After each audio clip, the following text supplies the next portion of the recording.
Simon & Schuster Audio presents Oath of Loyalty, a Mitch Rapp novel by Vince Flynn and Kyle Mills.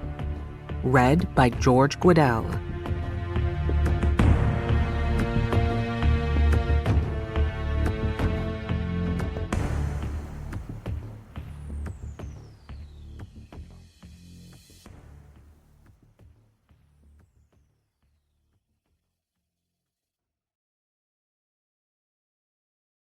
At what point, then, is the approach of danger to be expected? I answer, if it ever reach us, it must spring up amongst us. It cannot come from abroad. If destruction be our lot, we must ourselves be its author and finisher. As a nation of freemen, we must live through all time or die by suicide. Abraham Lincoln, 1838. Rented rooms you live in? 500. Meals you eat in hash houses? 1,000. Home? None. Wife? None. Kids? None. Prospects? 0. Suppose I left anything out? Places you're tied down to? None. People with a hold on you? None. Men you step aside for? None. Insults swallowed? None. Enemies? None. No enemies? Alive. The Magnificent Seven. Prelude. Southwestern Uganda. Rapp nodded, though he doubted the subtle movement would be visible in the moonlight. Mike Nash had managed to get their SUV through the river, but then bogged down on the muddy bank only a few yards from dry land. The former Marine was still in the driver's seat, bathed in the glow of the dashboard gauges and dangling a winch remote control through the window. Beyond that, everything was still. Even the breeze had died, leaving nothing but the hum of insects beneath the idling motor. What little evidence of humanity that existed in this part of Uganda had been left behind a good hour ago, when rolling farmland had given way to empty wilderness. Above, the Milky Way was smeared across the sky, creating a false sense of peace and anonymity. In his younger days, Rapp wouldn't have given his surroundings much thought beyond analyzing their tactical nuances. He'd have obsessed over identifying potential ambushes and escape routes, judging the speed with which he could run across the unpredictable surface, and staying outside the beam of the headlights. Now, though, he could almost trick himself into believing it was a safe moment to take a breath. "Mitch, what are you doing, man? Irene's waiting." With no trees available, they were having to use a ground anchor to secure the winch. Rapp looked around and found a patch of dirt soft enough to drive the shovel-like blade into. When the hook was sufficiently buried, he raised a hand and Nash started taking in cable. By the time it went taut, Rapp had retreated another 20 feet into the darkness. He watched his old friend feather the accelerator while working the remote, breaking the tire's suction while being careful not to put too much pressure on the anchor. Satisfied that Nash would soon have the vehicle back in terra firma, Rapp returned his attention to the sky. 6 weeks ago, Irene Kennedy had asked him to take a job protecting Nicholas Ward, history's first trillionaire. Someone with high-level access to the CIA's mainframe had downloaded sensitive information on him and prompted a desperate mole hunt that only 5 people in the world were privy to. Since then, the situation had gone steadily downhill.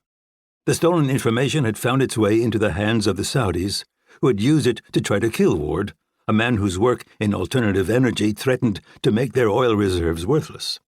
Rapp had thwarted their attempt, but in a way that made it appear that the Saudis had succeeded. At that moment, the world believed that Ward was in the hands of one of history's most brutal terrorists, and that Rapp, Scott Coleman, and most of his team were dead. It was an all-or-nothing strategy that had been enough to shake the major economies, but not enough to identify their mole. With a little luck, though, that would soon change. Ward was using his international telecommunications holdings to track the burner phones utilized by the mole to communicate with his Saudi masters. It was only a matter of time before he came up with a name. Without that name, though, they still had no idea how deep the mole was burrowed into the agency's communications. Because of that, Irene Kennedy had sent Mike Nash to Uganda so that he and Rapp could meet face-to-face in order to coordinate their next move. Simple, low-tech, and secure. Or so he'd thought. When Nash arrived, he'd handed over a password-protected tablet that contained a video of Kennedy saying that the plot against Ward went much higher than the Saudi royal family. Apparently, the risks were significant enough that, unknown to Nash, she had come to Uganda to talk to Rapp personally. The video ended with directions to a rendezvous point that was about as close to the middle of nowhere as you could get. The sound of the SUV's engine grew in volume, and Rapp turned his attention back to the man behind the wheel. He was unquestionably courageous, patriotic, and smart as hell. But was he loyal? Yesterday that would have been an easy question to answer, but a text Rapp had received a few hours ago made him wonder. Paranoia? Probably. In fact, almost certainly. But no one had ever died from being too paranoid. "Which way?" Nash said. The predicted 2 hours had been turned into a 5-hour ordeal that included 2 more river crossings and 1 more opportunity to test the winch. Finally, they'd dead-ended into a paved road. "Right, we're back on track. This is the same road we turned off of after the gas station." By the time they passed through a small village that was their last landmark, it was late morning. Rapp reached over and reset the vehicle's odometer. In 27.3 kilometers, there'll be a dirt road on the right. Easy to miss in the dark, but we should be okay now that the sun's up. According to Kennedy's video, that dirt track would take them to a wooded area too steep and rocky to be useful to the farms that once again surrounded them. A clearing near the middle was where she'd be waiting. As expected, the turn was obvious, and they began climbing a rough track that penetrated the forest. After a few more hard-won miles, Rapp pointed to a small break in the foliage. "There." Nash pulled in and stopped. "This is it?" Rapp responded by opening his door and stepping out. Nash did the same, using a hand to shield his eyes from the sun's glare. The clearing was roughly 100 yards in diameter and ringed by densely packed trees. The ground rolled a bit, broken by a few rocky outcroppings, but was otherwise unremarkable. Rapp stayed near the vehicle while Nash walked away from it, finally turning when there was about 20 yards between them. "Got to tell me what we're doing here, Mitch?" "We're supposed to meet Irene." "Irene? What the hell are you talking about?" Rapp came out from behind the vehicle and began moving away from it. The message on that tablet was to meet her here. Nash's expression turned skeptical, with just a hint of caution. "I left her looking pretty comfortable in her office, Mitch. And why would she send me if she was planning on coming herself? Is there something you're not telling me?" Rapp didn't have time to answer before the men appeared from the trees. 3 of them, covered head to toe in camo, eyes invisible behind goggles, assault weapons in hand. Their positions were perfect, allowing them to keep their guns trained while avoiding any potential crossfire. Rapp stopped and watched the way they moved for a moment, but didn't reach for the Glock hanging beneath his right arm. "There are 4 more in the trees, Mitch, all aiming at your head. Every one of them is a top operator, and they know who you are. Even with superior numbers and position, I guarantee they're scared. One twitch from you, and everybody's going to start shooting." Rapp nodded, feeling a flare of rage that quickly dissipated into something much worse, something that hinted at what he'd experienced when his wife died. A deep sense of loss accompanied by the strange feeling that nothing would ever be the same for him. "Just keep your hands at your sides and everything will be okay." "Why do I doubt that, Mike?" Nash pulled his Colt and backed away another 10 feet. He was a bureaucrat now, but not so far from his military roots that he'd feel comfortable putting too much trust in these men to protect him. "This isn't personal, Mitch." "How the fuck is this not personal? We've been friends for years. We've fought together. We've bled together. And now I'm standing here waiting to be executed by you? For what? A bunch of Saudi money? Your wife makes more than you can spend." "Not money, Mitch. And not the Saudis. The President of the United States. It's probably hard for you to wrap your mind around this, but I don't work for you. I don't really even work for Irene. I work for the man elected to the White House." "So you sided with a politician? That doesn't make me feel any better." Nash stiffened. "You think this is what I wanted? Are you fucking kidding me? You can't imagine what I've gone through to try to keep us from ending up here. Ward's people should have died in that first attack. Then it would have been over. What's he to you? To me, nothing. But to the Saudis, a lot. After you rescued Ward's research team, President Cook asked me to get information on him. He said he didn't want Irene to know, but I didn't think that much of it. I just figured he was fishing for dirt so he could blackmail Ward into supporting him or something. But then Ward's compound gets attacked and he gets snatched. It didn't take long for me to figure out what I'd gotten myself into. But you didn't go to Irene. For what? To tell her that with my help, the President of the United States had colluded with a foreign government to get rid of the richest man in history? What would be the point? Sadly, he was probably right. Cook had majorities in both houses of Congress, and loyalists running the National Security Agency, Secret Service, and Joint Chiefs. The current rumor was that he was about to replace the FBI director with a woman who worshipped him, and after that he'd undoubtedly set his sights on the CIA. For all intents and purposes, Cook was now above the law. If he were to start shooting tourists through the White House gate, it was unlikely he'd even get impeached. Nash started to pace. The world we've been fighting for is gone, Mitch. We collapsed the Soviet Union and killed damn near every Islamic terrorist who's ever even looked at us sideways. The era of wars between superpowers is over. It has to be, or none of us survive. Your friend Nicholas Ward thinks that's going to bring in a golden age, but you know that's bullshit even better than I do. People need hardship. They need something to struggle against, someone to hate and feel superior to. Without those things, they lose their identity and sense of purpose, and they can't handle it. Without a real enemy, they start turning on each other. That video of Irene you just watched? One of the president's people made it in less than a day with software you can get for free online. In another few years, half the videos people see on the internet will be fake, served up by right-wing nuts, left-wing nuts, foreign powers, and anyone else with a laptop and a sixth-grade education. If we don't take control of that, we'll end up in a civil war. But instead of the North against the South, it'll be 400 different factions, all swinging in the dark, flat earthers, anti-vaxxers, Nazis, communists, Antifa, the gluten intolerant. And Cook's going to fix all that. I think he has a better shot than most, Nash responded. He doesn't have any illusions about humanity. He knows that 95% of people are going to fight tooth and nail against the utopia that all these tech gurus like Nicholas Ward want to force on him. And more important, he understands that they'll drag the other 5% down with them. Cook just wants to give people the leadership they need. He wants to make their lives simple, focus their energy, give them something to belong to. And that other 5%? I assume they get what they want to. Yeah, wealth, power, and a nice tall wall between us and them. What a beautiful vision. Nash let out a bitter laugh. My entire career has been about fighting for America and the American dream, Mitch.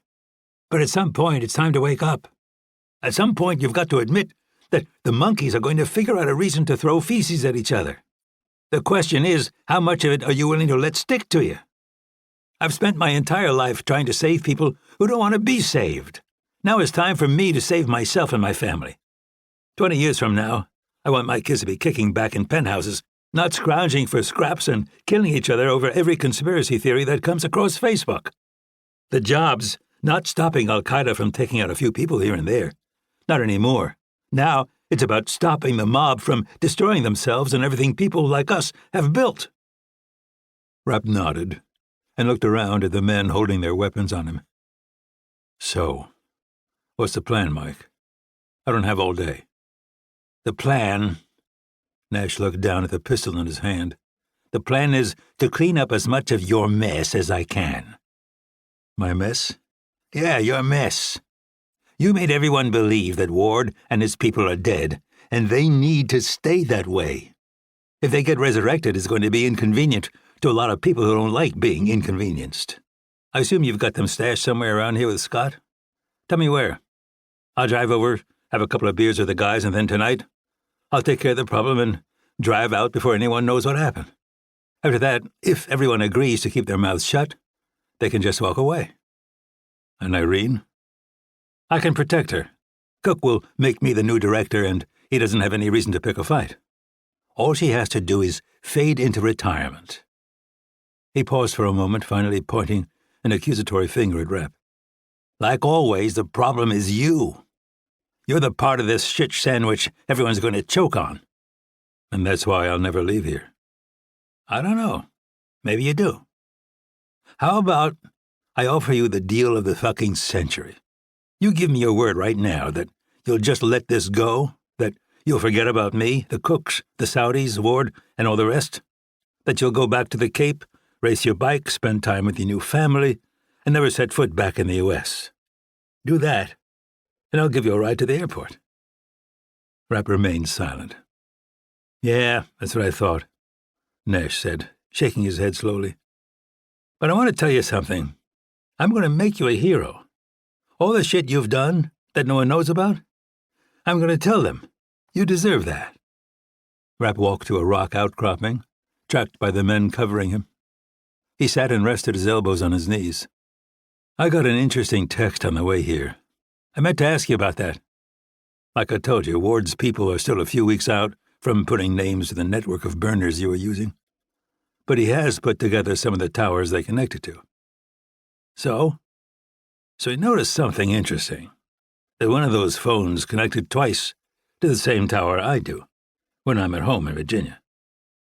Nash's brow furrowed as he tried to make sense of what he'd just heard. Rapp decided to help him out. Apparently, Nick Ward's memory's better than mine. I don't remember telling him that the man I was meeting today lived in my neighborhood. But he did. I don't understand, Nash said, backing away a few more steps and glancing at his backup to make sure they were all still in position. I didn't either. The video from Irene telling me to meet her in the middle of nowhere. The old password from Belarus that anyone high up enough in the agency could get hold of. The mole who was too smart for anyone to identify. But then the cell tower put it all together for me. This time, when Nash looked at the men covering Rapp, he did so with the intensity of someone who realized something had gone very wrong. It took only a moment before his body language revealed that he'd figured out what that thing was. It was already over when the men removed their goggles and face coverings. Nash looked away before he could meet Scott Coleman's eye. Understandable in that Coleman was probably his best friend in the world. Joe Maslick and Bruno McGraw, also present, rated pretty high, too. "What did you find in the forest?" Rapp asked. 7 mercs, Coleman said. "All dead?" "All but the one we left alive to interrogate. They were solid operators, too dangerous to play around with." Rapp nodded, and the silence in the clearing began to stretch out. Finally, he broke it. "I'm giving you a 5-minute head start, Mike. For old time's sake."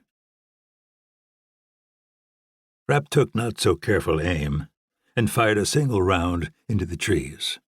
The sound of the shot was deafening, and the snap of the bullet as it cut through the foliage would be terrifying, which was the goal. 30 minutes into the chase, the grade of the forested slope had increased to probably 5%. Barely noticeable to him, but a significant obstacle for Nash. Things would have been different during his time as a Marine, but those days were long past. He largely abandoned his cardio workouts for weightlifting and ballooned to a solid 210 pounds. Good for stabilizing the damage done to his spine back when he'd still been a man of honor, but not so great for uphill running. Rapp adjusted his aim a few degrees to the left and fired another round. He'd heard Nash up the incline for as long as possible. Even after years of kissing political ass and polishing desk chairs, the man wasn't to be underestimated. Rapp started forward again, making some effort to be quiet, but not going overboard. The same explosion that damaged Nash's back had also damaged his hearing.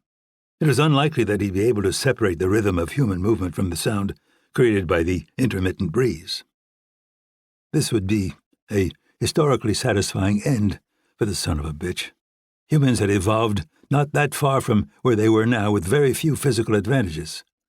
They weren't fast or strong, they lacked sharp claws or big teeth. Their only talent was an ability to keep going, wearing down prey until they finally stopped, stunned, and unable to defend themselves. Rapp wasn't going to involve himself in hand-to-hand combat with a desperate former Marine who outweighed him by almost 40 pounds. No, Nash would end up on his fucking knees, gasping for air and waiting for the bullet that would kill him. Or maybe that wasn't entirely accurate. The truth was that the loyal soldier Rapp had known for so long was already dead. He had been for some time. The bullet would just make it official. As he weaved through the trees, Rapp couldn't help thinking about how it had happened. He remembered the battles they'd fought, some against America's enemies and others between the two of them. He remembered shouting matches about strategy, tactics, and personnel. He remembered drinking on Nash's deck with Maggie and the kids and teaching their oldest son lacrosse. Rapp slowed as his white-hot rage faded to dull red. A few years back, he'd forced Nash to take credit for something Rapp himself had done, turning him into a hero. He'd received the Distinguished Intelligence Cross, the fawning attention of Washington's elites, and an enormous amount of media coverage. The unexpected celebrity had made it impossible for him to continue as a clandestine operative. Through no fault of his own, Nash suddenly found himself shut out of the career he'd spent his life building. He'd been pissed as hell, and, in retrospect, probably with good reason. At the time, Rapp had told himself he'd done it for the man's own good, that he was losing his edge and had a family that needed him. He convinced himself that he was protecting his old friend. But was that really his decision to make? And were his motivations really so pure? It had been clear that someone was going to have to take credit for what had been done, and Rapp didn't want it to be him. The problem was that he hadn't just fled the spotlight, he'd shoved his friend into it in his place. Rapp came to a stop, listening to the forest around him for an indication of his target. But there wasn't anything. When properly motivated, Nash could apparently still move his fat ass up a hill. He started forward again, but found that his pace had slowed even more. He thought back to a particularly ugly fight he and Nash had years ago. It ended up with Rapp leaving the man lying on the shoulder of the road. Now he couldn't even remember what they were arguing about. He tried to refocus on the task at hand, reminding himself that the penalty for taking Mike Nash for just another manicured bureaucrat could very well be death. But the focus wouldn't come, only the memories. The hard-to-face truth was that he'd made Nash the man he was today. He'd sent the Marine to the executive floor, kicking and screaming. Once there, what had he expected him to do? Nash always excelled, in school, in sports, in combat. Why wouldn't he examine his new battlefield and calculate how to win on it? Why wouldn't he recognize that Washington was an operating environment that didn't reward loyalty and courage, it rewarded treachery and self-interest? Adapt or die. As Rapp slipped through the trees, he reflected on the things Nash had said to him back in that clearing. Was it possible there was a kernel of truth in it? Over the course of their relationship, they'd probably disagreed more than they agreed. But Rapp had always taken the man seriously, sometimes more seriously than he was willing to admit. Son of a bitch. Rapp hated doubt. It was almost as bad as regret on his scale of bullshit wastes of time. But there he was, walking through the forest, wallowing in it, setting a pace designed to ensure that he never caught his target. By God, he'd make Nash suffer, though. He'd keep running him up this hill until the forest opened onto farmland and forced the man to double back. He'd keep shooting at random, suspending Nash at the edge of panic. Then, eventually, he'd collect Coleman and the guys and drive away. Nash would stay hidden in the woods for days, starving his ass off, getting chewed on by bugs, and hopefully ingesting an amoeba that would cause truly catastrophic diarrhea. Eventually he'd emerge filthy, unshaven, and dehydrated, separated from his agency support and family, not knowing who he could trust. When he finally slipped back to the United States, he'd be Kennedy's problem. Maybe she'd ship him off to surveil a Siberian weather station for the rest of his career, or shove him in a forgotten warehouse full of Cold War intelligence reports in need of filing. Rapp didn't care as long as he never had to lay eyes on the man again. The sunlight intensified just ahead, indicating a break in the trees. Rapp turned to skirt its edges before spotting a figure near the middle. Nash.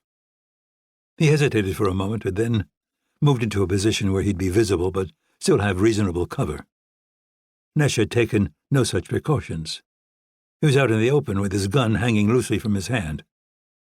"We're even slower than I thought," Rapp said. "I didn't figure there was any hurry. Just putting off the inevitable, right?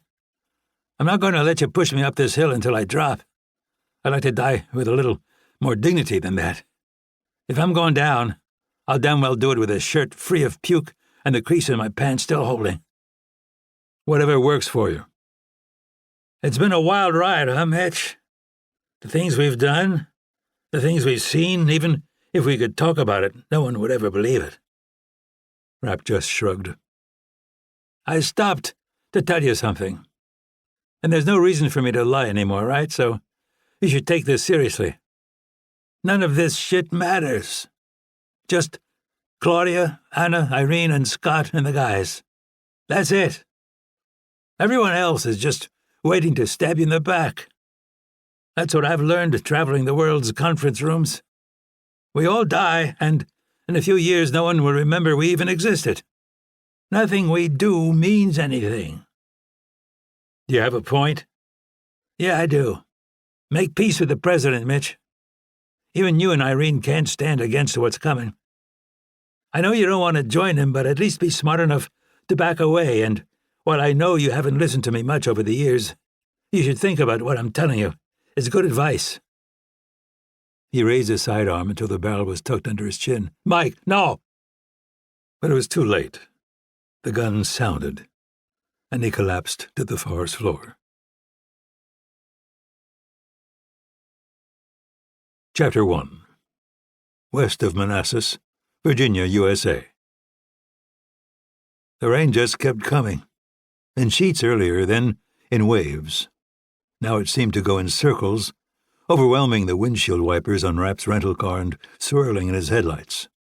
Behind, Irene Kennedy was piloting her own SUV, tracking him at a distance of only a few feet.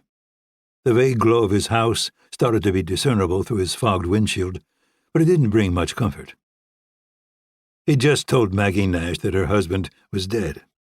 The carefully crafted bullshit about his heroics hadn't done much to obscure the fact that she was now a widow with 4 fatherless kids. Nor had it softened the look in her eyes, the one that said, "What the hell was my executive husband with the bad back doing in Uganda? Why is he, like so many others, dead while you just keep on breathing?" A fair question that he didn't have the answer for. The modern, vaguely museum-like concept of the house looming ahead had originally been dreamed up by his late wife. Architecturally, cutting-edge from the outside while allowing for no compromise of security to be integrated from the foundation up. When first completed, it had felt a little like a bunker. Not that he'd had a problem with that. There was nothing like being surrounded by thousands of tons of concrete to make him sleep at night. With the addition of Claudia, though, it had actually started to feel like a home. The smell of cement and fresh paint had been replaced with that of baking bread, flowers, and coconut shampoo. The hum of the state-of-the-art HVAC had been replaced with Anna's breathless storytelling and the banging of pans. Now, as he closed in, it transformed back into a bunker. $8 million worth of dead and empty. The massive gate opened when he hit a button on his key fob, and he kept it depressed to allow Kennedy to tailgate him inside. Additional security lights came on as they pulled up to the front door and jumped out into the rain. A custom-made key got him inside, where he disabled the security system and started a diagnostic. He'd already completed one over his mobile phone, but didn't trust it. Anything connected to the internet could be hacked. The physical system, though, was built into the walls, and subverting it would take more than some clever hackers. It'd take jackhammers. It showed all clear just as Kennedy entered the vestibule. She held her umbrella outside to shake it before closing the door again. It blocked out most of the sound of the storm, leaving him with the drone of the HVAC again. "Claudia gave me a list of things she wants me to bring back to Africa," Rapp said. "Why don't you grab a bottle of wine and then meet me upstairs?" Kennedy nodded silently and started toward the cellar. "Might as well get a good one," he called as he jogged up the stairs. "I doubt I have much time, and I'm not sure I'll ever be back." In fact, he shouldn't have been there at all. But leaving Kennedy to talk to Maggie alone seemed like the coward's way out. He bore a lot of responsibility for her husband's death, and the least he could do was look her in the eye when she got the news. Rapp entered the master bedroom and used his phone to turn on a white noise generator that played over hidden Bluetooth speakers. It would obscure any conversation from hidden microphones that were almost certainly not there. Better safe than sorry. He pulled up the list Claudia had given him and waded into the walk-in closet that he rarely set foot in. The tangle of dresses, shoes, scarves, and God knew what else at first looked random, but upon further examination hinted at some overarching master plan. He'd still managed to locate precisely none of the things on the list when Kennedy appeared with an open bottle of Bordeaux. "What's the difference between a heel and a wedge?" Rapp asked.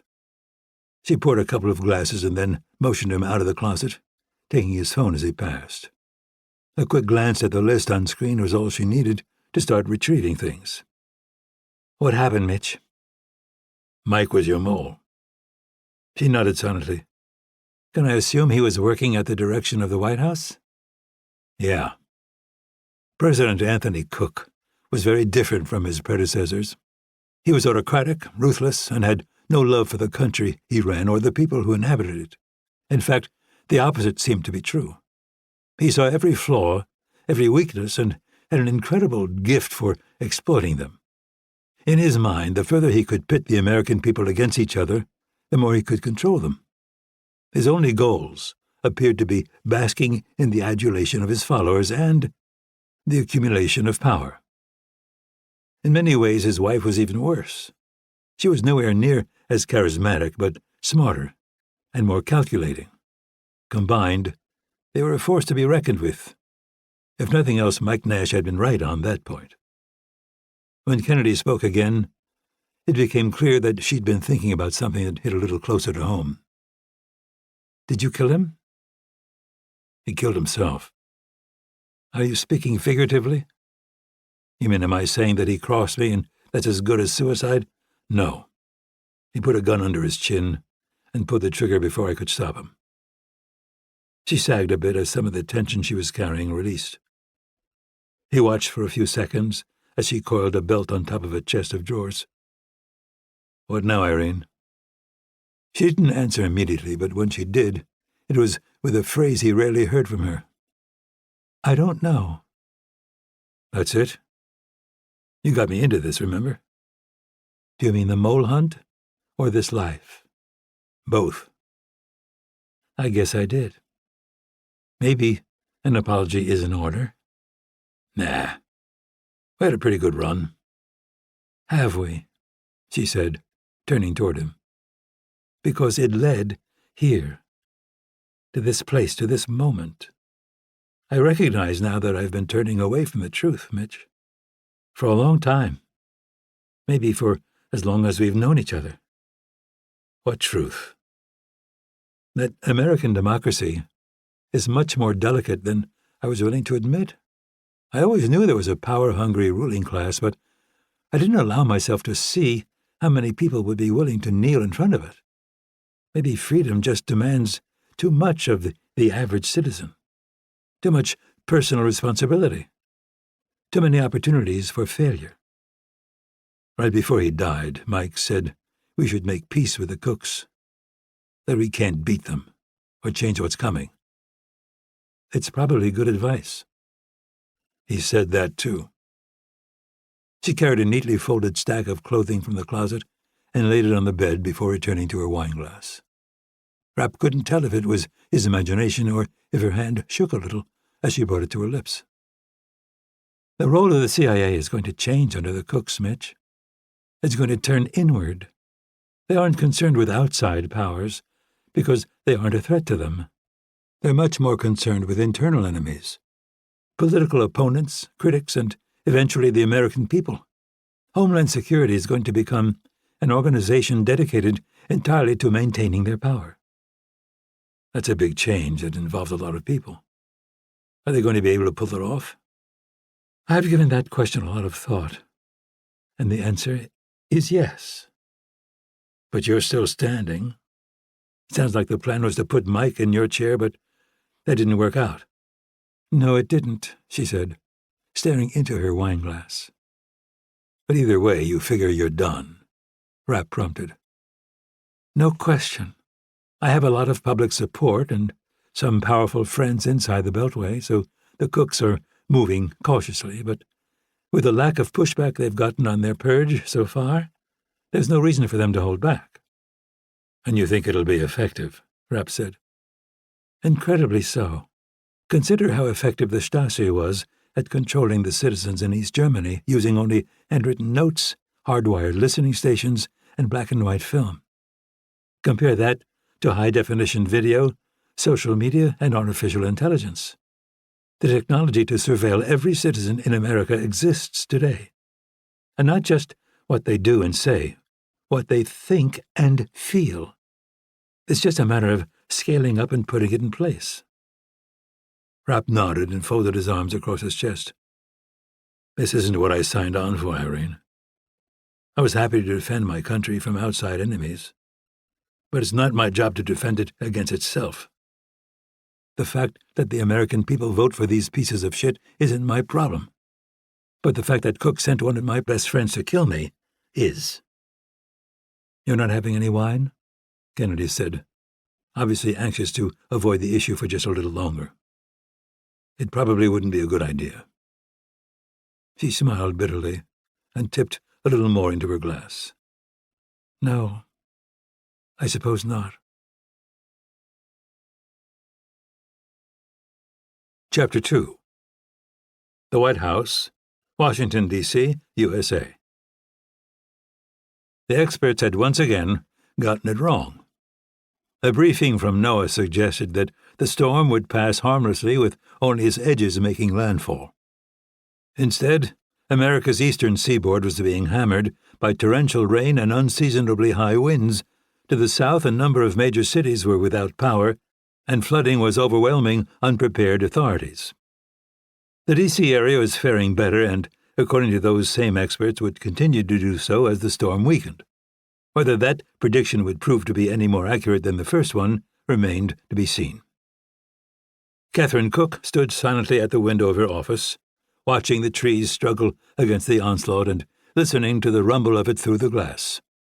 Not as good a view as those afforded by the windows behind her husband's desk in the Oval Office, but still an extremely interesting perspective, far different than the one from the office she'd occupied as First Lady of California, or the one she'd had at the hedge fund she once ran.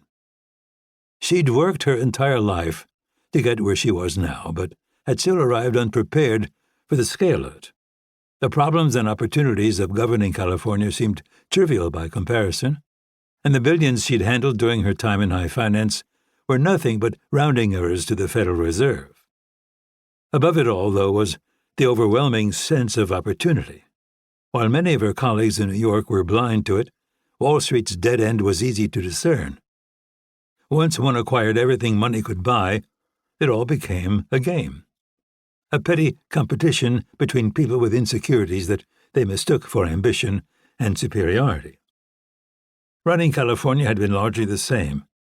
With no access to the national security apparatus, no military, and a limited ability to engage foreign powers, the end of the road had been less obvious, but just as real.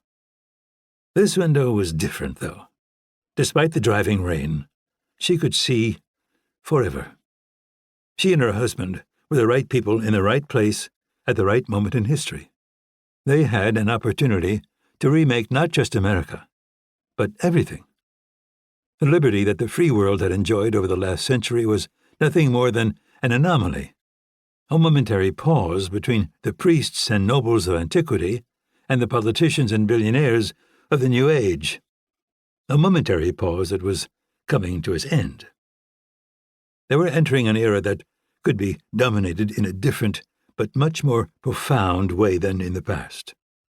The acquisition of territory, so important at one time, had become irrelevant. Society's next iteration would be one overseen by a network of loosely allied dictators spread across the globe. The challenge was making sure that it was the American president and not the leaders of China or Europe who ushered in that change. And for that to happen, Washington would have to be transformed into a central power that exceeded even Beijing or Moscow. Weakness and compromise could no longer be tolerated. So many opportunities, but only for those with the courage to take advantage of them.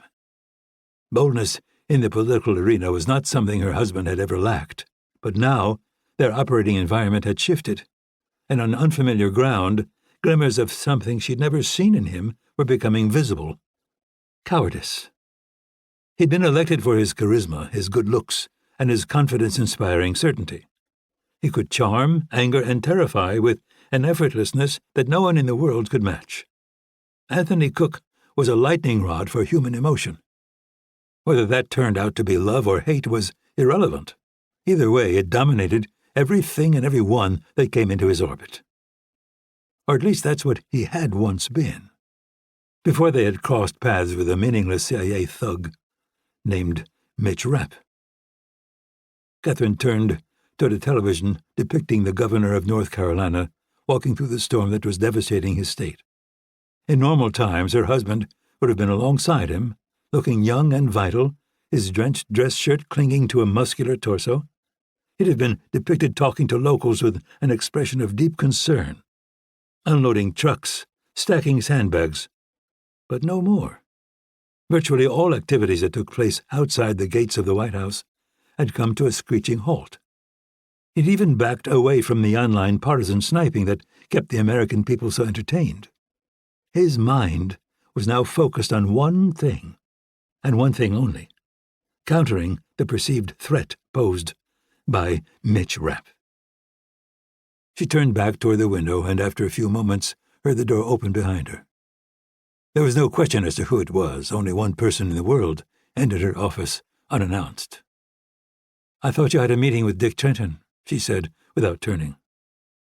Trenton was a billionaire donor who reveled in his access to the president and missed no opportunity to sit across from him in the Oval Office. "I canceled it." "Why?" He evaded the question. "Still no word from Mike Nash?" She let out a long breath, but kept facing the window, preferring to look at his hazy image reflected in the glass. "No, but that isn't particularly surprising. He said it would take time." "But how much time, Kathy? How do we know that he didn't have a change of heart once he reconnected with Rapp and the others?" "Mike's not an idiot, Tony. He understands where the world is going and the role he can play in it. He's not going to make enemies of us in hopes of getting forgiveness from Mitch Rapp. Then maybe Rapp killed him, like he has everybody else." She closed her eyes, blocking out the distractions around her. Mike is a former recon Marine, and one of the few people in the world Rapp trusts.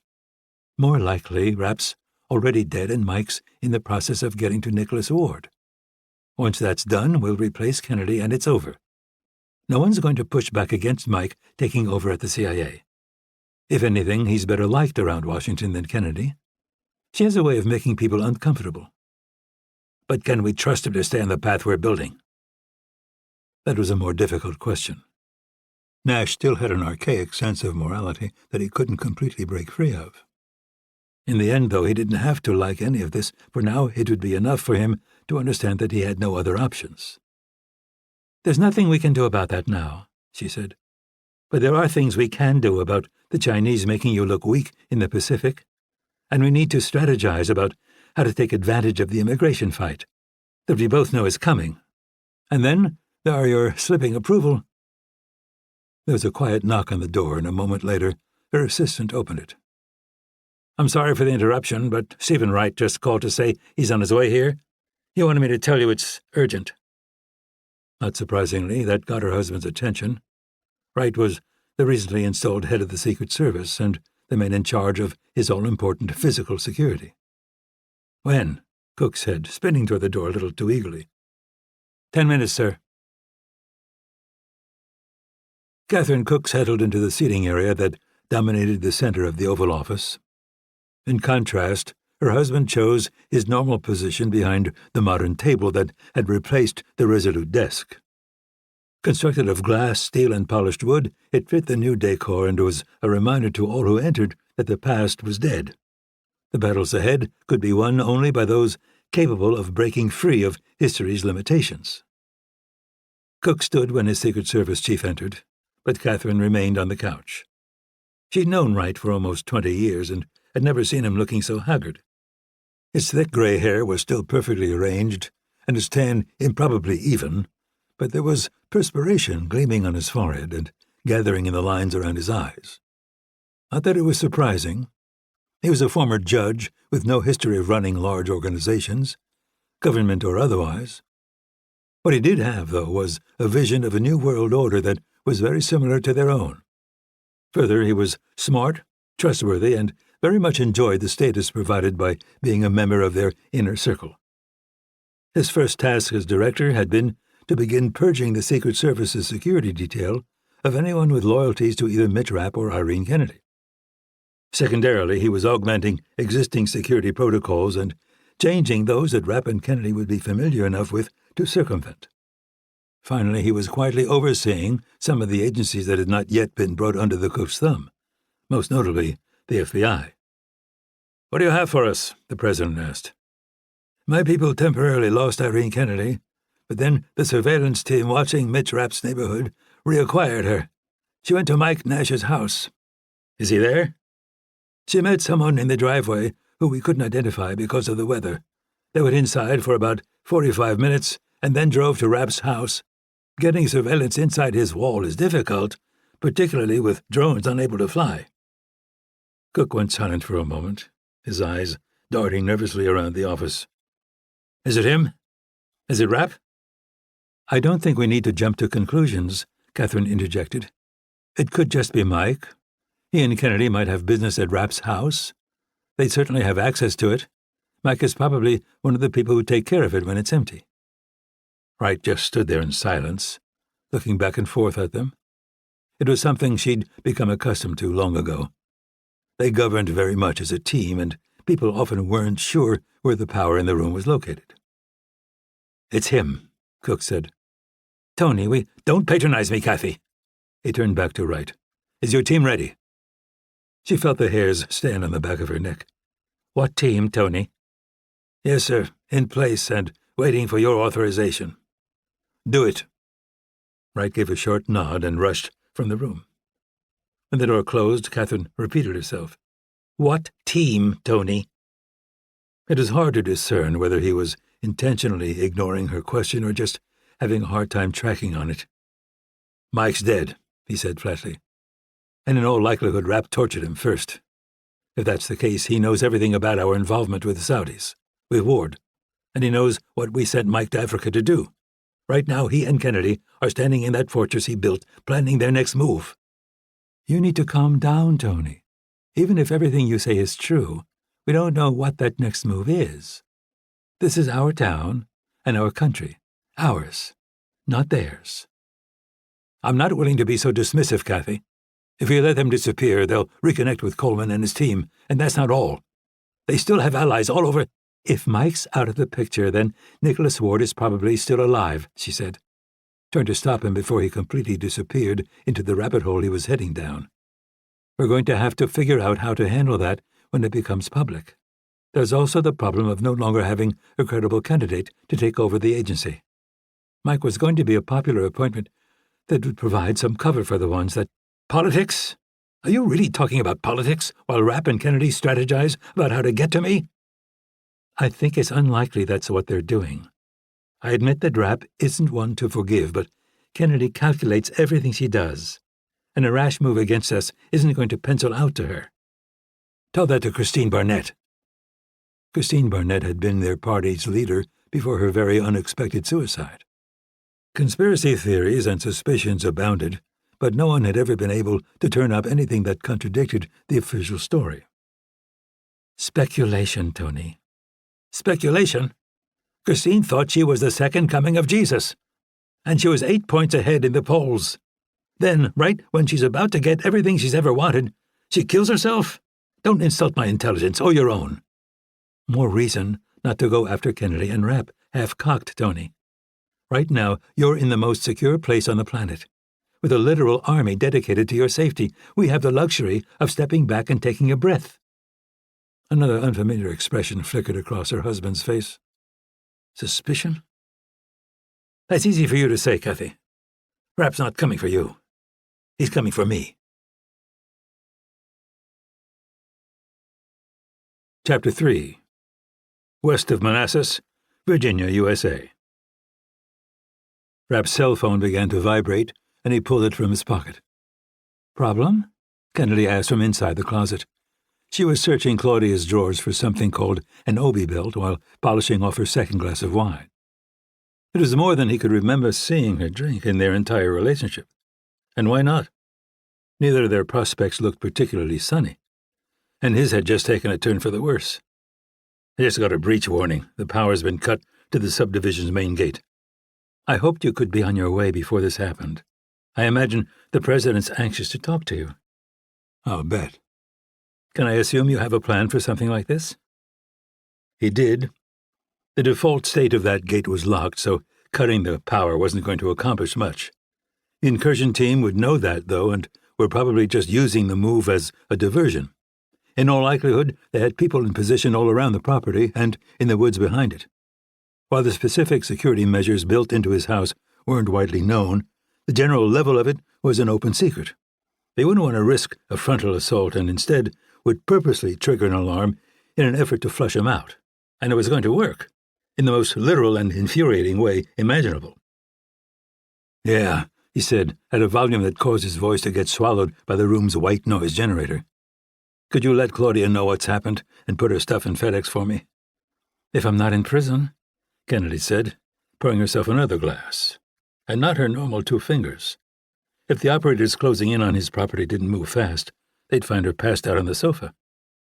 Rapp scrolled through images from the neighborhood's security cameras, posing on one that depicted men in tactical gear coming over the southern perimeter fence. Through the rain it was hard to see detail, but it wasn't necessary. There's no point in trying to get a head count. They looked like swarming ants. It'd take about 7 minutes to reach his property, where they'd dig in. If he didn't make an obvious break for it, they'd lay in an old-fashioned siege. Time, supply lines, and numbers were on their side. He started for the door, but before passing through the hallway, he turned back toward Kennedy. "It's been interesting." She smiled and raised her glass. "That it has." The rain was really pounding when Rapp stepped outside. If anything, it was coming down harder than when they'd arrived. Even with the powerful security lights, the perimeter wall was just a haze. Puddles had overflowed their customary depressions in the flagstone courtyard, and water was rushing toward strategically positioned drains. Once again he'd gotten lucky. Surveillance drones would be grounded by the weather, and dogs, much more dangerous than humans in these kinds of situations, would be neutralized. He was concerned about the number of men waiting for him in the woods behind his house, though. Was it 20, 50, 100? As Kennedy was fond of pointing out, the President of the United States had a lot of resources, far more than the terrorists and old enemies that the house was designed to turn back. Rapp was soaked through by the time he reached an island of dense landscaping on the house's west lawn. He fought his way through the foliage, struggling to maintain forward momentum as the branches grabbed at him from all sides. Water was running in a thick stream from the bridge of his nose when he reached the center and dropped to his knees. At least it wasn't cold. Temperatures were still in the high 70s, but would drop into the mid-60s later that night. By that time, though, he'd either be safe and dry or on his way to sunny Guantanamo Bay. After scooping away a few handfuls of muddy leaves, he found the metal hatch he was looking for. The wheel that opened it was stuck, but that was a feature, not a bug. He'd been worried that Anna might happen upon it while searching for the soccer ball that always seemed to get away from her. A little more digging turned up a steel bar that he threaded through the wheel for additional leverage. Rapp had bitched endlessly about the exorbitant cost of ensuring that his walled property didn't turn into Virginia's largest swimming pool in the rain. About halfway through the excavation, his attitude had done a 180. The engineer working on the project had been more than a little surprised when Rapp suddenly demanded a much larger drainage pipe than necessary. When he'd then insisted that it include an access point big enough for a human to get inside, she'd thought he'd completely lost his mind. In the end, though, as long as the checks cleared, no one seemed all that interested in complaining. It took a little more effort than planned, but he finally freed the latching mechanism and pulled back the cover. Leaning into the hole, he used a red penlight to illuminate the moldy walls of the pipe and the 2 or so inches of water rushing through its bottom. Fantasizing about twisting Anthony Cook's head off was just enough to motivate him to slip inside and pull the hatch closed behind. He'd learned to control his claustrophobia, but not the rage he felt at being chased out of his own home. And not by a bunch of ISIS pricks wearing suicide vests or a Russian Spetsnaz team looking to avenge their former leader. No. He was being pursued by the country he'd spent his life defending. Worst case scenario, maybe even some kids he helped train. The force of the water and increasing slope of the pipe started to help him along as he inched feet first through the confined space. When he reached what he calculated to be the edge of his property, the grade steepened enough to let gravity take over. He could feel himself picking up speed, but in the blackness it was impossible to tell how much. It turned out to be more than he bargained for when the pipe finally spit him out about 100 yards from his property line. He felt himself go airborne, the sensation of the rain again, and finally the impact with the muddy slope.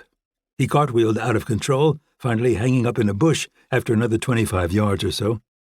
Better than getting stopped by a tree, but still not one of his most graceful or dignified escapes. He lay there tangled in the branches, completely motionless, as he tried to discern whether his reappearance had been noticed. In the end, though, his senses were pretty much useless, overwhelmed by the darkness and crash of the storm. Fortunately, that would go both ways. He'd have had to literally land on a patrol to get picked up. Rapp waited there for another 5 minutes before freeing himself from the bush and starting down the mountain. He stayed low, slithering on his stomach, stopping every few seconds to assess. His objective was roughly another 400 yards downslope, and he managed to cross about half of it before the rain started to ease, reducing its effectiveness as cover. The situation was further complicated by the fact that he was facing an opponent very different from the ones he was accustomed to. The men tracking him were likely military or operators from the Homeland Security branches. Who knew what they'd been told about the mission and the man they were hunting? They would be full of pride and patriotism, willing to do anything to protect their country from the enemies lurking in the shadows. He couldn't in good conscience kill them, but they'd likely be working under somewhat looser terms of engagement. The next 100 yards went pretty smoothly, though the rain was now turning intermittent. After another couple of minutes, it stopped completely and a hole opened in the overcast. The haze of starlight was just strong enough for Rapp to discern movement to the west. He laid his cheek in the mud and went still, using only his eyes to track a vague silhouette approaching his position. Details became sharper as the distance closed: fatigues, assault rifle, athletic gait despite boots hunting for traction. Even more concerning was the helmet-mounted night vision gear. Rapp had used a similar setup in an operation about a year ago. The left eye was light amplification and the right thermal. It created an image that was a little disorienting and blurry in detail, but it did a good job of highlighting body heat. The fact that he was caked with mud and there was a tangle of foliage between them would attenuate the effect, but that advantage couldn't be counted on. When being hunted with thermal, it is critical to not allow darkness to make you subconsciously complacent. The trick was to pretend you were wearing a bright orange jumpsuit in broad daylight. Most of the trees around him had trunks too narrow to provide adequate cover, but there was one about 12 feet away that looked viable. He stayed on his stomach, moving steadily and making it to the tree in question with no fireworks. Timing was now the issue. Once he came into the man's field of vision, he had to keep his imaginary orange jumpsuit entirely behind the tree. That meant moving around it at the same pace as his pursuers' advance, a trick that had to be done entirely by feel. After another minute, Rapp had circled a full 45 degrees around the trunk, with no gunshots or shouted calls for backup. It was tempting to stay put long enough for the man to put some distance between them, but he had no idea how many of his comrades were out there or how they were organized. Other teams could be just out of sight, getting ready to move on his position. In this particular scenario, speed gave him a better chance of survival than caution. He reached the gully he'd been searching for without any more contact, so had almost missed what he was looking for. The forest had really taken hold since he'd last been there, causing him to generate more noise than he would have liked penetrating it. Fortunately, the trees around him were still actively dripping, generating a disorienting soundscape that, while not as good as rain, would be enough to cover a little impromptu landscaping. The hatch he uncovered was similar to the one in his yard, with the exception that it was set up to be easily opened and had a rubber seal to keep it watertight. After slipping in head first, he closed it behind him and turned on his penlight. The pipe was a leftover from the construction of the subdivision, and significantly larger than the one he'd escaped through. Capped at both ends, it was also quite a bit drier. Damp and stinking of mold for sure, but at least its 8-foot length was free of standing water. Rapp's gear was where he'd left it more than a year ago. Fatigues, civilian clothes, an assortment of weapons, cash, and IDs were all sealed in heavy plastic bags. Water and canned food were stacked to one side, but otherwise, creature comforts were scarce. A light sleeping bag and waterproof bivvy sack were about it. He'd identified the need for a latrine when he'd created the place, but drilling through the pipe to make one had always been beaten out by other priorities. After a few days, that particular oversight would likely become extremely unpleasant. Chapter 4. The White House, Washington, D.C., USA.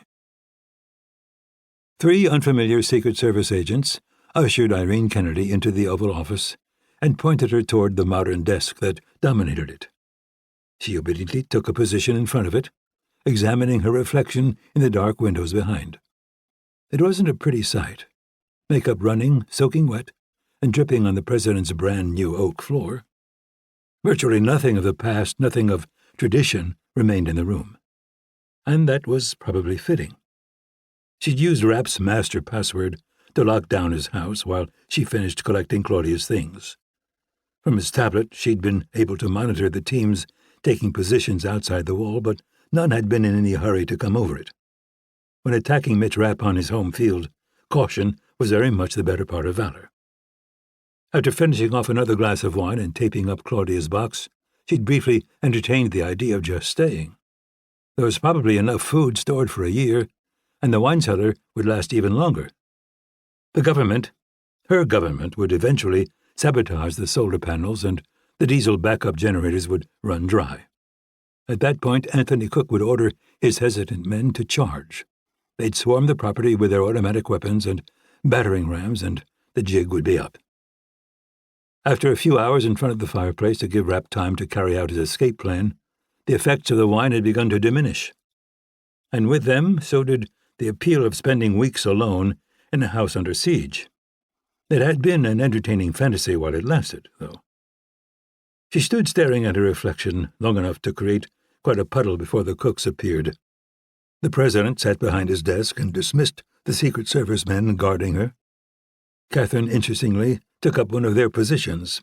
She tended to sit in a chair to the side of her husband's desk, or, in more dire circumstances, stood behind his right shoulder.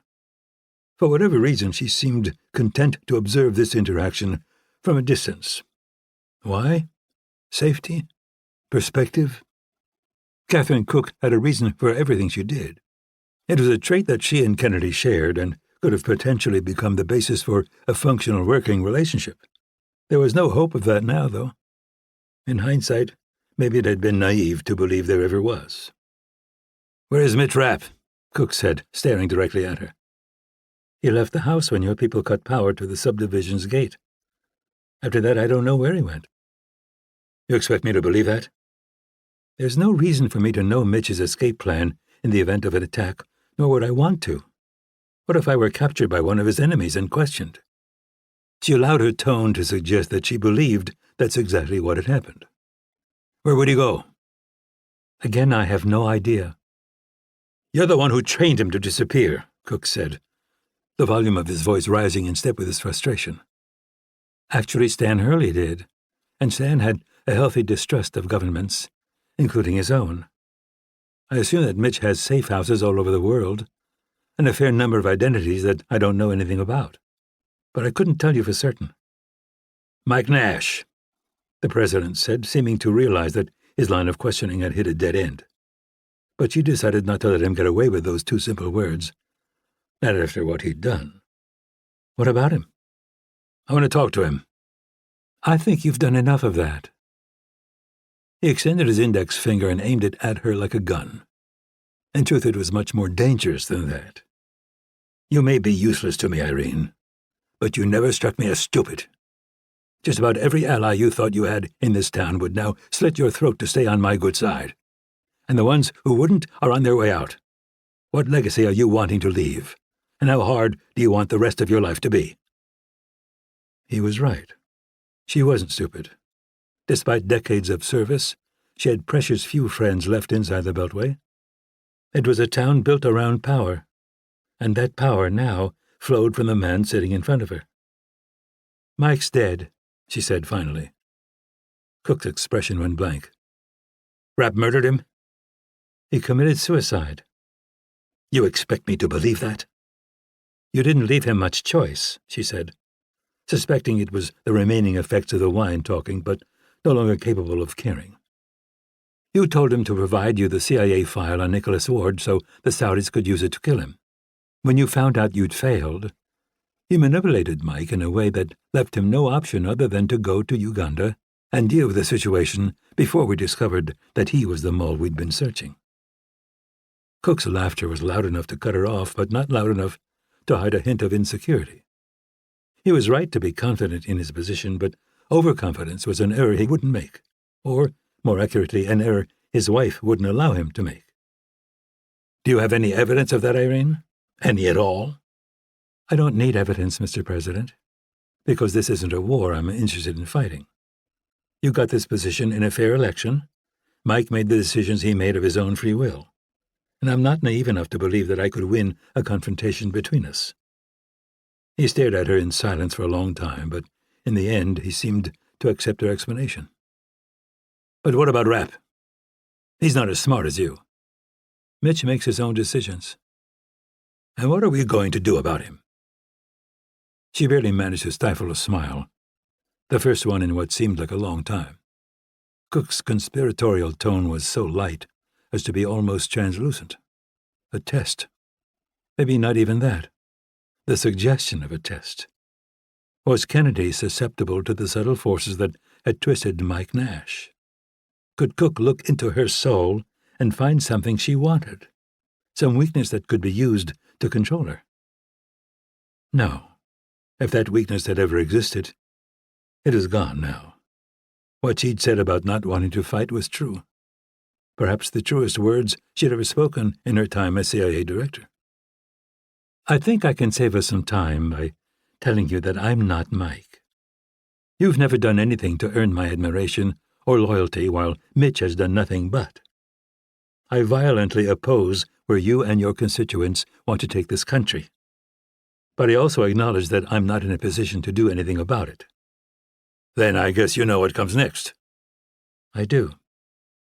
"Don't go back to Langley. You won't make it through the gate.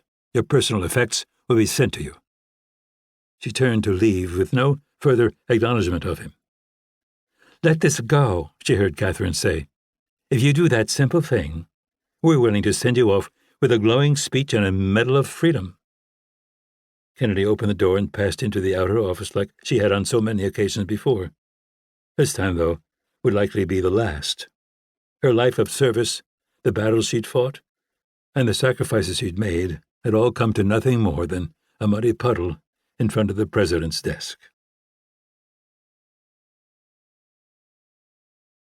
Chapter 5. West of Manassas, Virginia, USA. Rapp activated the light on his watch and looked down at the dial, 10:43 p.m. In 1 minute, he would be able to commemorate his 3rd day of living in a pipe. It was an arbitrary deadline, but as good as any. He felt around for a can of WD-40 and sprayed some on the hatch's locking mechanism before beginning to slowly twist it. He had no idea what was happening outside, making silence critical. The hope was that he'd emerge into an empty forest, but it was just as likely that he'd find himself surrounded by search parties, dogs, and helicopter-mounted searchlights. The first quarter of an inch was promising, revealing nothing but darkness beyond. He moved his face close, feeling the cool air against his skin, and taking a few gulps of it. Initially, the lack of a latrine had been workable, but after the unexpected failure of one of the plastic bags he'd been using, things had gotten pretty ripe. Widening the gap a few more inches provided a view of nothing more threatening than trees glowing in weak starlight. Judging by the condition of the ground, the rain must have stopped at least a day ago. The lack of a storm or any appreciable wind would make it easy to hear anything out of the ordinary, so he propped the hatch open and spent the next hour listening. Satisfied that at least his immediate surroundings were clear, he pushed 2 liters of water and a vacuum-sealed bag of clothing into the outside world. After crawling after them, he went still again, re-examining his operating environment. Still no sign of any human presence. Skies were dead clear, with temperatures hovering in what he guessed were the low 70s. The search for him had moved on, likely to roads, airports, and friends or family who might harbor him. Anthony Cook would undoubtedly be pulling out all the stops. Rapp stripped, using the bottled water and some baby wipes to clean off mud, sweat, and the stench of excrement. The process took a little longer than he'd hoped, and would have benefited from a Brillo pad and some bleach, but he finally managed to make himself presentable. The clothes were designed to make him look like a hiker, semi-technical and accompanied by a backpack large enough to carry essentials, but not so large that he couldn't move quickly. A subtle pocket had been added to the bottom right that housed his Glock and allowed for an awkward but functional cross-draw. He tossed the dirty clothes and empty containers back through the hatch before closing and covering it with dirt. After another quick check of his surroundings, he started straight downslope. There was a trail that cut across the base of the mountain, mostly used by hunters, so vacant this time of year. If Claudia had done her job, and she always did, he'd reach his escape vehicle a half an hour before sunrise. With a little luck, he'd be out of U.S. airspace by early afternoon and back in Africa by tomorrow. Assuming that's where he wanted to go. He weaved through the trees, sometimes taking the path of least resistance and other times embarking on random detours. There was no sign he was being tracked, but that didn't mean much. He'd made some formidable enemies over the years: Al-Qaeda, ISIS, half of Congress, and 2/3 of the Saudi royalty. But no one quite like the President of the United States. Cook controlled the most powerful military and intelligence apparatus in history, as well as the loyalties of world leaders across the globe. In light of that, things were starting to feel pretty lonely. Of course, he still had Coleman and the guys, but how far did he want to drag them into this shit show? Nicholas Ward had a genuine distaste for the Cooks, and enough power that they'd think twice about coming up against him, but there was a limit to the debt he owed Rapp for saving his life. And finally, there was Irene Kennedy, a woman who had been there for him since the beginning, but who now had problems that rivaled his own. It seemed to come down to him, Claudia, and Anna now. But was that fair? He'd made himself so toxic that no one with half a brain would want to stand within a blast radius from him. He'd already been through this with his late wife, and that wasn't a cross that got any lighter with time. Very much to the contrary. He had bug-out plans formed decades ago and updated every 6 months. A plastic surgeon in Argentina, money, identities. But the secret to a successful disappearing act wasn't the sexy stuff, it was leaving everything behind. Not just friends and family, but in many ways, yourself. No more endurance racing, no more security operations of any kind. No travel to places where he'd lived or worked in the past. If he really wanted to get lost and stay lost, he'd have to gain 40 pounds, move to Panama, and spend the rest of his life getting drunk on the golf course. Not a pretty picture, but what was the alternative? Cook would assume that Rapp had killed Mike Nash and that he knew the White House was behind his betrayal. After that, Rapp's reputation would work against him. Cook would assume that they were in a death match. In one corner, the President of the United States, backed by the military, Homeland Security, and virtually every intelligence agency on the planet. In the other corner, Mitch Rapp and his Glock 19. Winner take all. The Ford F-150 was probably 5 years old, with evidence of its hard life visible even in the pre-dawn twilight. Virginia plates were current, and the filthy bed was scattered with the general detritus of rural life. Most important, it was parked right where it was supposed to be, a rutted dirt road that was all but abandoned during the summer. The keys were buried beneath a rock near the front bumper, and he used them to gain access. After starting the engine, Rapp dug a brand-new sat phone from the glove box. Installing the battery, he used an encrypted protocol to connect to Claudia in Cape Town, South Africa. "Are you all right?" she said by way of greeting. "Fine." "Were you in the pipe all this time?" "Yeah." "Did you ever install the latrine?" "Let's not talk about that," he said, accelerating down the road. "I had to move the plane to its tertiary location. You'll be flying the first leg yourself. The weather looks good, and it's an aircraft you're familiar with, but be careful." He frowned at the thinly veiled but admittedly deserved insult to his piloting skills. "Understood. When you get to the second plane, tell the pilot where you want to go. Fair warning, I'm being watched." It was to be expected. The cooks would be covering all bases. "How much effort are they putting into it?" "1, maybe 2 people. No electronic surveillance on the property. I'm sweeping regularly, but they probably have some capability outside the walls. I doubt they think you'll show up here. Too obvious." "Anything else I should know?" "A mutual friend of ours lost her job." She was clearly referring to Kennedy, but wanted to avoid keywords that the NSA's artificial intelligence might flag for further attention. "The end of an era," Rapp said, uncertain how to feel about it. Anger? Resignation? The desire to open a good bottle of tequila and toss the cap in the trash? True, but it can also be the start of a new one. Chapter 6. The White House, Washington, D.C., USA. Catherine Cook avoided her normal path across the lawn, staying to the pavement. Temperatures had risen into the 80s, but the grass was still soft from the torrential rains the eastern seaboard had suffered.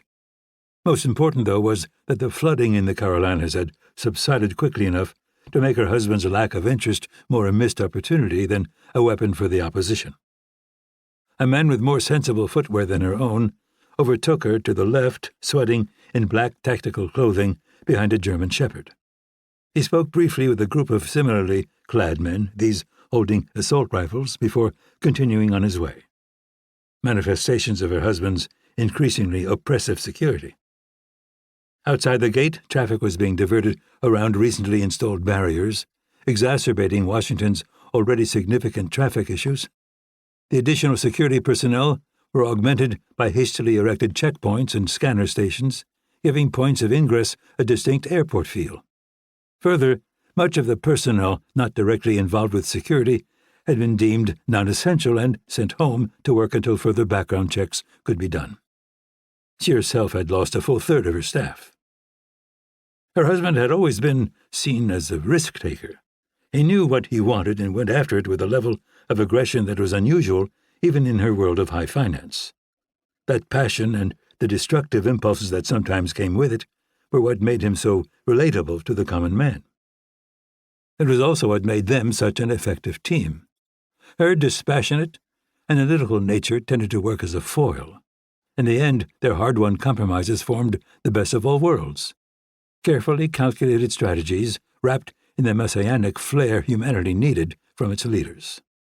What she'd missed was that her husband had never been faced with a physical threat. The passion that she'd mistaken for strength was turning to terror as he realized that losing to Mitch Rapp wouldn't be the same as a political loss. In politics, there were opportunities even in defeat, ways to lie, spin, and blame. With Rapp, there would be no second chances. His defeated enemies didn't return stronger for the experience, nor did they come back to fight another day. To make matters worse, her ability to sway her husband seemed to be slipping. As his paranoia grew, he was increasingly looking to others for counsel, to people who promised him something she couldn't: protection. Finally, there was the threat posed by Nicholas Ward. He had returned to the public arena the day before, announcing that his death had been faked as part of a strategy to defeat a plot against him. A strategy that hadn't just saved his life, but had allowed Mitch Rapp to wipe out one of the world's most brutal terrorist organizations in the process. The story had hijacked the news cycle so completely that anything short of a war with Iran would be insufficient to get it back. So, while her husband hid behind his increasingly elaborate security apparatus, the world's first trillionaire was out in public, looking poised, brilliant, and decisive. Worse, he now had the backing of Mitch Rapp and Scott Coleman's organization. With the nearly inevitable addition of Irene Kennedy, he would have more power than most countries. The fact that Ward was shamelessly taking credit for what had happened in Uganda was telling. He knew that she and her husband had moved against him and was making a show of pushing back, sending the message that while he preferred to stay out of the spotlight, he understood how to use it as well as anyone. Of course, the conspiracy theorists were having a field day, and their ideas were already beginning to surface in the mainstream media. Ward's paramilitary win in Uganda and subsequent resurrection were being conflated with the increased security at the White House. Elaborate stories about a shadowy war between the billionaire class and the political elite were springing up everywhere. The only variant was which side was good and which evil. Fortunately, that was something that could be turned to their benefit. The value of Ward's companies had plummeted during his temporary death, and the inevitable rebound could be used to generate accusations of profiteering, tax fraud, and stock manipulation. Even better, Ward's actions in Uganda seemed to have caused the death of numerous minors. The fact that these children were butchers could be glossed over. With a little sleight of hand, they could be portrayed as innocents who could have been rehabilitated if their lives hadn't been snuffed out by Ward in his single-minded pursuit of safety and ever more wealth. With luck, they might even be able to conjure a faint odor of racism. These were the problems that would be the focus of her imminent meeting with her husband. Just the two of them and their lead political strategist. No distractions, no tangents, and no other considerations. They needed to regain control of the narrative and reestablish Anthony Cook as the only reliable purveyor of strength, truth, and stability. Because if they didn't do so quickly, everything they'd worked for would collapse. Without a shepherd, the sheep quickly became lost. "Good afternoon, ma'am."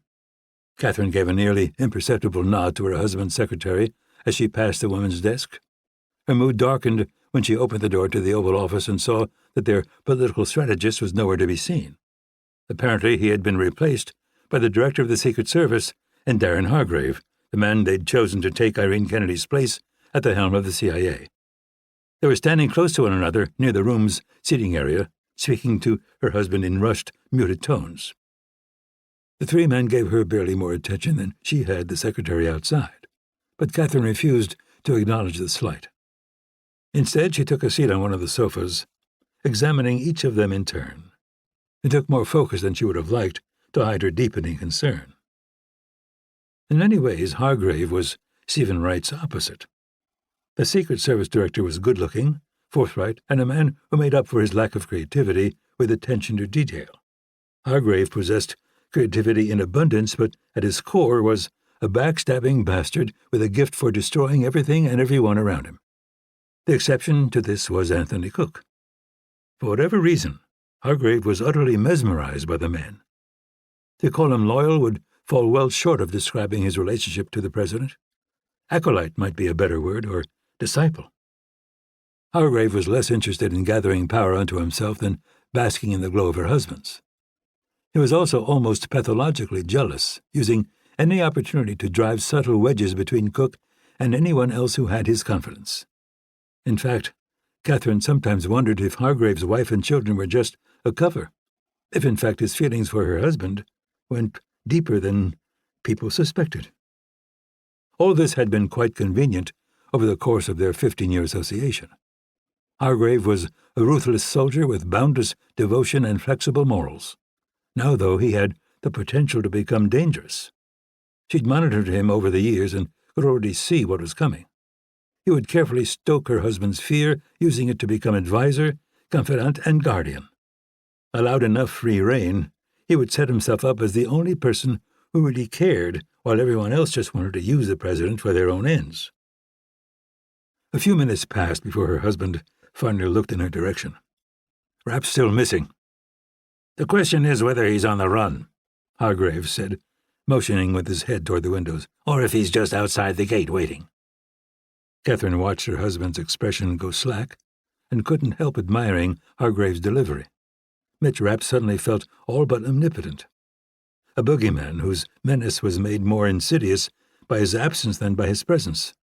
An indistinct shadow just beneath the surface of the ocean. A quiet creak in the night. "What do you think?" she said, turning her attention to Wright. "Is he waiting outside your gate, Steve?" The Secret Service chief looked at her and then the president, clearly not yet comfortable with his new role. We're reasonably confident that Scott Coleman and Bruno McCraw are at Nicholas Ward's compound in Uganda, but it's impossible to be 100% certain. Joe Maslick and Irene Kennedy are both at their homes in Virginia, and Charlie Wicker is in Wyoming. We have solid surveillance on all three of them. Claudia Gould, Coleman's logistics chief and Rapp's partner, is at her house in Cape Town with her daughter.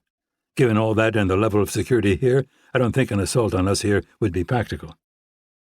It would be naive to believe that Coleman and his team are the only people Rapp can turn to, Hargrave pointed out. I have analysts going over the files on every operation he's ever been involved in, and I can tell you that he has allies everywhere. People whose lives he saved, people who owe him their careers, foreign operatives he's fought with, even private contractors who will do anything for the right price. You could have men on your security detail right now who have a connection to Rapp that we haven't discovered yet. We've been extremely careful selecting the people handling the president's security, Wright interjected, clearly angered by the attack on his competence. Most are too young to have served with Rapp, and the rest have very clear employment histories that never put them in Rapp's or Kennedy's sphere of influence. We've also changed any security protocols. Catherine tuned out the argument that ensued. She'd been blindsided by the attack on Rapp's house, something that didn't happen often. Her husband hadn't consulted her on the move, either because Hargrave had convinced him not to or because he knew that she'd have objected. It had been a thoughtless act, driven by panic and by the sycophants he was surrounding himself with. Foolishness and weakness, traits very much on display in the heated discussion playing out in front of her, tended to be fatal at this level. Is Mitch Rapp even a threat? She interrupted. The obvious but apparently unexpected question caused the room to go silent. This isn't your area of expertise, her husband said, turning toward her, nor is it mine. But it apparently was the area of expertise of an acting CIA director who until a week ago had been their personal lawyer? A Secret Service chief who was still moving into his office? With hindsight, she wasn't surprised that the threat of physical danger would rob her pampered husband of his reason. She was surprised, though, at how quickly and thoroughly the transformation had come about. Mitch Rapp loves this country, she said. He spent his life defending what he believes are its ideals. You were chosen by the American people and are governing exactly the way you said you would. Are you sure he wants to assassinate a sitting president and further destabilize a country that's already struggling? And even if he does, any move he makes would put him up against the men and women sworn to protect you, people he knows and admires. What do you suggest we do to test that theory? Hargrave countered. Have the president make a speech from an open podium in Nebraska? Throw out the first pitch in a stadium full of baseball fans? Cook glared at the man, and he averted his eyes. Catherine took a bit of solace in that. Her husband wasn't completely under Hargrave's spell. Not yet. Unfortunately, their former lawyer would come to the same conclusion. He'd retreat for the moment, recalibrating before resuming his slow advance. In a month, would her husband be so quick to put him in his place? I don't think we need to descend into the ridiculous, she said. In the short term, Tony should stay here behind the security the Secret Service has worked so hard to create. We'll use that time to reacquire Rapp, refine our security protocols, and continue to purge people who are loyal to him and Irene Kennedy. I agree, Wright said. I see this as a diminishing threat. Right now we don't have our systems fully updated, and we don't know everyone who owes Rapp or Kennedy. In the coming months, though, we'll sort that out. But Rapp knows that, too, Hargrave protested. He may be the most successful assassin in history. It isn't going to be lost on him that his job gets harder with every day that goes by.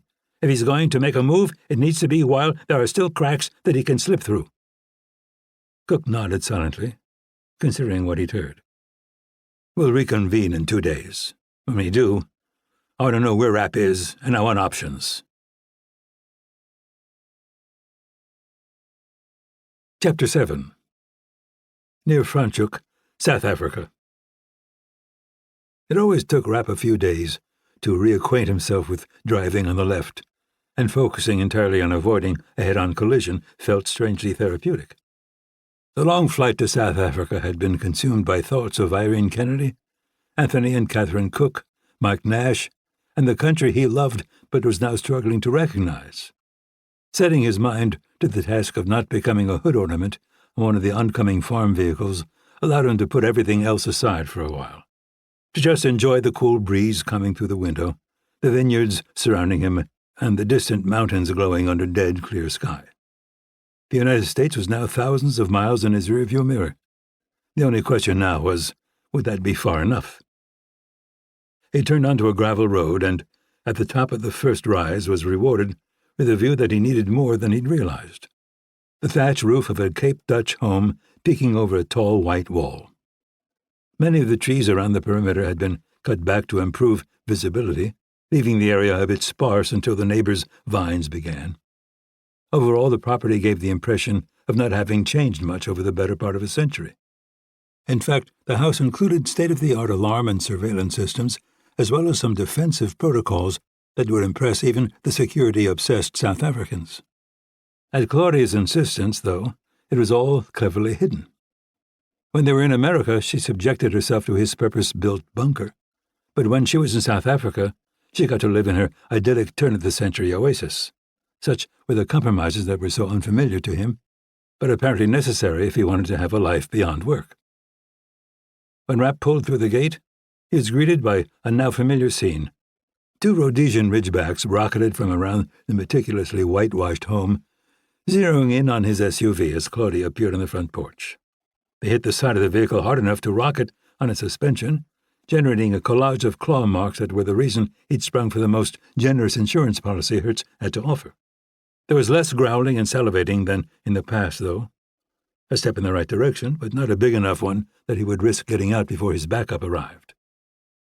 It did a moment later, in the form of a 7-year-old girl with a tangle of blonde hair and a missing incisor.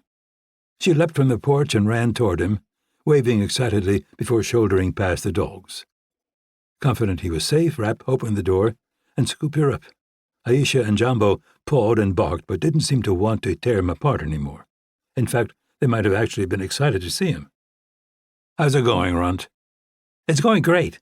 Can we go for a ride later? It's still not late, and the weather's really good. Mom doesn't like me taking my bike outside the wall when you're not here. It's so boring to ride around in the yard. We should definitely go out. It won't be dark for hours, and it's supposed to rain tomorrow." "I don't know. I'm kind of jet-lagged, and I'm guessing you're going to drop the hammer the second we get out on the road." "I won't. We'll do an easy day. Zone 1, even on the hills." He grinned as he carried her toward the house. She was already picking up his training jargon. "If you promise. Recovery pace the whole way." "I totally promise. We'll go hard on Thursday." They finally reached the stoop, and he put her down before giving Claudia a quick kiss. She looked down at her daughter and pointed inside. "I went into your room a few minutes ago, and I think you know what I'm about to tell you."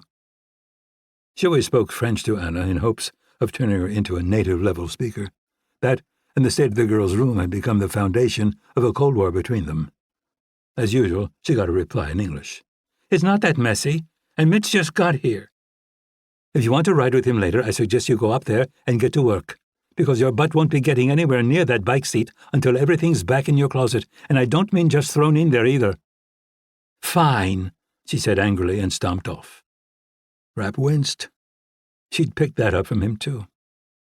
He needed to be a little more careful.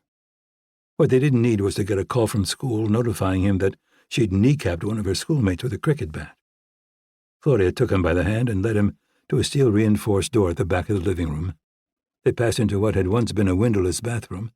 The walls were now armored, and a metal cabinet full of food and weapons stood where the bathtub had once been. Various electronics were stacked neatly on a shelf next to the sink and below a bank of color monitors. In the center was a tiny table with 3 folding chairs. Again, a pale reflection of what he had in the States. Provisions were limited, and the space had neither filtered air nor a secure water supply. To the positive, it was soundproof and sturdy enough to hold off even pretty well-equipped attackers for the better part of an hour. Once the door was firmly shut behind them, Claudia's eyes filled with tears, and she threw her arms around him. "What?" "I didn't know if we'd ever see you again. With everything that's happened, I thought you might just disappear." "I considered it," he admitted. "And it's still an option." She released him and pulled back. "No, it's not." "Hold judgment until you hear the full story." They sat, but before he could start, she spoke. "What happened to Mike, Mitch?" "Maggie didn't tell you?"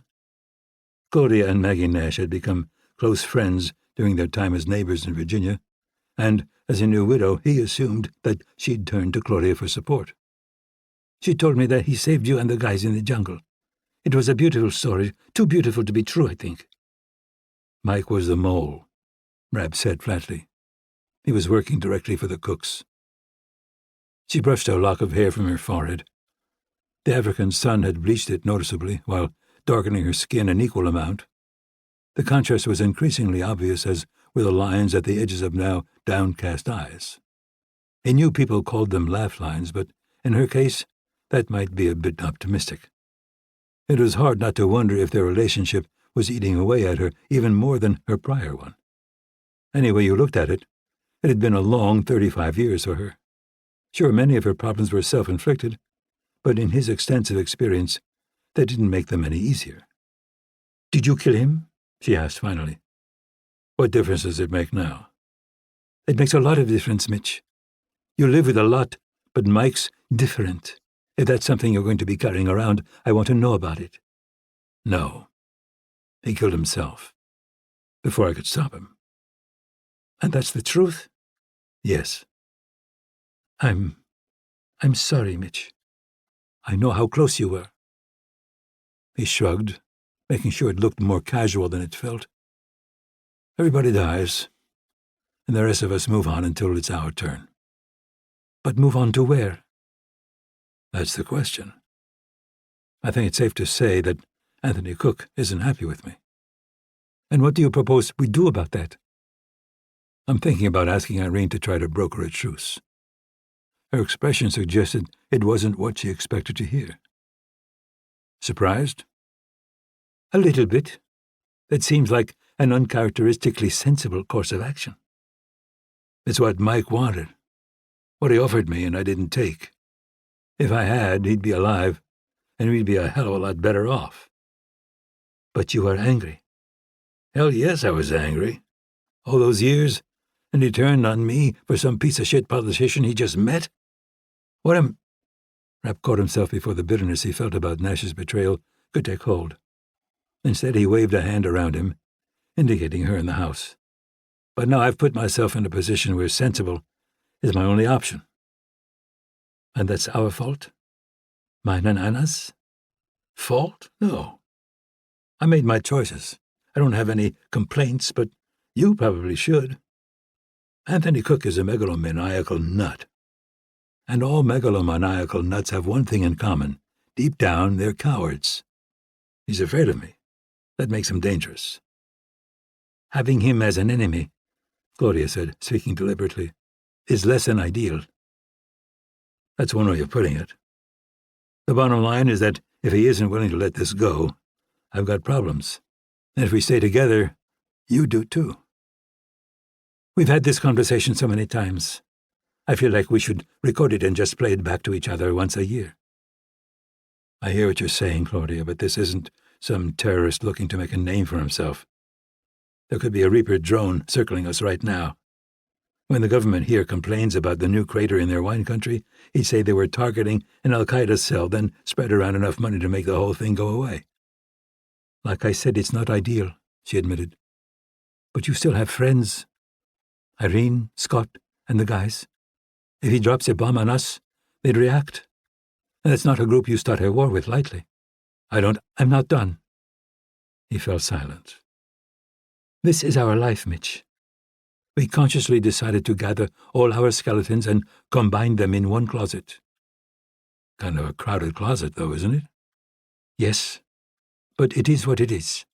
You can't keep seeing this family as a temporary accommodation that can be unraveled every time something bad happens.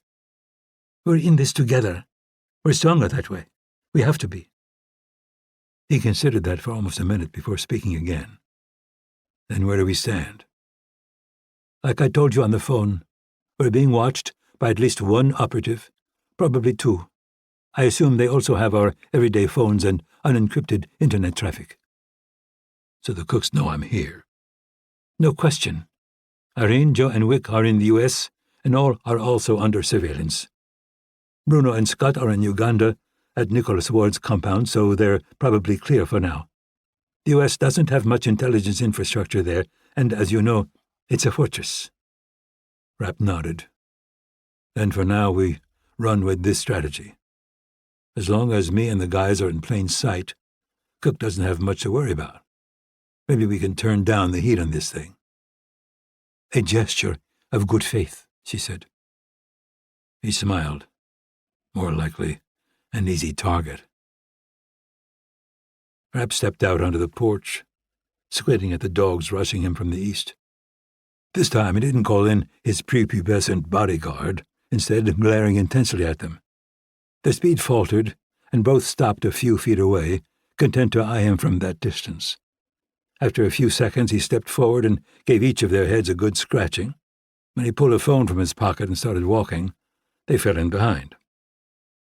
The Samsung was an off-the-shelf model with no special security and connected via Claudia's family plan.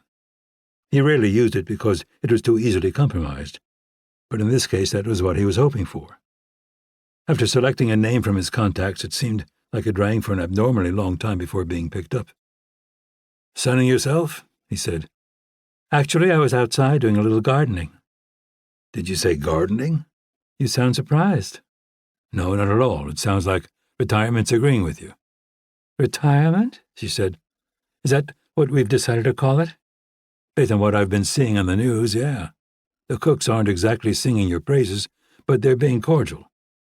I imagine that the First Lady has convinced her husband there's no profit in a war between us, that the best thing for them is to just let me fade away." Rapp shaded his eyes and watched the sun glint off the broken glass that topped the wall. Dust from the surrounding vineyard was creating a haze over the mountains as the wind started to kick up. He wondered if it would be enough to dampen Anna's enthusiasm for a bike ride. "What about a war with me, Irene? Do they see a profit in that?" There was a long pause before she answered. "There's no question that the President sees you as a threat. Right now, the resources of the U.S. government are focused almost entirely on his personal security. I don't know much about politics, but that doesn't seem like a winning strategy. People don't elect a president to spend 4 years hiding under a desk. I imagine his campaign advisors would agree. But what about you? What are your thoughts on this?" He took a seat on a stone bench, leaning back against the perimeter wall as the dogs dropped into the grass at his feet. He didn't stay long, though. Anna appeared in the front door and started toward the outbuilding where the athletic gear was kept. She laughed as they danced around her, tried to smack them on their noses, but every time proving to be just a fraction too slow. He watched her in silence as she crossed the lawn, a reminder that he had no choice but to ignore every instinct he developed over the years. Mitch Rapp, the family man, the peacemaker, the fount of reason and compromise. It was hard not to laugh. "I want a truce. Can you broker it?" When Kennedy responded, she didn't bother to hide her relief. "I'll call Catherine this morning and see what I can do." Chapter 8. CIA Headquarters, Langley, Virginia, USA. Everything looked familiar, but like so many things in Langley, it was an illusion. In fact, nothing was the same. The organization she'd spent so many years shaping was gone. The ideas, values, and beliefs it was built on had been cast aside with terrifying speed and ease. Irene Kennedy was wearing a visitor's badge and being led through the building by a nervous young woman she'd never seen before. Catherine Cook had refused her request for a face-to-face meeting and instead insisted that Kennedy go through Darren Hargrave, the man who had replaced her. She assumed that it was a reminder from the president that she was now a persona non grata in Washington. Catherine Cook likely would have preferred to handle this herself. It was a meeting that had the potential to define her husband's time in office, and the First Lady was too smart to trust it to a man as unstable as Hargrave. The reaction of the people she passed was interesting in its predictability. A few, old acquaintances close to retirement, stopped to exchange veiled words about what was happening to the organization and country. Most, though, just averted their eyes and scurried away. In the alternate universe that was the nation's capital, one was either in power or invisible. It was an adjustment that many influential people never managed to make, causing them to spend the rest of their lives begging for scraps. Kennedy, on the other hand, had always looked forward to the day she would leave it all behind. Obviously, this wasn't the way she had imagined that exit, but it had its advantages. A clean break, with no entanglements that could arrest her momentum. Mitch Rapp's philosophy was even more unusual. His preference would have been to go through life without anyone in Washington ever knowing he existed. Paradoxically, he'd accomplished too much to make that possible. And now here she was, not asking for the gratitude he was owed, or the recognition he deserved, nor for compensation for the endless list of injuries he'd accumulated, or their personal losses, only that he be allowed to live out his life in peace. After everything he had done, that was the best he could hope for. They entered the elevator and rose to the 7th floor. When Kennedy stepped out, she found the same decor but all new faces. Expected, but still disorienting. Old colleagues had warned her that Hargrave had little interest in the agency's operations throughout the world and was focused entirely on eradicating her influence from the organization. Talented veterans were being demoted, forced into retirement, or moved to remote posts only to be replaced by people she would have never dreamed of putting in positions of responsibility. After only a week under Hargrave's leadership, her prediction was coming true. The CIA's focus was moving from protecting the country to protecting the cooks. She was pointed to a chair in what had been her outer office, and told to wait. It would be a while, she suspected. A petty power play that so many in Washington couldn't resist. Yet another reminder of her newly minted insignificance. Kennedy pulled a tablet from her bag and opened the book she was reading. Incredibly, it contained nothing at all about geopolitics, economics, or military strategy. Instead, it was a memoir by a woman who had moved to Italy to renovate an old house. Kennedy had bought it in hardback when it was first released, but had been forced to donate it unread to the library when she'd run out of bookshelf space. Now she was a third of the way through the electronic version and enjoying herself immensely.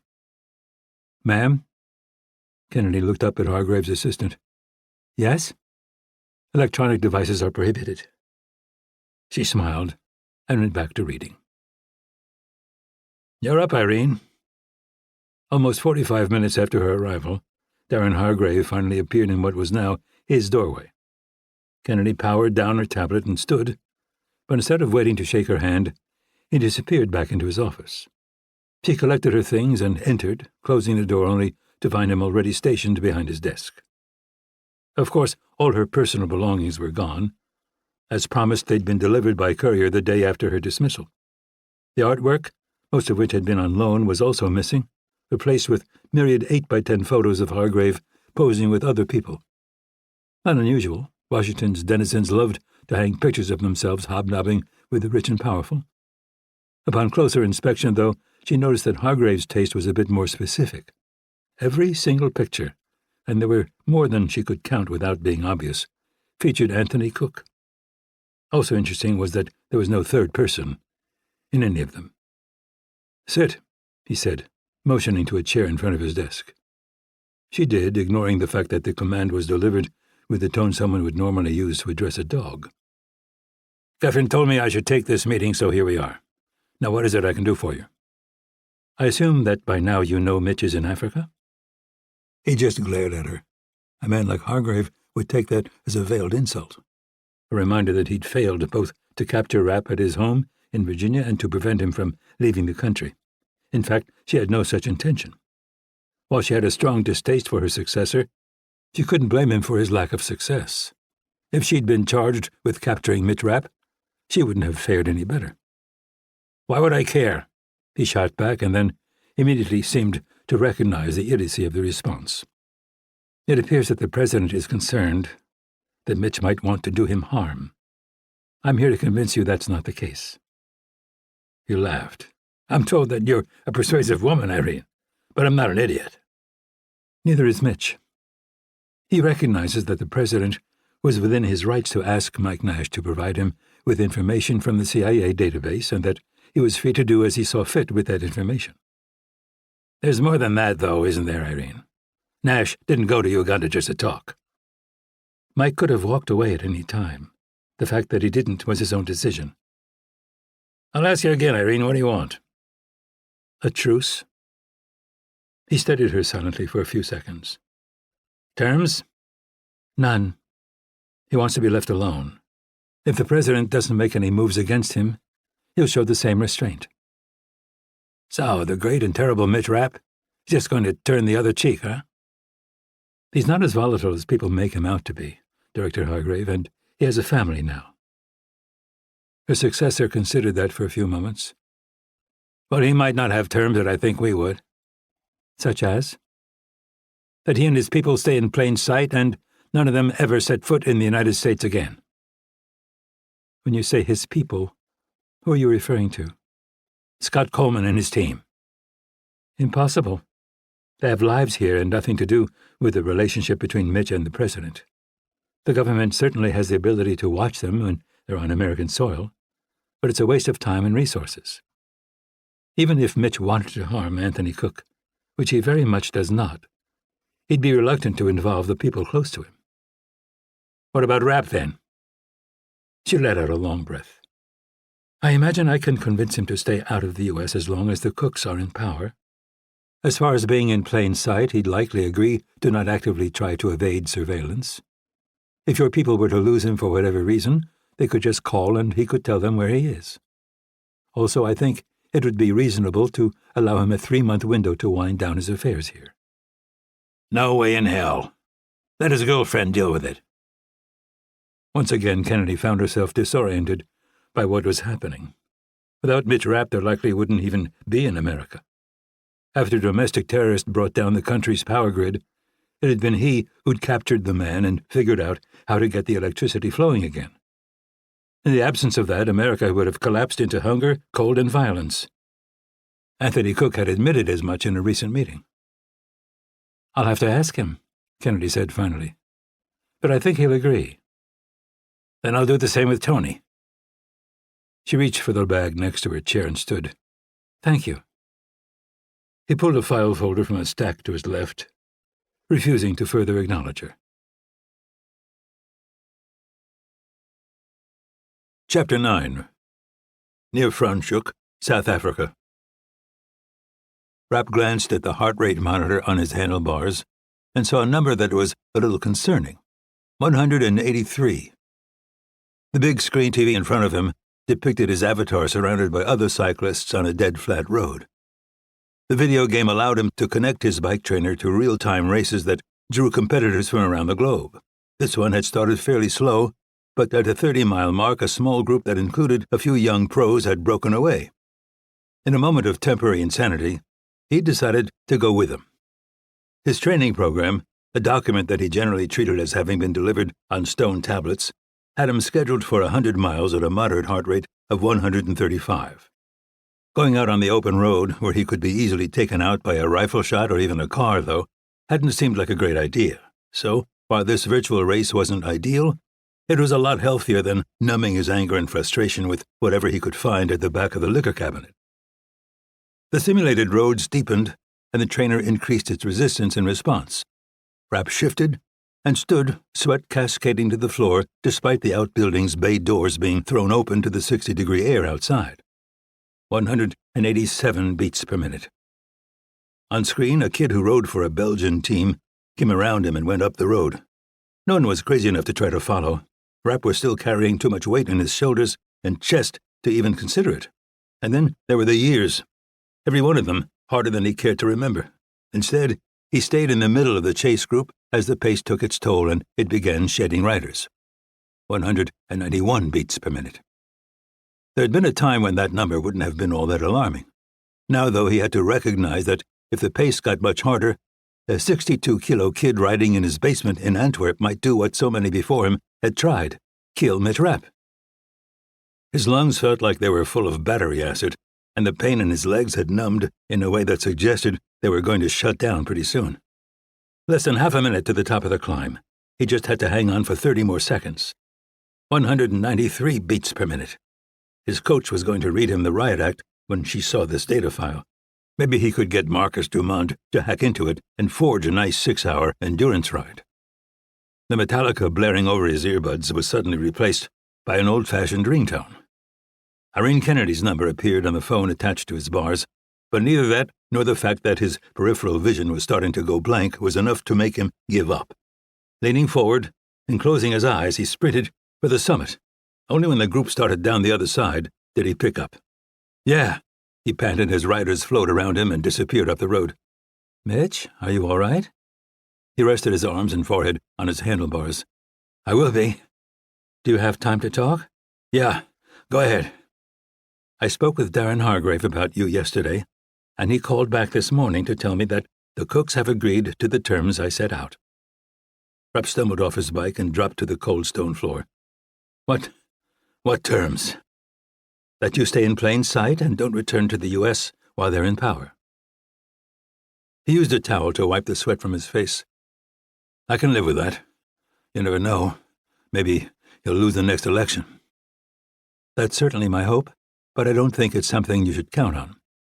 There's a good chance that he'll serve all 8 years, and I think there's also a reasonable chance that his wife will win the nomination after he's done."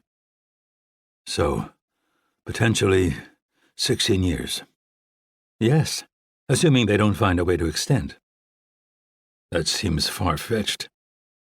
"Underestimating them would be a mistake." The number 16 seemed kind of abstract until he realized that Anna could realistically have children of her own before he set foot back in his country. And he'd be nearly eligible for Social Security. "What's that get me in return?" "I think we can expect continued surveillance on you, Scott, and his key people, but beyond that, the cooks forget you ever existed." "Do you believe him?" "Here's what I can tell you. Right now, he's scared. The Secret Service is restructuring his security in a way that's designed specifically to stop an assassination attempt by you. Once that's done, and some time passes with you abiding by your side of the agreement, he should feel significantly safer. At that point, you'll probably be fine." "Probably?" "I'm not going to lie to you, Mitch. Anthony Cook is a man motivated by power and dominance over others. You know his type as well as I do. The question is whether that need is more powerful than his survival instinct." The number she'd called from was encrypted, but not one of their highly secure protocols. It was possible that the NSA was listening, but he was beyond caring. "I see that as leaving me with 3 options." "3?" Kennedy said. "Do tell." "One, I could try to take him out, but it'd be a heavy lift and guaranteed to come back and bite me in the ass." "I agree. What's your second option?" "I disappear. Pack up tonight, slip out of here, and spend the rest of my life under the radar." "I see a lot of drawbacks to that plan, Mitch. If you drop out of sight, he's going to think it's to come after him. The entire world's going to be hunting you. Let's talk about option 3. "That's a simple one. I take him at his word. My life here isn't anything to complain about. I can get back into racing, heal up, and if I get bored, I can do some jobs with Scott." "I don't want to sound like I'm backing you into a corner, Mitch, but I think that's the only viable way forward. It's possible that Cook won't be able to let this go, but I'm leaning in the direction of him just wanting it behind him. And I can almost guarantee the First Lady does." "Okay, you've convinced me. But before I agree, I need to talk to Scott and the guys. They're going to end up under surveillance, and at least for a while there's going to be a risk to them bunching up. The opportunity to take them out in something that looks like an op gone wrong might be too tempting for Cook. But if they're okay with it, then we have a deal." Chapter 10. The White House, Washington, D.C., USA. "I just got a call from Irene Kennedy," Darren Hargrave said. "Rapp's agreed to our terms." President Anthony Cook scanned the Oval Office, settling first on the concerned expression of Stephen Wright, and then on the more enigmatic one of the First Lady. With everyone else standing near the middle of the room, she'd chosen a place on one of the sofas.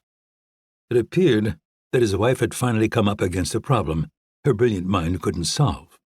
Her fatal flaw had always been her belief that other people, at least to some degree, were slaves to the same cold logic that ruled her existence. In fact, nothing could be further from the truth. The average human's mind was a tidal wave of contradictory emotions unbounded by intellect or calculation. Love, hate, fear, greed, lust, all fighting for dominance, advancing and retreating, controlling and justifying every action and reaction. While her advice was perhaps valuable when dealing with someone like Irene Kennedy, she was completely lost where a man like Mitch Rapp was concerned. He was smarter and better trained than most, but ruled by the same urges and passions. Cook, unlike his wife, understood those impulses because he too felt them. It was what fueled his popularity, making him relatable to the average voter. It was also what allowed him to understand the threat that Mitch Rapp posed in a way his wife never could. Or was it more than that? He'd been dreaming of the presidency almost all his life. But it was she who had shown him that it didn't have to be an end in and of itself, that it could be a stepping stone. With her eyes locked entirely on that prize, though, was he becoming just another cog in her machine? Losing the next election would be devastating to her achieving her goals. On the other hand, his death would be only a speed bump, one she could use to propel herself into the presidency. A few years earlier than they'd planned, of course, but she could recalibrate. Catherine Cook could always recalibrate. "Do you trust him?" Cook said finally. Hargrave laughed. "Are you kidding? The way he sees it, you sent one of his best friends to kill him. And I don't think anyone's dumb enough to buy the story of Nash's suicide. Rapp tortured him to death like he does all his enemies." Cook felt a vague wave of nausea wash over him at the man's words, but didn't let it show. "So he offers the truce in an effort to buy time." "That's exactly what I expected, sir. He needs to keep us off him so he can figure out how to make his move before we get your security fully up to speed." "My understanding is that we're now tracking everyone in his inner circle," Catherine interjected.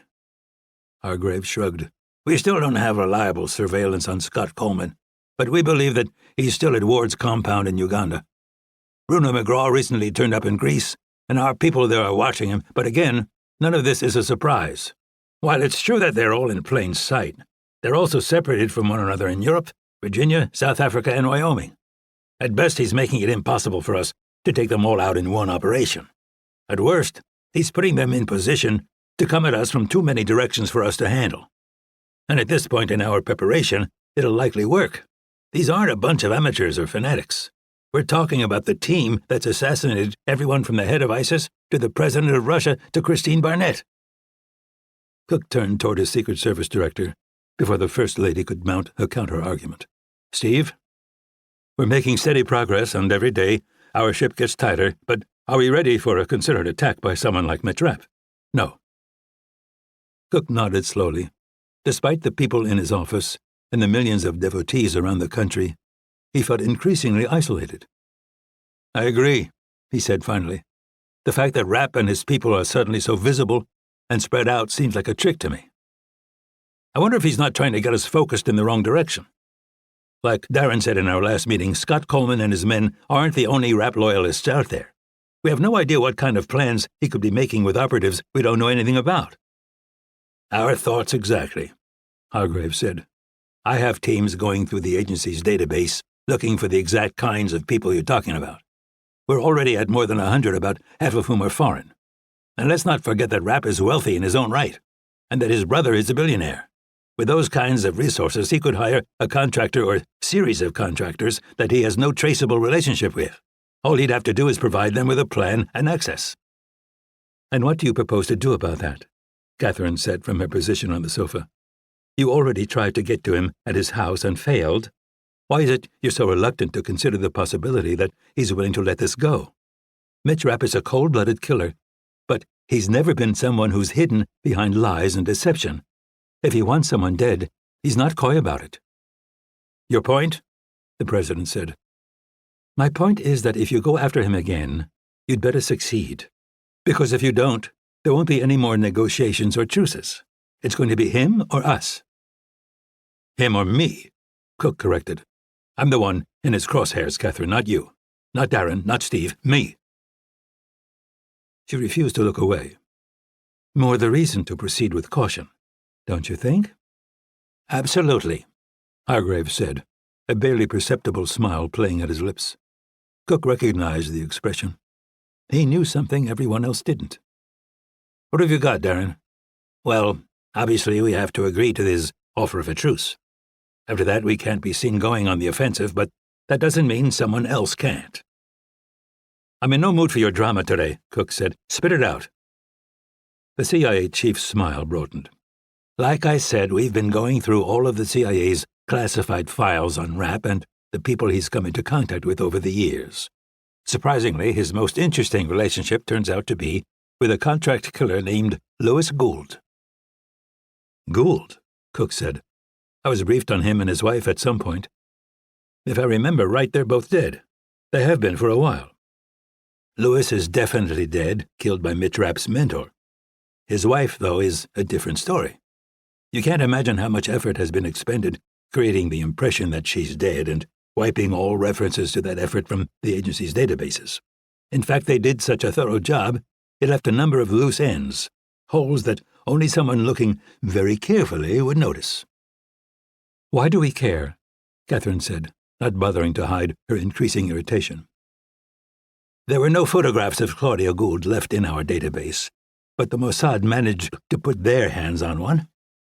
He reached into his pocket and pulled out a grainy photo of a young woman sitting at what looked like a European cafe.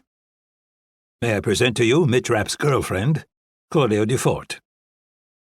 Cook took the picture and examined it. "Are you sure of this?" 100%. "Interesting," Stephen Wright said. "But how does it help us?" "Claudia Gould wasn't just Louis's wife. She handled all the research and logistics for his operations. And as a full partner, she made a lot of enemies. That's why it was necessary for her to disappear. And while the agency doesn't have much information on her life as Claudia Dufort, we have a great deal of information on her and her husband's activities in years past. That includes a pretty solid list of people she's crossed. What if one of those people were to find out that she isn't dead? That, in fact, she's living the good life in South Africa?" Cook thought about that for a moment. "They'd go after her, not Rapp. And if we're careful about how we share the information, there'd be no reason for him to think we had anything to do with it." "Exactly," Hargrave said. "At that point, our worst-case scenario is that Rapp stops an attack on her and becomes consumed by the fear that word about her being alive has hit the street. Or maybe he fails and then becomes consumed with guilt and the idea of exacting revenge." Cook nodded slowly. "Either way, we get some breathing room to consolidate my security." "Exactly." "You said that's our worst-case scenario. What's best case?" "That he takes a bullet for her or her daughter and ends up as collateral damage. If that happens, all our problems are solved." Catherine Cook watched Hargrave and Wright file out of the Oval Office and then turned her attention to her husband. He looked tired, uncertain. Instead of exuding strength, he seemed to be hiding weakness. It was a subtle change, but one the American people had a sharp nose for. Once it took hold in their subconscious, their reverence for their president would transform into loathing. Without ever knowing why, they'd turn away from him in favor of someone who could give them what they needed. Her husband met her eye. "What?" "How much security will be enough, Tony? What will it take for you to say you're safe from Mitch Rapp and his people? How long will it take? And will safety only be here in the prison you've created for yourself? Or one day will you be able to go back out into the country you're supposed to be ruling? Because the press and your constituents are already starting to notice. While Nicholas Ward is going head-to-head with African terrorists, you're hiding behind your desk." As expected and intended, his anger flared. "We control Congress. We control most of the government agencies that mean anything, and I've proven I have got the power to get people elected or tossed out on their... all of which can disappear overnight, Tony. You know that as well as I do. We've seen it happen to other politicians, and to think we're immune could be fatal. Look, I agree that we need to take precautions and increase your security. But at some point, there needs to be an end to it. We need to have a plan with concrete, measurable goals. And when we achieve them, we need to move on." "Suddenly you're a security expert?" Suddenly Darren is? She retorted. He's a manipulating psychopath who's obsessed with you, and that made him easy to use. But I sense that you're not in the driver's seat anymore. He's loyal, Kathy. That's a rare thing in this town. Maybe rarer than I thought. She wasn't sure if that was aimed at her, but now wasn't the time to try to find out. He cares about you the way a parasite cares about its host, Tony. He wants to feed off of you, to bump everyone else out of your orbit and be the only one left. Mitch Rapp is the best thing that ever happened to him. There'll always be a new angle, a new threat that only he can protect you from. Think about it, Tony. How many people has Darren Hargrave destroyed over the years we've known him? How many careers has he ended? Don't fall into this trap. Please. Cook turned toward the windows and gazed through them at the lights beyond. I'm not being played by Darren, Kathy. I understand him better than anyone. Better than he understands himself. Without me, he ceases to exist. The orbit analogy you used is a good one. I'm the sun to him. If I'm killed, everything goes dark. I never thought I'd say this to you, Tony, but you're being naive. Darren's the most dangerous person in the world to you. He can't give this truce a chance because if it works, he becomes just another Washington player. You've shown him a path to possessing you, and he'll risk everything, including your life and his own, to get that prize. With his back still to her, Cook began slowly shaking his head. Everyone else in this town has a plan B. Right now they need me to maintain their power. But if I were gone, they'd just move on to the next in line, or maybe even find a way to use my absence to better their position. But Darren doesn't have a plan B. He doesn't want to be president or a senator, or even the director of the CIA. He just wants to feel my gratitude and my love. Chapter 11. Near Franschhoek, South Africa. Rapp dug into a drawer and finally located the item he was searching for, a Safariland Level 2 vest. While it wouldn't stop much, it was fairly comfortable and better than nothing. He put it on over a mesh tank top and then covered it all with a dull green sweatshirt. Matching shorts and shoes broke with the current fashion of brightly colored running clothing, but would help camouflage him if his trail run didn't go as planned. And if things really went south, he had a Glock 30 and spare mag in his fanny pack. It had been 2 weeks since his truce with the Cooks had been finalized. In that time, he hadn't ventured beyond the walls of Claudia's property. It had been a surprisingly relaxing break that allowed him to sort out some neglected aspects of his life and finally put the finishing touches on his home gym. Still, he couldn't hide forever. At some point, he'd have to stick his head back out into the world and see if the Cooks tried to take it off. That day was today. He planned to have Claudia drive him to the northeast edge of a local trail system, and then, 3 hours later, a cab would be waiting for him on the southwest side. At last count, the American team watching him had swelled to 3 people, but none looked like shooters. And even if he was wrong about that, they'd have a hard time setting up a last-minute ambush in a public recreation area. Not hard enough that he was willing to leave the vest and gun at home, though.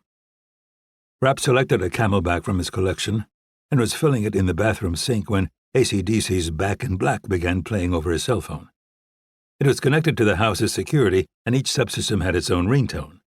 That particular song related to the motion sensors on the private road leading to their gate. It was Sunday, so no mail or deliveries were scheduled, though that didn't necessarily mean anything. His new life made it impossible to control variables the way he was used to. Playdates, neighbors dropping by, and livestock wandering off nearby farms were a constant problem. If it weren't for the Cooks, he'd have probably muted that particular alarm during daylight hours. He grabbed the phone off the counter and connected to the appropriate surveillance cameras. What he saw wasn't a lost cow or vineyard worker looking for a spot to take a break. Instead, he was met with the image of 2 late-model SUVs driving fast toward his gate. Likely rentals, but that didn't tell him anything about who was inside, other than that they weren't local. It would probably turn out to be nothing, but the speed at which they were traveling made him uncomfortable. "Anna," he shouted, running out into the hallway. "In my room, Mitch." He found her sitting at her desk, arranging stuffed animals instead of finishing the homework she'd been putting off all weekend. "Come on," he said, holding out a hand. "Downstairs." "Why? What?" He grabbed her by the arm and dragged her off her chair. "Let's go."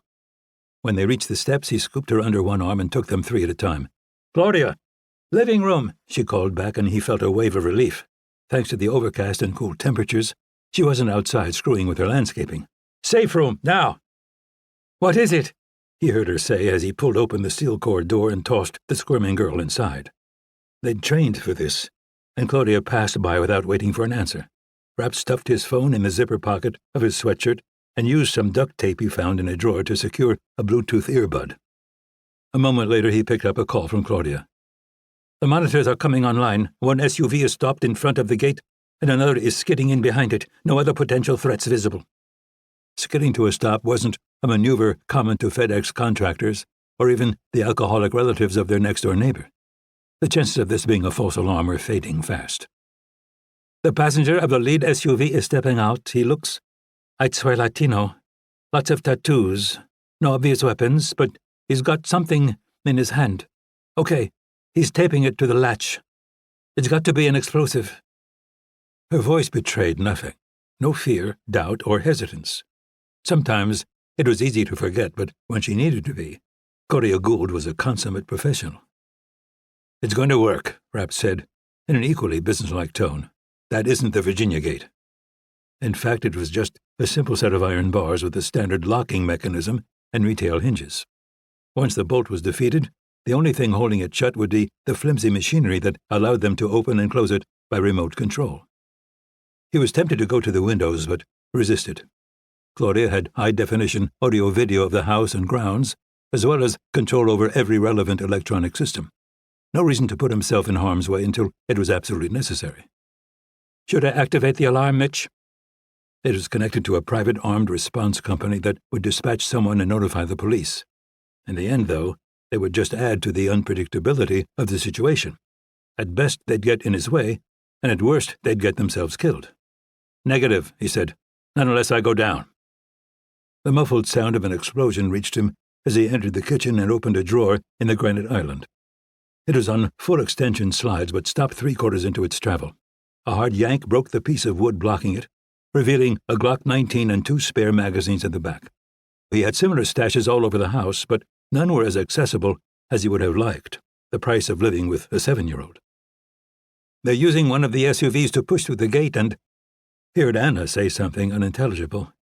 Whatever it was got an immediate response from her mother. "Get back down on the floor and shut your mouth." Not surprisingly, barely audible sobs ensued. "It's okay," Rapp said calmly. "One step at a time. Are they through yet?" "Yes. One man on foot. He's holding a pistol, but I can't see what kind. The others are still in the vehicles. One driving toward the front door, the other toward the east wall." What happened next wasn't hard to predict. "The dogs are coming around from the back, Mitch. Anna, stay under the table and keep your head down. It's going to be okay." Rapp jogged into the living room but stayed near the back wall.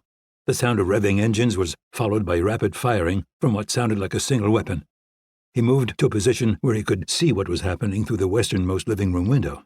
The shooting went silent when Aisha and Jumbo collided with the man. He lost his grip on his weapon and was relegated to trying to fight them off with bare hands. A few moments later, Rapp's concerns about Anna's dogs being more bark than bite were laid to rest. Their muzzles were stained red, and their victim was no longer a threat. "The one on foot looks to be out of the fight," Claudia said. "Men are getting out of both vehicles." "Can you give me a head count? I can't see from my position." "Not yet," she said. "The dogs are going after the car along the wall." Rapp moved right until that vehicle came into view. Both animals hit their targets. The first 2 men out of the SUV's driver's side doors. Both intruders were thrown back and both went down, one firing reflexively but not hitting anything. The smaller of the 2 dogs was the smartest. She went straight for the throat and started shaking the man by it. The other had her target by the arm. He seemed to have panicked to the point that he'd forgotten the purpose of guns and instead of shooting was using his as an ineffectual club. "I've got the vehicle by the wall in view," Rapp said. "Talk to me about the other one." "Stand by." "Okay, they're out, 5 men in total." All were out of the east one as well. The remaining 2 men had wisely exited the other side and were coming around the front and back. The fact that the dogs were now more or less stationary made them easy targets. They went down in a hail of bullets, but not until after leaving 2 men dead and 1 injured. The odds against Rapp had been significantly reduced, but at the same time, a number of questions had been raised. Most important, who were these assholes? Not pros, they seemed more like a group of drug cartel enforcers he'd once faced in California. 10 men in all. Claudia's voice over his earpiece again. 2 are down, 1 is still active, but with a wounded left arm. Both dogs are down. Anna's voice rose up, but again she was cut off by her mother. I told you to stay down and shut your mouth. This time Anna's sobs rose to the level of outright bawling. The 3 men from the east vehicle are going around that side of the house, Claudia said, her tone returning to one of confidence-inspiring serenity. The injured one is bleeding badly, but not doing anything about it. Armed with a pistol. The other 2 have assault rifles. All the men from the other vehicle look like they're going to come through the front door. 2 more assault rifles, the other 3 have handguns. No body armor is obvious, but they could have light vests under their clothes. One is wearing a tactical belt with pouches that look like they might contain grenades. It's possible that the men going around back are equipped with explosives too, but I don't have the angle to confirm it. What's the status of the interior doors? Most are open, but I've locked all of them. If you close them, they'll stay that way. Fortunately, the old house was cut up into a lot of individual rooms, compartmentalized in a way that favored a single man against a larger force. Rapp started through the ground floor, pulling doors shut as he went.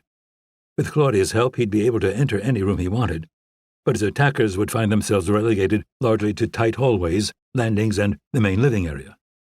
Another advantage he had was understanding the materials that made up the house's interior. Some doors were just wood, but others had bullet-resistant cores. Similarly, some walls were made up of studs and insulation, others original stone, and still others were reinforced with ballistic fiberglass. All were subtly color-coded, so he didn't have to remember which was which in the heat of battle. Had a few Kevlar-reinforced pieces of furniture, and that's what he had to work with. Nowhere near the standard of his house in the U.S., but not the end of the world either. 2 men out front have broken off and are going around the west side of the house. That will make 5 in the back, 1 injured. The 3 in the front are spreading out, 1 toward the door, 1 toward the first dining room window, and the remaining 1 with an assault rifle toward the first living room window. The man at the front door is talking, probably into a throat mic.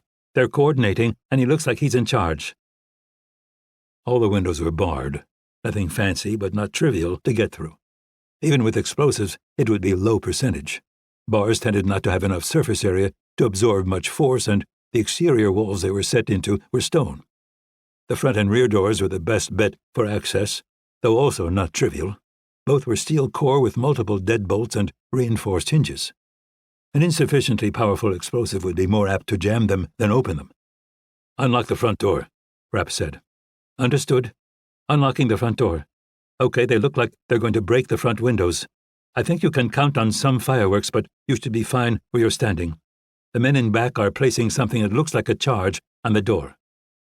Rapp moved to a position behind the entryway staircase, giving him a view into the living room in one direction and the dining room in the other. He put his back against the wall, staying in the middle to give him maximum protection from any potential explosions. Get ready for the windows. The man at the door is reaching for the handle.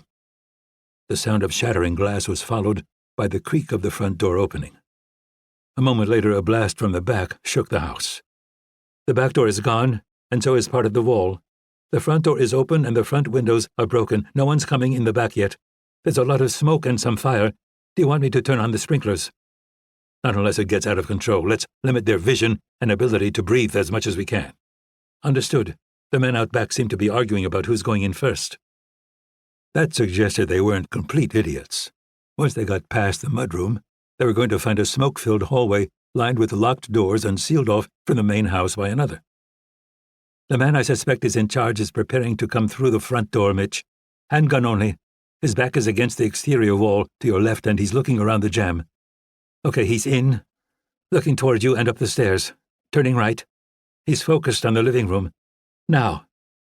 Rapp moved along the wall far enough to bring the man into view. A single round hit him in the left temple and splattered the wall with brain tissue, blood, and bone shards. Rapp retreated again. The man at the dining room window is shouting at the man at the living room window, she said, though he could hear them from his position. Spanish. They don't seem to know what to do.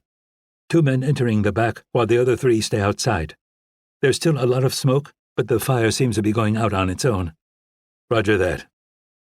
Rapp started easing left, but then dropped to the tile floor when Claudia came on again. Grenade coming in through the living room window.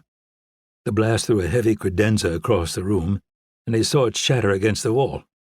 Great if their target was the big screen TV that had become the family's Grand Theft Auto battlefield. But otherwise a waste of a perfectly good explosive.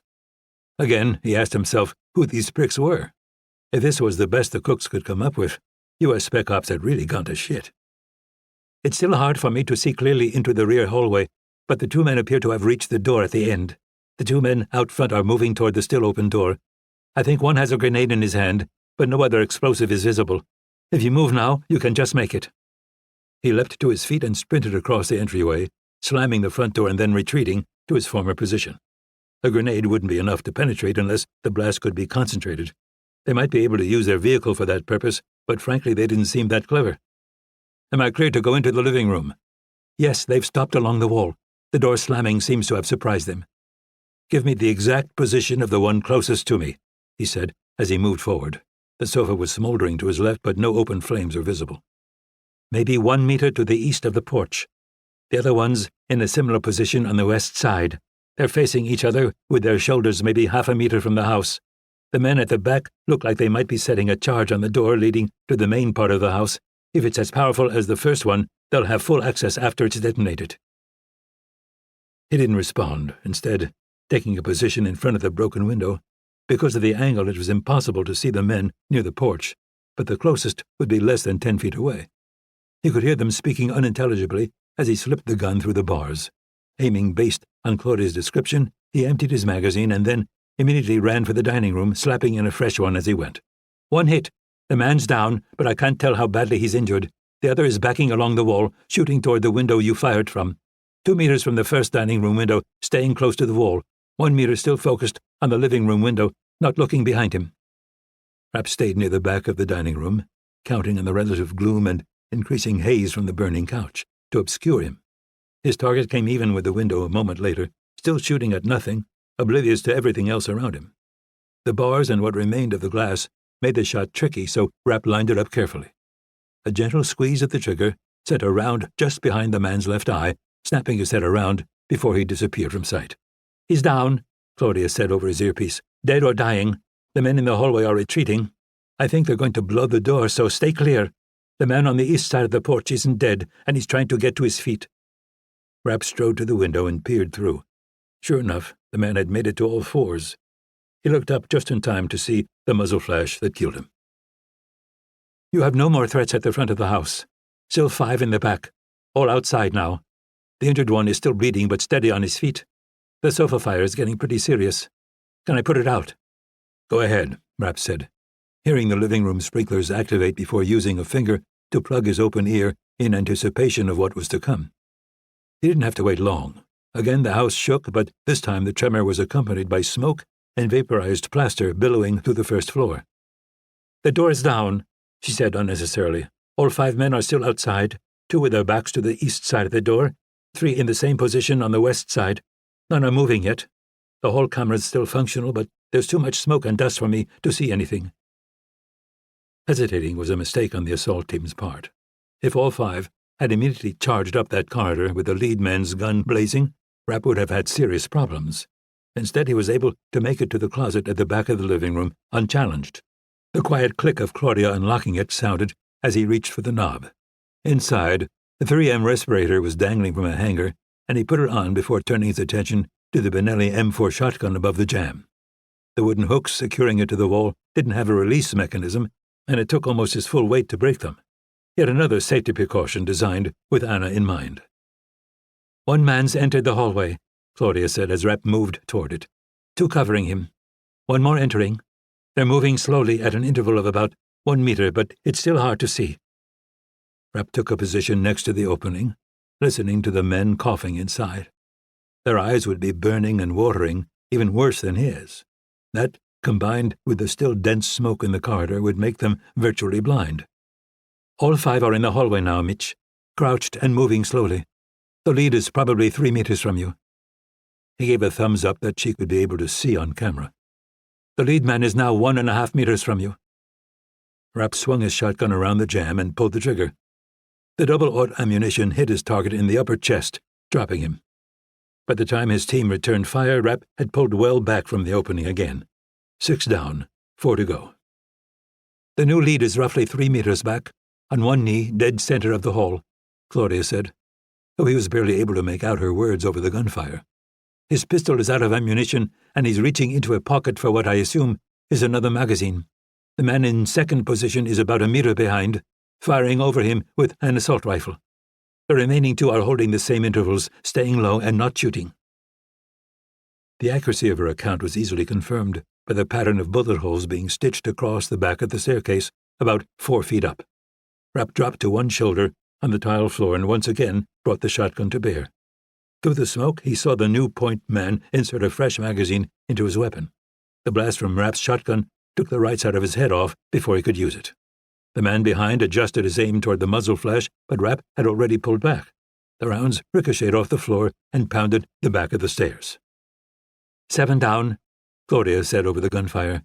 3 remaining, 1 in the hallway shooting at you. He's backing up and looks like he might be going for the kitchen. The other 2 are back outside against the wall to the west. She would have locked the door to the kitchen, but if he recalled correctly, it wasn't reinforced. The sound of splintering wood that became audible a moment later confirmed that. "He's through," Claudia said. "The men out back are holding their position, shouting at each other." Rapp pushed himself to his feet, but didn't make any further move. The man in the kitchen had no other way out. The glass door leading into the yard was barred, as were the windows. But that wasn't necessarily a bad tactical position. Rapp wasn't anxious to go into the hallway with those 2 men out back. There was no telling when they might regain their nerve. The answer to that question came from Claudia a moment later. "The men outside are going for the front, 1 around the east side of the house and 1 the west. The man in the kitchen is uninjured and crouched behind the north side of the island. I'm sorry, but that's where I keep my le creuset." Those were the extremely heavy enameled pots she favored. They made a hell of a beef bourguignon, but would also provide good cover to anyone taking refuge behind them. The other side was full of random cooking utensils that wouldn't stop much. Rapp started down the hallway, sliding along the wall until he reached the broken kitchen door. The smoke had cleared enough to provide decent visibility, but it was still burning the hell out of his eyes. "I've unlocked all the doors in the hallway if you need them. The position of the man in the kitchen is unchanged.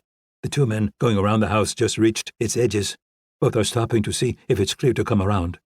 The front door is still locked and undamaged. There's no easy way for them to get inside." Rapp signaled to the hallway camera that he'd understood, then swung the shotgun around the door jamb and fired over the granite countertop. The move generated a lot of noise and showered plaster down on the man's position. Rapp then emptied the weapon into the le creuset side of the cabinet before switching to the Glock 30 in his fanny pack.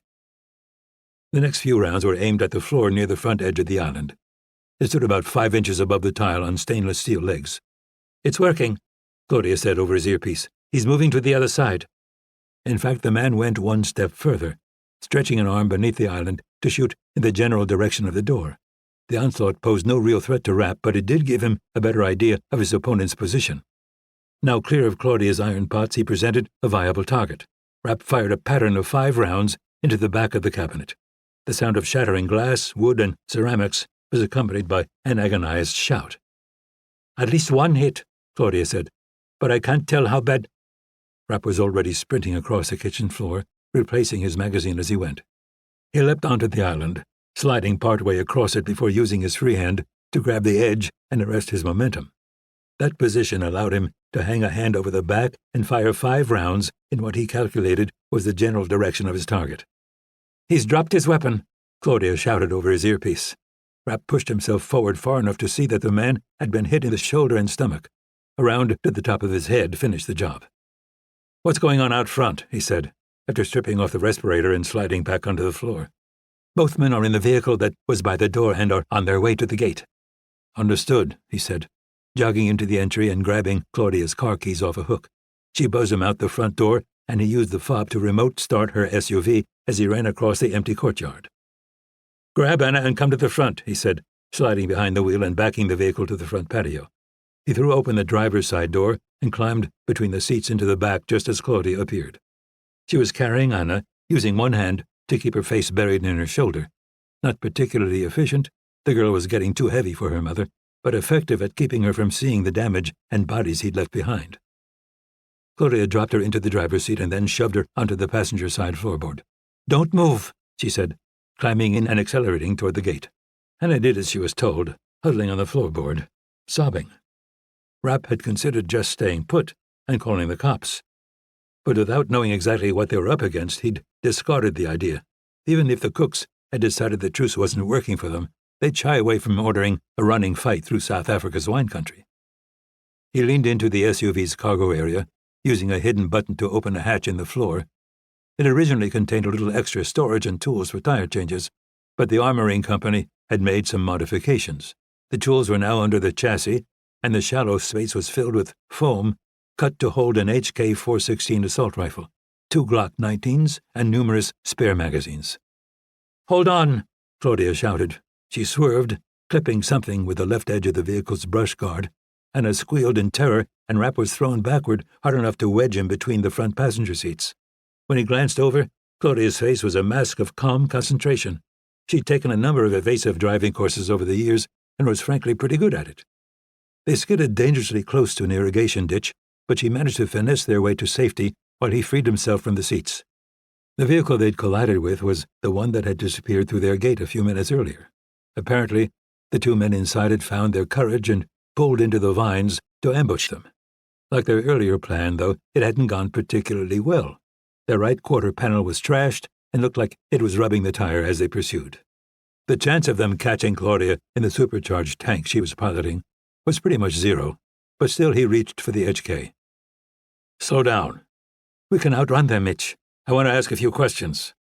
She hesitated, undoubtedly because Anna was in the car, but in the end did as he asked. The gap between them began to close as the man in the passenger seat wrestled an assault rifle through his open window. At the same time, Claudia pushed the button that opened the SUV's rear window. Rapp fired a couple of controlled bursts in the direction of the driver.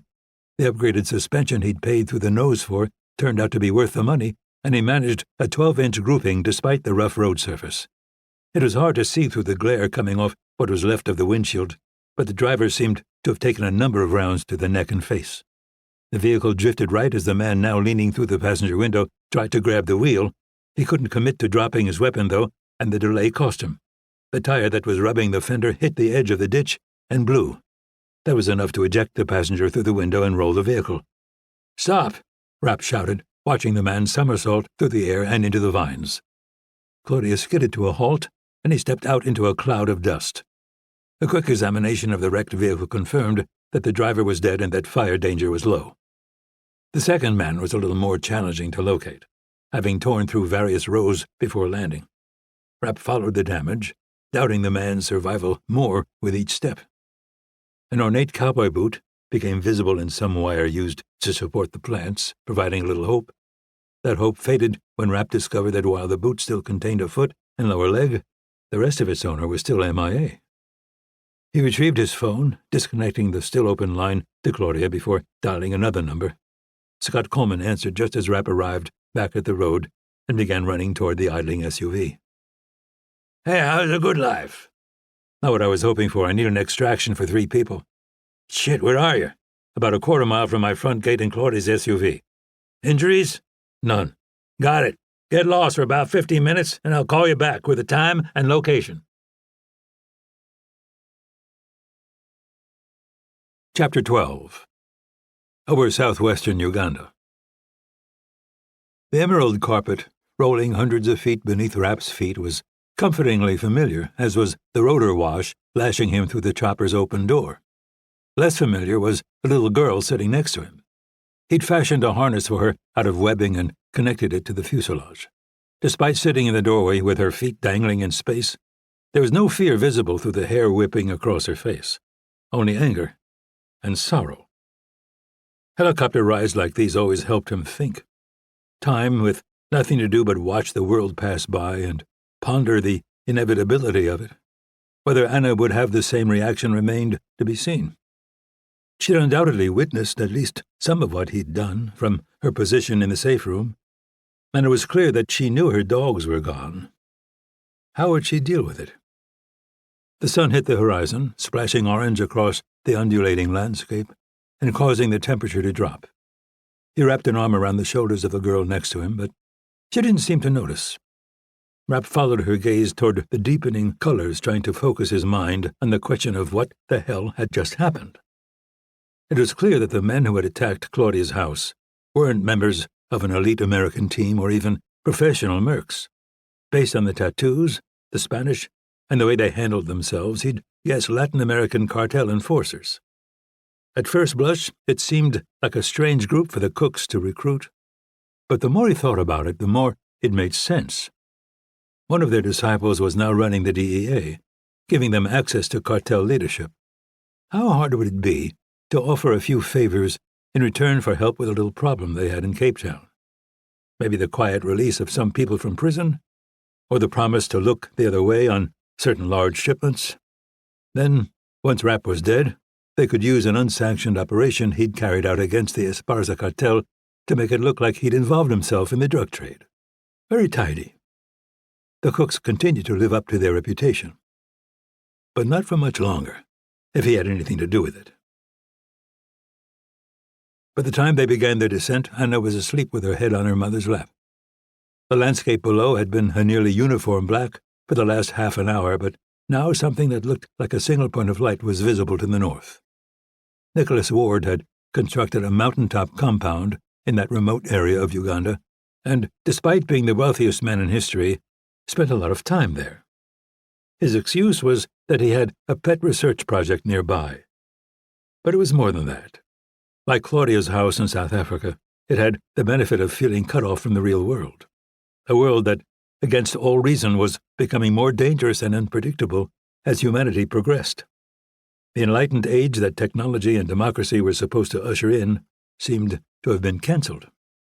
Their pilot homed in on the light, and a few minutes later they touched down on a concrete pad, tastefully executed to look like flagstone. Rapp disconnected himself from his safety line and retrieved Anna. She was dead to the world, the impenetrable sleep of a 7-year-old who had a lot to escape. They climbed out of the aircraft and headed for a shadowy figure at the edge of the ring of light. "We've got you set up in your normal bungalow," Scott Coleman said. "Is everybody okay?" "Yeah," Rapp responded, diverting toward a wooden walkway to the east. Dim lanterns set into the ground came on as they walked, illuminating the path. They turned off it after about 150 yards, taking a similar walkway to a small building tucked away in the trees. The wood stove in the living area was lit, illuminating a modern interior through the 2-story glass facade. Claudia slid the door back and Rapp laid Anna on a sofa that had been pulled out into a bed. The compact kitchen looked like it had been recently stocked, and there was an ice bucket bristling with beers on the counter. "We've got clothes for both of you in the loft, as well as a couple of secure laptops connected to the compound's network," Coleman said. "Let me know if there's anything I forgot, and I'll get it over to you tomorrow when the staff gets up." Claudia walked over and hugged the former SEAL. "It's good to see you, Scott." "You too. I'm sorry about the circumstances." "Why don't you get settled in?" Rapp said, grabbing a couple of beers from the bucket and heading toward the open door. "Scott and I have a few things to talk about." They stepped outside and Rapp scanned the sky, searching the stars for movement that might indicate an aircraft. Coleman seemed to read his mind. "The Ugandans have created a 50-mile no-fly zone around the place. We have solid radar coverage and pretty sophisticated surface-to-air capability. The terrain, combined with the perimeter wall, would stop a panzer division. Cameras and sensors out in the forest are state-of-the-art." "Personnel?" "A contingent of 15 top-notch operators, and we can theoretically get air support from the Ugandans inside of 30 minutes. We also just finished mounting miniguns with overlapping fields of fire on the walls. They're controlled remotely with some really slick new software. You should check it out when you get a chance." "Escape routes?" "4 by land, and we have 3 choppers." Rapp handed him one of the beers and took a pull from his own. A little over a month ago, Nicholas Ward had financed a wildly successful operation against a paramilitary cult terrorizing western Uganda. He also provided a lot of jobs, financed NGOs, and built hospitals and schools. not to mention quietly funneling millions into the Swiss bank accounts of key government officials. While Ward could be a bit of a Boy Scout, he understood how the world worked. He didn't make $1 trillion over the course of 61 years without knowing how shit got done. So you feel good about security? Who's the enemy? What if I said Anthony Cook? Coleman smiled and shook his head slowly. Look, Mitch, this may be the most well-protected private installation on the planet, but against stealth bombers? No. Is Ward here? Rapp said, changing the subject. I've been seeing him all over the news. No, he's in the States. His sudden resurrection has been kind of complicated. The press is selling a lot of papers by pitting him against the Cooks, and the SEC is threatening to come after him for securities fraud. Is he pissed? Coleman drained some of his beer and shook his head. Nah, he knows he'd be dead if it weren't for you. And having $1 trillion makes you kind of above the law. Having said that, I think he's interested in diffusing the situation if he can. No one wants a fight with the White House. Unless you can't avoid it, Rapp said. Do you think the Cooks can get to the government here? Irene says no. The Ugandan president is smart enough to know they'll use him and then hang him out to dry. Nick, on the other hand, is a straight-up guy with a genuine interest in the country. How sure of that is she? Coleman pointed with the neck of his bottle. You should ask her yourself. She's staying 2 bungalows down. She's here? Now? Yeah. Why? Depends on who you ask. Nick thinks he's in the process of hiring her, and she thinks she's on vacation. Not sure which one of them will come out on top. Chapter 13. Rapp woke the moment the sun penetrated the bungalow's glass front. Claudia had pushed him to the far right of the bed in order to make space for Anna, who had crawled in sometime after midnight. Normally, he wouldn't have been particularly tolerant of spending the night teetering on the edge of the mattress, but he was willing to make an exception in this case. If curling up next to her mother could help Anna recover from what had happened, a fall or two onto the wood floor would be a small price to pay. When the powerful rays made it to within a few inches of him, he untangled himself from the duvet and walked silently to the closet. It opened on well-oiled hinges, and he dug out some clothes before descending a spiral staircase in his boxer shorts. There was a French press on the counter, but with the open floor plan, he'd wake up the whole house trying to find a pan to heat water. Instead, he pulled on his jeans and a sweatshirt before slipping through the front door. Outside, the air was still and crisp. The scent of flowering plants was overwhelming, and the only rustle in the surrounding trees came from birds perched in them. Nicholas Ward had spent untold millions creating this mountaintop haven, and, as usual, he'd succeeded wildly. The fact that the day before Rapp had been in a battle that left Claudia's house trashed and 10 men dead seemed like a hallucination. Someone else might have almost been able to convince themselves it hadn't happened. Unfortunately, wishful thinking wasn't one of his gifts. Rapp stepped into a pair of flip-flops and walked along the pathway that ran in front of the bungalows. He found what he was looking for 2 units down. Irene Kennedy had never been much of a sleeper, and, while not a coffee drinker, she was never without her stash of highly caffeinated tea. She was sitting in front of a fire pit, lit against the morning chill. An oversized porcelain cup was keeping her hands warm, and she took a sip of the steaming liquid before nodding toward a Go cup on the table next to her. That one's yours. I hate being predictable, he said, picking it up. Not tea, as it turned out. A nice French roast. Rapp dropped into an Adirondack chair and propped his feet on the edge of the fire pit. In front of him, the smoke rose in a perfect column toward a crystalline sky. How have you been? She said, after almost a minute of silence. Anything interesting going on? He laughed, but couldn't bring himself to tackle the subject without a little more caffeine. Nothing comes to mind, you? Relaxing for the first time in years. Catching up on some reading, that kind of thing. Nice place to do it. Nick's been very generous. Really? He doesn't want anything in return? Oh, he's trying to hire me, of course. And I'm pretending to be dense and not notice. Is that fooling him? No. Is it something you're considering? I'd be lying if I said I didn't find the idea intriguing. He actually might be capable of reshaping the world in a way that governments can't anymore. After a career spent putting out one fire after another, something like this might be exactly what I need. And it might provide some cover. He's got more money and political clout than most countries. Maybe, but the opposite could be true too. Going to work for him isn't exactly fading away into a think tank or teaching position. It might make the problems between him and the cooks worse. Rapp had known her long enough to know that her last sentence was crafted to nudge him into acknowledging the elephants in the room, Anthony and Catherine Cook. There's a pot on in the kitchen, she said, giving him an unexpected reprieve.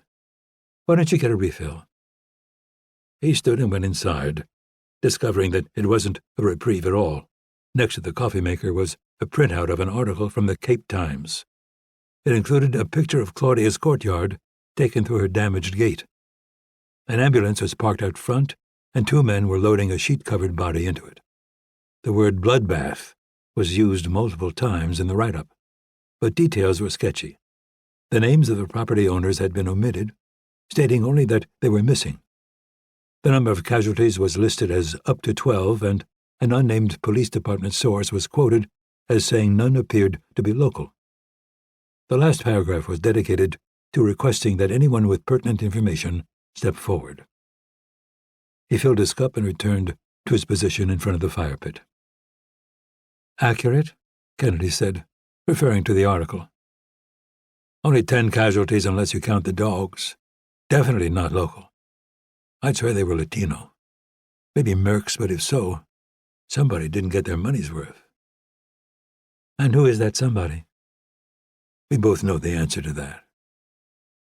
You have a lot of enemies, Mitch. The Cooks are only 2 of them, and they have the resources to do something more effective and less likely to end up on the front page of the newspaper. Maybe, or maybe not. They're not omnipotent. Not yet, anyway. They can't just send Delta. I know too many of those guys, and it'd be a little obvious to have an American spec ops team shoot up the South African wine country. Better to find someone more arm's length, someone no one can trace to them. I admit that what you're saying is plausible, but we need more than a gut feeling to go to war with the President of the United States. It'd be devastating for them, for you, and for the country. This is more than a gut feeling, Irene. You don't think it's a little strange that right after you negotiate a truce with that ass-kissing piece of shit Darren Hargrave, an out-of-town hit squad shows up at the house of Mitch Rapp, a retired American Army officer? Again, I'm not saying you're wrong, but the pieces don't completely fit for me, she said. For instance, why non-locals? With all the gangs in South Africa, why not pick one of them? It'd be less suspicious, and they'd have more experience operating locally. Maybe. Look, I understand that you've been attacked in your home twice in 3 weeks, and this last time with Claudia and Anna involved. But if you start an open conflict with the Cooks, there's no going back. Even if you... Her voice faltered. I have a hard time even saying this out loud. Even if you manage to assassinate the President of the United States, you're destined to lose. You'll never get your life back. Or any life at all, really. You'll live out whatever years you have left alone and on the run. Your point? It's safe here, and Nick will let you stay as long as you like. It's going to take some time, but let me try to find out what's happening. I might not be the director of the CIA anymore, but I still have contacts who can help. And if we find out that the Cooks are behind it? She let out a long breath. Then we'll retool, but very, very carefully. Rapp walked slowly along the path back to his bungalow, still unsure of his next move. His time with Kennedy hadn't provided as much clarity as he'd hoped. Maybe the smart thing to do was just keep walking, to penetrate the jungle and never be seen again. When he arrived at the junction leading to Claudia and Anna, he stopped. Straight ahead, the perimeter fence was visible in the distance. Through the trees to his left, Claudia was sitting on the porch, oblivious to everything but the laptop in front of her. He looked at the way her hair flowed from beneath her knit hat, at the flushed cheeks and dark eyes partially obscured by glasses she used for reading. She was one of the most impressive and complicated people he'd ever met. A loving mother and loyal partner, but also the ex-wife and former accomplice of one of history's most successful private assassins. Strictly speaking, she had never been the one who pulled the trigger, but that was a fine distinction he'd left behind long ago. Like him, she'd spent years living by the sword, and one day she might die by it. They'd both made that choice, and they both accepted it for what it was. But Anna had no say in any of this. She'd been born in a hole, and he couldn't help feeling that he was shoveling dirt down on top of her. He'd done a pretty good job maintaining the illusion that he could guarantee her safety and provide her the life she deserved. But that had just imploded. It was time to move on, but not by slinking over the fence. That was the coward's way out. He could feel the cold sweat on his forehead as he started toward the bungalow.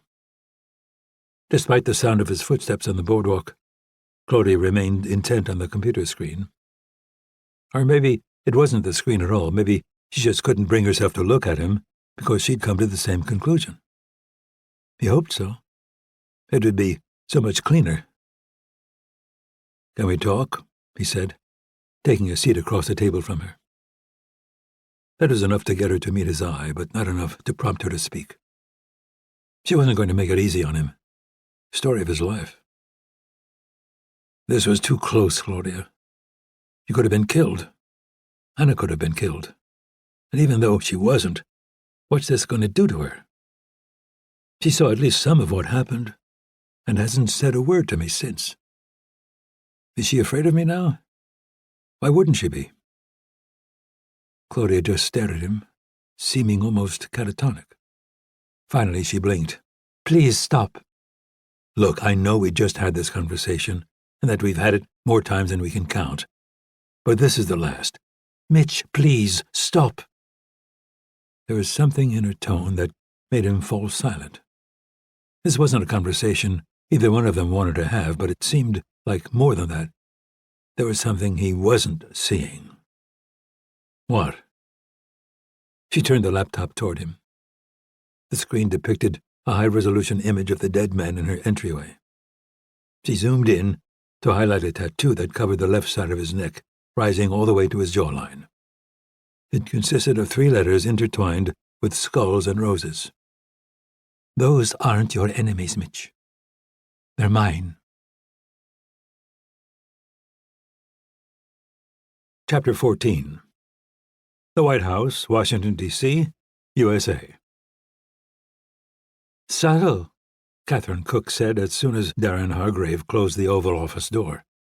"The Cape Town media is already calling it the Franschhoek bloodbath and saying that the owners of the house are missing. Can I assume that Rapp killed all your people and escaped?" "They weren't my people," Hargrave said, sounding less defensive than she would have guessed. He was becoming increasingly confident in his position. Maybe too confident, but it would be a mistake to count on that.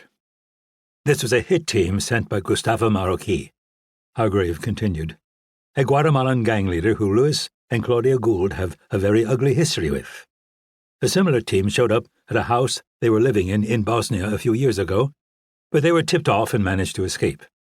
It's completely credible that Marroquí could have discovered that she's alive, and it's absolutely certain that if he did, he'd move against her. Like Mitch Rapp, Gustavo Marroquí isn't a man to let things go." Catherine took a chair in the Oval Office's seating area, while her husband seemed content to spectate from behind his desk. "So is this your definition of a success?" she asked. 100%, Hargrave replied. "We always knew that the chances of a bunch of Guatemalan gang members succeeding against Mitch Rapp were low, but it doesn't matter. We accomplished exactly what we set out to do. It won't take Rapp long to figure out these were people from Claudia's past, and not his. When he does, he's going to have no choice but to go after Marroquí, a man who even the CIA can't locate, and who virtually owns the Guatemalan government. That leaves Rapp, and likely his people, consumed with something that has nothing to do with the president. You don't think that the timing of this is going to seem a little suspicious to Rapp and Kennedy? I'm sure Irene will acknowledge the possibility that we discovered Claudia Gould's identity and leaked it to Marroquí. But is she going to let Rapp go to war with America over that possibility? With no evidence at all? I seriously doubt it. What about the police investigation? The South Africans. Kathy, her husband said in a tone that suggested her battle was lost. She fell silent. But Hargrave smelled blood and decided to push. The South Africans have probably already figured out where the dead man came from. It's literally tattooed onto their skin. But again, that has no downside to us. In fact, it might lead them to think that Rapp's involved in the Latin American drug trade. If that's the case, it could motivate them to start looking deeper into his identity or even deport him. Both of those things would just increase the turmoil in his life and make him even less likely to move against us. His explanation ended with an arrogant smile that her husband wouldn't be able to see from his position. It had been a significant skirmish in the escalating war between them, and there was no question that he'd won. While she suspected that his machinations involving Rapp were dangerous and unnecessary, there was no denying that his little plot had worked. In the unlikely event that Rapp didn't intend to honor his truce, any vendetta he was planning would now have to wait. Gustavo Marroquí wouldn't stop until Claudia Gould was dead. "Where is he?" Catherine said, wanting to wipe the smug grin off Hargrave's face. One of the benefits of having Rapp in Franschhoek was that we could keep him under surveillance. "We believe he's at Nicholas Ward's compound in Uganda, along with Kennedy and Scott Coleman." "You believe?" "Our people tracked him to a private airstrip where he, Claudia, and her daughter got on a private jet. They landed at the Entebbe airport and then drove into Kampala, where we lost them. Based on satellite images, though, a helicopter landed at Ward's compound not long after. I think it's reasonable to believe he was on it." "If all of them are together there, does that provide an opportunity?" President Cook asked. "For God's sake, Tony," Catherine said, but no one seemed to hear. "At this point, I don't think so, sir. The security at Ward's camp is extraordinary. Obviously, we're capable of taking them out, but hiding our involvement would be impossible. A much more viable strategy would be to go after Rapp in Guatemala. He's eventually going to have to go there, and it's not his normal operating environment. Once he's in country, he'll be vulnerable to our operatives, or maybe just to Marroquí. If we leak who he is and his objective to the right government officials, he's going to find Guatemala a very dangerous place." "But even if he manages to kill Marroquí, it's going to take time," the president said. "By then, my security upgrades will be in place and will have purged everyone loyal to Rapp and Kennedy from the government." "Yes, sir. At that point, we'll be in a much stronger position." Catherine sank a little deeper into the cushion behind her. Hargrave would never concede that security was sufficient.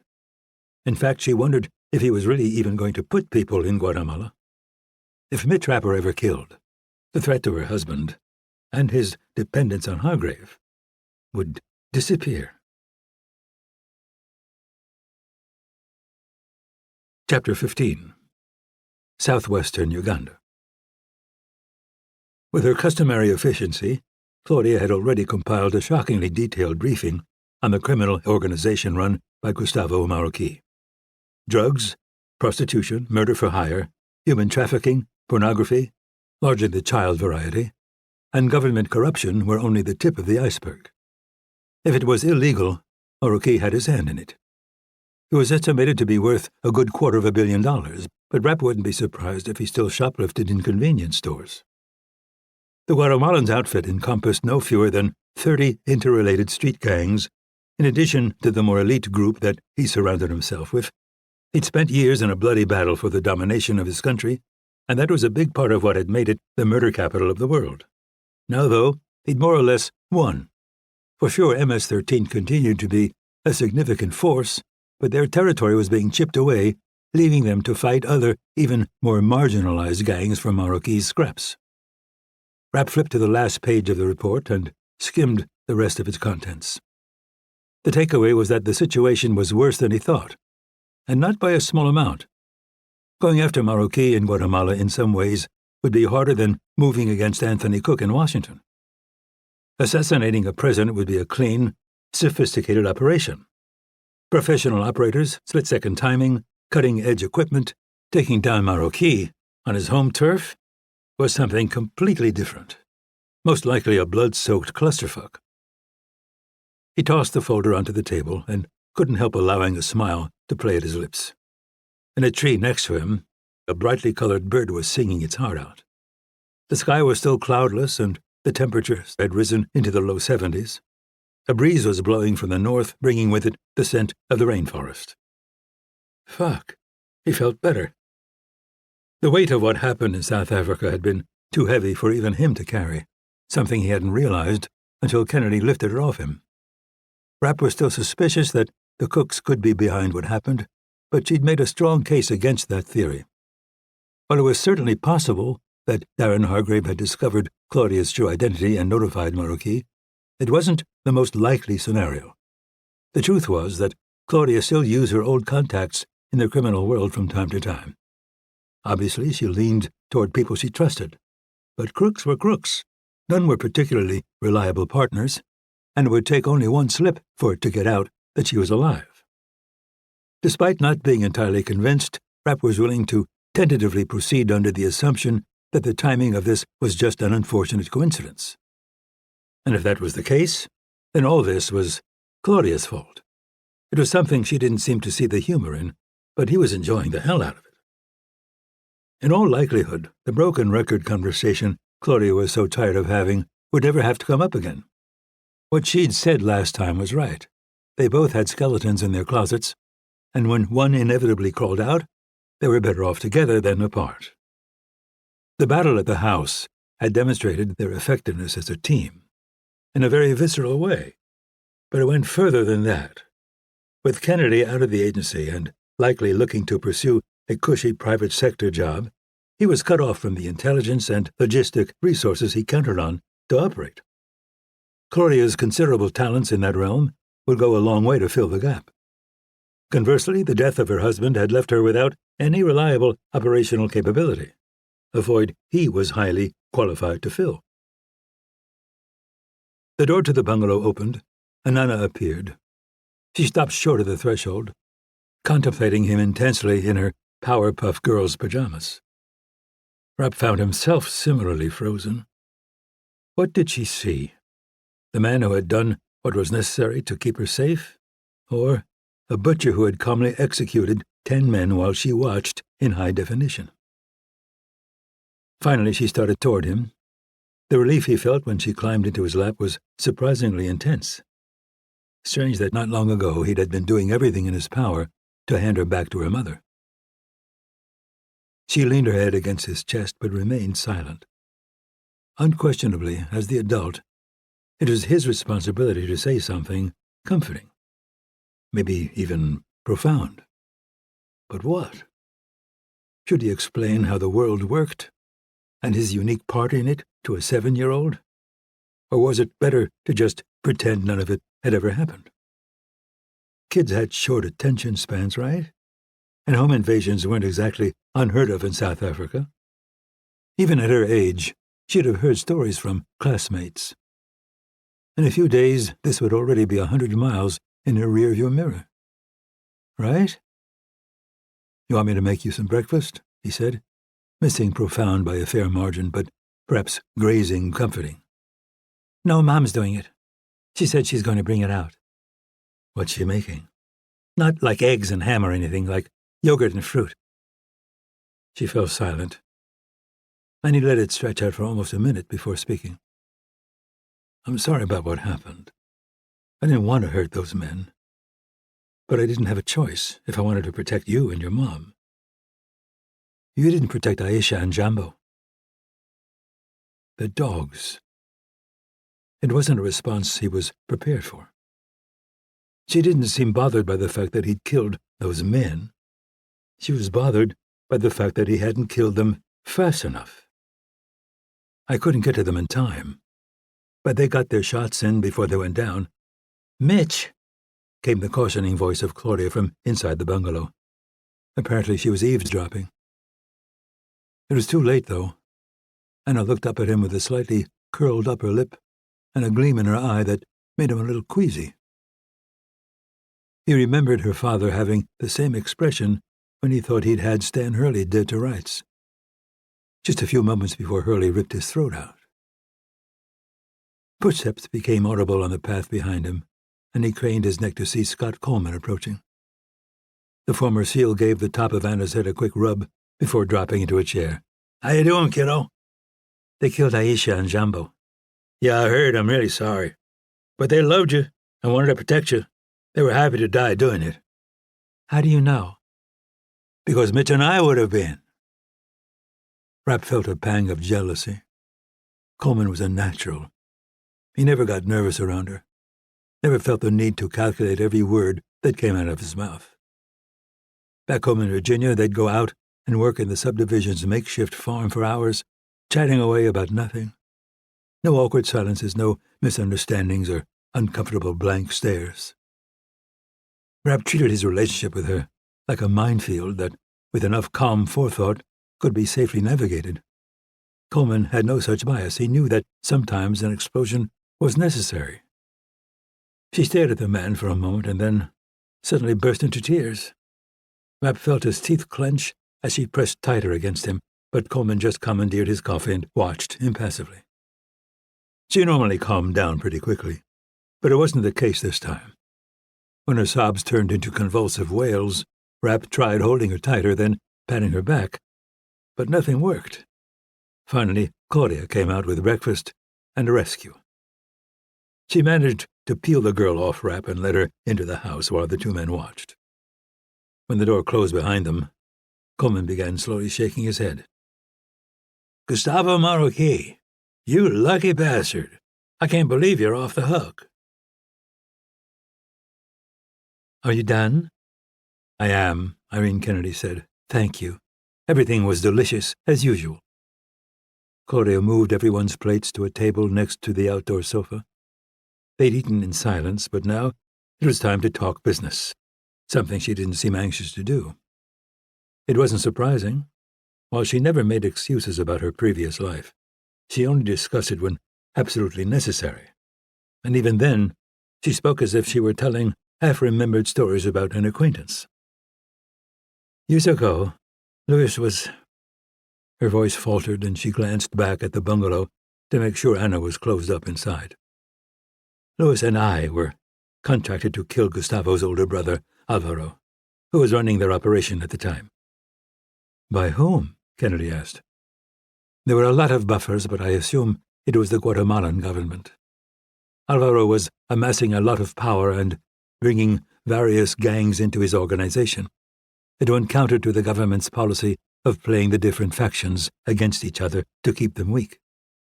"And you were successful?" Coleman said. "Yes, but the politicians didn't get the result they expected." Kennedy sighed quietly. "It's the same mistake made over and over again. Never get rid of someone unless you're certain their replacement isn't worse." "And Gustavo isn't just worse, he's the worst, right?" Coleman said. "Isn't he the guy who dismembers people's entire families, sews them back together with pig parts, and leaves them around town like sculptures?" "Yes," Claudia said, staring at the table in front of her. "That's the kind of thing that gets you what you want in a place like Guatemala," Rapp said. "And it's what's kept him alive when so many people, including me, want him dead," Kennedy said. "It's an easy choice for government and law enforcement officials there. Go along with him and receive millions in bribes, or have your family end up as a modern art installation." "So you've looked into getting rid of him?" Rapp asked. "I looked into helping Guatemala get rid of him. But it's impossible to tell where he starts and the government ends." "And that makes him hard to find," Rapp said. "Virtually impossible," Kennedy said. "Very few people know where he is, and those people are 100% loyal, either because they're part of his organization or because they're afraid of him." "Well, virtually impossible or not, we've got to track him down. How do we do it?" Coleman leaned back in his chair and folded his arms across his chest. "With difficulty. Even if we could just roll down to Guatemala and find people who know where he is, how are we going to get that information? They know they're being watched. And given the repercussions to their families of turning on him, they're going to hold out for a while, even under pretty harsh questioning. Giving Marquis time to change location, Rapp said. Right. There's no question that this is a two-part operation, Kennedy said. The first is finding the man. Until then, at least Claudia's out of reach. But we can't spend the next 5 years here, Claudia said. And it could literally take that long to succeed where half the world's intelligence agencies have failed. Rapp let out a long breath. Maybe not. Meaning what? Kennedy asked. I met a guy in Mexico a while back who might be able to help us. Who? Kennedy asked. Damian Losa. You met Damian Losa? Claudia said, stunned. Personally? Who's Damian Losa? Coleman asked. A Latin American businessman with a fairly diverse portfolio, Kennedy responded. Mostly narcotics and arms trafficking, but also a significant number of legal and quasi-legal activities throughout the world. Have you ever had any dealings with him? Rapp asked. No, but some of my counterparts have. I understand that he can be surprisingly reasonable when his interests are being served. In a way, he's a much more powerful, much wealthier, and much smarter version of Gustavo Marroquí. That's given him a somewhat protected status where the world's intelligence agencies are concerned. As embarrassed as I am to say it, sometimes a person like him can be useful. Having met him, I'd agree with that assessment, Rapp said. He comes off as the Hyde to Nick Ward's Jekyll. Actually, that's probably a more apt comparison, Kennedy conceded. So you think he'd know where Marroquí is? Coleman asked. Rapp shrugged. If anyone does, it'd be him. What'd he tell you? I don't know. We got along okay. In fact, he tried to hire me. No, Claudia said, speaking in a tone firm enough for everyone to turn toward her. Asking for Losa's help would be a mistake. He might come off as very slick and professional, but let's not lose sight of what he is. And what's that? Rapp said. A man you don't want to owe. I'm not disagreeing with you, but I don't see that we have a lot of choices. Other options? We could form a private intelligence team and put them on the ground in Guatemala, Claudia said. Nick could probably lend some technological resources. Given time, we might be able to find him. Yeah, but how much time? Rapp said. A year, she admitted. Maybe more. Maybe never, he said, pulling out his phone. Whatever the risks are, there are rewards, too. If we can take out someone like Marroquí, particularly if we do it fast, it's going to send a clear message to anyone else out there who might have heard rumors that you're alive. They all watched nervously as he searched for the stored number and then sent a brief text. Don't look so worried, he said, putting the phone on the table. It's been a long time. I doubt I'll even answer. His phone started ringing. The number on screen was the one he just texted. I stand corrected, Rapp said, and then picked up. Thanks for getting in touch. I have to admit that I'm surprised to hear from you, Damian Losa said, with an accent that straddled British and Ricardo Montalban. I heard you'd found a place in Nicholas Ward's organization and that Irene Kennedy is likely to follow. You are informed. I keep up with the gossip. Now, what is it that I can do for you, Mitch? I'd like a location on Gustavo Marroquí. There was a brief pause over the line. I read that a group of Guatemalans attacked a family in South Africa a few days ago. The owner of the house executed all of them and then disappeared with his wife and young daughter. Might you know something about that? I might. I'm not aware of you ever having had dealings with Gustavo. I haven't. And how did we get here, Mitch? Does it matter?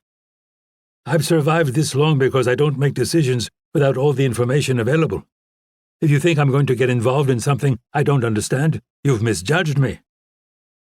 Inconvenient, but not exactly unexpected. What I'm about to tell you doesn't go any further than us. You have my word. It wasn't after me. It was after the woman I live with. Rapp heard the tapping of a few keys on the other end of the line. One, Claudia Dufault. Her real last name is Gould. This time the pause over the line was longer. It finally ended in laughter. "Claudia Gould, you have strange taste in women, Mitch. Will you help?" "At the risk of sounding mercenary, what's in it for me?" "I'll owe you one," Rapp said, finding it difficult not to choke on the words. It didn't take long for Losa to make a decision. "Give me 24 hours, and I'll have my assistant text you the coordinates you're looking for." Rapp disconnected the call. "He says we'll have a location by this time tomorrow." "That easy?" Coleman said. Rapp shook his head. "I think that one's probably going to come back to bite me. But for now, yeah, that easy. Can I assume you're up for a quick trip to Guatemala?" The former SEAL smiled. "Anything for a good piña colada." Chapter 16. Guatemala City, Guatemala. If anything could be said about Claudia, it was that she had friends in low places. Rapp was sitting in the rotting back seat of an SUV that sounded like it was going to rattle itself apart. The driver was navigating a mix of asphalt and dirt that snaked through a slum on the outskirts of Guatemala City. In addition to the men in front, 2 more were crammed in on either side of him. All were a good 20 years younger than he, and all were covered in tattoos, identifying them as members of Mara Salvatrucha, better known as MS-13. The notorious gang was being increasingly outmaneuvered by Gustavo Marroquí's superior organization and penetration into the highest echelons of the local government. Also advantageous was the indirect support he enjoyed from the United States and other countries whose politicians benefited from being associated with the battle against the most infamous gang in the world. There was nothing like photos of dead MS-13 members to divert people's attention from Marroquí's growing power in Latin America. "The enemy of my enemy is my friend." It wasn't an adage that had worked out so well for Rapp in the past, but there was always a first time. He reached across the shirtless man next to him and rolled the window down a couple of inches. The stench of sweat, some his own, was getting overwhelming. The flow of cool air was an improvement despite carrying a hint of sewage, diesel, and decay from the cinder block buildings around them. Corrugated walls and roofs were illuminated in the headlights, some painted with graffiti, others with rust. The flash of colorful clothing drying on lines occasionally caught his eye, but most of this part of the city was dark. Electrical poles slung with wires were plentiful, but the lights on them were either burned out or intentionally broken. With its deteriorating position in Guatemala, MS-13 had adopted a strategy that was unusual for them, a low profile. The operations, once carried out with purposeful impunity, were now going underground. The arrogance of young men, capable of incredible violence, had been attenuated by the realization that someone else out there was capable of even more. In a way, it felt familiar. The Taliban were the masters of intimidation, but when the U.S. military was around, they tended to keep their mouths shut and crawl back in their holes. Unfortunately, that was where the familiarity ended. Rapp knew virtually nothing about the country or city he was in, didn't speak the language, and had no support from either the Guatemalan government or U.S. intelligence assets working in-country. And while MS-13 wasn't the first strange bedfellow in his career, he wasn't normally this reliant on them. For all intents and purposes, he was now an honorary member. The failure or success of this mission turned on how reliable his new allies proved to be. The man to his left cracked open a beer, and Rapp watched him drain it in one long pull. By his count, that was the 8th since they'd picked him up 30 minutes ago. Not exactly confidence-inspiring, and one of the reasons that Scott Coleman was operating independently with a different MS-13 faction. It was the best thing they could come up with to spread the risk. Rapp checked the screen on his phone, but found nothing from the former SEAL. Slightly worrying, but not yet panic-inducing, Coleman was actually the one doing the heavy lifting in this particular operation, and it made sense that he'd be offline. Damian Losa had identified Marroquí's current location as a heavily fortified and well-protected mountaintop in the southern part of the country. Ironically, it wasn't much different than the one Nick Ward had set up in Uganda, and was probably damn near as secure. No roads came within 15 miles of it. The terrain was extremely rugged, and the entire thing was surrounded by a heavily guarded concrete wall. What it lacked, though, was Ward's anti-aircraft capability. At least, that was the hope. As popular as Rapp was in Uganda for dealing with their terrorism problem, Coleman was even more popular in Latvia for helping them deal with an incursion by the Russians. That made it relatively easy for him to get on the phone with their generals and quietly order up some military-grade weaponry.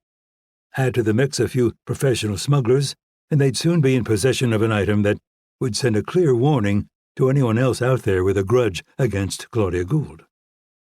The driver turned into a tarp-covered gap between two houses and slowed.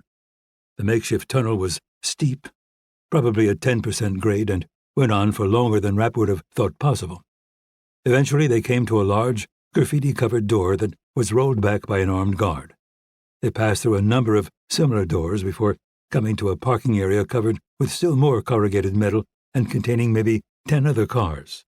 By then, the vague thumping that Rapp noted when they'd entered the tunnel had turned into deafening Spanish rap music. To what he calculated to be the north, colored lights swirled through a gap in the wall. 3 of his new companions wandered off when they got out of the car, but the driver motioned for him to follow. They slipped through the gap, and Rapp found himself in a similarly covered enclosure, probably 100 feet square. The people packed into it were roughly split between men similar to the ones he'd arrived with and young, attractive women, likely selected for those very features from a local population not really in a position to argue. The dancing crowd parted for him and his guide, eyeing them as they passed. The building had been kludged together from debris but was accented with opulent flourishes. A Ferrari that looked like it had never been driven was parked on a platform in the middle. A marble fountain sprayed water from Italian-looking sculptures. A well-stocked bar that would have been at home in a Monaco casino dominated the far wall. Things people bought when their criminal enterprise generated a lot of cash but not many opportunities to spend it. They finally arrived in an area that had booths reminiscent of a high-end nightclub. Rapp was led to a corner seating area that contained a number of men in their 30s, along with the youngest, prettiest, and most scantily dressed of the women in the room. On the table was a silver tray filled with shots and lines of what might or might not have been cocaine. His escort peeled off, but it was clear that Rapp was to continue forward and present himself for inspection. When he got within a few feet, a man approached from the right. He was wearing a silk shirt completely unbuttoned to reveal an impressive set of pecs and an even more impressive set of tattoos. He started screaming in Spanish and then shoved Rapp with enough force to make him stumble backward into the dancing mass of humanity behind. The man at the back of the booth, clearly the one in charge, made no move to interfere. Not an ideal situation. In total, there were at least 50 intoxicated gang members in the room. He had no backup, and worse, he needed their help. Beating this asshole to a bloody pulp wasn't going to go anywhere good. But neither was bowing down to him. In the end, it was a situation that needed to be handled diplomatically. Not exactly his forte, but it was never too late to learn. The man reached out to shove him again, and Rapp grabbed his thumb. A hard jerk, combined with a foot sweep, put him down on the back of his shaved head. He was dazed, but instead of taking advantage of that to finish him off, Rapp adjusted his grip and pulled him back to his feet.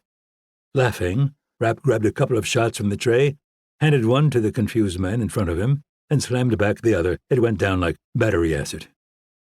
The man stood, frozen, with the glass in his hand, as Rapp became aware that the dancing had stopped and everyone in the room was watching. All this prick had to do was drink the shot. If he did that, everyone would save face and they'd both survive. If not, things were going to get interesting. The seconds seemed to tick by at a comically slow pace. 1, 2, 3. The man laughed and swallowed his drink, slapping Rapp on the shoulder and pointing to the booth. 2 girls slid out to give him space, and the people on the dance floor went back to grinding, drinking, and whatever the hell else it was they were doing. "I'm told you're someone who backs his mouth up with action," the man at the back said with a perfect American accent. Probably one of the many MS-13 members who had grown up in Los Angeles and then been deported. Rapp just nodded. That seemed to satisfy him, and he pointed toward the lines of powder on the tray in front of them. Close up, they had a grayish color and strange, granular quality. "What is it?" Rapp asked. "A proprietary blend." If there was one thing Rapp had learned over the years, it was to run from anything described as a proprietary blend or a delicacy. That wasn't an option, though. It was clearly another test. He leaned forward, closed off one nostril with an index finger, and discovered that, whatever it was, it kicked like a fucking mule. He temporarily lost his sense of up and down, tilting to the left far enough that the girl next to him had to push him back upright. A hard shake of his head left hair pasted across his sweat-soaked face. When he tried to speak, he discovered his tongue was numb enough to give his words a thick drawl. "That's good shit." Rapp was sliding along the wall, staying as far away from the dancing mass as he could. His fifth beer was in hand, and the alcohol was just now starting to calm the jitters he'd gotten from whatever it was that he'd put up his nose. The edges of the building were dotted with various seating options, and he zeroed in on one that looked like a cushion-strewn queen-sized bed. There were already 2 girls lounging on it, but they were small enough to leave plenty of room. Neither protested when he collapsed in the space between them. The chances of him sleeping that night were precisely 0, so he just stared up into the spotlights playing over the crowd. He wasn't sure how long he lay there before his phone began to vibrate in his pocket. 2 minutes? 2 hours? Enough time that the girls had fallen asleep and were now curled up to the sides of him. He moved one of their legs and fished out the phone, inserting a set of wired earbuds in an attempt to deaden the music. "Go ahead," he shouted, holding the cord mic close to his mouth. "You gonna live to see sunrise?" Scott Coleman said. 60-40. You? "A woman who people seem to be afraid of has taken me under her wing. I don't know what I'm going to have to do to pay for the protection, though." "I'm sure you can handle it." "I don't know. She outweighs me by about 50 pounds, and half her face is inked to look like a skull. Something about a split personality, I think. My Spanish is pretty marginal." "What's the word on our package?" "It came into Puerto Barrios a few hours ago. Last report I got was that it sailed through customs and is on a truck coming our way. Should make it with time to spare." "And our plane?" "It's ready and waiting for our instructions. I don't want to name the airstrip until the last minute, though. You never know who's listening." "Roger that. I'll see you tomorrow. And in the meantime, watch your ass." "I don't have to. Clarita's doing it for me. Seriously, right now, staring right at it." Rapp disconnected the call. Chapter 17. Through heavily tinted windows, Rapp could see that the poverty-stricken slum had given way to a middle-class shopping area. It wasn't yet dark at 6:30 in the evening, but there was enough traffic to make their improvised motorcade blend in. He scanned the pedestrian-filled sidewalks and then looked past them to the outlines of volcanic peaks on the city's outskirts. He'd finally managed to get to sleep when the party died down around 11 a.m. Despite what had seemed like a 7-hour coma, he still felt like he'd been rolled down the side of a mountain. It had crossed his mind to ask his host exactly what he'd snorted, but then decided he really didn't want to know.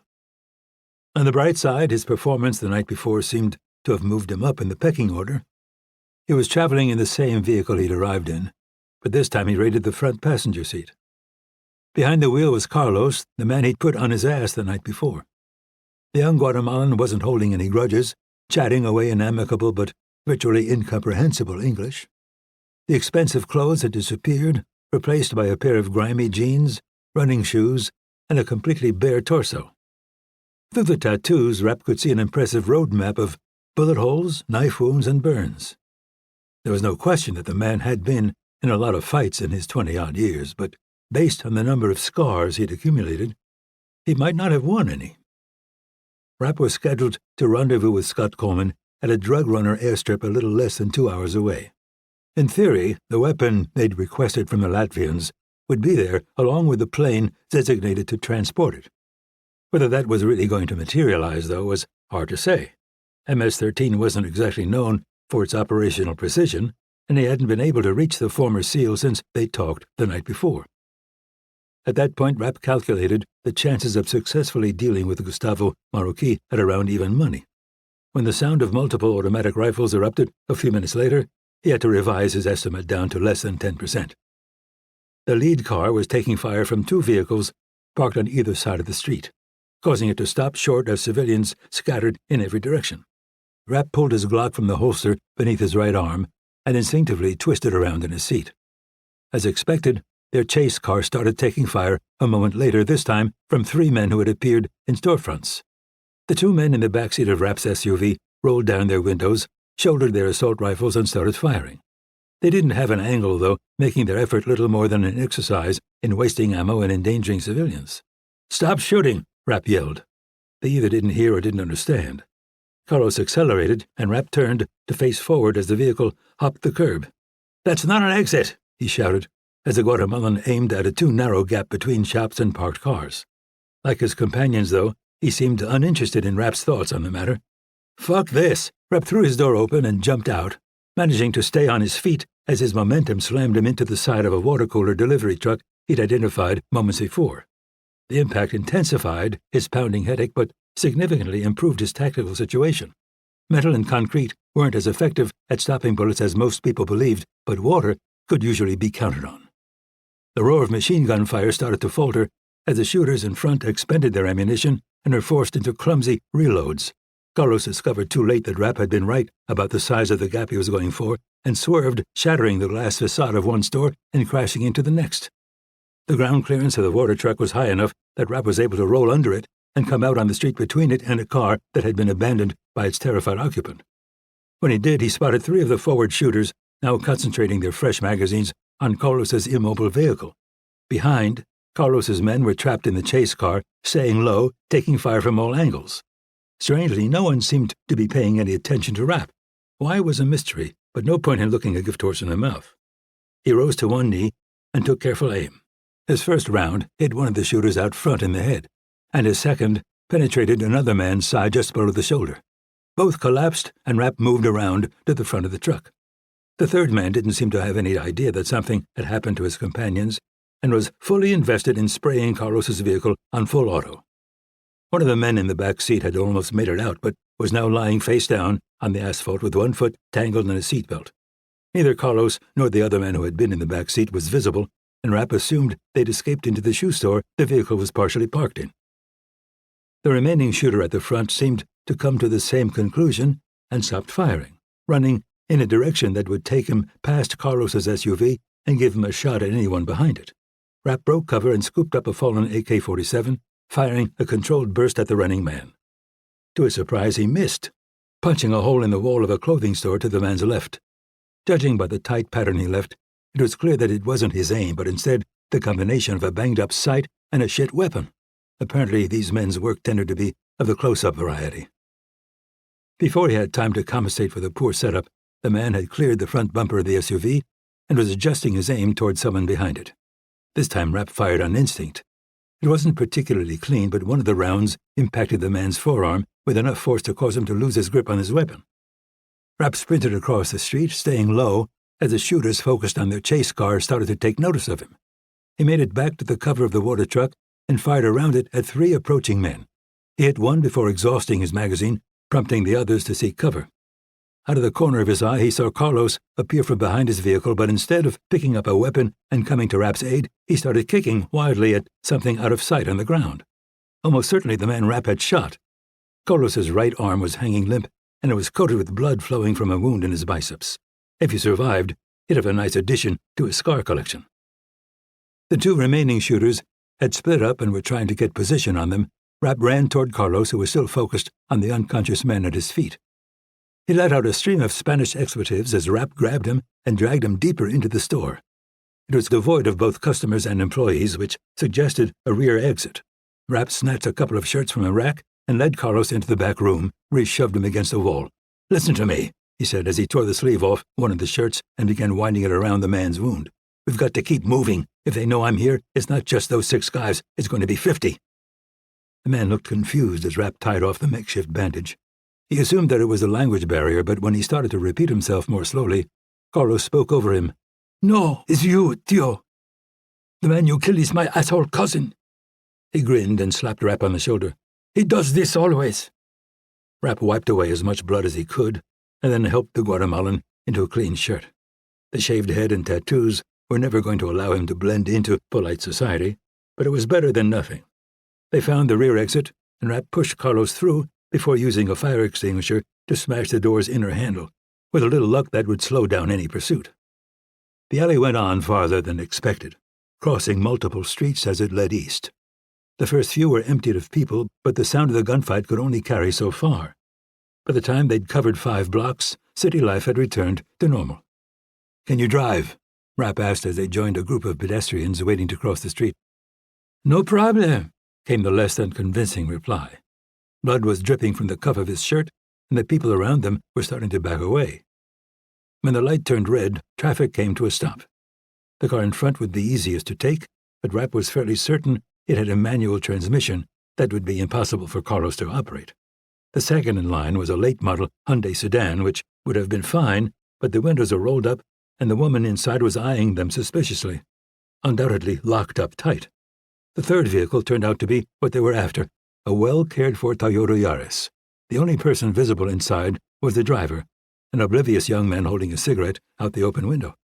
Rapp angled right, keeping a casual pace and taking advantage of the fact that he looked like a tourist to most people. The man in the car was so focused on smoking and the music blaring from his radio that he didn't see Rapp until he found himself being dragged from the vehicle and onto the pavement. The kid looked like he was going to fight, but his motivation faltered when he saw Rapp's bloody, tattooed companion. In the end, he wisely decided to run for the relative safety of the sidewalk. Rapp slid across the hood and got on the passenger side while Carlos struggled to squeeze behind the wheel. The light changed, and the 2 cars in front left a little rubber during their escape. Behind, a few horn blasts rose up, and a siren sounded somewhere in the distance. A moment later, they were accelerating smoothly up the road. It seemed like the correct turn, but GPS instructions were open to interpretation in this part of rural Guatemala. Rapp steered the Yaris up a steep dirt track and slowed to less than 10 miles per hour. The vehicle he'd carjacked wasn't exactly ideal, but he managed to coax it along without snapping an axle or flatting. Another minor miracle to add to the fact that the local cops had ever managed to mount a pursuit. 40 minutes later, he found what he was looking for at the top of the climb, a Cessna turboprop that had been optimized for hauling narcotics. The pilot was standing just beyond the reach of the headlights, illuminated only by the glow of the cigarette in his mouth. According to Claudia, he was one of the best, a prodigy behind the yoke and a man who had spent decades calmly battling darkness, storms, and the DEA. Rapp stepped out of the car and into the cool mountain air. Light rains had passed intermittently overhead during the drive, but at the moment only the humidity remained. "Benjamin?" The man nodded. "Mitch?" Rapp went around the back of the plane and approached, pointing to the cigarette between the Guatemalan's lips. He pulled out a pack and shook one out before retrieving a lighter. Rapp cupped his hand around it, closing his eyes against the flame. "Is there something wrong with your friend?" Benjamin said, pointing to Carlos slumped in the passenger seat of the car. "I think he might be dead." "What?" "He was bleeding pretty bad and hasn't said anything for a while." He seemed uncertain that he was picking up the nuance of Rapp's English. Should we do something?" Rapp took a light drag on the Marlboro. He wasn't really a smoker, but over the years, he discovered that it was a surprisingly effective bonding exercise, not to mention a pretty functional way to kill time. "Nah." Another 20 minutes passed before the dull glow of headlights became visible to the west. Rapp raised a hand to shield his eyes from the approaching Ford F-350's roll-bar-mounted LEDs, lowering it again when the vehicle turned 180 degrees. Both he and the pilot started forward as the driver maneuvered the pickup's bed into a position next to the plane's open cargo door. The wooden crate in the back was significantly larger than Rapp expected, hanging over the open tailgate and rising a good 2 feet above the box sides. A hydraulic crane had been mounted to the bed, and its cargo hook swung lazily as Scott Coleman cut the lights and stepped out. "You look like shit," he said as he approached. "I feel like shit," Rapp responded. "How'd your night with Carlita go?" "I don't want to talk about it." "Then why don't we talk about that?" Rapp said, pointing to the truck. "Nice, huh?" "Not exactly compact." "Maybe it's just a lot of packing material," Coleman said, digging around in the truck and coming up with a couple of crowbars. Let's find out."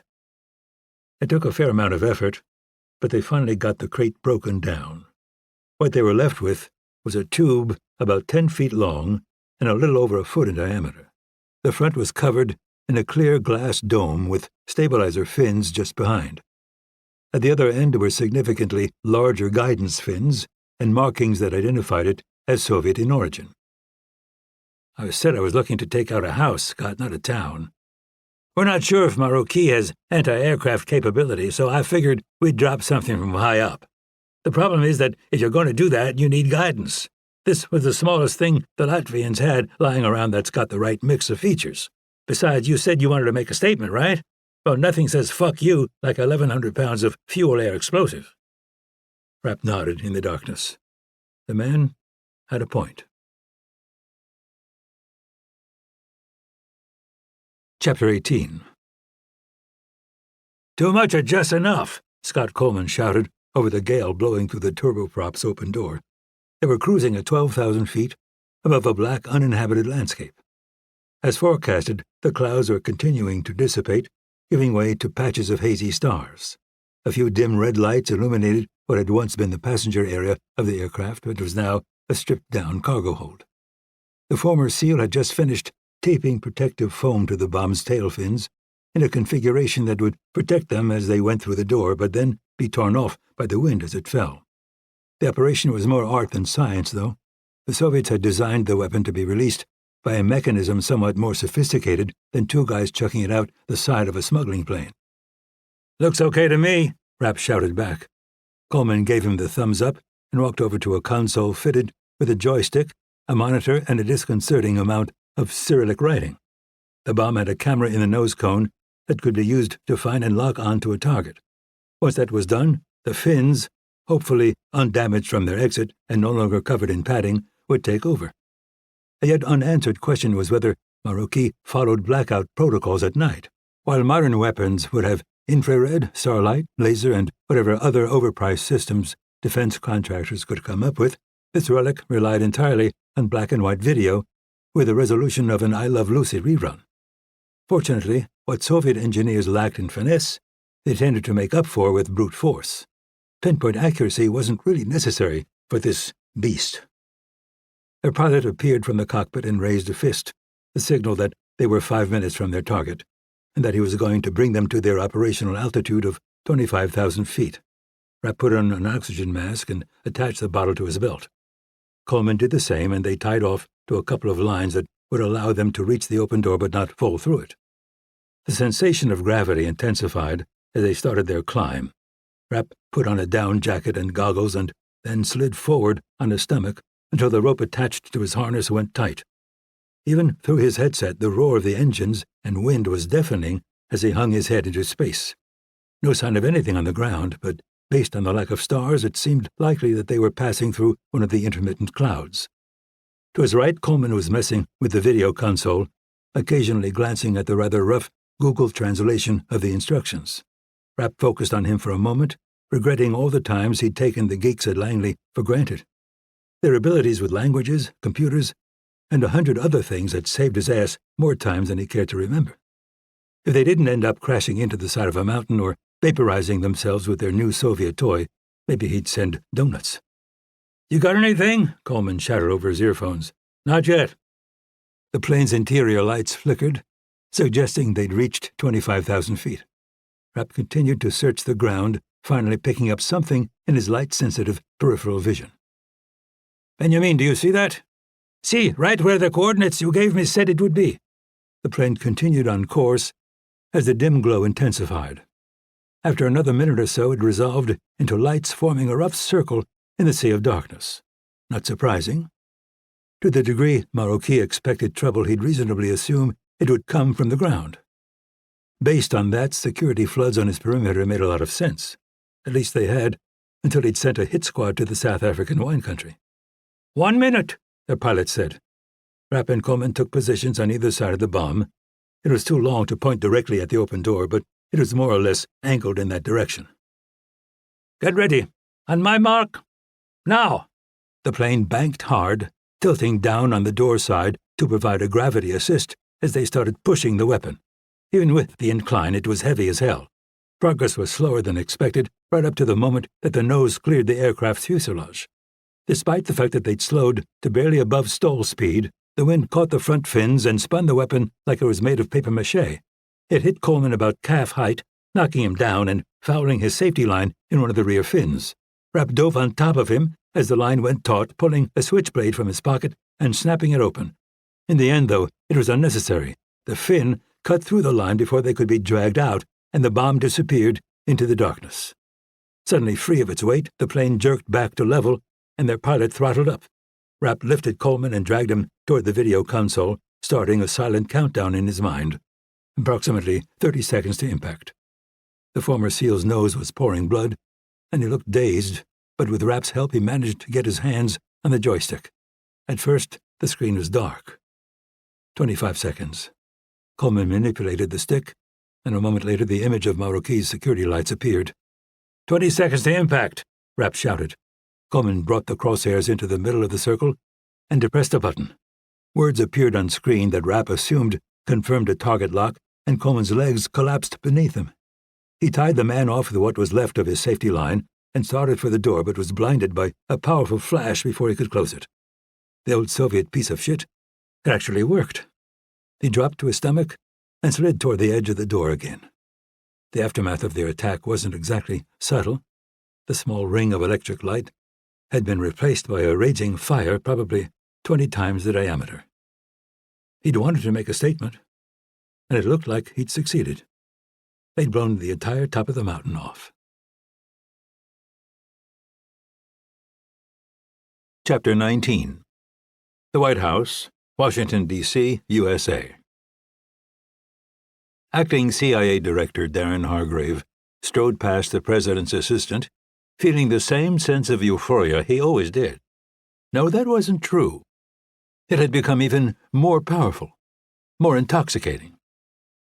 The office had been completely transformed, both in a literal and figurative sense.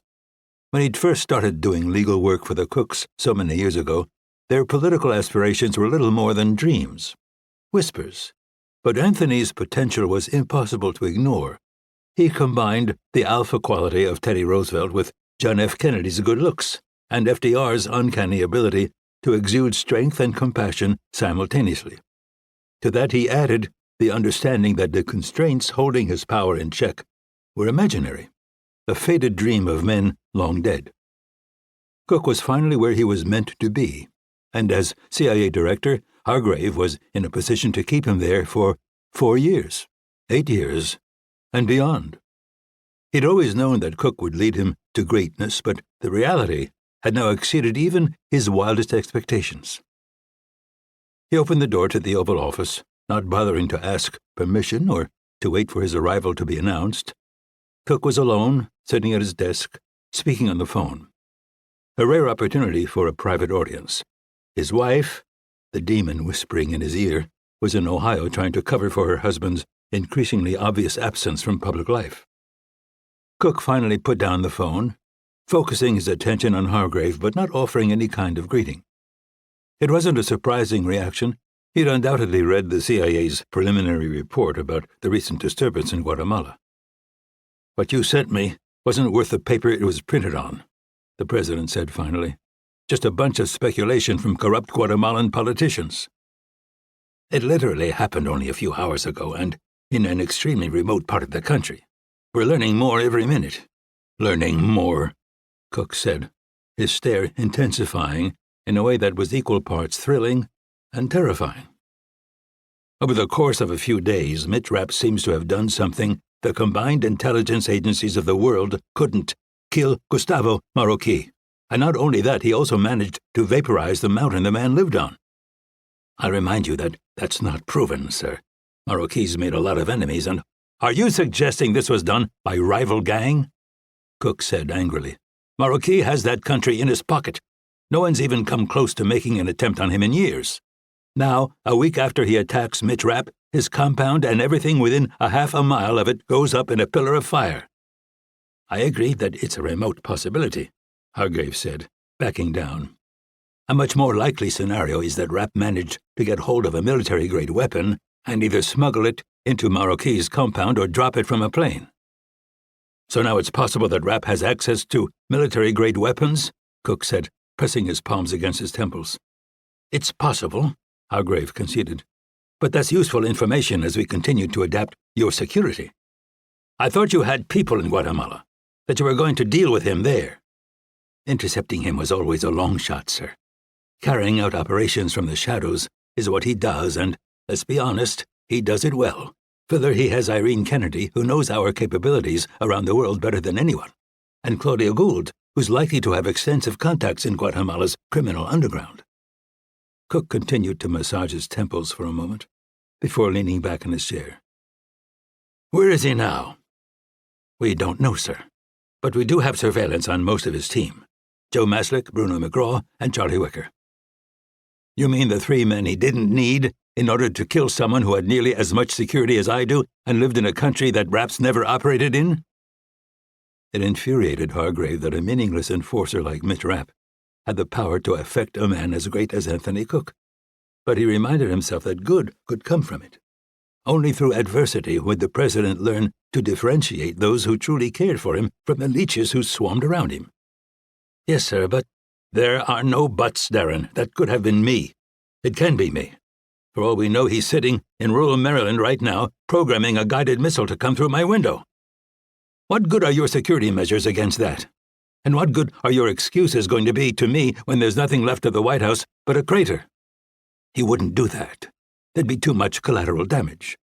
You have no idea what a man like Mitch Rapp would or wouldn't do. Yes, sir. Obviously, we're including this new intelligence to our comprehensive review of your security. Right now, we're looking at expanding the restricted airspace around you, reducing exceptions for things like traffic and news aircraft, and building a more robust intercept capability. While I still think it's an unlikely strategy for Rapp to pursue because of the number of innocent lives that would be lost, it is something we have the technology to counter. Eventually.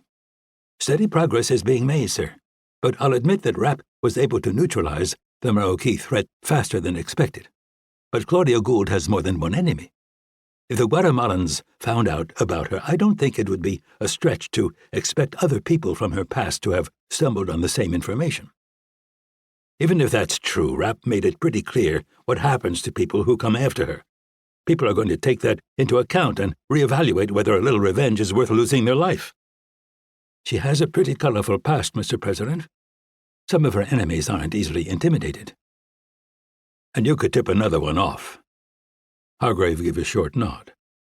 Do you think it'll buy us the time we need? It's impossible to say for certain, sir, but I think so. And even if it doesn't, it'll certainly get us closer. Every hour he's distracted puts us in a stronger position. And once everything's in place, then of course we'll start moving toward a more permanent solution to the problem. Mitch Rapp is an extremely experienced operator with a lot of support, but he's just a man. Difficult to kill, yes. He's proved that over and over. But impossible? Hardly. Chapter 20. Near Franschhoek, South Africa. Siraj Jafari couldn't help but admire her surroundings.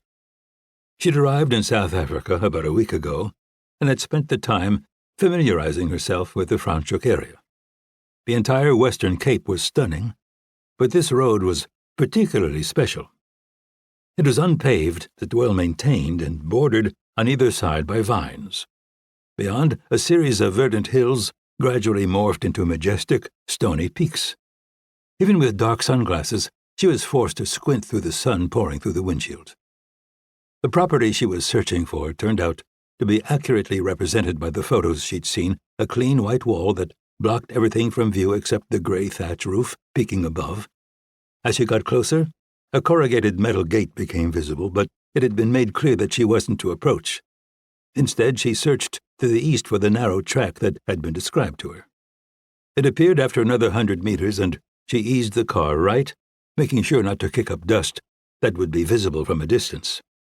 The path through the vines led to a shed containing agricultural equipment with just enough space remaining for her to squeeze into. She stepped out and, after locking the door, used the side mirror to check her appearance. The sunglasses and knit hat left little more than dimpled cheeks and full lips visible. The coat she'd put on to combat the chilly temperatures was formless, in a vaguely stylish way, a description that also fit a pair of loose-fitting jeans. Her most memorable features, eyes, hair, and athletic figure, were well concealed, but in a far less rigid way than they had been growing up in Iran.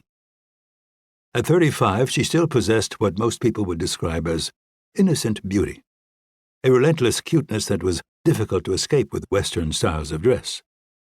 There was something about the anonymity of a Muslim upbringing that could in many ways feel comforting, safe. A lie, of course, but not always an unpleasant one, as long as she was the one in control of it. Sarah shouldered a canvas purse and started back up the dirt track on foot. She was in danger of being late. The damaged gate had originally consisted of open iron bars, but they were now sheathed in metal to shield against prying eyes.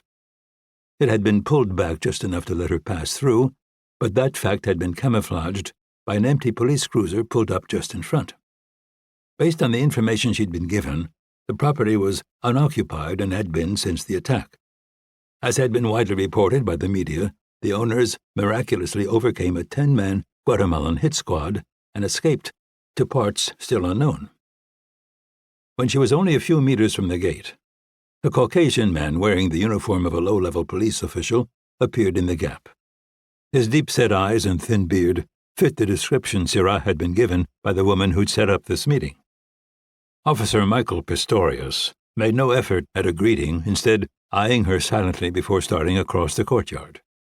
She followed, but at a pace that allowed her to take in her surroundings.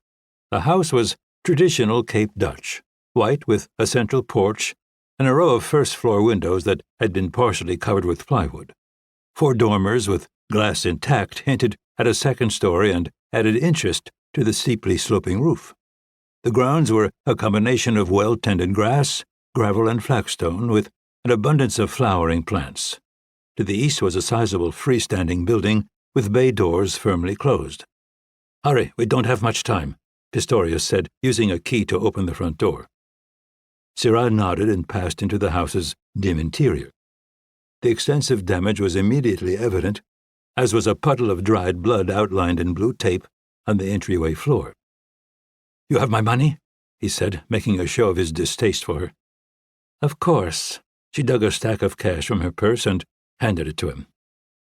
"What about your phone?" "Turned off as we agreed." "Let me see." She fished it from her pocket and showed him the dark screen. "No pictures," he reminded her, "and any specific details you want to print in your article have to be approved by me." She shrugged. "I always protect my sources. The people I work for are more interested in blood and sensationalism than fact-checking." "And who are those people exactly?" Another shrug. "Whoever's willing to pay the most." He motioned with his head toward the living area. "Don't touch anything."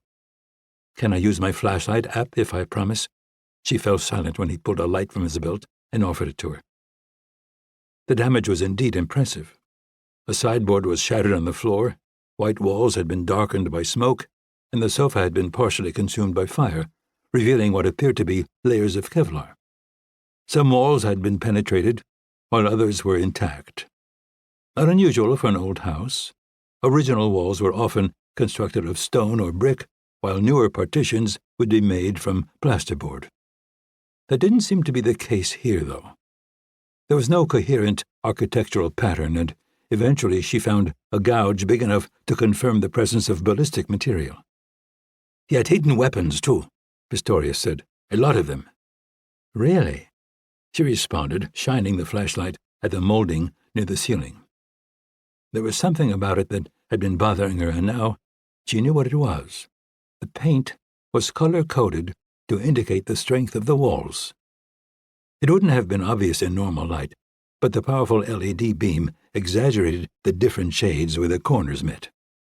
"You have 8 more minutes," Pistorius said, looking increasingly nervous. "My understanding is that there's a safe room?" He nodded and motioned for her to follow. It wasn't particularly elaborate, basically the best that could be retrofitted into the space. A bank of monitors were undoubtedly fed by hidden cameras covering every room from at least one angle. Redundant communications and network equipment was equally sophisticated, including controls for what appeared to be remote door locks. It seemed almost certain that Mitch Burhan, a former Green Beret, had been fed real-time information on his enemy's movements from this room. Combined with a truly extraordinary amount of nerve and skill, he'd managed to take down 8 heavily armed killers here and 2 more on the road.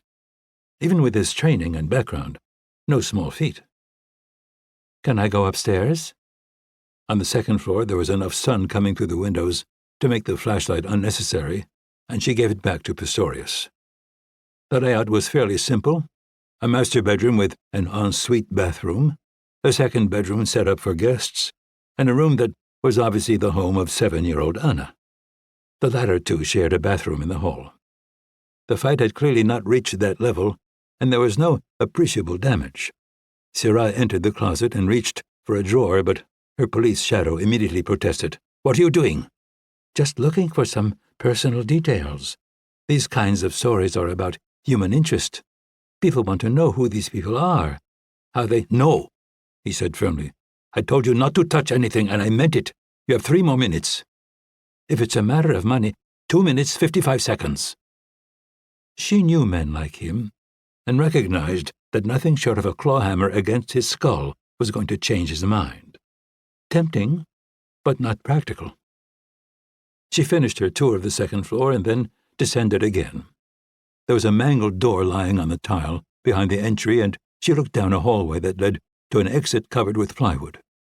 Based on the limited damage to the front of the house, this is where the main incursion had likely happened. But it was tight, favoring a single man against a larger force. 30 seconds. She would have liked to see the kitchen, but instead headed back toward the front door. There was nothing to be learned there. In the end, the visit had probably been a net negative. She'd revealed her existence to a dishonest policeman and accomplished little beyond confirming what she already knew. The family had been expecting trouble and were prepared for it. What she hadn't fully understood, fully internalized, was how dangerous the owners of this house were. Claudia, in particular, piqued her interest and admiration. When those men attacked, she'd gathered her daughter, entered the safe room, and then calmly directed Burhan in his battle. A formidable woman. It was going to be a shame to kill her. Syrah glanced in her rearview mirror, but saw only the dirt road and mountains. Pistorius was likely securing the house in a way that would hide the fact that he'd allowed a visit by someone he believed to be a reporter. When her vehicle reached the paved rural highway, she used her phone to send a code that would let her colleagues know that she was clear. It took longer than normal to get confirmation that the message had been received, but she wasn't surprised. Her associates didn't share her enthusiasm for this job and used every opportunity to subtly remind her of that. Not that there was any need. She understood their position completely. They'd already had an extremely successful year, completing 4 assassinations in its first half. An Asian political hopeful, a European playboy, an aging Qatari billionaire, and a cheating husband who had underestimated both his wife's vindictiveness and her resourcefulness. That had netted them just under 7 million euros after expenses, which, split 3 ways, had allowed her to increase her holdings by more than 2 million euros. One of her colleagues wanted to take the rest of the year off for additional training, technology upgrades, and to do a detailed analysis of the few mistakes made during the year's operations. The other wanted to do all those things plus cherry-pick a few easy jobs. Since their fee was set, there was no incentive to take on anything dangerous or complicated. In their minds, easy money was better than hard money. The logic was unassailable. But life wasn't about logic. It was about living. It was about excitement, challenge, and adrenaline. It was about finding one's boundaries and pushing through them, discovering what one was capable of and what one wasn't. As her associates' caution came to feel more and more like a straitjacket, Syrah began escaping it through personal pursuits. Rock climbing, bungee jumping, cave diving. They helped fill the empty part in her soul, but not in a way that was particularly satisfying. Nothing could match the thrill of the hunt, and it made little sense for her to risk her life for free when she could do it for significant profit. So when they'd received the dossier on Claudia Gould, Syrah had jumped, not only because Claudia had been half of one of history's most successful private contracting teams, but also because of the series of events the attack on the Franschuk house had unleashed. The fact that Claudia and her partner had been able to defeat Gustavo Marocchi's hit squad was impressive, but nothing compared to what followed. Over the course of just 9 days, they'd not only located Marocchi but killed him, and not with a gunshot or by paying off some disgruntled associate.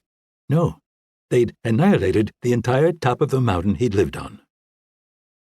Claudia Gould was not only an incredibly dangerous woman, she was also a woman with style, someone with the courage to say that she was not to be crossed and then vigorously support that statement through action.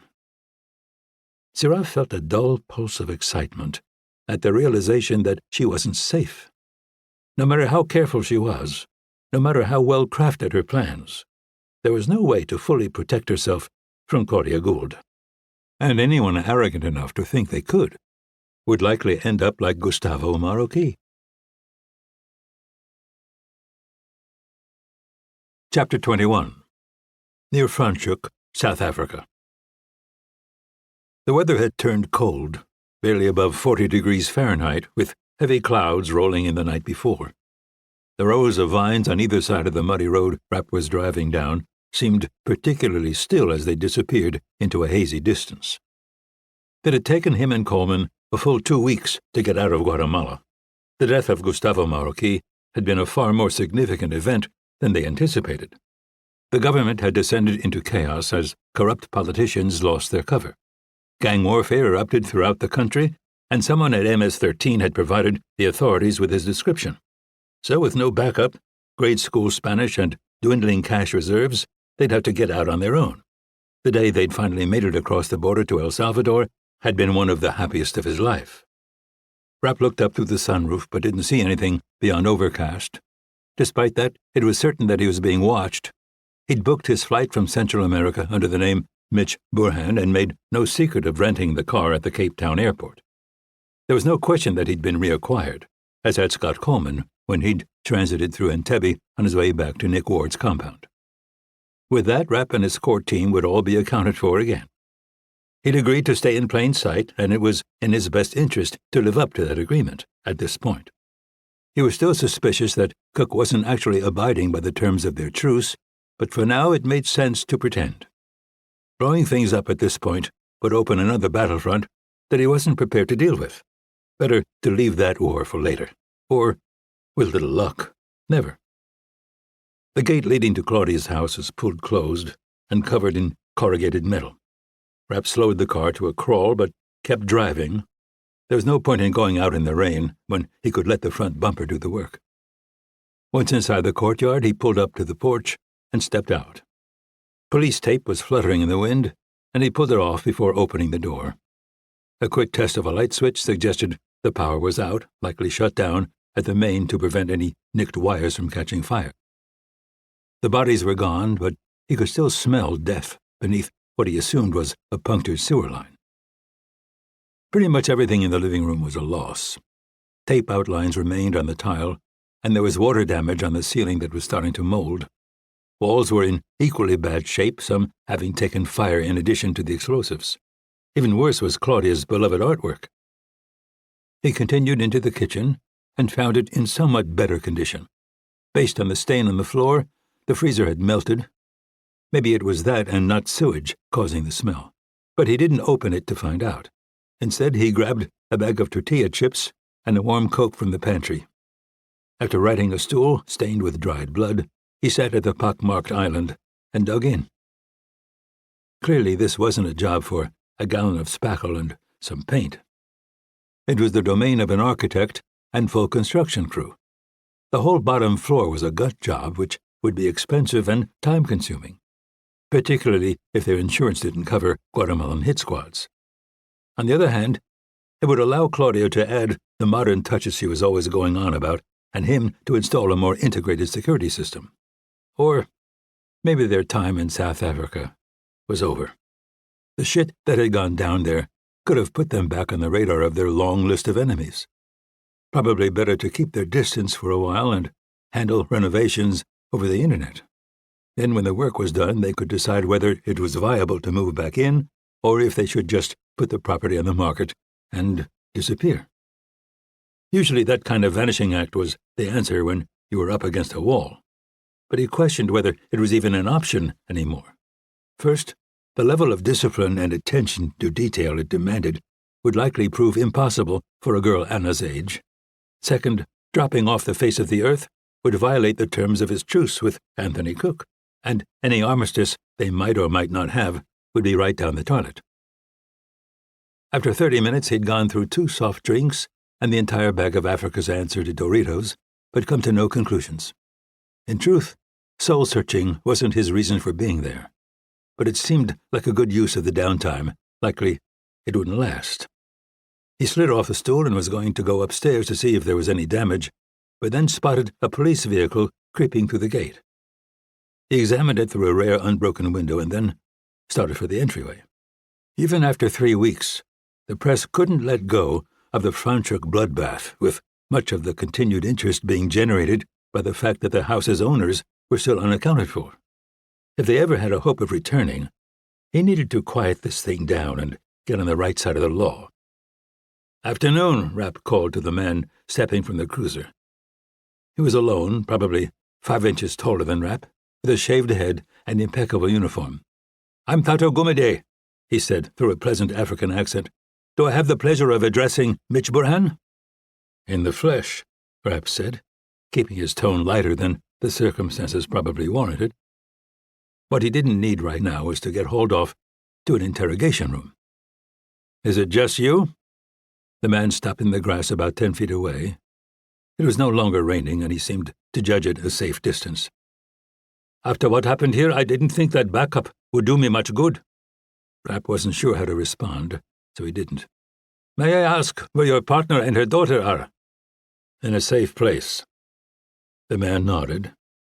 He didn't look stupid and clearly wanted to keep the situation on as even a keel as possible. It was a significant relief. If some cowboy had showed up looking to throw his weight around, things could have deteriorated pretty quickly. "Can you prove this?" "Absolutely. Before you leave, let me give you our attorney's card. She can get you anything you need, including scheduling a Zoom call with Claudia and Anna." They were represented by one of the most prestigious firms in the country, something that would hopefully enhance what little credibility he had left. Blowing away a bunch of Latino gangbangers in the hoity-toity South African wine country wasn't a great way to ingratiate yourself with your adopted country. "So what happened here, Mr. Burhan?" Rapp sat in one of the sling-back chairs on the porch and invited Gumede to do the same. He politely refused, preferring to stand in the wet grass than get any closer. "All 3 of us were home when 2 SUVs came through the gate and 10 armed men attacked us. But they were all killed in the attempt." "Yes." "By you?" "Yes." "Alone? There was no one else here?" "No one except Claudia and Anna." "Captain Mitchell Burhan," Gumede said, beginning to recite the elaborate identity Rapp had created to establish his South African residency. "Former Green Beret, honorably discharged from the military after serving in various combat zones, most notably Afghanistan." "That's me." "After you left the military, you went to work for a little-known security company. What did you do there?" "Personal protection, mostly. Some private clients, but primarily American diplomats traveling in the Middle East." "Are you now going to tell me that one of those diplomats or private clients caused you to anger Gustavo Marocchi?" Rapp suppressed a smile. This guy thought he knew exactly what he was dealing with, and he was so close to being right that there was no reason to fight it. "I've made a lot of enemies over the years. Sometimes it's hard to remember them all. But they're fresh enough in your mind to be prepared for them. South African homes are known for their security, but yours takes that to another level. Hope for the best, but prepare for the worst. I live by the same adage, Mr. Burhan, but this still seems extreme for a retired soldier and bodyguard. A mix of bulletproof and non-bulletproof walls, at least 12 hidden weapons. Kevlar in various pieces of furniture, a safe room with overlapping video coverage and remote-controlled door locks. Impressive. Thank you. But even with all that, Gomede continued, defeating 10 men like you did, it seems extraordinary even for a Green Beret. A little skill, a little luck, a couple of damn fine dogs, and, frankly, opponents who weren't exactly the cream of the crop. Gomede changed the subject with a suddenness designed to disorient him. Have you read the reports about Gustavo Marroquí's assassination? Apparently by some kind of high explosive, possibly dropped from a plane. I think I might have seen something about it on CNN, Rapp said, in a tone meant to make it clear that he'd personally gone down to Guatemala and blown that motherfucker into the stratosphere. I see, Gomede said, making it equally clear that he'd picked up the subtext. I understand that men like you often go to work for other types of government agencies after you retire from special forces.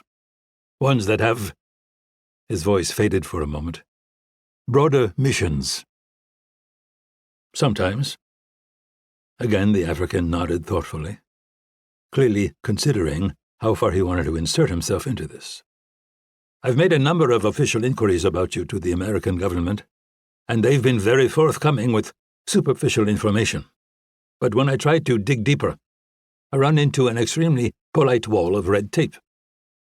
Bureaucrats, Rapp said sympathetically. What are you going to do? What indeed? And the bureaucrats here don't seem to want to make any more of this unfortunate incident than necessary. They see it as a clear example of self-defense and believe the courts would do the same. Very sensible on their part. More cowardly than sensible, I think. In the end, though, pursuing this further is bad for their reputations, bad for tourism, and has the potential to cause diplomatic headaches they don't want to deal with. Problem solved, then. May I speak plainly, Mr. Burhan? I'd prefer you did.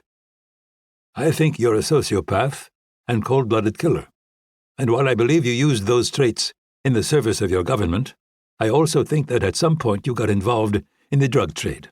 Now, whether that was for the benefit of your Central Intelligence Agency or for your own bank account, I can't say. And it doesn't matter because I'm wise enough to know there's nothing I can do about it. Rapp leaned forward, resting his elbows against his knees. He couldn't help liking this asshole. If the world had about 1 billion more of him, Rapp would have had a lot quieter career. I appreciate your honesty, officer, so let me return the courtesy. I am not, nor have I ever been, involved in the drug trade for my own account.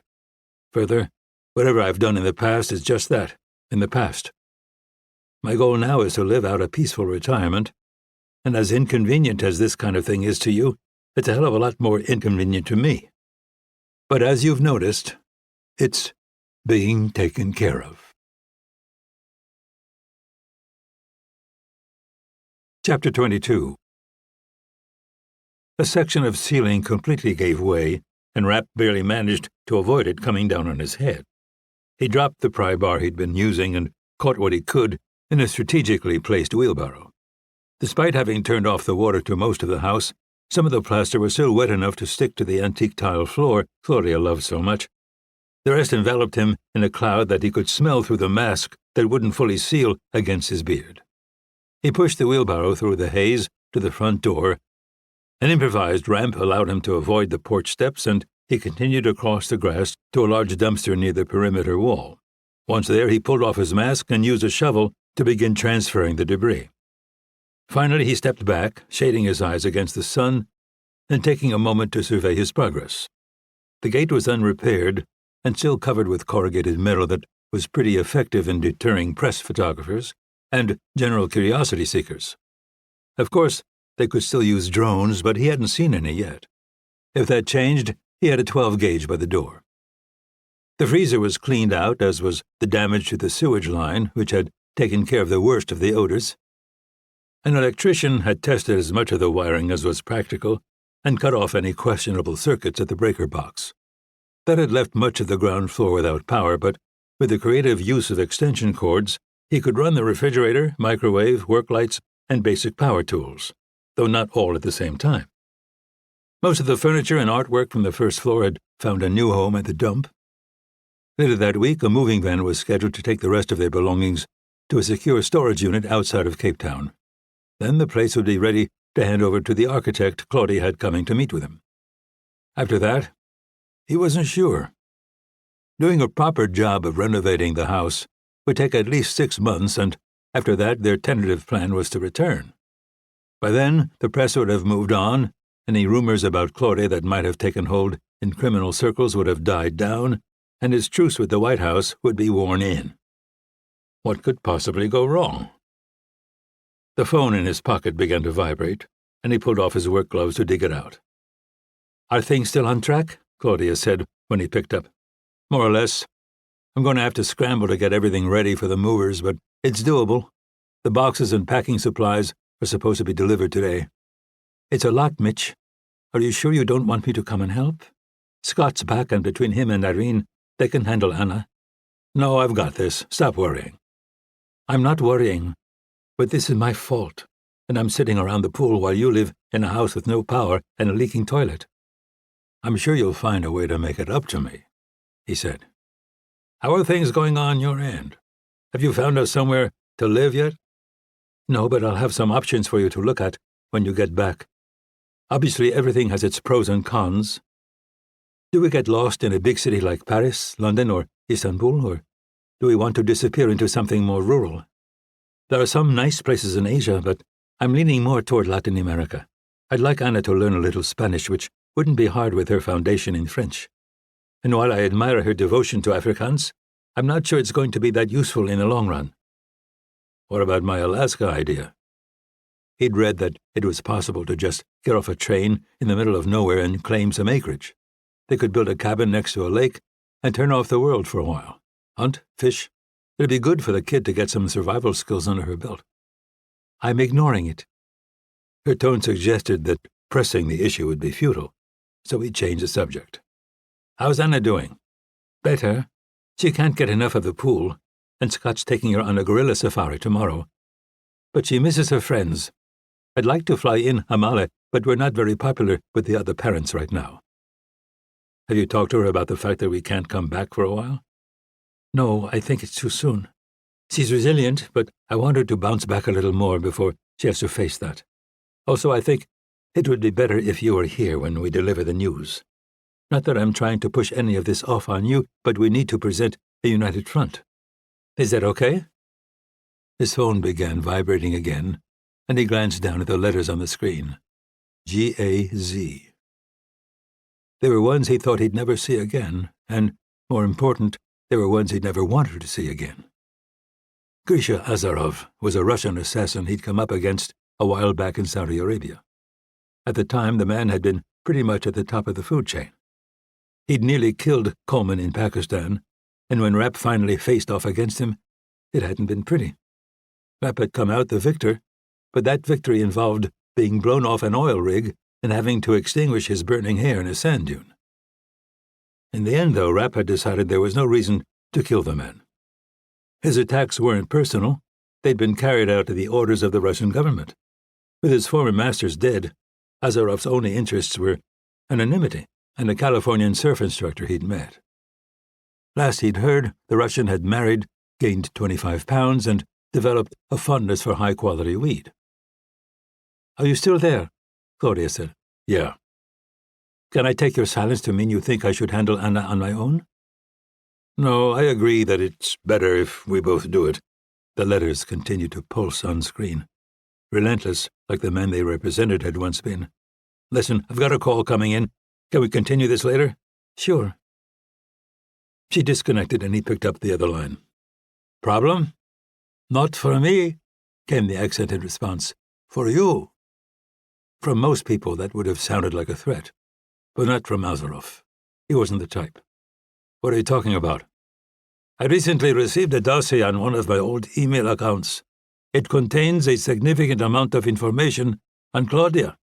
The fact that she's really Lewis Gould's former wife, her current alias, a photo, her address in South Africa, the description of her car, the places she shops, and a school. You get the point? Do you know where it came from? An anonymous Gmail account. I imagine untraceable. What's the offer? None. Just a single line asking me if I would be interested in taking her out. My assumption is that whoever sent this is counting on me holding a grudge against her for a run-in I had with her husband years ago. He caused me a lot of problems with Moscow, and I had every intention of killing him. But he slipped through my fingers, and then your friend Stan Hurley beat me to it. When did the message come in? Maybe 3 weeks ago. Rapp's jaw clenched. How many days exactly? There was a short pause before the Russian spoke again. 19. Shit, Rapp muttered, counting backward. That was the day after he'd killed Gustavo Marocchi. Someone with serious intelligence capability had taken note of the fact that the Guatemalan had been neutralized and moved down the list of Claudia's enemies. And he hoped that the attack on the house was a coincidence, or bad luck, had just imploded. This had Darren Hargrave's name written all over it.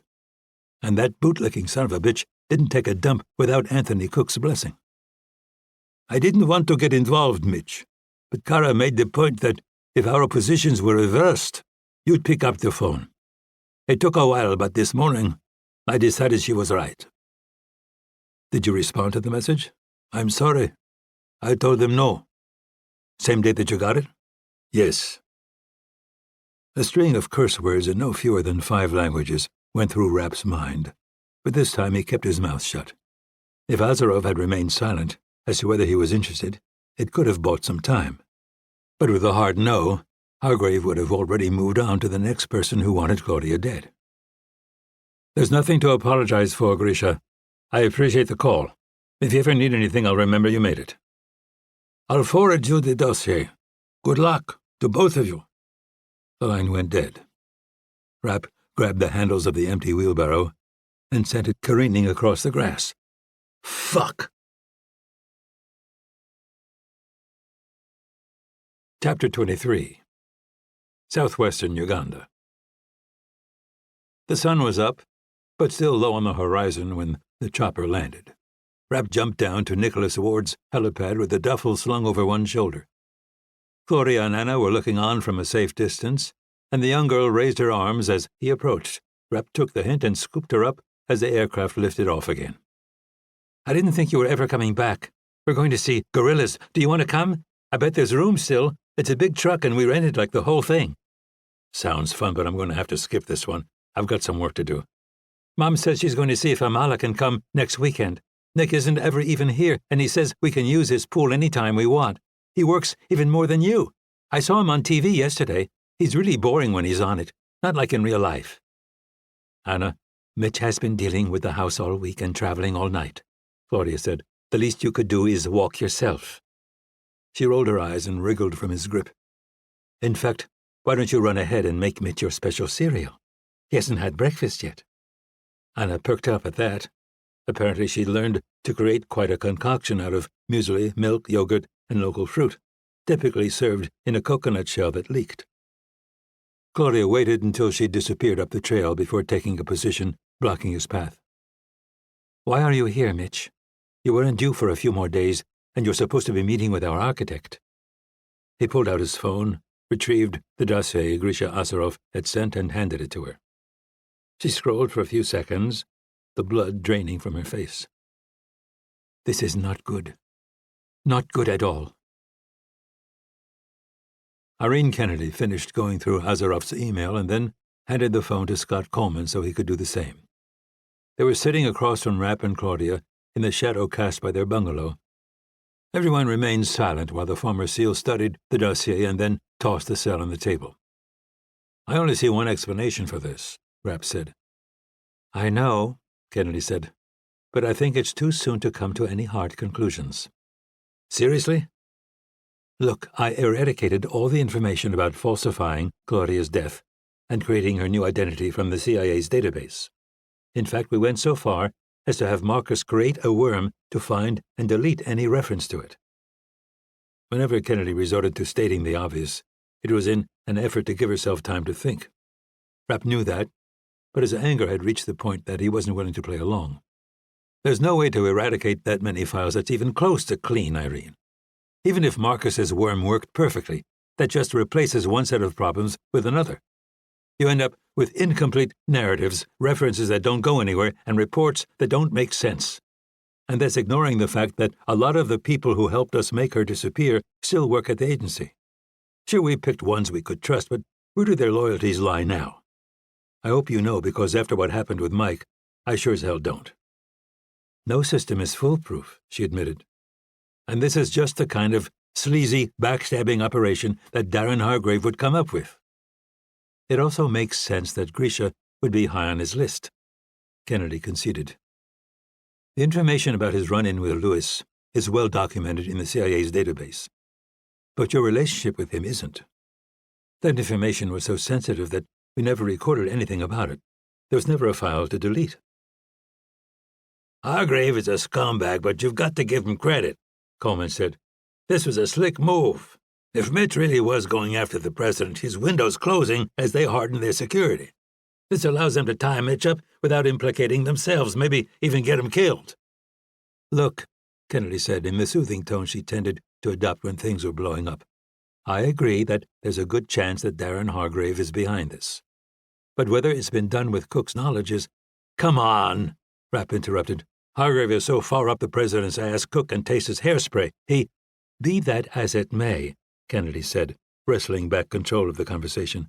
We need to understand what we're dealing with and what our options are. Rushing into a war with the President of the United States isn't going to go well. I completely disagree, Scott Coleman said, and everyone immediately turned toward him. He had a deep respect for and more than a little fear of Irene Kennedy. Rapp couldn't remember him ever taking a strong stance against one of her positions. These assholes aren't going to just go after Mitch and let me and the guys off the hook. If they don't kill us outright, they'll figure out a way to arrest us for treason or murder and put on some big show trial. We aren't exactly a bunch of nuns. We've all done some things that might not look so good in the news cycle. I say we go after those motherfuckers, we kill Cook, his creepy-ass wife, and then we throw Darren Hargrave in a wood chipper before they can close the gates around themselves. A stunned silence enveloped the table for a few moments before Kennedy broke it. I understand that there's a clock ticking, Scott. I can hear it just as clearly as everyone else. But we need to make sure there are no other options. And if there aren't? Then we can't make the same mistake they did and miss. We have to have a clear idea of what we're doing and how we can be absolutely sure they all end up in the wood chipper. The former SEAL leaned back in his chair again. I can live with that. In the meantime, Kennedy continued, I think it makes sense to understand who could potentially move against Claudia and neutralize them before they become a threat, maybe even use them to our advantage. The sun crept to the edge of the table, and Rapp looked up at the sky. It was hard not to think about the similarities between his situation and that of Gustavo Marroquí. The difference was that his enemies didn't need to chuck a Soviet surplus bomb out of a narcotics plane. They could fly over in a B-2 and drop something state-of-the-art. Claudia dug an uncharacteristically crumpled piece of paper from her jeans and unfolded it on the table. She seemed less put out by the situation than the rest of them, and Rapp suspected he knew why. This was no longer her fault. That millstone was back around his own neck. I've made a list of people who might still be motivated to kill me and have the ability to do it. How many? Rapp said. 6. Fewer than he'd expected. Her husband had been a sociopathic bastard, but there was no denying the skills. He wasn't a man to leave a lot of enemies behind. Names? Marta Kierkegaard, Oren Abraham, Ernst Lang, Art Ruing, Josef Svoboda, and Enzo Ruiz. Coleman let out a low whistle. Not to be negative, but there are some people on there you don't want coming after you.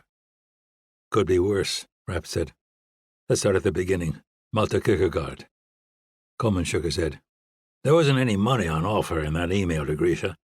Kiki wouldn't step on a cockroach without a guaranteed payday. It cost $100,000 just to get him to consider taking a job. Don't ask me how I know. Agreed, Kennedy said. But we need to contact him and tell him to let us know if anyone sends him that dossier. Also, we need to make it clear that he should respond by saying that he's going to do the job, That'll buy us time and maybe even help us find the person who sent it. Easy work, and tell him we'll pay him whatever he wants." "No problem, I'll handle it." "Who was next?" Rapp said. Oren Avraham. "He's dead," Kennedy said. "Really?" Rapp responded. "I hadn't heard that. Are you sure?"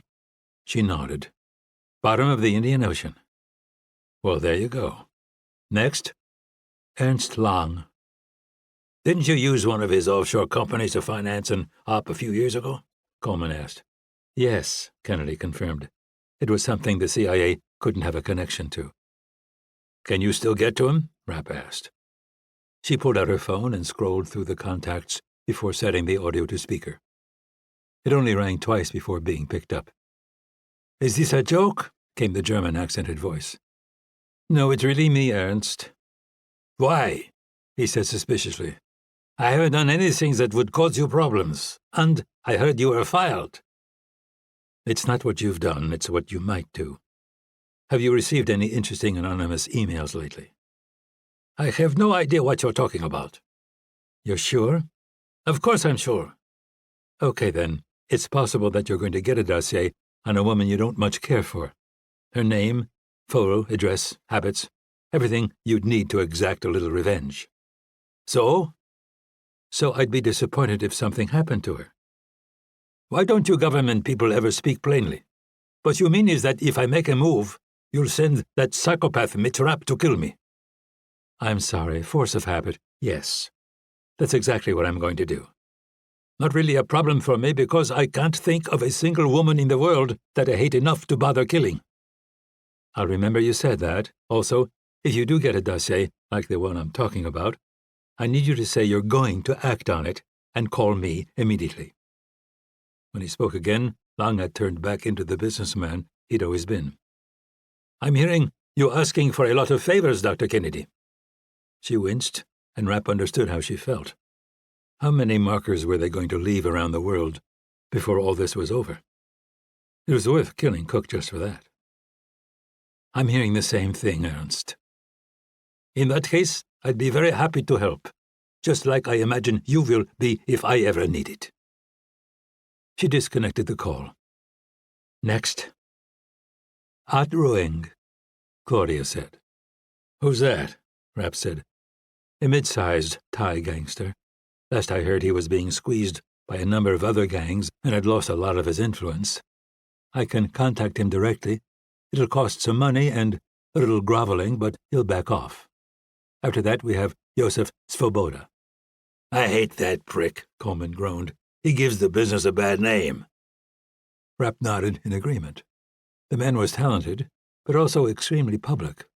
An army of lawyers and greased politicians allowed him to stay one step ahead of Interpol and live like a rock star. Last Rapp had heard, he'd bought a stake in a nightclub in Prague. Svoboda patterned himself after Hollywood's image of a hitman. $5,000 suits, Italian sports cars, arm candy. He reportedly drank martinis and actually had the balls to order them shaken, not stirred. "How'd you piss him off?" Rapp said. He and Luis were double booked on a job, and Luis got the upper hand. Svoboda came off looking incompetent and cowardly and thought he could regain some face by retaliating. The problem for him was that, while he's not actually incompetent, he definitely is cowardly. He knew he wasn't likely to survive a confrontation with Luis, but I'm a softer target. "Can we use that?" Rapp asked. "I doubt it," Kennedy said. "While it's true that he doesn't like to put himself at risk, he's unpredictable. I don't think we can count on threats because we can't be confident that he'll act in his own best interest." "Then can we just kill him?" Rapp asked. Coleman was quick to answer. "I'll handle it." Another problem solved. Was there anyone else? "Only one," Claudia said. "Enzo Ruiz." "Never heard of him." "He's a Spanish drug runner who worked the routes from North Africa." "Another drug trafficker," Rapp sighed. "They have a lot of money and want a lot of people dead," Claudia explained.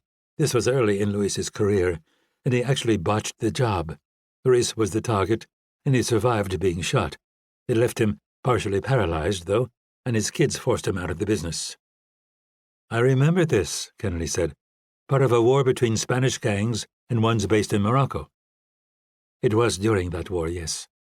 But what no one knows is that his children hired us and used the dispute with the Moroccans as cover. In any event, Louis was going to finish the job, but they told us to stand down and paid us in full. Apparently, they despised their father and loved the idea of seeing him powerless and wasting away. How old is this guy? Rapp asked. Claudia considered the question for a moment. Around 90? So, a partially paralyzed 90-year-old who was put out to pasture by his own family? What am I missing? How is this guy a threat? He's not just a threat. He's the most dangerous, Claudia said. Ruiz is an extremely sadistic, violent man who blames me and Louis for what he's become. Also, he isn't as out to pasture as his children think. He still controls a fair number of hidden accounts and is surprisingly well-versed in the use of the Internet. People say he's built quite an online criminal empire, though I've never done anything to confirm those reports. He'll be hard to reason with, Kennedy pointed out. We don't have anything he wants, and a man in his position isn't going to be easy to intimidate.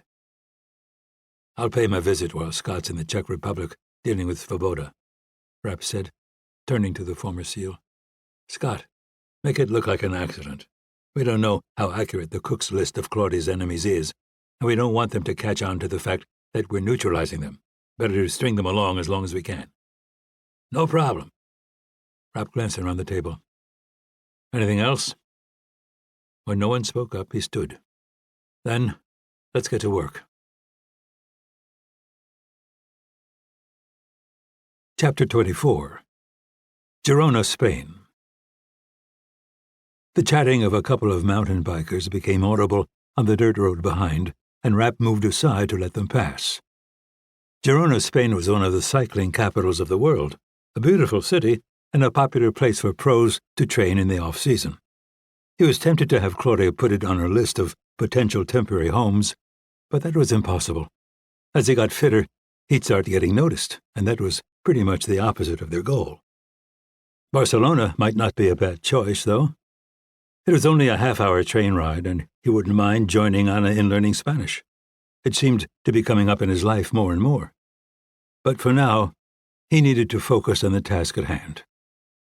The Guatemalan strategy of go big or go home wasn't going to work here, and so Ruiz needed to be interrogated, making dropping a bomb on him impractical. It would also likely be frowned upon by the European authorities. Quiet in and quiet out was the mission. The question was how to best get that done. Claudia's extensive research had turned up a number of complications. To the positive, the former drug runner's house was only moderately protected, relying on an ancient stone wall and a few guards to keep out undesirables. Further, the man himself was not only in his 90s but reportedly confined to a wheelchair, not exactly the terror of southern Spain he'd once been. To the negative, his modest security team weren't coked-up psychopaths, but instead legitimate salaried guards, and as such all were completely off-limits. Climbing the wall and then getting to Ruiz's second-floor room would be fairly easy, but the habits of his security people had been randomized by the fact that there was really no viable threat to the man. They mostly just wandered around, talking, smoking, and screwing with their phones. With no pattern, the chance of him being spotted was too high. In light of all that, a more direct approach was warranted. Rapp turned onto a quieter dirt road and walked past a low stacked stone fence. In ruins now, it had never been meant to do much more than keep the goats in, and likely hadn't seen any maintenance in over a century. After another 200 yards, Rapp crested a hill and saw the massive farmhouse he was looking for. Situated in the middle of a field and framed by a heavily treed hill behind, it and the wall that surrounded it were completely monochromatic, constructed of the same reddish-brown local stone. A few tiny windows were visible on the top floor, and the roof had a deep bow further confirming its ancient origins. The iron gate was elaborately wrought and provided a good view of the courtyard through widely spaced bars. Inside, there was no sign of activity at all. It was 4 in the afternoon and temperatures were in the 90s, likely driving everyone into the cooler interior. Or was it siesta? Rapp could never remember what time that started and ended. There was a call button next to the gate, so he pressed it. A moment later, a man appeared in the house's front door and began walking unhurriedly toward him.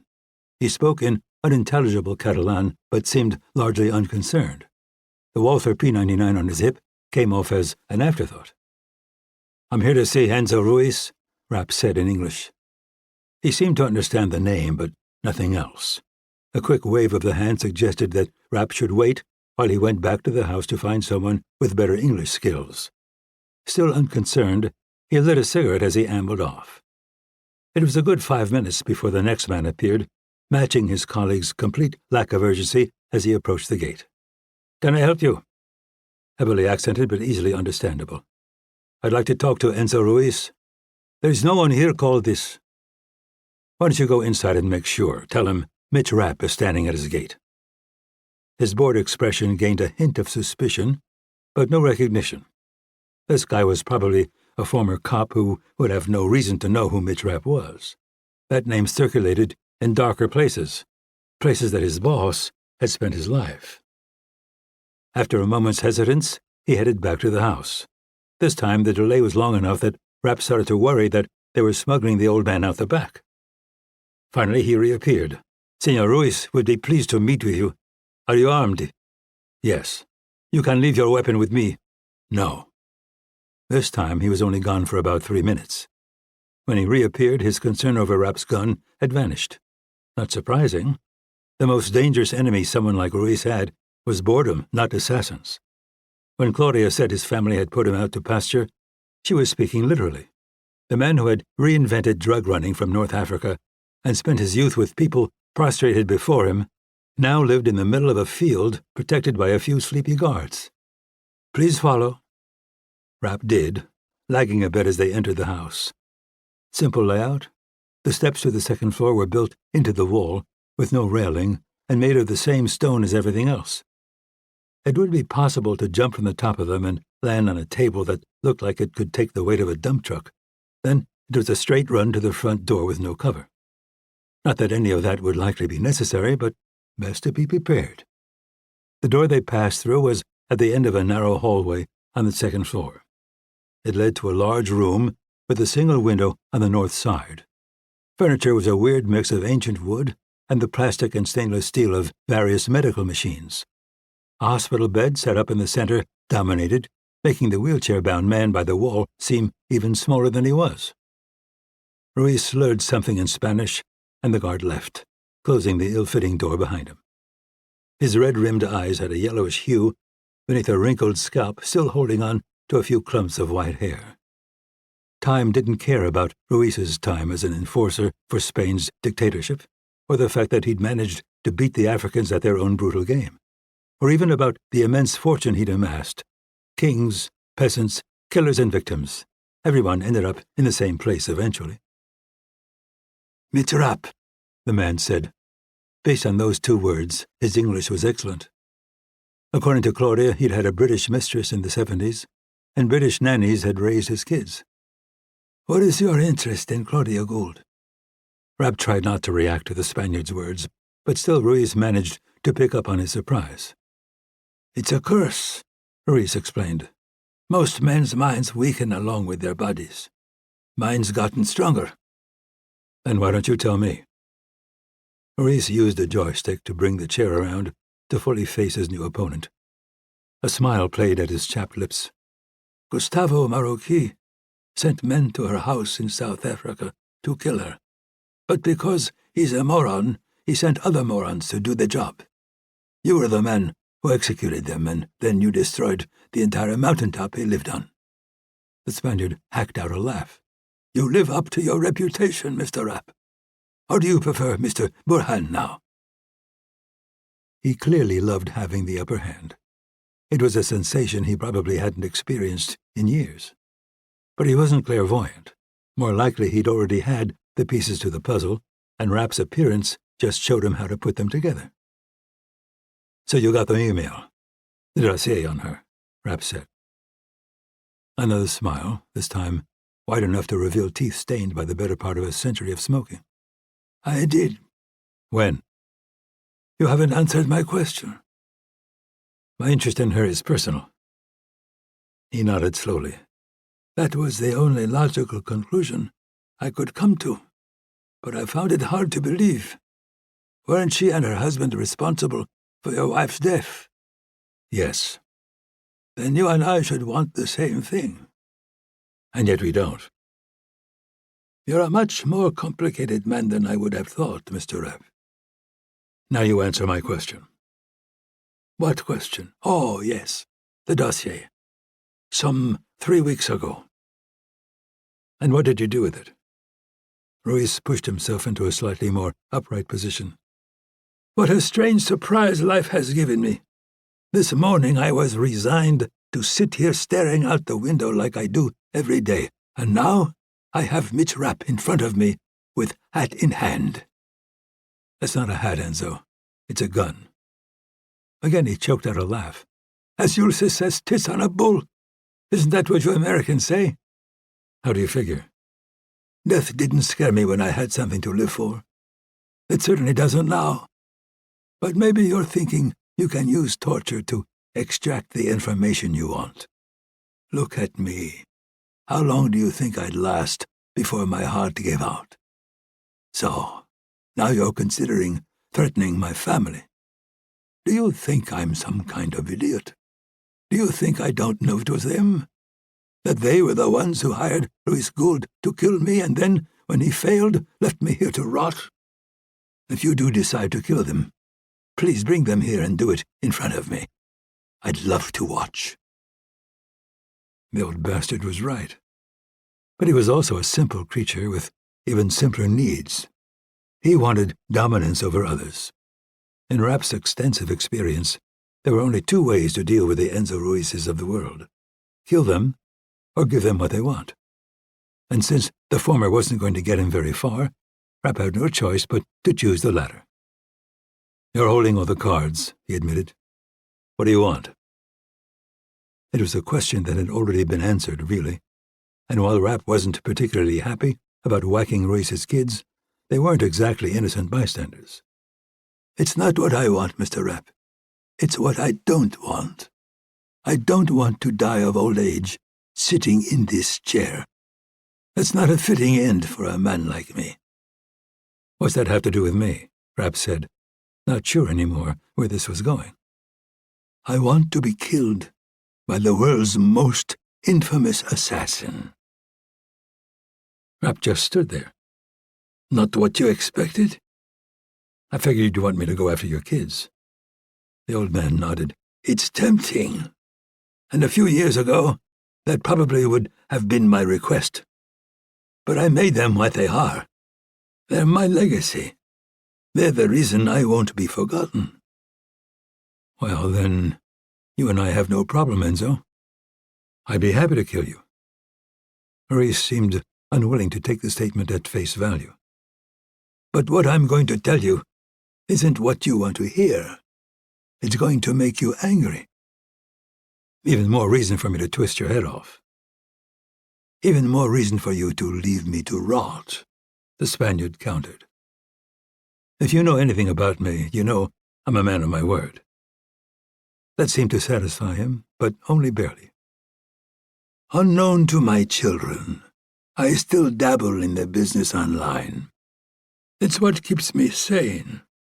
The file came in on an email account I use for one of those businesses, from a Gmail account. Whose Gmail account? I have no idea. Besides the file, there was just a brief message asking me if I would be interested in killing her. And you said? I said yes, of course. What else? He shrugged weakly. I've contacted that Gmail account on a few occasions since, but received no response. Have you done anything about this? About killing her? Yes, about killing her. We still have a deal, correct? I said we do, Enzo. And to be completely honest, I was planning on killing you anyway. The Spaniard seemed to want to smile again, but caught himself. Clearly he'd done something Rapp was going to be extremely pissed off about. But what? I sent the document to Legion. He accepted the job, and I have paid in full. Rapp waited for more, but apparently That was the punchline. Call him off. The Spaniard looked perplexed. I can't call him off. Can't or won't? His confusion deepened. Is it possible that you aren't familiar with Legion? Rapp shook his head. He didn't have much interest in the new generation of private contractors unless they were careless enough to get in his way. Most weren't. The rest were dead. Once again, Ruiz found himself in the driver's seat. He straightened a bit more, clearly having the time of his life. Legion is a completely new kind of killer. He has an anonymous email address that very few know of. If you want someone eliminated, you create your own anonymous email account and send him information on the proposed hit. If he agrees, you send 2 million euros in Bitcoin. After that, both email accounts are deleted. So how do you get in touch with him if you change your mind? You don't. Legion doesn't know who I am, and I don't know who he is. We have no way to contact each other. Once the contract is accepted and payment is made, the target is as good as dead. So, you just sent 2 million euros into cyberspace with no guarantees?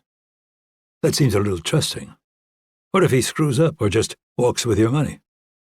Then it will be the end of his business. Word spreads quickly in the circles I run in.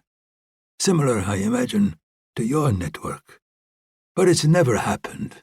Legion never fails. There's got to be some mechanism for canceling. The smile appeared again. It shook a bit, possibly because Ruiz hadn't used those particular muscles in years.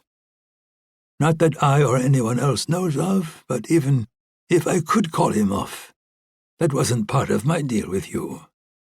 I gave you the information you asked for, and the fact that Claudia Gould will soon be dead has no bearing on anything. Rapp sighed quietly and pointed to a laptop built into a swing arm attached to Ruiz's wheelchair.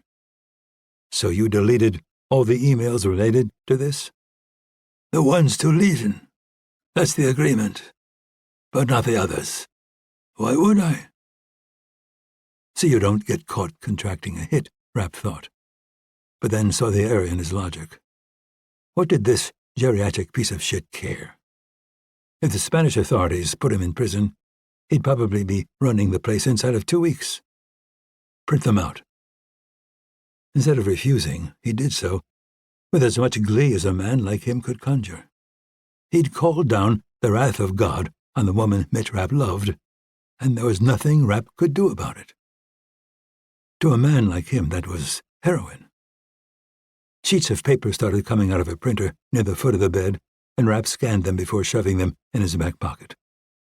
There was a hand towel hanging on one of the rails, and he took it, walking around the back of Ruiz's chair and clamping it over his mouth and nose.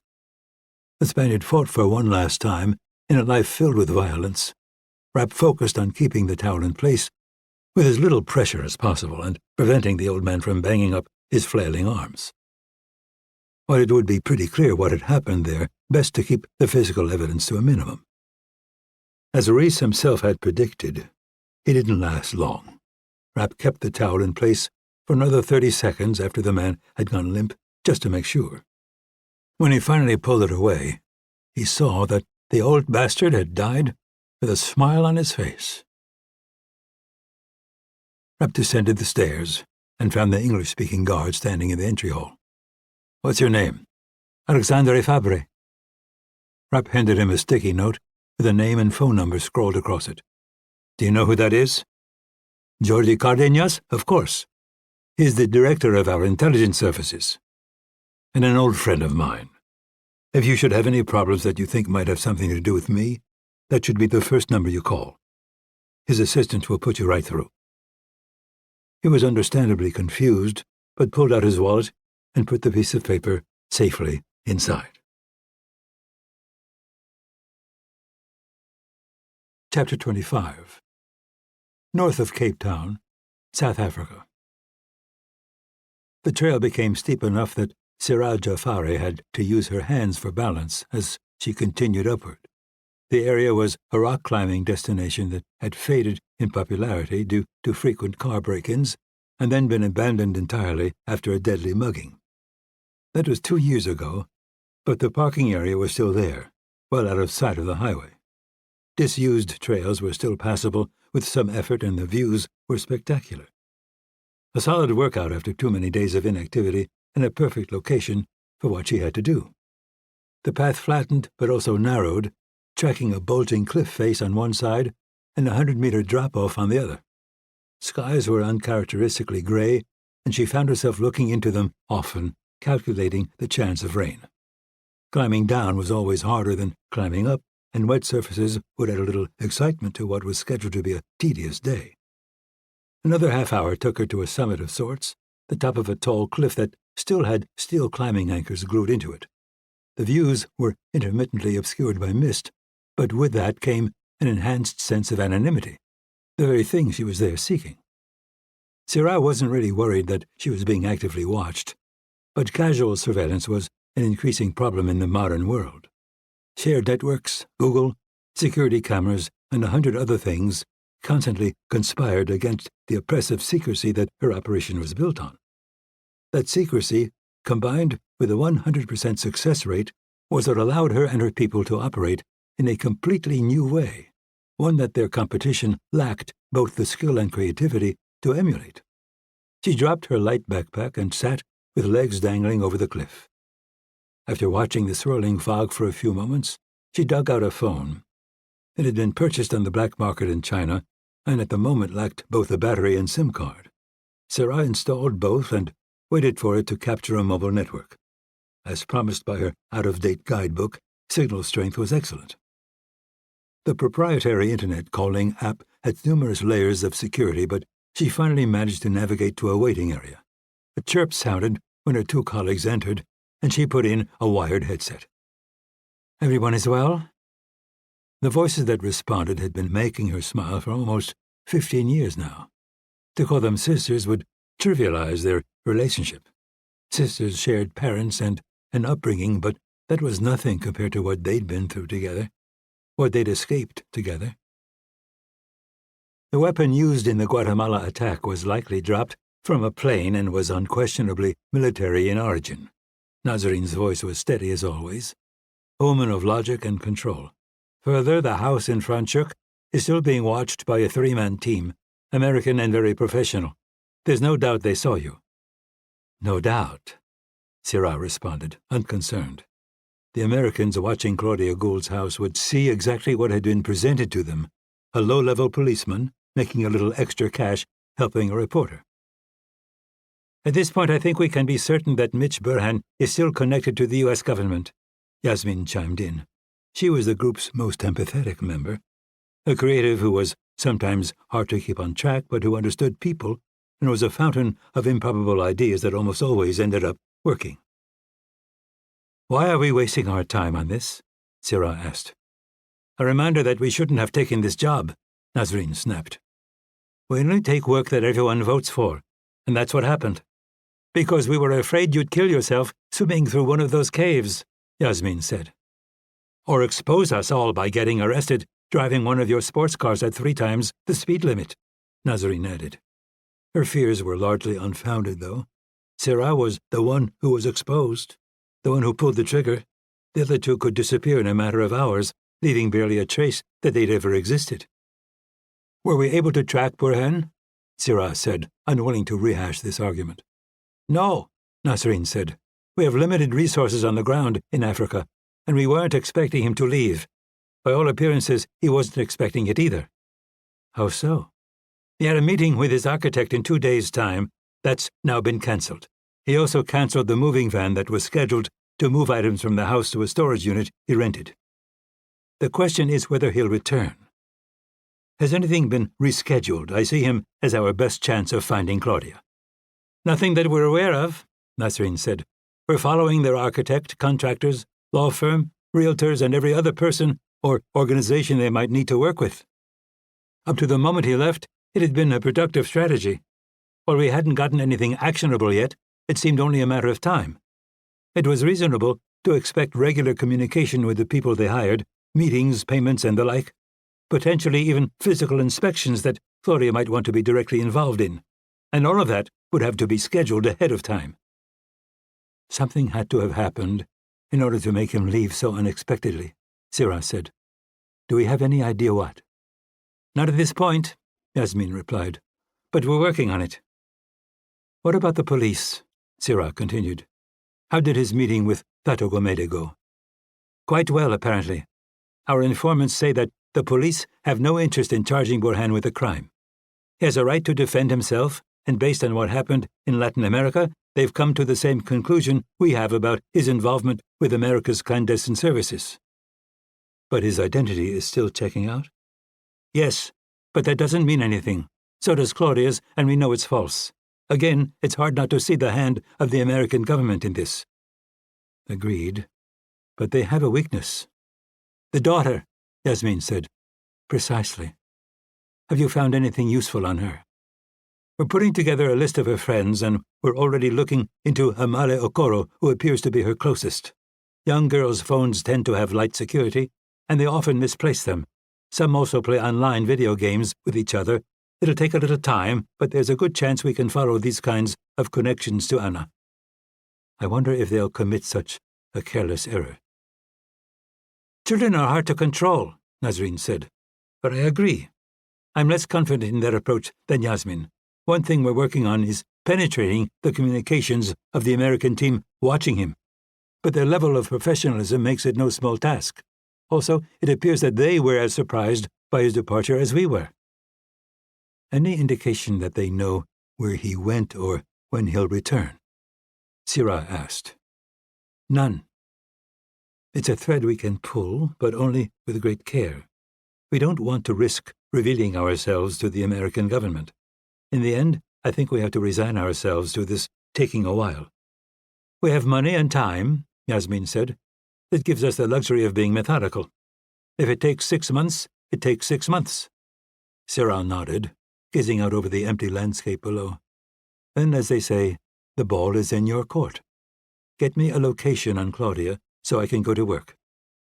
But you're not going to get bored in the meantime, right? Nazrin said. You're not going to start shark diving or hunting leopards with your bare hands. Sirah smiled and shut down the connection before removing the SIM card and battery. The former she destroyed with the flame from a lighter, and the latter went over the side of the cliff. A fist-sized rock was enough to deal with the handset, and she'd randomly scattered the debris as she descended. Then what? Perhaps a drink in her rented apartment?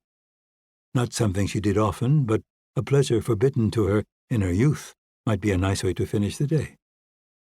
Yet another reminder of how far she'd come.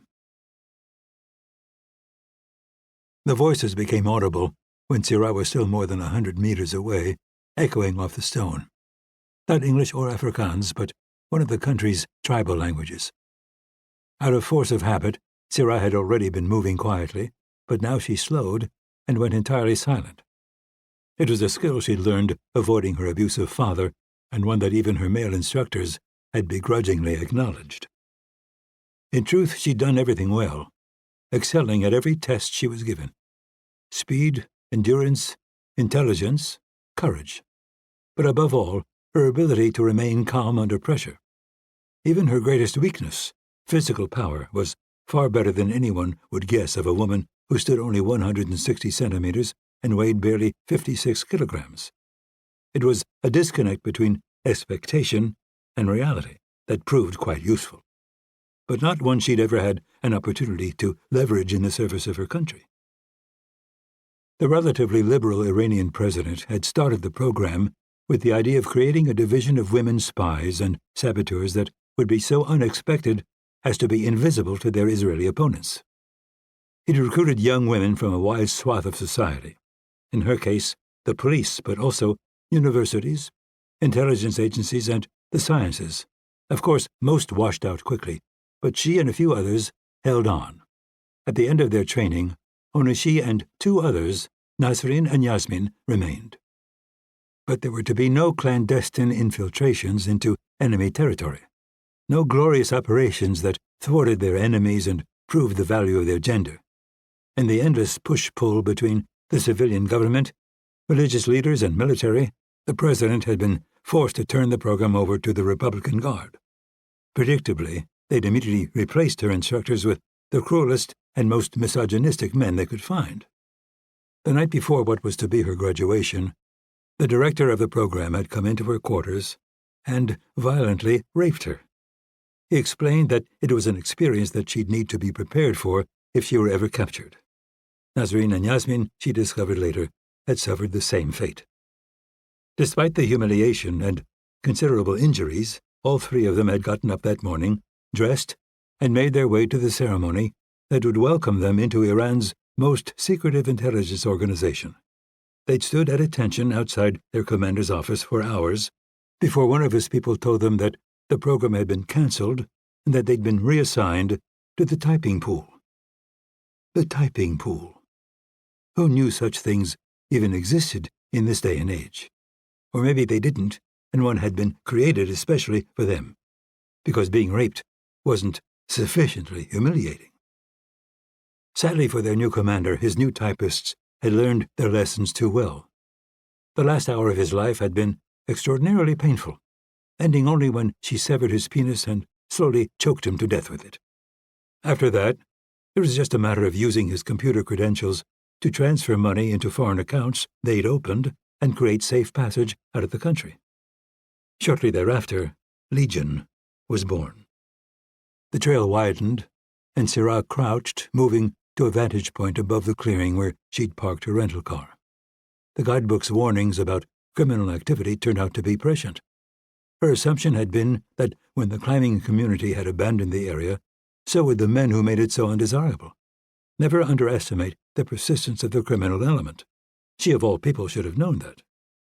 It appeared that her problem consisted of only two men, both wearing jeans and ragged T-shirts. Both were also wearing flip-flops, despite the cool temperatures, but they still looked capable of moving quickly. They'd arrived in a dilapidated white van streaked with rust. Neither seemed to be armed. As was wise in the area, she'd left the car unlocked and the glove box open to demonstrate that there was nothing in it to steal. Despite this, the two men had decided to perform a thorough search.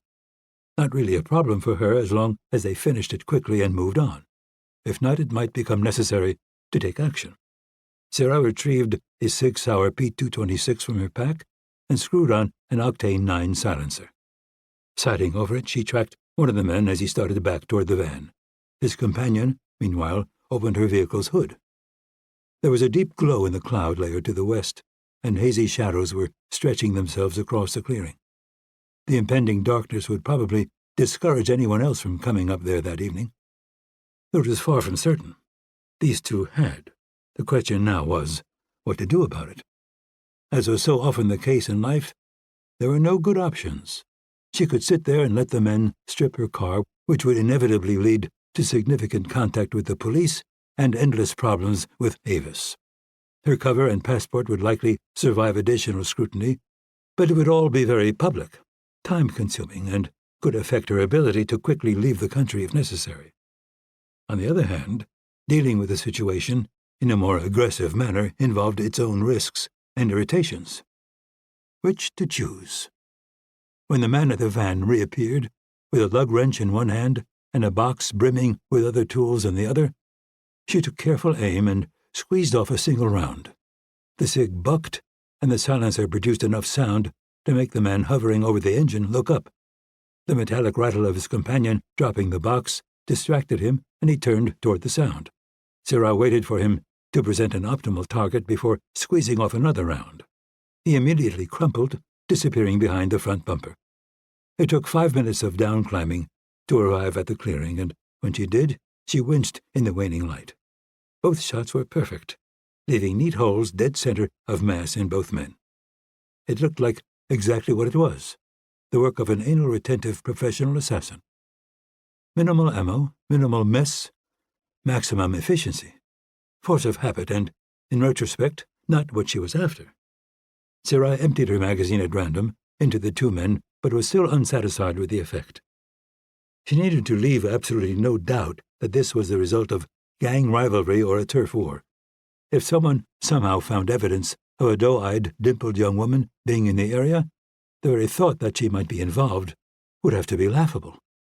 She went to the back of the van and looked at the clutter of car parts, old furniture, and landscaping equipment. A rusty axe was resting on one of the wheel wells, and she picked it up, testing the weight of it in her hands. They said that diamonds were a girl's best friend, but in some cases a sharp, heavy blade was just as good. Sarah took off her pack and set it down. There was a liter of water in it, still untouched due to the cool temperatures, plenty for an impromptu, if somewhat frigid, bath. She put a fresh magazine in the gun, just in case someone came upon her, and then began to strip. When she was completely nude and her clothes were neatly folded on a rock, she picked up the axe and headed for the closest corpse. Something was playing at the back of her mind as she walked. A vague memory from a documentary she'd once watched about an American woman from Victorian times. What was her name? It came to her as she stopped in front of the shirtless man and raised the blade. Lizzie Borden. That was it. A formidable woman, ahead of her time. Chapter 26. The White House, Washington, D.C., USA. Darren Hargrave took his customary seat next to the president while Stephen Wright, the Secret Service director, settled in across the coffee table. Sam Hutchinson, the administration's chief political strategist, kept a little more distance, but interestingly, not as much as Catherine. There were too many people in the meeting for her to completely retreat, but still she'd selected the chair farthest from her husband. The farthest from the power, Hargrave noted with a smile. So the main venue would only seat a couple hundred people, Hutchinson continued, all enthusiastic supporters who'll give the room a lot of energy. And the rest? Cook asked. Another 10,000 in various locations around D.C. and the country, all wearing these. He handed the president a pair of virtual reality goggles. They'll allow every person, no matter where they are, to feel like they're 3 rows back from you on stage. So you're saying this is different than just watching on a screen? There's no comparison. If they turn their heads, they'll see the sides of the auditorium you're in. If they look behind them, they'll see what looks like a very exclusive and intimate crowd. I guarantee you that everyone will 100% feel like they're there. Cook seemed skeptical as he handed the unit back. I understand that it's the best we can do for now, but I'm not sure about it in the long run. Politics has always been an in-person business. I understand, sir, but trust me when I tell you that we're only scratching the surface of this technology. It has the potential to actually enhance your ability to connect with your constituents. In the future, we'll be able to digitally map your face to an actor's.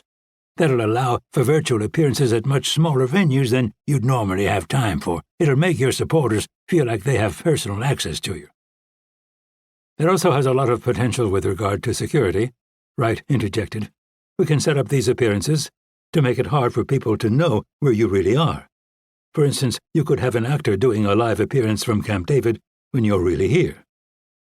It seems like those are the kinds of games that could leak to the press. It's possible, but we think the risks are low, Hutchinson said. The technology is so good that even experts can't spot it with any certainty.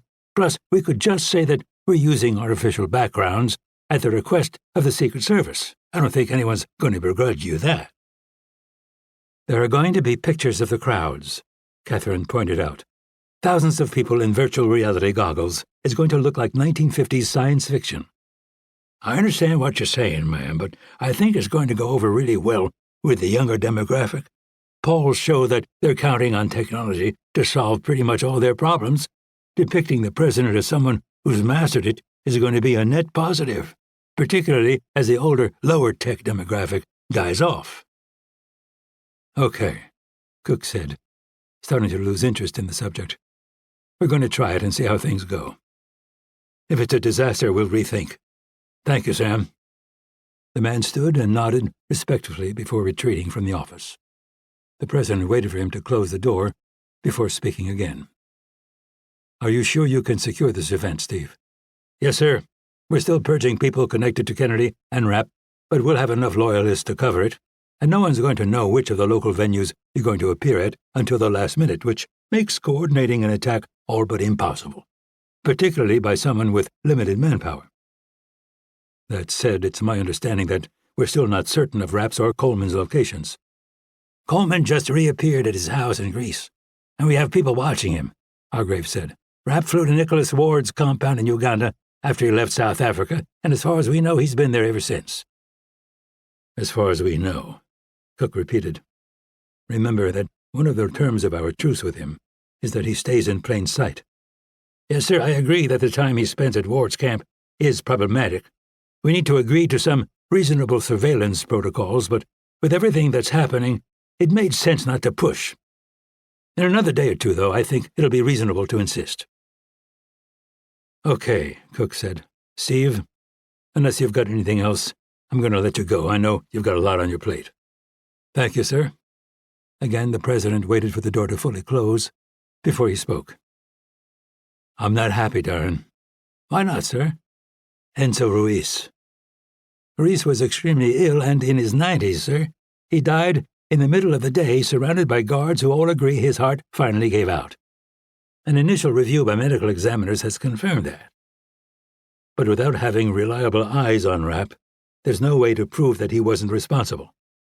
It's possible that he slipped out of Ward's compound, flew to Spain, interrogated Ruiz, and found out about the dossier we sent. Anything's possible, Hargrave agreed. But plausible? What you're talking about here is that, based on an attack by Gustavo Marquis, Rapp's embarked on a campaign of wiping out Claudia Gould's enemies. Then he just walked into a guarded compound and extracted information from a brutal drug lord who wouldn't survive any kind of coercion. And if that's not far-fetched enough, he then killed the man in a way that fooled both his security detail and the authorities. Cook leaned back and crossed his arms over his chest. I agree that it's improbable, Darren. But I want to make sure we're not taking anything for granted. Where Rapp is concerned, getting complacent isn't an option.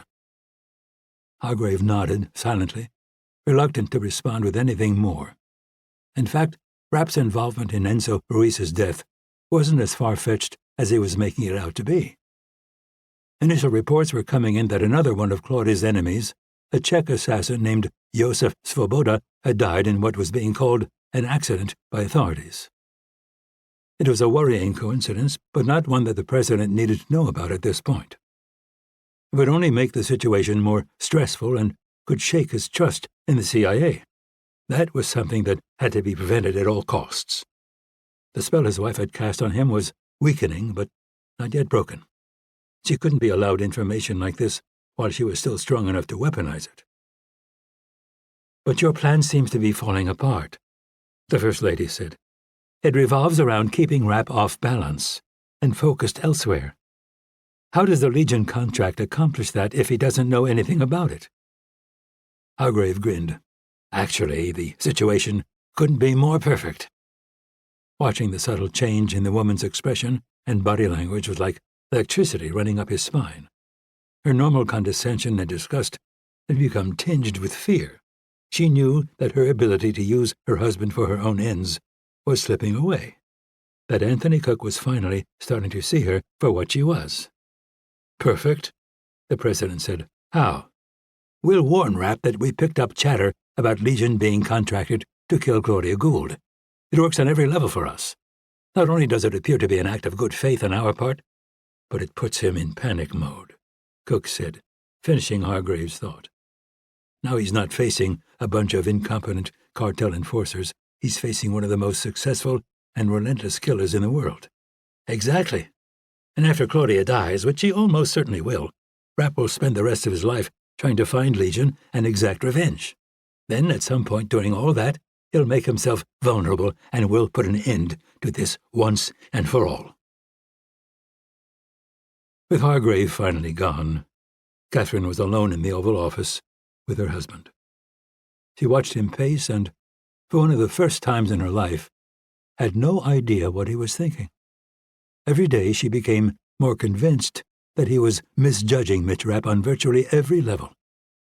Most notably, the belief that he hadn't intended to live up to their truce, but more crucially, that he was an easily manipulated thug fueled by instinct and rage. A man like that would have been dead a long time ago.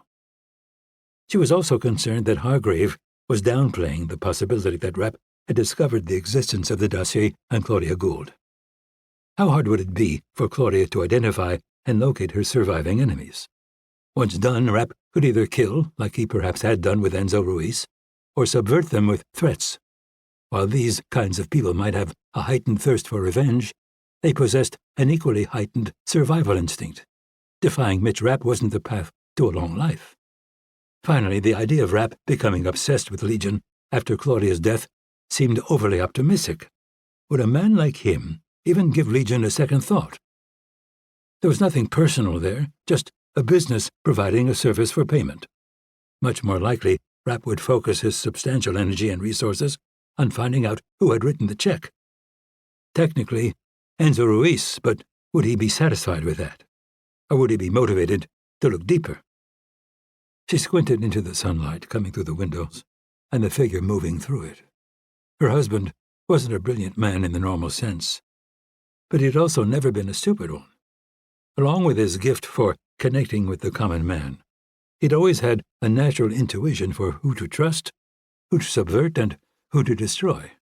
Now he seemed to be hanging on Darren Hargrave's every word. He'd become so desperate for protection against Mitch Rapp that he'd actually convinced himself that Hargrave was capable of providing it.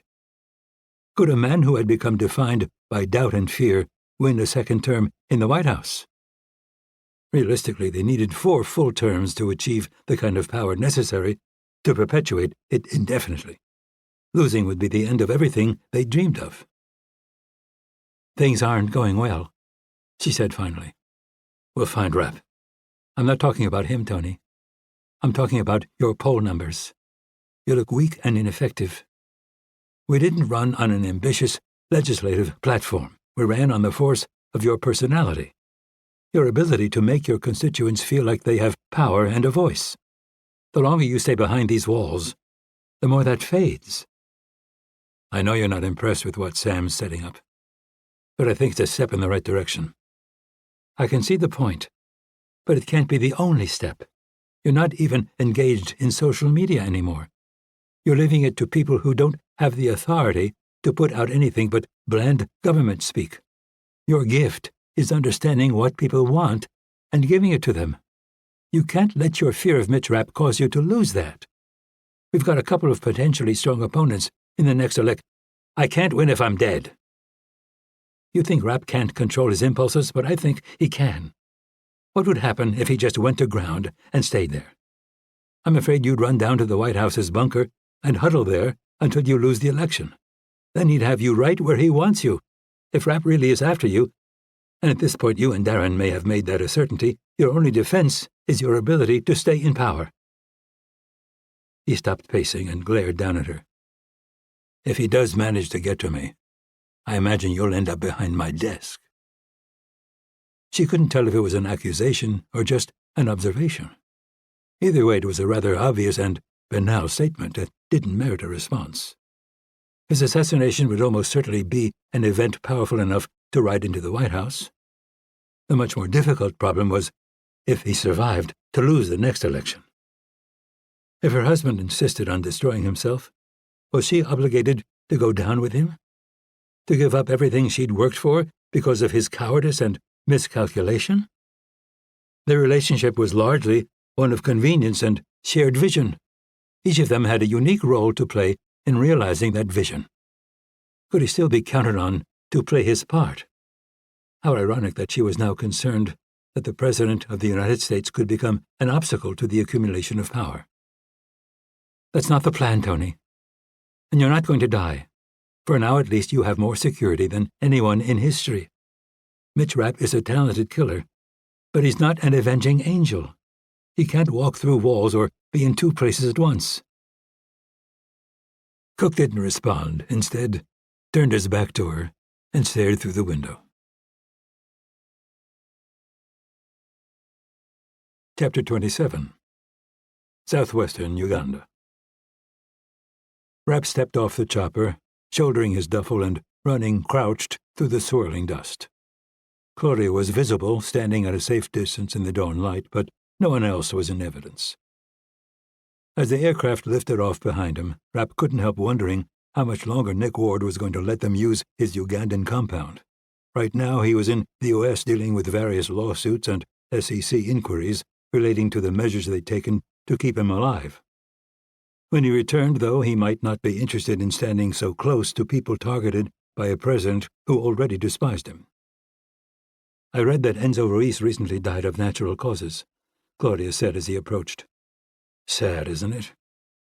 Do you have any exposure there that I need to deal with?" "No, Jordi Cardenas is taking care of the witnesses and investigators. There's not much reason for anyone to kick up dust over this." "What about Svoboda?" "You didn't see?" she said, pulling out her phone and scrolling for a moment before handing it to him. The screen depicted the front page of some tabloid written in Czech. Nearly the whole thing was taken up by a full-color photo of a man hanging from his neck in what looked like a posh hotel suite. His face was purple, and he was naked except for a pair of boxer shorts still hanging on his ankles. A little strategic blurring had been done in an unsuccessful effort to make the image a little less lurid. "Erotic asphyxiation?" Rapp said, handing the phone back. "Scott thought it was fitting." It was hard to argue the point. "Cops?" "No. Everyone's so happy he's gone. The police have already categorized his death as an accident and closed the case." "Where's everybody now?" "Scott's at his place in Greece. Bruno moved on to New Zealand to go fishing. Wick's at his house in Wyoming, and Mass is at home in Virginia." Rapp didn't particularly like having his forces so spread out. But under the circumstances, it was marginally better than bunching them up. "What about Irene? Is she still here?" "She is." "Can you ask her to come by the bungalow? We need to talk." The expansive front deck was still in shade, clinging to the morning cold. Anna was asleep inside, though, so Rapp built a fire in the pit and put a few chairs up to it. Claudia appeared in the doorway with 2 cups of steaming coffee, just as Irene started up their flagstone path with her customary cup of tea. Rapp gave her a kiss on the cheek before pointing her to a chair. "It seems that everything's gone smoothly," she said, scooting a little closer to the flames. "Ruiz is dead, but it didn't solve as many problems as we hoped," Rapp said, handing her the emails the old man had printed. He watched as she leafed through them, her mouth tightening in a way that would have been invisible to anyone who hadn't known her for decades. He could decipher the expression easily, though. The shit had now officially hit the fan. Kennedy let them fall to the ground and just stared straight ahead, seeming to forget everything around her. It appeared that he was the only one who didn't bother to follow the new generation of private contractors. For everyone else, the word Legion hit like a set of brass knuckles. She finally removed her reading glasses and rubbed at her eyes with a thumb and index finger. "I don't think there's any reason to mince words here. This is a worst-case scenario for us. Not only because of Legion's reputation, but because we can now pretty much guarantee that the dossier won't go to any of the people we've subverted." Claudia nodded. "Once Legion is contracted, he never stops. If the Cooks wanted to put me in jeopardy and keep Mitch occupied, they've now officially accomplished that." "Irene," Rapp said, "can you trace those emails?" "Impossible. Legion is a little like Gustavo Marocchi. Every intelligence agency in the world has tried to get to them, and we've all failed." "Them?" "Our best guess is that it's a team. I'd say 3 people. 2 wouldn't be sufficient to have carried out the assassinations we suspect them of, and with 4 it becomes hard to maintain the level of secrecy they count on." So Ruiz was telling the truth. They really are ghosts. Until I read those emails a minute ago, I couldn't have said with 100% certainty that Legion even existed. Their hits always look like accidents or natural causes, and they're done so well that it's possible they are. "So that's it? That's all we've got?" "I think we can make some assumptions that go a little further. Like I said, it's probably not an individual but a small team. Well-trained to the degree that it's almost certain they worked for a government at some point." "Maybe they still do," Rapp said. "It's unlikely because of the diversity of the people we suspect they've killed. Criminals, financial people, a few political operatives with nothing in common. If they were trained by a government, it narrows things down," Rapp said. Probably not any of the ones we regularly work with. My frontrunners would be the Russians or Iranians. The Chinese and North Koreans could train somebody to this level, but it's harder to imagine them losing control. The Syrians come to mind, too, but I'd say it's a long shot. Speculation, Claudia said, and vague speculation at that. Agreed, Rapp said. How do we get something actionable? The question was met with silence. Finally, Kennedy stood. Let me think about this. We'll reconvene later this afternoon. In the meantime, maybe it would make sense to review the security measures here. Agreed, Rapp said. Scott set us up for more conventional attacks, and it sounds like that's not Legion's M.O. Kennedy reached over and gave Claudia's hand a squeeze before starting back for her bungalow. When she disappeared behind the trees, Claudia suddenly stood and announced that she needed to go for a walk. Do you want me to go with you? No, thank you, but I need some time to think. And with that, Rapp found himself alone. More than 30 minutes passed before Claudia returned to find him exactly where she'd left him. Anna was still asleep, and there wasn't much to do other than sit and think, mostly about spectacularly painful ways to kill Anthony Cook. But they were just fantasies. Say what you will about the man, his twisted plan was working. Rapp had neither time nor resources to expend on him. His entire world had narrowed to one objective, and one objective only, neutralizing the threat posed by Legion. She stopped a few feet away, backlit by the morning sun. Rapp squinted up at her, seeing an expression of resolve that overwhelmed the glint of tears drying on her cheeks. I have some things to say, Mitch, and I need you to let me say them without interrupting. He nodded silently. I'm as good as dead. Rapp immediately tried to back out of their arrangement, opening his mouth to protest before being silenced by her raised hand. Even if I stay here, Legion will eventually get to me. Maybe it will take a year, maybe it'll take 10. Or maybe they're excavating beneath us right now so that next time it rains, I'll die in a mudslide. And I know you'd do anything to protect me, but even you can't kill what you can't see. She took in a breath and let it out. It was dead steady. Second, I know you blame yourself for this, but you shouldn't. Every day I've woken up after what happened to your wife. Her voice faltered for a moment. Every one of those days has been a gift. I finally found the love of my life in you, and I've gotten to spend time with Anna that I didn't deserve. She took a seat across from him, preferring to look into the flames than to meet his eye. Now on to more practical things. The good news is that there's never any collateral damage in Legion operations, so you and Anna are safe. The problem is that while we still might not have proof solid enough for Irene, we both know that the Cooks are behind this. We also know they aren't going to let it go. Their security will never be perfect, so they know they'll never be safe until you're dead. A tear ran down her face, leaving a fresh streak among the faded ones. If something happened to me, I'd decided to leave Anna with you. You've become such a good father, and you need something to keep you busy in your old age. The truth is, you need her as much as she needs you. But now that's impossible. And I'm not sure Irene or Scott are in a much safer position than you are. Claudia, Rapp started, but again she silenced him. The only person who makes sense is Maggie Nash, a woman who already has 4 kids, and who was recently widowed because her husband thought you were going to kill him. She let out a choking laugh. Quite a business we've chosen, isn't it? Can I speak now? Yes. You're talking like you just got diagnosed with pancreatic cancer. No. People survive pancreatic cancer. No one's ever survived Legion. No one's ever survived me either.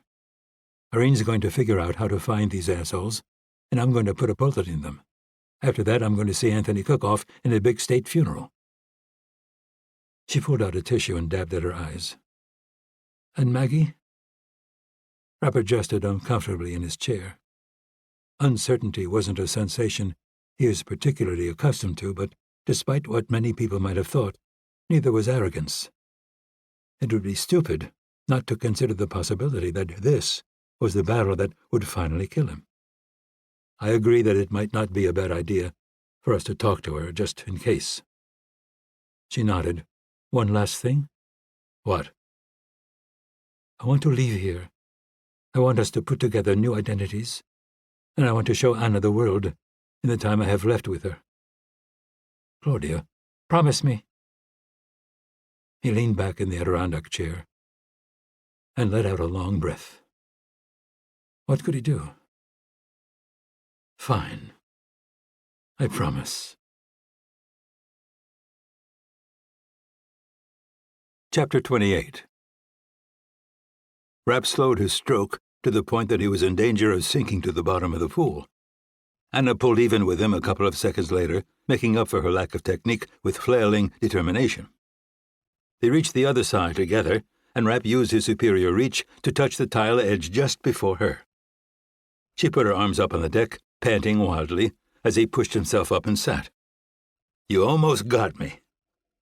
She clearly wanted to agree, but couldn't get in enough air. The sun was dropping toward the horizon, creating drawn-out shadows as the light passed through Nicholas Ward's house. It was a strange building, with exterior walls made of wood louvers that, when opened, turned the structure into something akin to a fenced patio. Rapp looked through it, past the industrial kitchen and stylish furniture to the mountains beyond. Your arms are too long, Anna said, finally capable of lodging her protest. You barely even have to swim to get across. A poor craftsman blames her tools. I don't even know what that means. He pointed. Do another lap, let's see what you've got. She took a few more seconds to catch her breath, and then pushed off defiantly. Stop lifting your head all the way out of the water, Rapp shouted. Just turn it to the side when you want to breathe. She did her best to comply, and he paid just enough attention to make sure she didn't drown. The remainder of his mind turned to Claudia. Would she have been so anxious to get together with him if she'd known he'd end up in a death match with the President of the United States? Of course she'd say yes, but would she really mean it? In many ways, Claudia behaved like she owed him a blood debt for her involvement in the death of his wife, and now it looked like she might end up paying it. He could kill Enzo Ruiz, Joseph Svoboda, and every other enemy she'd ever made. He could take out the president or sacrifice himself to remove the object of Cook's obsession. But none of it would matter. With Legion, the fuse had been lit. Mitch, Anna said, punching one of the legs he had submerged in the water. He hadn't been fully conscious of the fact that she successfully completed her lap of the pool. What? Are you okay? Sure, why? You look sad. He glanced at his watch. I'm not sad, I'm late. We've got to go. Can I stay, just for a little longer? He looked down at her and frowned. Come on, Mitch, I promise I won't get in the pool without you here. I'm just going to sit in one of the chairs till I'm dry and stuff. You promise you won't get in the pool? She grinned. 100%. Okay, then. He lifted her out and handed her one of the towels rolled up next to him. Can I have one of Mr. Ward's root beers? He thought about it for a moment. One, but that's it. If he comes home and his fridge is empty, you're going to be in serious trouble. He can afford more, she grumbled. Anna? Sorry.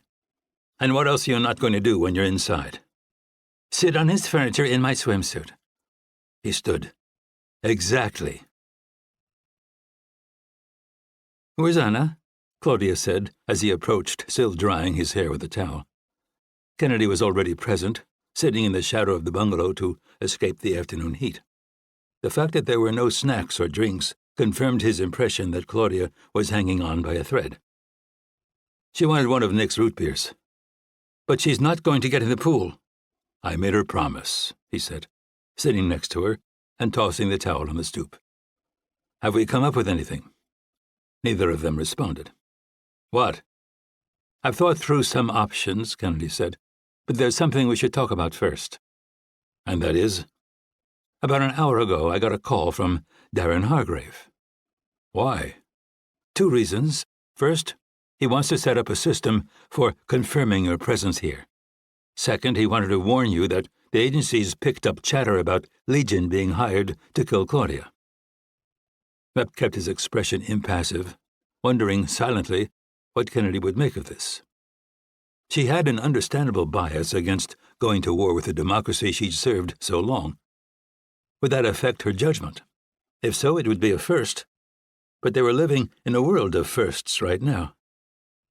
"It was the call I was hoping I'd never receive," she continued. "Hargrave doesn't know that Grisha contacted you or that you visited Ruiz. In light of that, it was in his best interest to tell you about the Legion threat. Because if I'm not fighting Legion, I have time to spend on his boss. Plus, it makes him look like he's on my side. Once again, credit where credit's due. If it weren't for Grisha, we might have even fallen for it. Smart play." "Yes," she said, sounding a little defeated. "Smart." "So am I right in saying that you no longer have any doubts about the cook's involvement in all this?" "There's no other credible explanation," she admitted. "Then I think we should deal with them. Cook's security isn't getting any lighter as time goes on." "I think we need to take care of Legion first," Kennedy said. "After that, we can discuss the cooks." "Are you telling me you've figured out a way?" "Maybe." Rapp waved her on. "I'm listening." "You're not going to like it." "I'm guessing you're right, but let's hear it anyway." "Okay. What we need to focus on is that we have an advantage that no one else ever has." "What's that?" Claudia asked. "We know Legion's coming." "No," Rapp said, shaking his head. "I already know where you're going with this. We're not using Claudia as bait." "That's my decision," Claudia shot back, "not yours." "It's no one's decision," Kennedy said. "Exposing you isn't going to be necessary." "Then what?" Rapp said. Kennedy handed him her tablet. It contained the picture of Claudia included in the dossier sent to Grisha Azarov and Enzo Ruiz.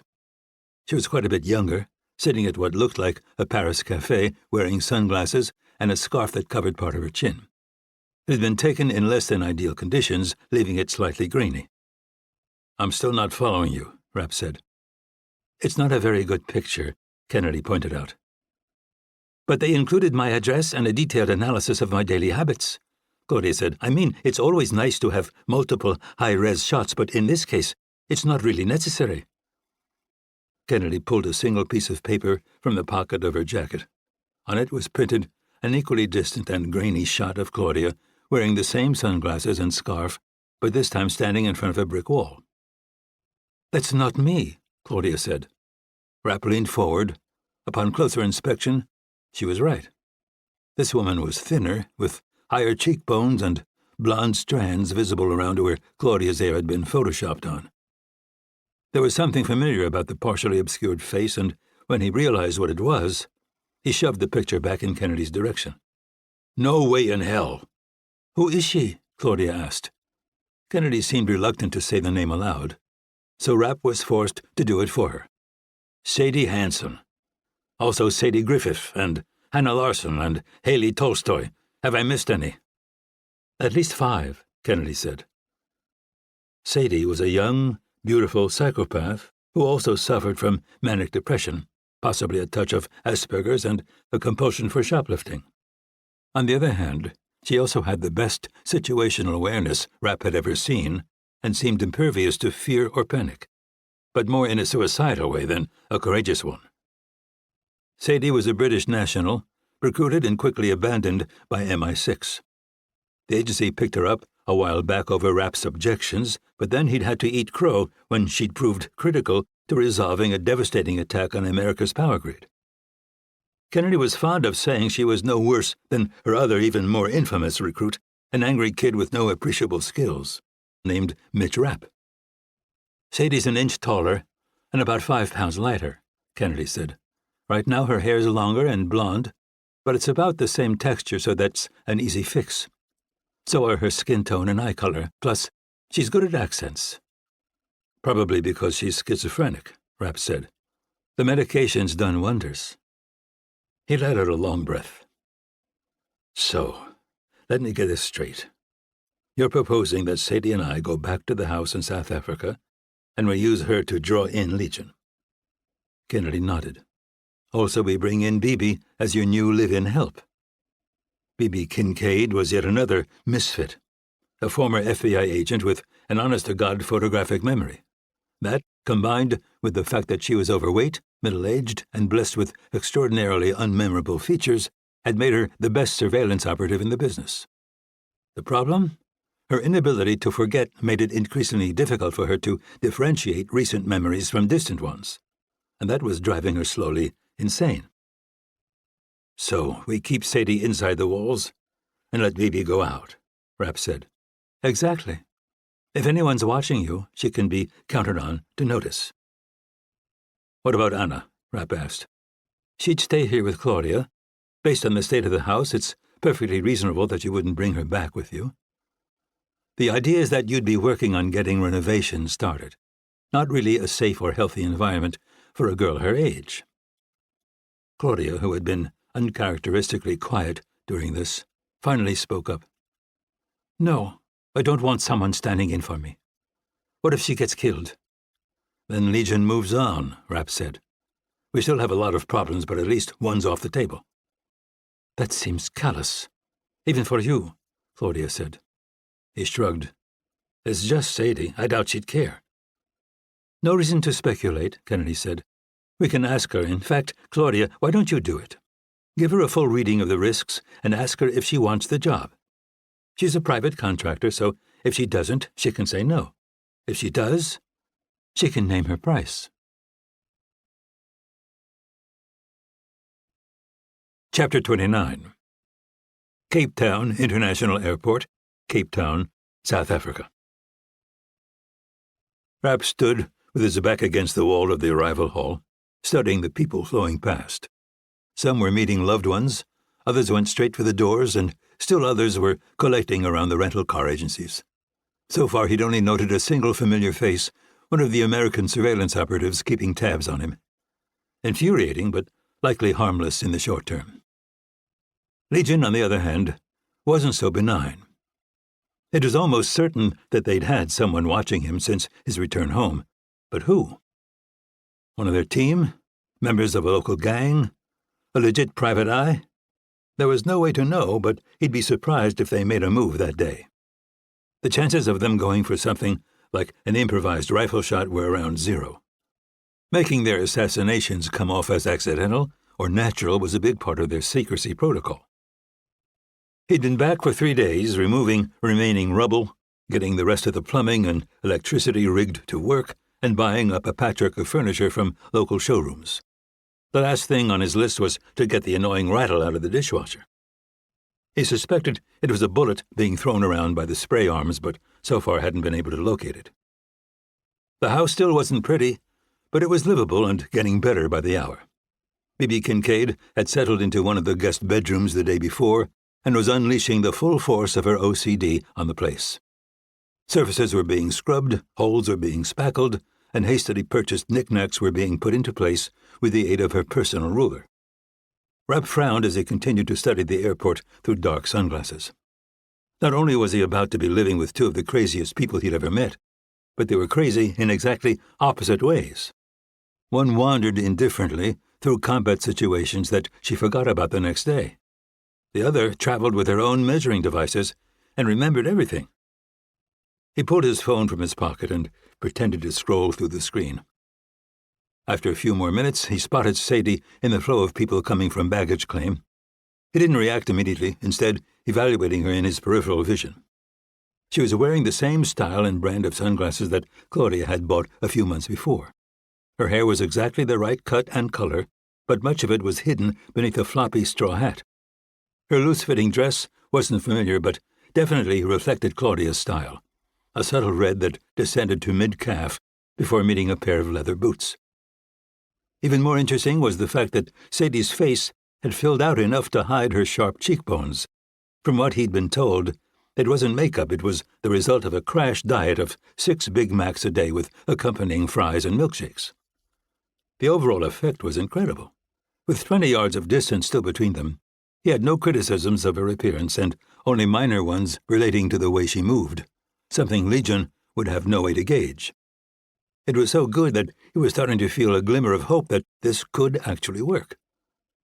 Rapp made a show of spotting her and pushed himself off the wall. A moment later, they were in a warm embrace, and he was taking charge of her rolling suitcase. It seemed crazy, but she even smelled like Claudia. They walked through the doors and into the sun, Sadie nuzzling his shoulder in a way that would make it impossible for anyone watching to get a full view of her features. She chatted amiably as they walked to the parking area, speaking with a French accent that was virtually identical to Claudia's. He responded appropriately, asking vague questions about Anna's well-being and detailing his progress on the house. If Legion saw through this, they were a hell of a lot more observant than he was. Siraj Jafari was behind the wheel of her rental car, 2 rows from where Mitch Burhan had parked his recently repaired armored SUV. Following him there without being seen was a trivial matter because she didn't have to follow him, per se. All she had to do was follow the team of Americans that hounded his every step. Why they were so interested was still a mystery. None had the look of operators, making them poor choices to move against or protect him. They appeared to be content to just spectate. The police had publicly stated that no charges were being brought against Burhan, and with predictable misogyny made the assumption that the Guatemalans had been after him and not Claudia. What could a pretty little Frenchwoman possibly have done to anger a Central American drug lord? Surely she was an irrelevant bystander, someone whose role was limited to stifling her tearful screams while her man protected her. Which admittedly he'd done with disturbing competence. As was always the case with Claudia Gould, she'd chosen wisely. Finding someone both willing and capable of dealing with her past wouldn't be easy. Sarah sank a little deeper in the leather seat and let out a long breath. So many unknowns. In reality, too many.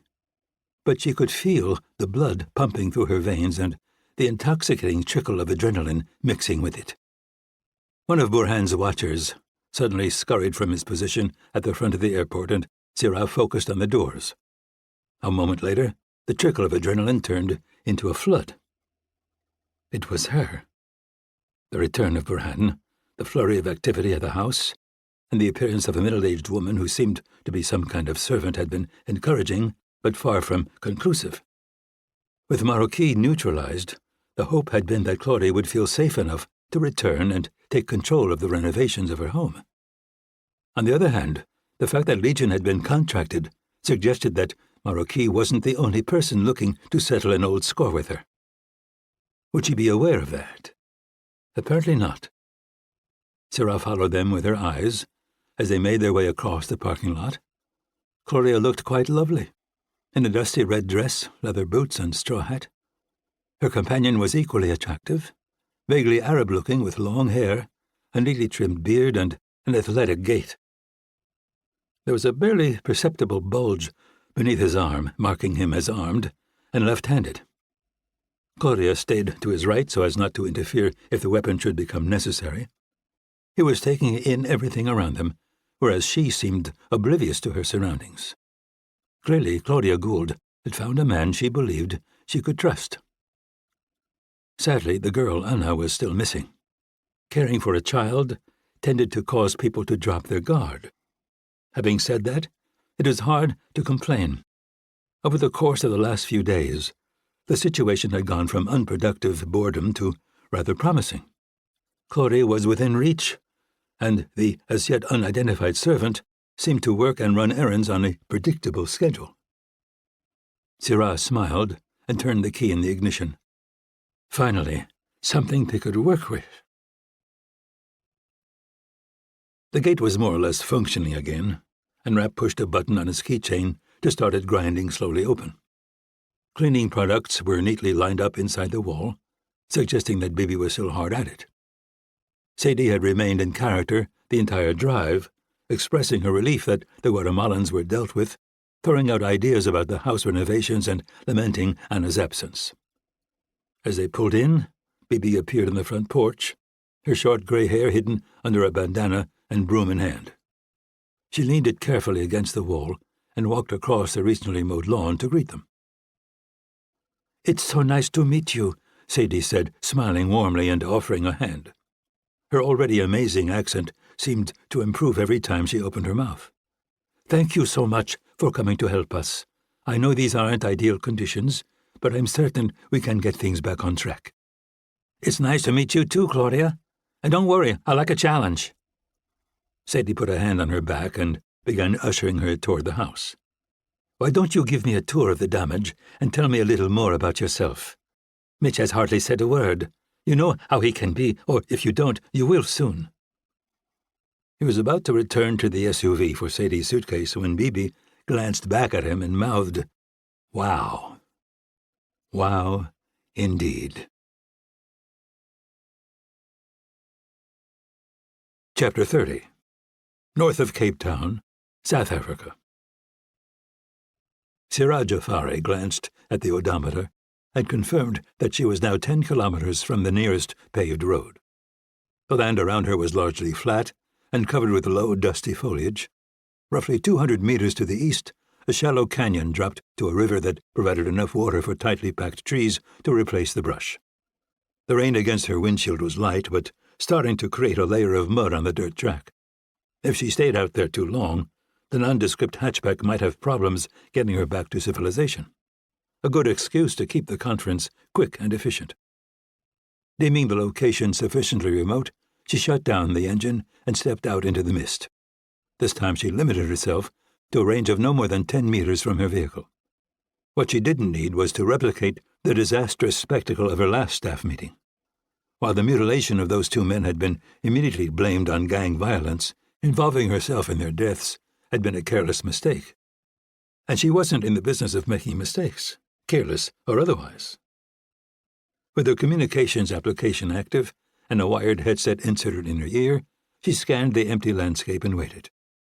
Her two colleagues would be in similarly remote locations, but she had no idea where, not even what continent. With modern technology, there was no need for the others to be physically present during an operation. That was her role and hers alone.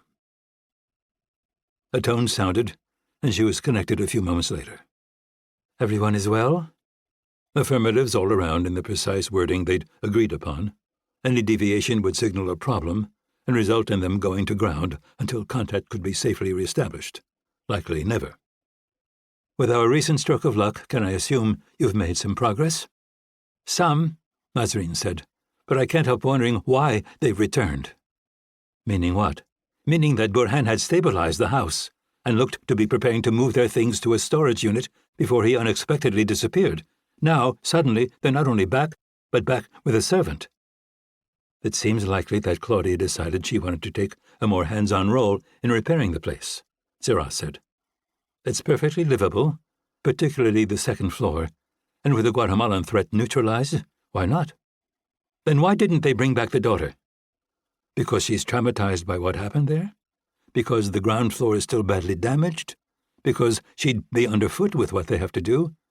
Your distaste for this mission is making you overly suspicious, Nazreen. And your passion for it is making you incautious." "Then between the two of you, we're exactly where we need to be," Yasmin interjected, always the peacemaker. "I'm going to say this one more time, though I shouldn't have to," Siraj said. "We've taken the contract, and we've been paid. Our decision has been made. What we need to concentrate on now is the fact that Claudia Gould is within reach. For how long, we don't know. What we do know is that the sooner this gets done, the sooner we can move on."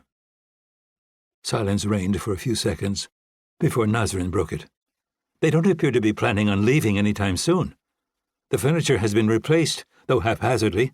We're continuing to monitor everyone they've contracted to work on the renovation, as well as people and organizations that might be called upon later." "Are there opportunities there?" Siraj asked. "I'm skeptical that they'll need much construction help in the short term. In the event that they do, it will be for random repairs. Work with the architect will be more predictable because meetings will be necessary, likely not all at the house. The architect's office has very little security, and it's also possible that they'll go to places with sample construction materials. We've identified all the companies the firm works with and should be able to get prior warning if appointments are made. Also, once the work starts in earnest, they'll have to move back out." "Construction site accident?" Siraj mused, but then decided to move on. "What about Anna? Have we made any progress?" We managed to get hold of her best friend's phone long enough to load spyware, Yasmin said. That's given us access to all her comms and social media accounts. She communicates with Anna primarily via WhatsApp. Thus far, no actionable information. And there's no way to track where she's transmitting from? Syrah asked. No, it's well hidden. Again, suggesting they still sense some threat, Nazarene said. Of course they do, Syrah responded. Gustavo Marocchi isn't the only enemy Claudia left behind, and her partner may have similar problems. I wouldn't expect them to just leave the girl with a babysitter down the street. The sarcasm isn't helpful, Yasmin pointed out. Syrah sighed quietly and pulled up her hood against the intensifying rain. I'm sorry. What I meant to say is that if we could find her, maybe it would be possible to injure her in some kind of accident. If so, I think we could expect her mother to come to her without much thought to security. No collateral damage. No collateral damage, Syrah agreed. But at her age, things like broken bones heal quickly and don't leave any permanent damage. Let's try to keep thinking creatively on that front, but for now, move on to the servant. Bibi Davis, Nazarene said. We haven't had time to do in-depth research, but based on a search of the internet, she's never been married, has no children, and has had a fairly varied work history. Primary school teacher, realtor, bookkeeper, librarian. Before taking this position, she seemed to be between jobs. She lives in a modest home with no mortgage and drives a 15-year-old Subaru, suggesting she doesn't have many expenses. Interesting that she would accept a job based in a foreign country. Particularly under the circumstances, Syrah said. We agree, Yasmin responded. It might suggest a past relationship with either Claudia or Burhan. Can we use that to potentially learn more about them? I'm particularly interested in Burhan and whether he's who he says he is. Only if we send someone to investigate on the ground, Nazarene replied. At this point, I'm not sure it's worth the risk. We know he's dangerous and probably connected to the CIA. I'm not sure additional information would change anything. Okay. Is there any other way we can use her? Possibly, Yasmin said. Obviously, the downside to her being there is that Claudia is going to leave the house less.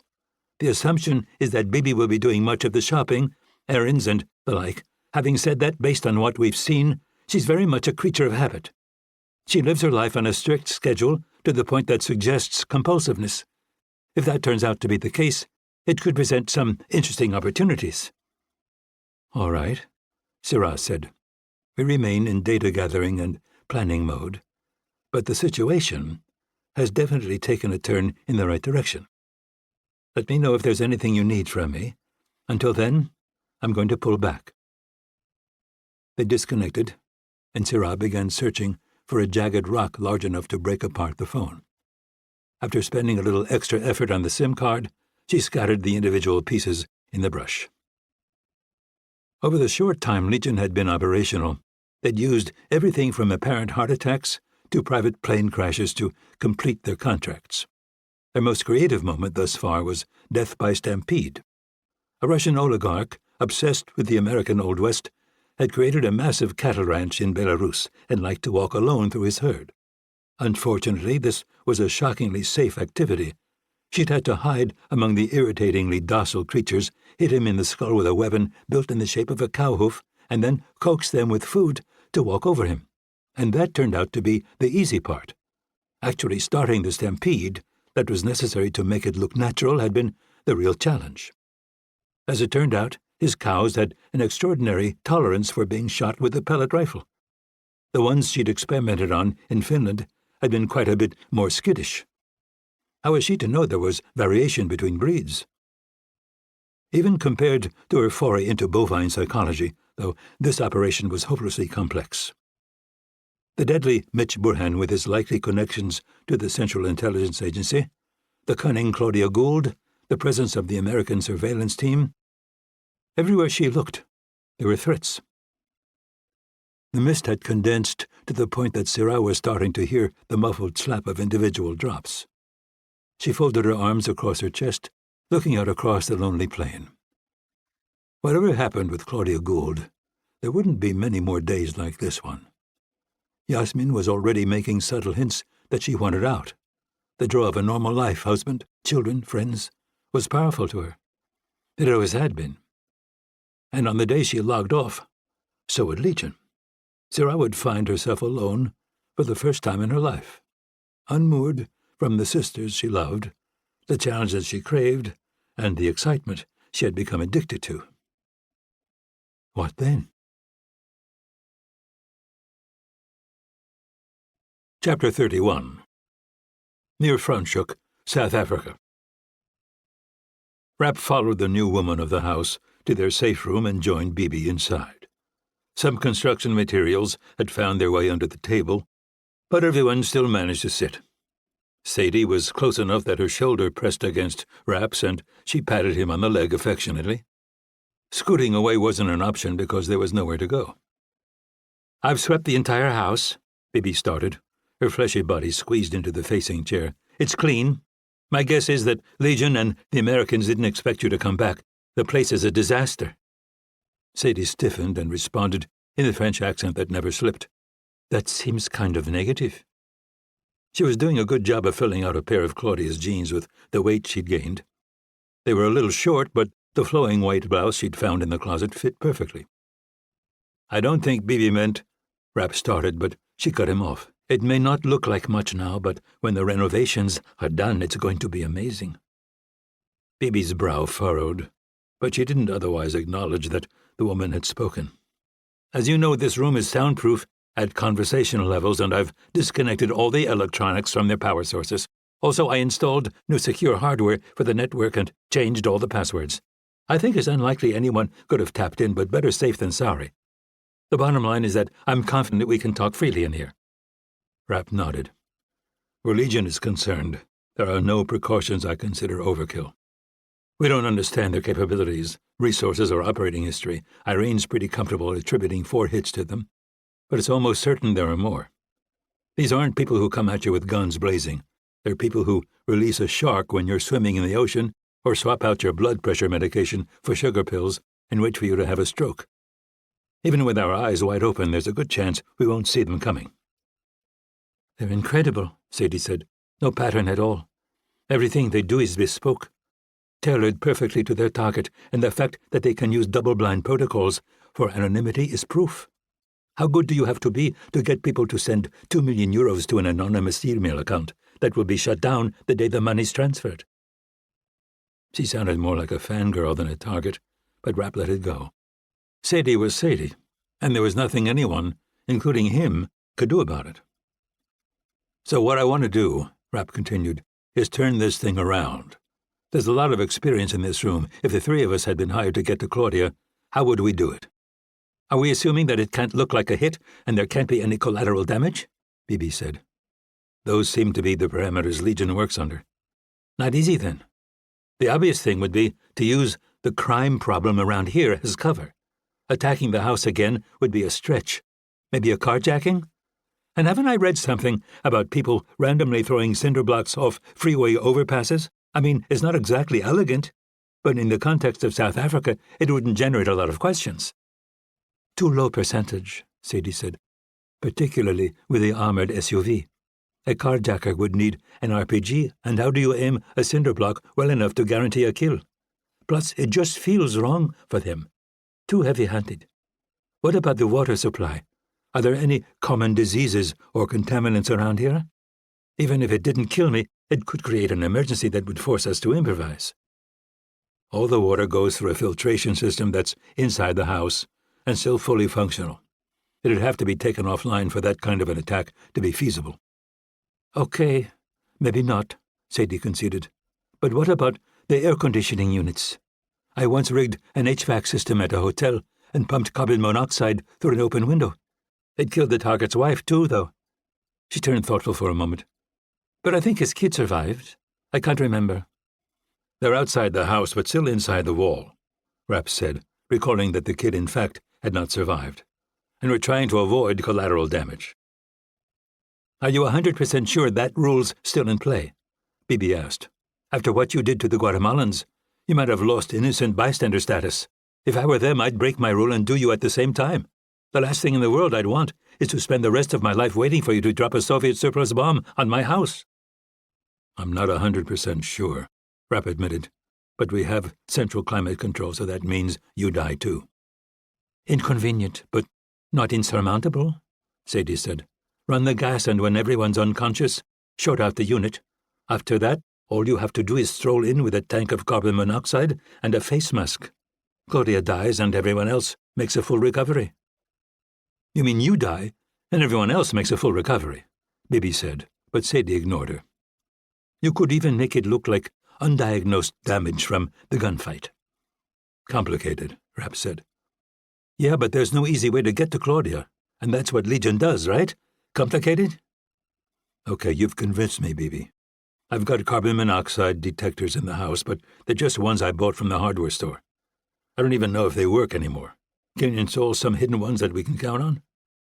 She jotted a note on the legal pad in front of her. Consider it done. Next. We talked about creating an emergency to get Claudia outside the gate where she's vulnerable, Sadie said. But what about your vulnerability? I know you've been staying off the roads lately, but I've read about people stringing wires and creating other kinds of traps on trails. I'm not sure it happens here, but it does in the US and Britain. If you got badly hurt, I'd come running. I'm going to avoid putting myself at risk until this is resolved.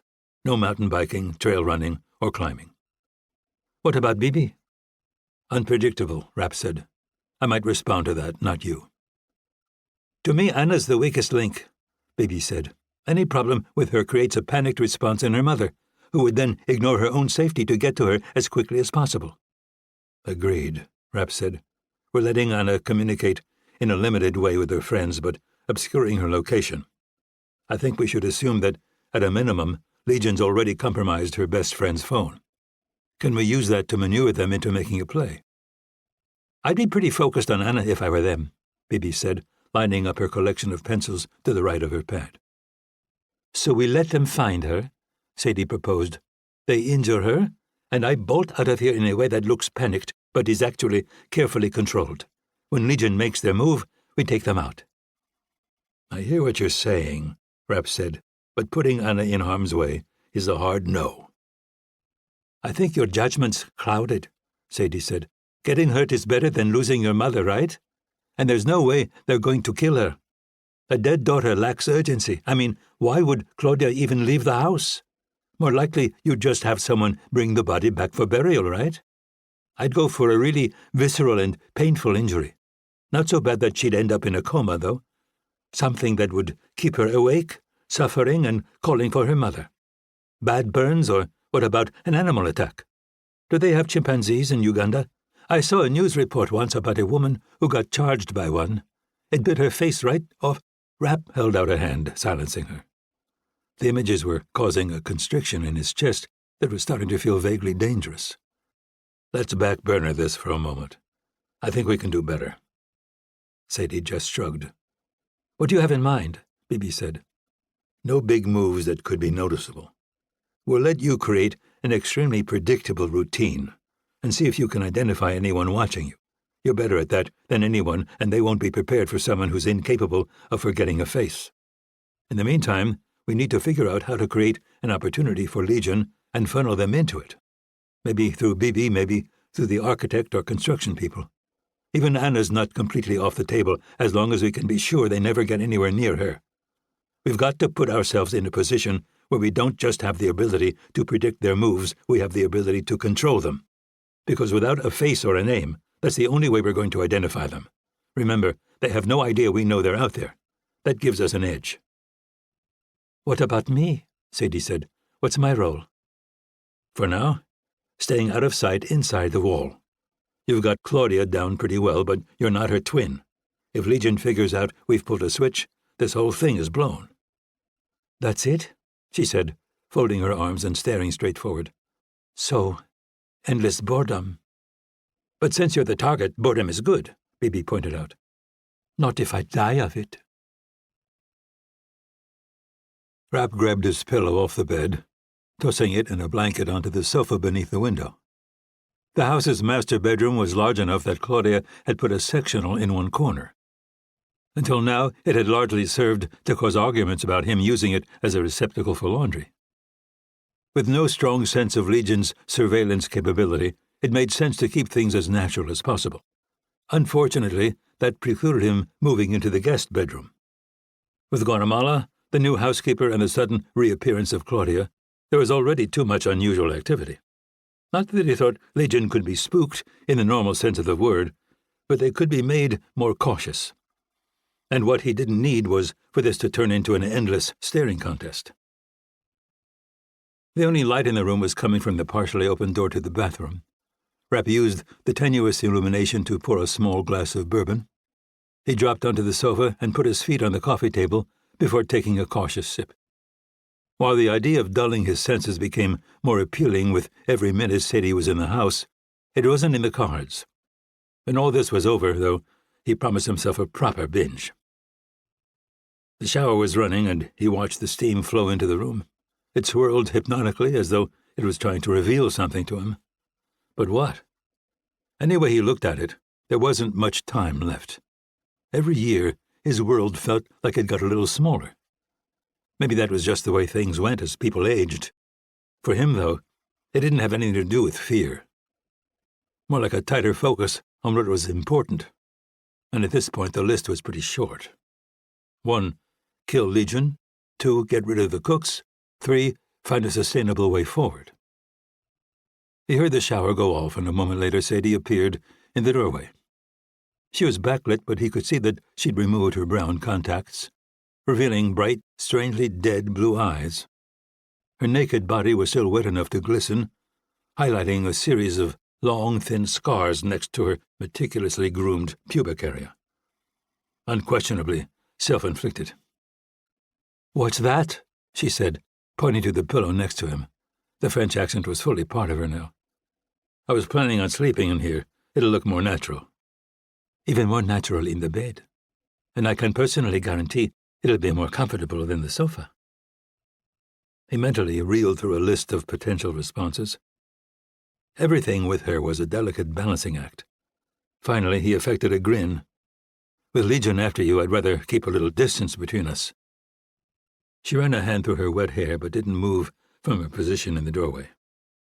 "You're not going to let me have any fun at all, are you?" Chapter 32. Franschhoek, South Africa. The words safe room had taken on a completely new meaning. Rapp was closed up in his, sitting with a cold beer in his hand and 2 more in a bucket of ice near his feet. He'd repurposed one of the security monitors as a television and was tuned into a mountain bike race. The audio didn't work for some reason, but it didn't matter. In fact, the quiet was welcome. Outside the locked door lurked his increasingly chaotic world. That morning, he'd gone out to his gym and discovered that Bibi had rearranged all his tools by color. And based on the dull whine barely audible through the walls, she was now brandishing her new favorite weapon, his shop vac. More pronounced than the sound was the smell of a soufflé baking in the oven. When he'd gone to the kitchen for the beer, Sadie had accused him of clomping around like a drunken horse, speculating that it was going to cause a catastrophic failure in her dessert. He'd beat a hasty, light-footed retreat. She was losing herself in the role more and more every day, making it impossible to know who he was talking to. Clues were visible only in her eyes, partially obscured by brown contacts. He seemed to be dealing with a hybrid now, a pendulum that swung in an ever-narrowing band. Rapp glanced at his phone, noting the time. He was surprised at how much he was looking forward to his upcoming call. Not the most cheerful subject matter, but still a brush with some much-needed sanity. He was starting to feel like an orderly in an asylum, or maybe he was just another inmate. Either way, the sensation was becoming more overwhelming with every passing day. The encrypted line began to ring at precisely the agreed-upon time, and he picked up. "Go ahead." "How are you? Are things going okay?" Claudia said. The voice was disturbingly similar to Sadie's. "Everything's good. You?" "Fine. I'm getting a little break. Levi took Anna to patrol the grounds." Levi Mizrach was a former Israeli operator who Rapp had known for years. He was in charge of the compound security now that Coleman had relocated to his house in Greece. "What about Irene? She's gone, right?" "Yes, to Europe to meet with some former colleagues, and I think Nick is on his way to Brussels to see her." Why? Are they still going around about whether she's going to take a job with him? Is that a joke? Claudia said, sounding a bit confused. What do you mean? Well, at this point, I think it's pretty clear that their interest in each other is more than just professional. He didn't immediately respond. Kennedy had once been married, but he never thought of her in those terms. Since they'd known one another, her personal life had largely been swallowed by the agency. Apparently unemployed and with her son in college, she had time for other things. Why not a relationship? If anyone deserved a little happiness, it was her. Okay, I guess I missed that. In your defense, at this point, it just seems like another negotiation. All relationships are complicated, but this one, assuming anything comes of it, is a whole other level. The richest man in history and the former director of the CIA. That would be quite a union. The understatement of the century. Where do we stand with Legion?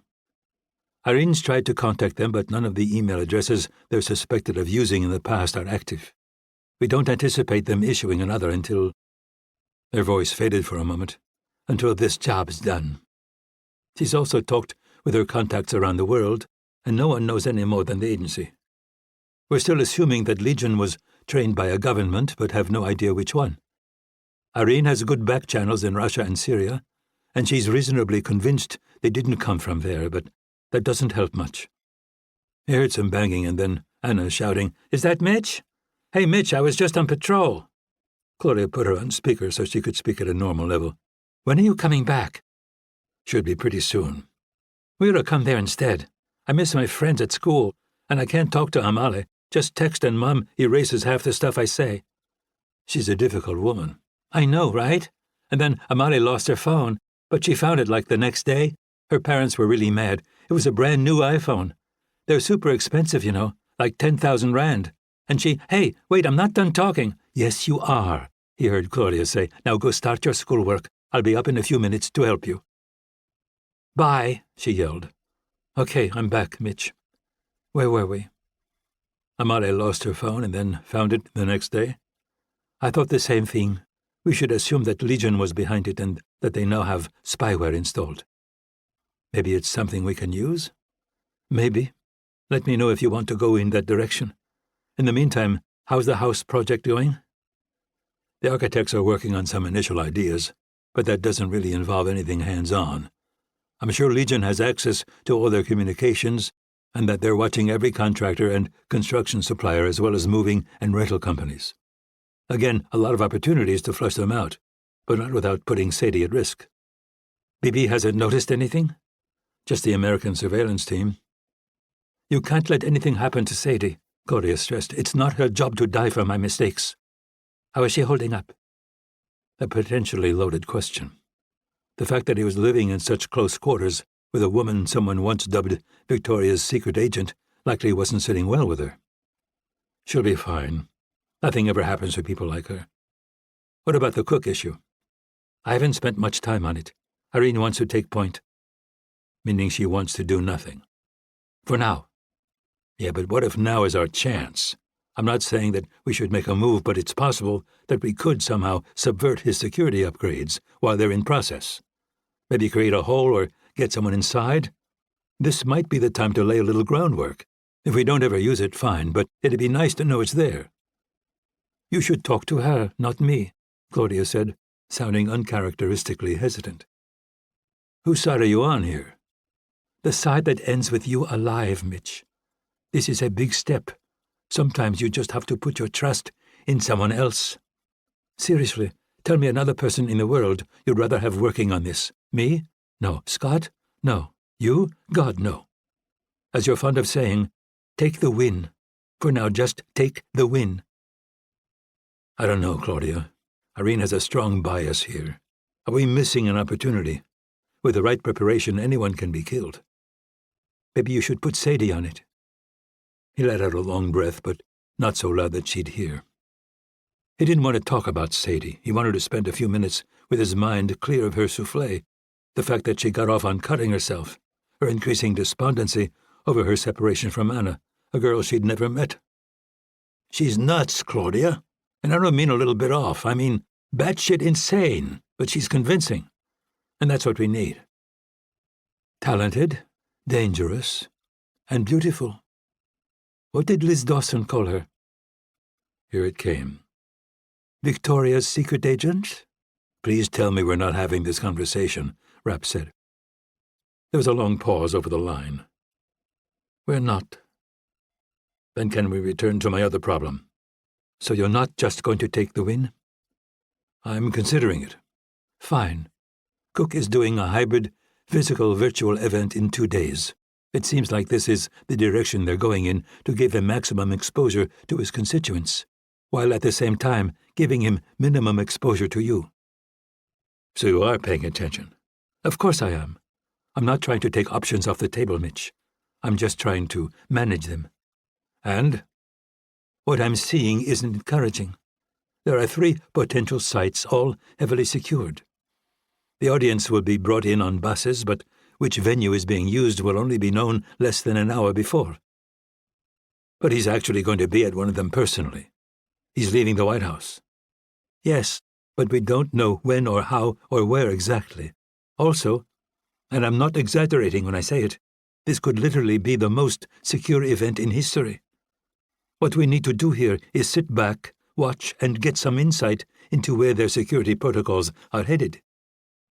You said you don't know exactly where he's going to appear, that there are 3 possible venues, correct?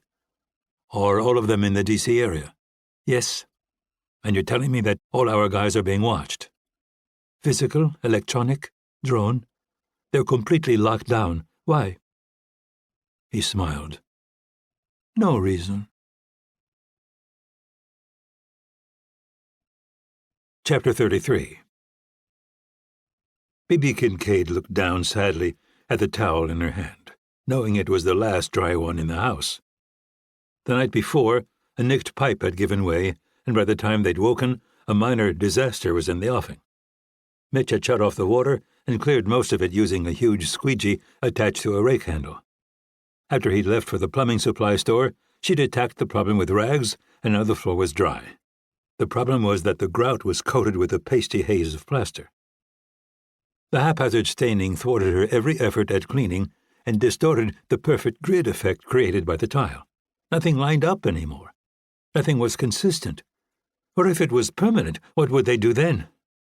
She knelt and began scrubbing again, ignoring the arthritis in her shoulder, until it became intense enough to overshadow her panic about the floor. Finally, she sat back on her heels and counted the way her therapist had taught her. 1, 2, 3. It doesn't matter. 4, 5, 6. It's just a floor. 7, 8, 9. I could buy grout cleaner and a stiffer brush. 10, 11, 12. That would do it. That would fix it. It was 10:44 a.m., 16 minutes before her scheduled departure time. She went back to her room and cleaned up, changing into newly pressed clothing and then walking back down the stairs on rubber-soled shoes. Grocery bags were hung by the front door, making it possible for her to escape without having to go anywhere near Sadie's kitchen. At 11 sharp, she was behind the wheel of Claudia's armored SUV, engine started and bags folded neatly in the passenger seat. The sense of relief she felt once outside the gate was always welcome. The house became more oppressive every day, more hopeless. She wondered if this was what it had been like centuries ago when a castle came under siege, knowing that time was on your opponent's side and that eventually yours would run out. She glanced at the speedometer, confirming that she was traveling at exactly 40 kilometers per hour, before squinting into the rearview mirror. Instead of the house's perimeter wall receding into the distance, though, she saw someone rising from the SUV's cargo area. Panic seized her, and she slammed a foot on the brake pedal, causing the vehicle to fishtail despite its sophisticated anti-lock system. "It's me," she heard the woman shout. Her French accent was unmistakable. Bibi lifted her foot off the brake and regained control, heart pounding wildly in her chest. Sadie tossed a straw hat onto the dashboard and then rolled gracefully over the seat. A moment later, she was settling onto the bags in the front passenger side. What are you doing?" Bibi stammered. "Coming shopping with you," Sadie replied, pulling the seatbelt across her and clicking it into place. "I thought you might need some help." "Mitch said you have to stay at the house." "I haven't set foot outside those walls in a week. I feel like a prisoner, and it's going to start looking suspicious to anyone watching. I can't stay in there forever." Bibi examined the woman in her peripheral vision, taking in the constantly improving package. Her weight had stabilized at a point that exactly mimicked Claudia's, and she now filled out her clothes almost perfectly. Today she'd selected a pair of jeans, a printed tunic, and oversized sunglasses that were currently in fashion. "I should take you back. I can still get to the store on time if I hurry. Don't take me back. There's something I need to talk to you about." Bibi gripped the wheel a little tighter, unsure what to do. Mitch was going to be furious if he found out she'd taken Sadie to the grocery store. What would he do? Certainly nothing violent. This woman, on the other hand, was more of a wild card. Suffering from various mental illnesses herself, Bibi was sympathetic to people struggling with inner demons. But Sadie needed a serious intervention, preferably one that included a small, well-padded room. There was no telling what could happen if she or her growing delusions were challenged. The threat of Legion was starting to seem trivial compared to the fact that Sadie Hansen had access to sharp objects. "Okay," Bibi heard herself say. "What?" Sadie smiled warmly, Claudia's smile. "Have you noticed anything weird about Mitch lately?" They pulled out onto the paved road. "What do you mean?" Sadie seemed a little uncomfortable, turning away and looking through the side window. "It's a little personal." "Then we probably shouldn't talk about it," Bibi said hopefully. "You should go directly to him." Sadie ignored her. "It's just that, well, he won't touch me. He's been sleeping on the sofa, and it's one excuse after another. Now he says it's his back, but I'm starting to wonder if there's really anything wrong with it. He's never been like this before. Has he said anything to you? Is he mad at me for some reason and just doesn't want to tell me?" Bibi tried to stay focused on the road, but couldn't help noticing that Sadie's eyes had taken on a glassy look. Was she going to cry? Over Mitch's coldness to her? His coldness to Claudia? Which of the two women was in the car with her? "He's under a lot of pressure," Bibi said finally. "He blames himself for all this, and he misses Anna." Sadie nodded and contemplated the floorboard. "Me too. But what matters is that we know she's safe." "You should stay in the car," Bibi said as she pulled into her customary space on the eastern edge of the parking lot. "No, I'll come in and help you. Mitch is already going to kill us. Let's not make it worse. Do you always do what Mitch says?" "Yes. Well, I don't," she said, eyes narrowing in a way that Claudia's never did. A fleeting glimpse of the real person behind them? Assuming there was one? Bibi took 3 deep breaths and then used her shoulder to open the heavy door. Her only option was to get this over with as quickly as possible. "Take the bags, and don't forget your hat." Sadie trailed her as they hustled across the lot and through the doors of the store. Shopping was simple because there was virtually no variation in their diet. Bibi had a vegetable and grain bowl 3 times a day with only slight modifications to distinguish breakfast, lunch, and dinner. Mitch and Sadie had a full ham, egg, and potato breakfast every morning and grilled chicken for lunch. Their dinners rotated on a 7-day schedule. Tonight was Mitch's favorite: steak, baked potato, and Caesar salad. "I'll push the cart," Sadie said, grabbing one from where they were lined up.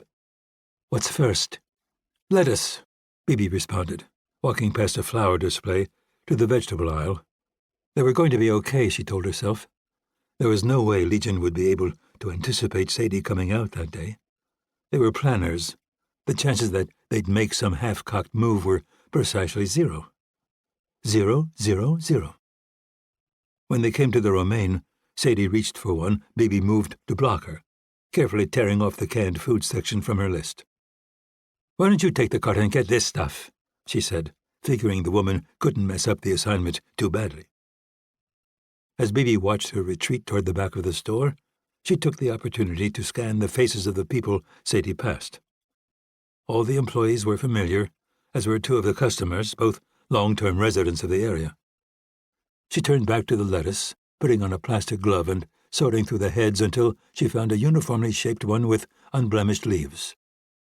Once selected, she carefully placed it in a bag and set course for the meat counter. About halfway down the aisle, a ping from her phone caused her to stop.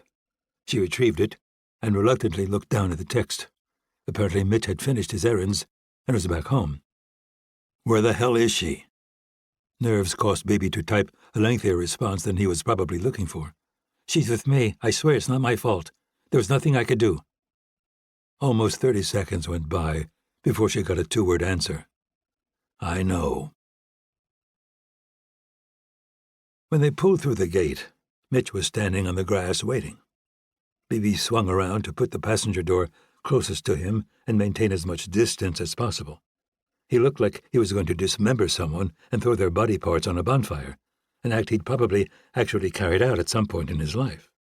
"What the fuck?" he said, when Sadie stepped out with a bag of groceries. Bibi exited her side and made a subtle slashing motion across her throat.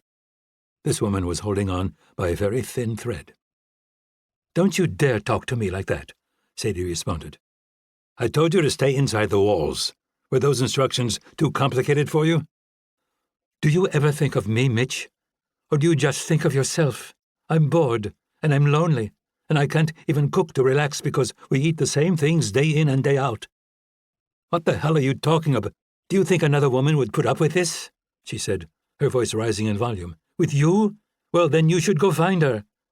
She burst into tears and ran into the house, leaving him standing at the edge of the lawn. Bibi walked cautiously up to him. "You should tell her you're sorry."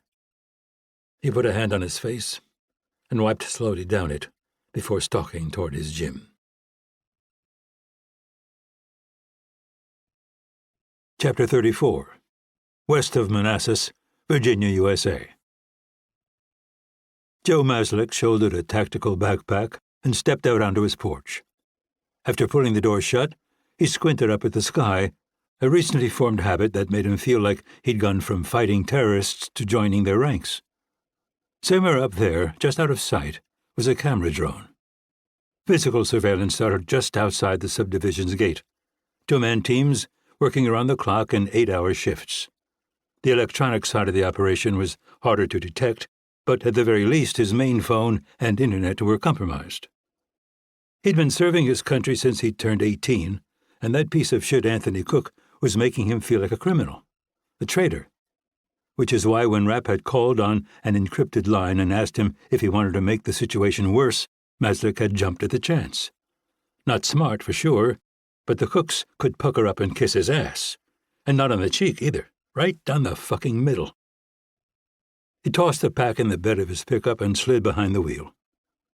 As he drove through the neighborhood, it felt like a graveyard full of overpriced mausoleums. Mike Nash was dead, Scott Coleman was in Greece, Bruno was in New Zealand, and Wick had gone home to Wyoming. Finally, there was Rapp, who was in South Africa waiting for the shit to hit the fan with no backup other than B.B. Kincaid and that mental defective Sadie Hansen. Where the hell was all this going? They agreed that bunching up could create an irresistible target, but how long would they have to stay scattered across the world? There was a good chance that Anthony Cook would win re-election, and according to Dr. Kennedy, a decent chance his wife would follow. Did that mean the next time he got together with his boys, he'd have gray hair and a walker? Because of a fucking politician? Not on his watch. The Nash's house appeared on the left, and it was hard not to look away. Maslick had promised to take their son Rory skeet shooting later in the week, and tomorrow morning he needed to install a gate on their deck so Maggie didn't have to worry about Chucky falling down the steps. After what had happened, they were now the responsibility of the village. Unfortunately, the village right now was just him and a few old guys who'd been badasses in their day but now weren't good for much more than drinking beer and criticizing his construction abilities. What the hell was happening to his country? Mike Nash had been one of his closest friends. America's motto was quickly turning from e pluribus unum to every man for himself. Families were being torn apart. Lifelong friendships were ending. No one believed in anything real anymore. No one would acknowledge that they owed America a debt, not the other way around. And now here he was, right in the middle of the shitstorm. If it hadn't been for the military, Scott and Mitch, he'd probably be working at the gas station down the street from where he'd grown up. Instead, he'd met some of the most impressive people in the world and traveled to more countries than he could count. Thanks to them, he was behind the wheel of a $90,000 pickup and, living in a mansion. The radio was turned up just high enough for the news to be comprehensible over noise from the truck's oversized tires. Maslick normally refused to listen to this kind of political garbage, but acknowledged that there were a lot of people who ate it up. What was it about his fellow citizens that made them go to rallies and cheer like Jesus Christ himself had walked out on stage? What did they think these assholes were going to do for them? Why would anyone give a shit that Anthony Cook hadn't made a personal appearance in weeks or months or whatever? What was he going to say that he hadn't said 100 times before?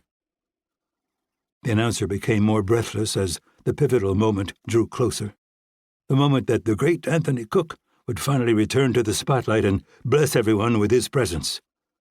2 more minutes, 1 more minute, 30 seconds until he came on stage and made every one of his constituents rich, good-looking, and fulfilled. 15 more seconds before he led everyone straight to the fucking promised land. When the crowd erupted, Maslick looked for somewhere to pull over. The rural road between his home and Washington, D.C. was pretty much abandoned, with dense forest on either side. His dashboard suggested that temperatures were hovering in the 90s, but he didn't search for shade, instead selecting a wide spot with no tree cover. He jumped out and leaned into the truck's bed, sliding a Nemesis Valkyrie sniper rifle from beneath the tarp and strapping it to the side of his pack. The sound of a motor reached him from the west, but when the vehicle appeared over a low rise, he saw that it wasn't one of the cars used by the surveillance teams hounding him. Another minute passed before the blue Nissan Murano he was waiting for appeared. When it did, he shouldered the pack, turned in a way that would make the rifle obvious, and then darted into the woods. President Cook walked briskly across the stage, displaying the strength and energy his supporters had come to expect of him, to need of him. He took a position behind the lectern and raised his hands in the air, drinking in the adulation of the people packed into the small venue. Cook lowered his arms in a call for quiet, but his followers didn't obey. Instead, the volume of their cheers increased. This was what made all his sacrifices worthwhile, the almost religious devotion of his supporters, the knowledge that they would believe anything he told them, do anything he told them. They'd destroy themselves and everything around them to feel the sense of power and belonging only he could give them. He was America, not Mitch Rapp, not Irene Kennedy. Him. The crowd finally calmed down, and he began to speak, moving his gaze smoothly from teleprompter to teleprompter. It would provide the illusion of making eye contact with every person in the audience, as well as those scattered throughout the country watching through VR technology. The speech itself wasn't anything special, largely attacks on his political opponents and a healthy dose of flattery for his followers. Public policy was unimportant in modern politics, too remote and complicated to create a connection between leaders and the led. Identity and tribal affiliation were what mattered now. Out of the corner of his eye, Cook noticed some kind of disturbance off stage. He tried to keep reading his lines, but began to falter as the commotion grew. When 5 Secret Service agents began charging him, he took a hesitant step back. A moment later, they had completely surrounded him, and he was being pulled toward the exit. Stumbling with feet barely touching the ground, he could hear the screams of his audience, increasingly muffled as he was dragged down a narrow concrete corridor. When they entered the underground parking area, he saw his limousine speeding toward one of the exits amid an escort of black Yukons. The civilian vehicles crowding the garage were all on the move as well, their screeching tires echoing throughout the space as they abandoned it. He was shoved into the back of a nondescript Ford Explorer, and 2 Secret Servicemen climbed in on either side of him. The driver joined the fray, melding with the decoys and finally exiting the parking garage to the south. "What?" Cook finally managed to get out. "What happened?" The head of his security detail twisted around in the front passenger seat. "Joe Maslick evaded our surveillance on his way to Washington, sir. And when he did, he was carrying a sniper rifle." Chapter 35. West of Manassas, Virginia, USA. The sun was down, but temperatures were holding in the high 80s. Joe Maslick, now outfitted in Bermuda shorts and a Hawaiian shirt, was in his backyard with a beer in one hand and a spatula in the other. The grill was flaming up around his burger a bit, but better to cook it fast. His plan when he'd woken up that morning had been pretty mundane. Hit Home Depot to pick up some lumber for Maggie's gate and then get some ribs on the smoker. Maybe extend a last-minute dinner invitation to Skip McMahon. The retired FBI agent was full of entertaining stories, and there was at least a 50-50 chance he'd drink too much and fall asleep in his barbecue sauce. Always good for a laugh. But then Rapp had called with his cryptic request. "Hey, Mass, would you mind driving toward D.C. about an hour or so before the president's rally? Then, when he goes on stage, park your truck by the side of the road and run into the forest with a sniper rifle?" "Why?" "No reason." "What forest?" "Don't care." "How long do I have to stay out there?" "I don't know, half an hour?" Not that it was the strangest request Rapp had ever made of him. That prize would probably go to the time he'd handed him a suitcase full of cash and told him to purchase, then temporarily manage, a brothel outside of Fez, Morocco. In retrospect, not the worst job he'd ever had. Not by a long shot.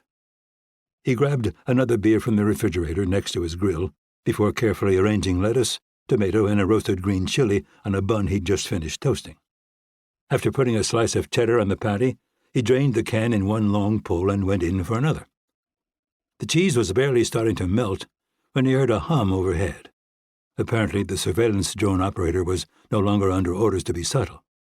It slowed to a hover over the patio, turned on a spotlight, and focused it on him. Maslik put his spatula down and raised the middle finger of his newly freed hand. The clock was ticking. He slid his burger onto the patty and began wolfing it down. A little rarer than he liked, but he ground his own steak, so not bad. The cheddar still had a little tooth, though, and, in his haste, he'd completely forgotten the onion slices lying on his kitchen counter. As Rapp had predicted, the sound of cars roaring up his driveway became audible a few moments later.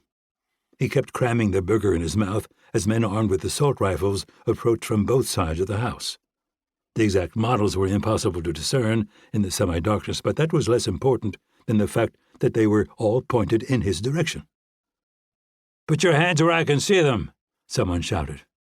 Maslik jammed the rest of his dinner in his mouth and then obeyed the command. When he spoke, the burger made his words nearly unintelligible. "What seems to be the problem, officer?"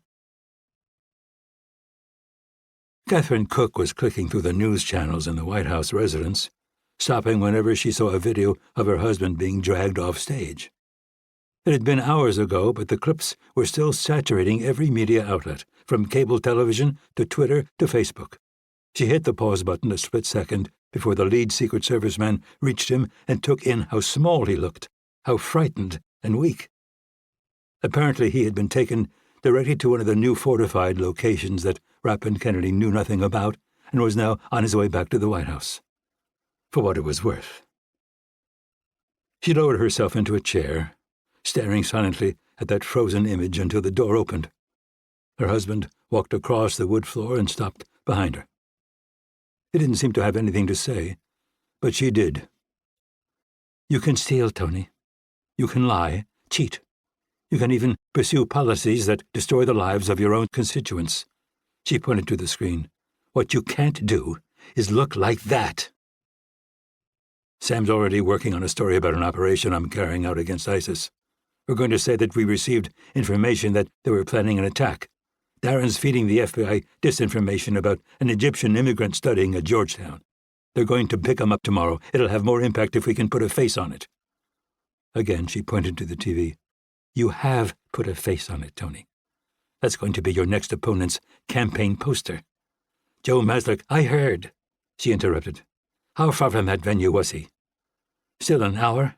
With traffic, an hour and a half. What exactly was the threat again?" "You have no idea," Cook responded defensively. "Killing is all Mitch Rapp and his people do. We can't afford to take chances." She held up an 8x10 photo depicting Joe Maslik flipping off a surveillance drone. "He's toying with you, Tony.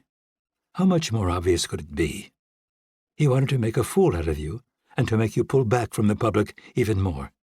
What Rapp wants is for you to lose the next election. Because once you're out of the White House, you're defenseless. He knows, Tony. I don't know how, but he knows about the dossier. Probably from Enzo Ruiz, but it doesn't matter. Mitch Rapp just sent you a message. The truce is off. And if Legion manages to kill Claudia Gould, there's nothing he won't do to see you dead. She and Rapp are back at the house in South Africa with limited security. Darren thinks they're trying to draw Legion in. We need to quit screwing around and deal with him. She laughed. We did deal with him. We agreed to a truce, and he was going to abide by it. All you had to do was nothing. But you couldn't help yourself. So now you trust Mitch Rapp. I trust him to pursue his own self-interest and the interests of his country. He'd have understood that what we were offering was a good deal, and if not, Kennedy would have convinced him. I disagree, her husband said coldly. What now, then? Do we take another run at Rapp and hope it goes better this time? Scott Coleman? Irene? What about the hundreds of other people who owe Rapp their lives? We already have Madlik. For God's sake, Tony, let him go. He's a war hero who hasn't broken any laws. Right now, Irene Kennedy is sitting around figuring out how to leak this to the press in the most damaging way possible. Cook finally came around and sat on a sofa in front of her. Lately, all I hear out of you is criticism. That I'm a coward, that I'm an idiot, that I'm being played. What I don't hear is solutions. I gave you the solution, she snapped. You threw it away, and now you're going to sit there and try to shift the blame? I'm not one of your adoring cult members, Tony. Don't treat me like one. He leaned back, putting as much distance between them as he could without appearing to retreat. When he spoke again, his tone was more respectful. You always have a plan B, Catherine. Not this time. Trying to take Rapp out and his people would have a high probability of failure and a level of political backlash that even we wouldn't be able to withstand. And reaching out to him and trying to re-establish our truce is impossible because he has no reason to trust us. Then what? She let out a long breath. I see only one path. That you rely on your security and go back to your political life. He stiffened. That sounds like a recipe for my death. Maybe, she admitted. But losing the White House definitely is. Chapter 36. Near Franschhoek, South Africa. Rapp finished his last set of pull-ups and dropped from the bar hanging in front of his gym's sparkling clean windows. Bibi's endless cleaning and straightening did have its benefits. On the other hand, he still hadn't figured out her latest tool organization protocols and couldn't find an entire category of wrenches. Asking her would be the logical solution, but would lead to an intricate explanation that he didn't want to listen to. Besides, it was a problem that shrunk to insignificance when compared with the one standing right in front of him. When Sadie had first arrived, she'd trained hard, primarily with free weights and intense interval sessions on the treadmill. She'd seemed dedicated to her fitness level, for good reason in her line of work, but also used the time to blank out whatever the hell it was that went on in that beautiful head of hers. Now, though, there were no more heavy deadlifts or steep sprints. To the degree she exercised at all, it was just a few graceful yoga moves in Claudia's stylish athleisure wear, occasionally when performing a gymnastic act that Claudia would be completely incapable of. Her eyes would harden behind the brown contacts obscuring them. Those glimpses of the real Sadie Hansen, though, were becoming more fleeting. Today she wasn't there to exercise, but instead to feed the newest addition to their misfit household, a collection of white mice contained in individual wire cages. He noted that each hair in her ponytail seemed to have been groomed individually, and that she was wearing a well-coordinated collection of Claudia's gardening clothes. Somehow she made the ensemble look more like a new fashion trend than something one would wear to mow the lawn. He stared at her from behind for a while, but when she looked like she was about to finish, he jumped back on the bar. Any excuse to keep their interactions to a minimum. Not that he was doing a particularly good job of it. The night before, she'd come out of the bathroom and sat naked in front of him on the bed. Instead of making a pass, she'd stared at him with Claudia's eyes and apologized for going to the store without telling him. From his position on the sofa, he'd done the same, saying that he was sorry for overreacting and chalking it up to how important she was to both him and Anna. At that, she'd stood, kissed him gently on the forehead, and slipped beneath the covers. So now, instead of tolerating her mental problems, he was feeding them. But what choice did he have? Legion was still out there, and the wheels were falling off this operation at an ever-increasing rate. The more Sadie transformed into Claudia, the more afraid Bibi became of her, to the point that she'd actually cut back on her relentless cleaning in favor of sequestering herself in her room. And they weren't the only problem. A critical skill for staying alive in this business was being able to honestly evaluate your own psychological condition. His was deteriorating. He was cooped up here with no idea when or from what direction Legion was going to attack, and trying to manage two teammates who were far from the squared-away operators who normally backed him up. He occasionally found himself lying awake at night, fantasizing about Legion succeeding. With Sadie dead, the job would be done, and he, Claudia, and Anna could disappear into a new life and identity. Obviously, the cook issue would still be hanging out there, but he'd burn that bridge when he got to it. How twisted was that? While Sadie might not care much about whether she lived or died, he had an obligation to every member of his team. Crazy or not, Sadie was his responsibility. Why was he having to remind himself of that? He'd always worried about his body going, but maybe that wasn't the problem. Maybe he was getting soft in the head. Rapp dropped off the bar, turning reluctantly. The afternoon feeding was done, and Sadie was looking right at him. "You seem lost in thought, Mitch." "Do I?" She nodded. "What about?" "My back," he lied. At first, his imaginary bad back had been a joke that they'd both more or less been in on, a way to clarify that their relationship was all business without putting too fine a point on it. Now, though, it had taken its place in the alternate reality they were spinning. "Still bothering you?" "Yeah, I've been laying off it, but I think it's getting worse." "You should let me rub it for you." "Thanks, but it's a disc. Won't help. If it doesn't get better soon, I might try a cycle of prednisone. But that's a last resort. I've popped way too many of those in my lifetime." He reached for the bar and made a show of using it to stretch his spine. She walked behind him and wrapped her arms around his stomach, leaning a cheek against his back. He'd been ready for it and managed not to stiffen. "You're not as young as you used to be, Mitch, but you always bounce back. Once all this is over, you can finish getting in shape and do your big race. Anna can't wait to stand by the side of the trail and cheer you on. Who knows, maybe one day you two will do it together." The phone he'd left on his workbench began to ring, and she released him so he could pick up. "Hello," he said, and then mouthed Irene as Sadie continued to stare enigmatically at him. She broke into a smile and mouthed back, "Say hi." Rapp made a beeline for the door, the sense of relief surprisingly powerful as he exited into the yard. Kennedy still hadn't said anything, though, and he thought he might have lost the connection. "Irene, are you there?" "How exactly did you think that would be productive?" she said, undoubtedly referring to the little prank he'd had Joe Maslick pull. "Not productive," Rapp said. "Just fun. You made the Secret Service drag him out of a public appearance. Why in God's name would you throw gas on this fire, Mitch? Particularly in your current situation. Too much slinking around, Irene. I don't like it. Now everyone's on the same page. You just basically told him the war between you is back on. It was never off. And not only that, he didn't come after me, he came after Claudia. I won't tolerate that kind of behavior. Before we had some room to maneuver. Now we have nothing. Maybe. But now Cook's even more scared. And he's all over TV looking like the punk we both know he is.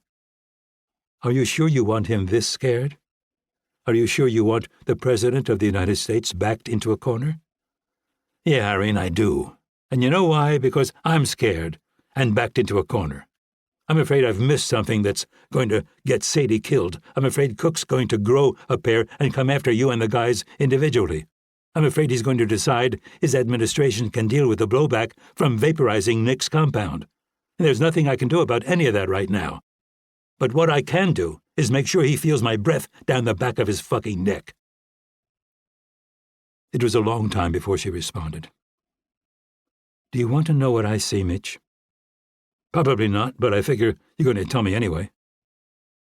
"I see two wounded predators eyeing each other over a dead gazelle." "Yeah, well, let's see who ends up getting to eat." Chapter 37. North of Cape Town, South Africa.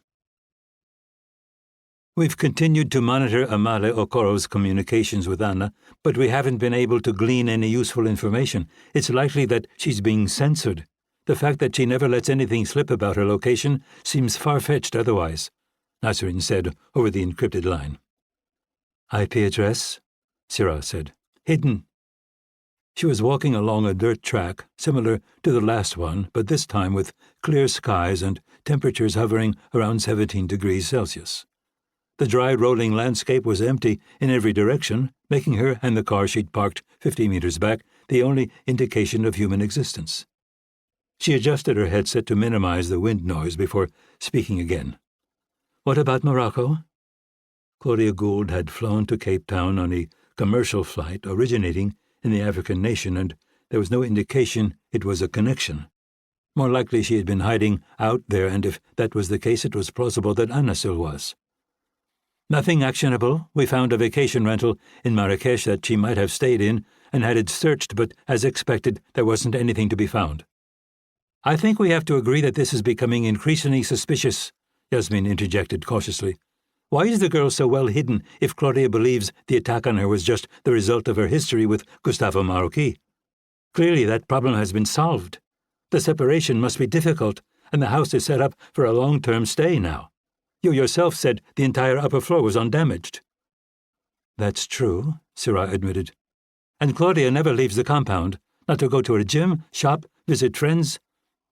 She's only been back 10 days, and they're busy working on plans for the renovation.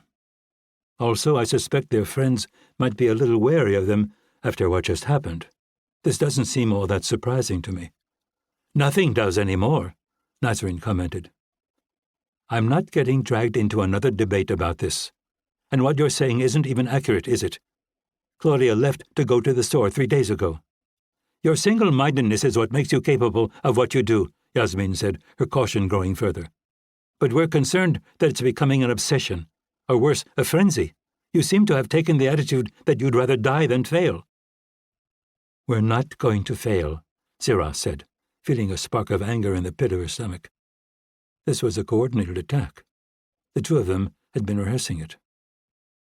"Set your ego and adrenaline addiction aside for a moment," Nasrin said. "Are you completely blind to the possibility that they suspect someone, maybe even us, is hunting Claudia? That she's willing to put herself out as bait, but unwilling to endanger her daughter?" "How would they know?" Sirah said before she could stop herself. The statement was absurd and only went to support Nasrin's position that she'd lost her professional objectivity. "How would they know?" came the inevitable retort. "This is one of the first risks we identified when we created our protocols. Because we have no idea who we're working for, we can't monitor if they talk too much or if they've been compromised. And the risk is even more inherent in this operation," Yasmin said, picking up the thought. "We have a man who is probably former CIA and who still has significant capabilities. It wouldn't be difficult for Claudia to put together a list of her surviving enemies and for him to find them." Sirah turned back toward her vehicle. "Can I assume it wouldn't be difficult for you to generate that same list?" "It would not," Nasrin said. "Can I further assume that you've done it?" "We have." "And?" "2 of the people on it have died in the past 2.5 weeks. "Details?" Sirah said. "Josef Svoboda, who you're familiar with, died apparently of erotic asphyxiation. The surprising thing there is that it didn't happen sooner. And Enzo Ruiz purportedly died of a heart attack." "Who is that?" "A former Spanish drug smuggler." "Was he at risk for a heart attack?" There was a long pause before Nasrin answered. "He was in his 90s and in a wheelchair." Sirah laughed. "90s? "I'm not sure what you're laughing about," Nasrin shot back. "Including Marocchi, 3 of Claudia Gould's former enemies have died over an improbably short period of time. Are you really willing to ignore that?" Yes, Sirah said simply. I acknowledge the possibility you're right, but if we walk away from this, it's the end for us. I agree that we need to be even more cautious than usual, but I'm not ready to be done. I suppose that the question now is whether I continue on my own or whether I continue with your support. That isn't the question, Yasmin said. Of course you have our support. We're not in danger, Nasreen said. Only you are. And as you say, if we pull out, you'll continue, something we believe will end with you either dead or captured. And if not, it's only a short delay in your sprint toward the inevitable. Very poetic. You're our sister, and we don't want harm to come to you, self-inflicted or otherwise, Yasmin said. But you need to understand that if we manage to bring this operation to a successful conclusion, the two of us will be exercising more discretion about what jobs we take going forward. Sirah decided to ignore the threat. Can we bring it to a successful conclusion? Nasreen's sigh was audible, even over the hiss of the strengthening breeze. We may have found a way. Explain. There are no predictable deliveries to the house, just sporadic drop-offs of what appear to be construction materials from a wide variety of sources. An architect has been engaged, but all their communications thus far are electronic. Physical drawings and meetings about these kinds of things aren't as frequent as they once were. But, Sirah said. She was passing her car for the second time in their conversation and didn't want to stay out there for any longer than necessary. The key may be in their diet. Based on what's being purchased at the grocery store, it doesn't vary at all. How can we use that? The opportunity is with the servant, Yasmin said. She's extremely compulsive in her behavior, which makes her predictable in all things. What we're interested in, though, is one narrow facet of that compulsiveness. Specifically, how she selects romaine lettuce. Chapter 38. Franschhoek, South Africa. B.B. Kincaid committed to one more loop of the parking lot. Despite the fact that the store wasn't particularly busy, someone had taken her customary space along the eastern edge. How long would the vile parking space thief be inside? Maybe they were just getting something quick. Should she wait? Keep driving around until 1, 2, 3, it doesn't matter, 4, 5, 6, it's just a parking lot. She backed into a space that provided just as good a view of the area and pretended to look at her phone as she scanned through the windshield.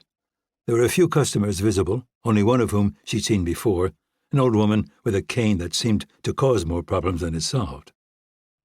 The American surveillance team had kept tabs on her for a little over a week, but now seemed to have lost interest. And why wouldn't they?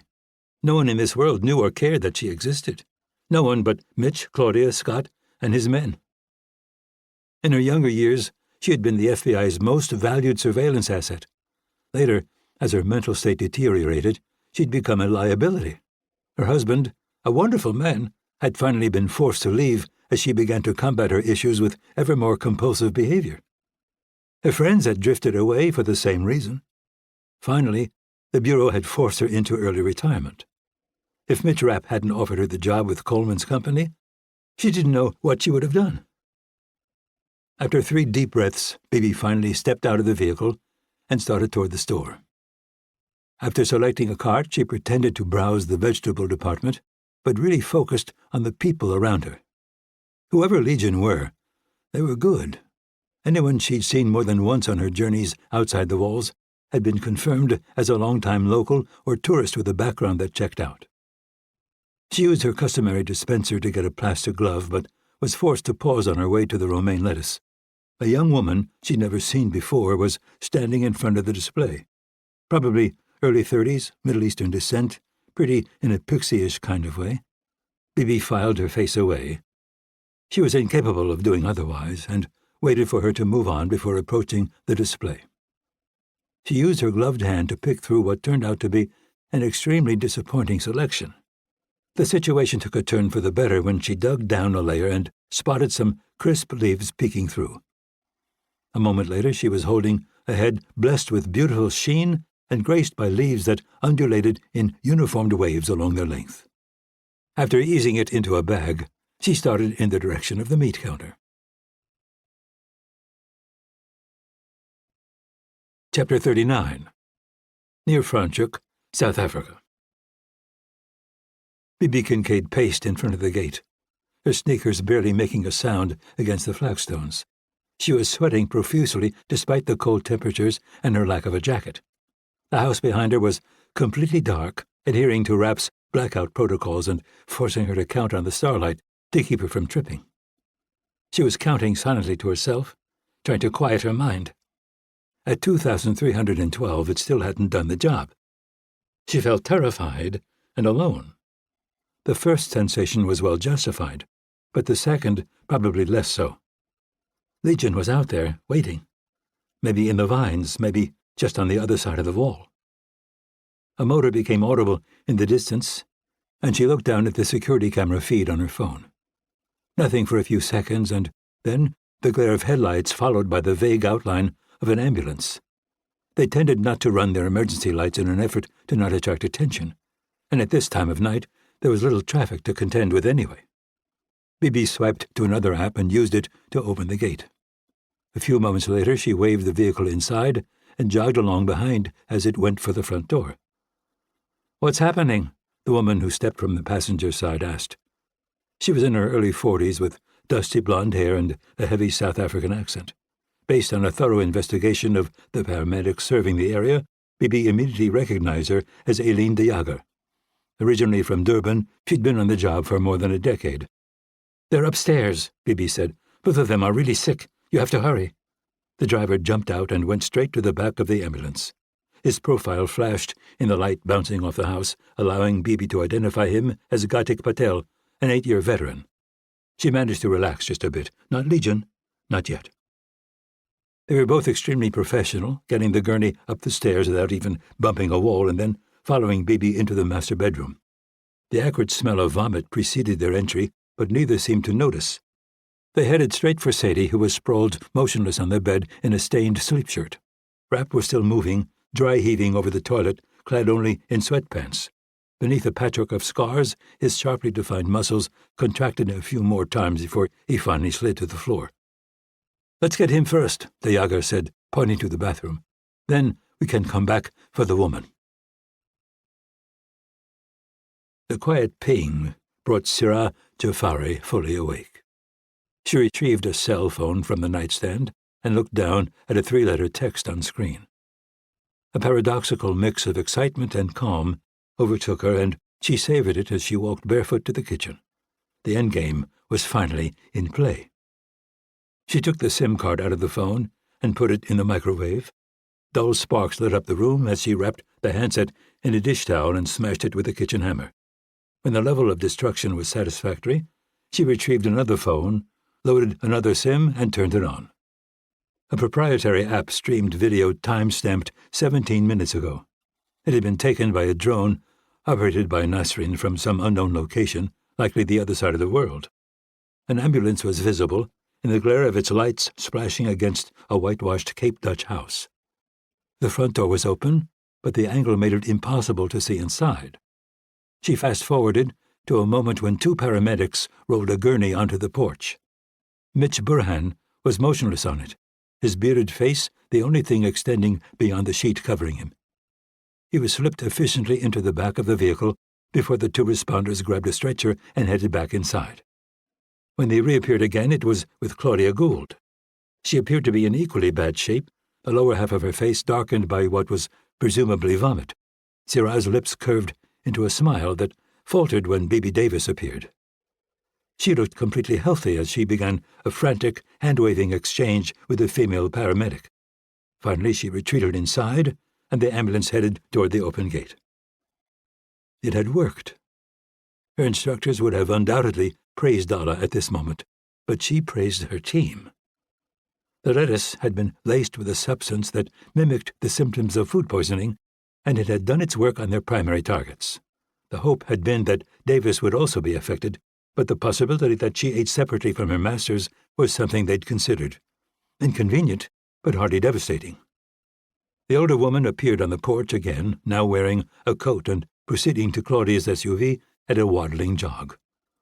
A moment later, she was through the gate and accelerating in pursuit of the ambulance. Sarah shut down the phone and pulled the SIM card, repeating her worn-in destruction ritual. When finished, she went back into her room and pulled a series of large plastic bags from beneath the bed. Each was scrawled with 3 letters, and she selected the one that corresponded to the text she'd received. They represented the hospital that would be the ambulance's destination, and inside were the appropriate scrubs and IDs, as well as a clipboard containing documents with the correct letterhead. She dressed and then rolled down her waistband, using tape to secure a ceramic knife that would be invisible to metal detectors. In the kitchen, she unlocked a small medical-grade refrigerator and retrieved a syringe contained in a slimline plastic case. After taping it in a similar position on the other side of her abdomen, she put on a long coat and headed for the door. Sarah waited in the hospital's parking lot until 2 ambulances arrived simultaneously and entered through the glass doors in the ensuing chaos. Navigation to the information desk was done with the help of a schematic she'd memorized. "What can I do for you?" the woman behind it said amiably. She seemed uninterested in Sarah's identification badge or the fact that most of her face was covered by a surgical mask. "I'm looking for Mitch Burhan," she said. "He was admitted around 3 a.m. The woman turned to her computer screen, needing only a few seconds to retrieve the data. "Suspected food poisoning. Tests have been done, but it looks like they're still waiting for results. Room 428. Sarah flipped a page on her clipboard. "It says he came in with a Claudia Gould, similar condition." The woman moved her mouse around on the pad next to her. "Right, Dufour. She's here, but no labs on her yet either." "Are they in the same room?" "No, she's in 432. Sarah smiled warmly through her mask. "Thanks." The elevator let her out on the 4th floor, and she took a left, passing another information desk, as well as a small waiting room. Scanning lazily across it, she searched for any sign of Bibi Davis. Nothing. It seemed unlikely that she'd be in the room with Claudia, but it wasn't impossible. The question was what to do if she was. Come back later or ask her to leave and move forward with the operation?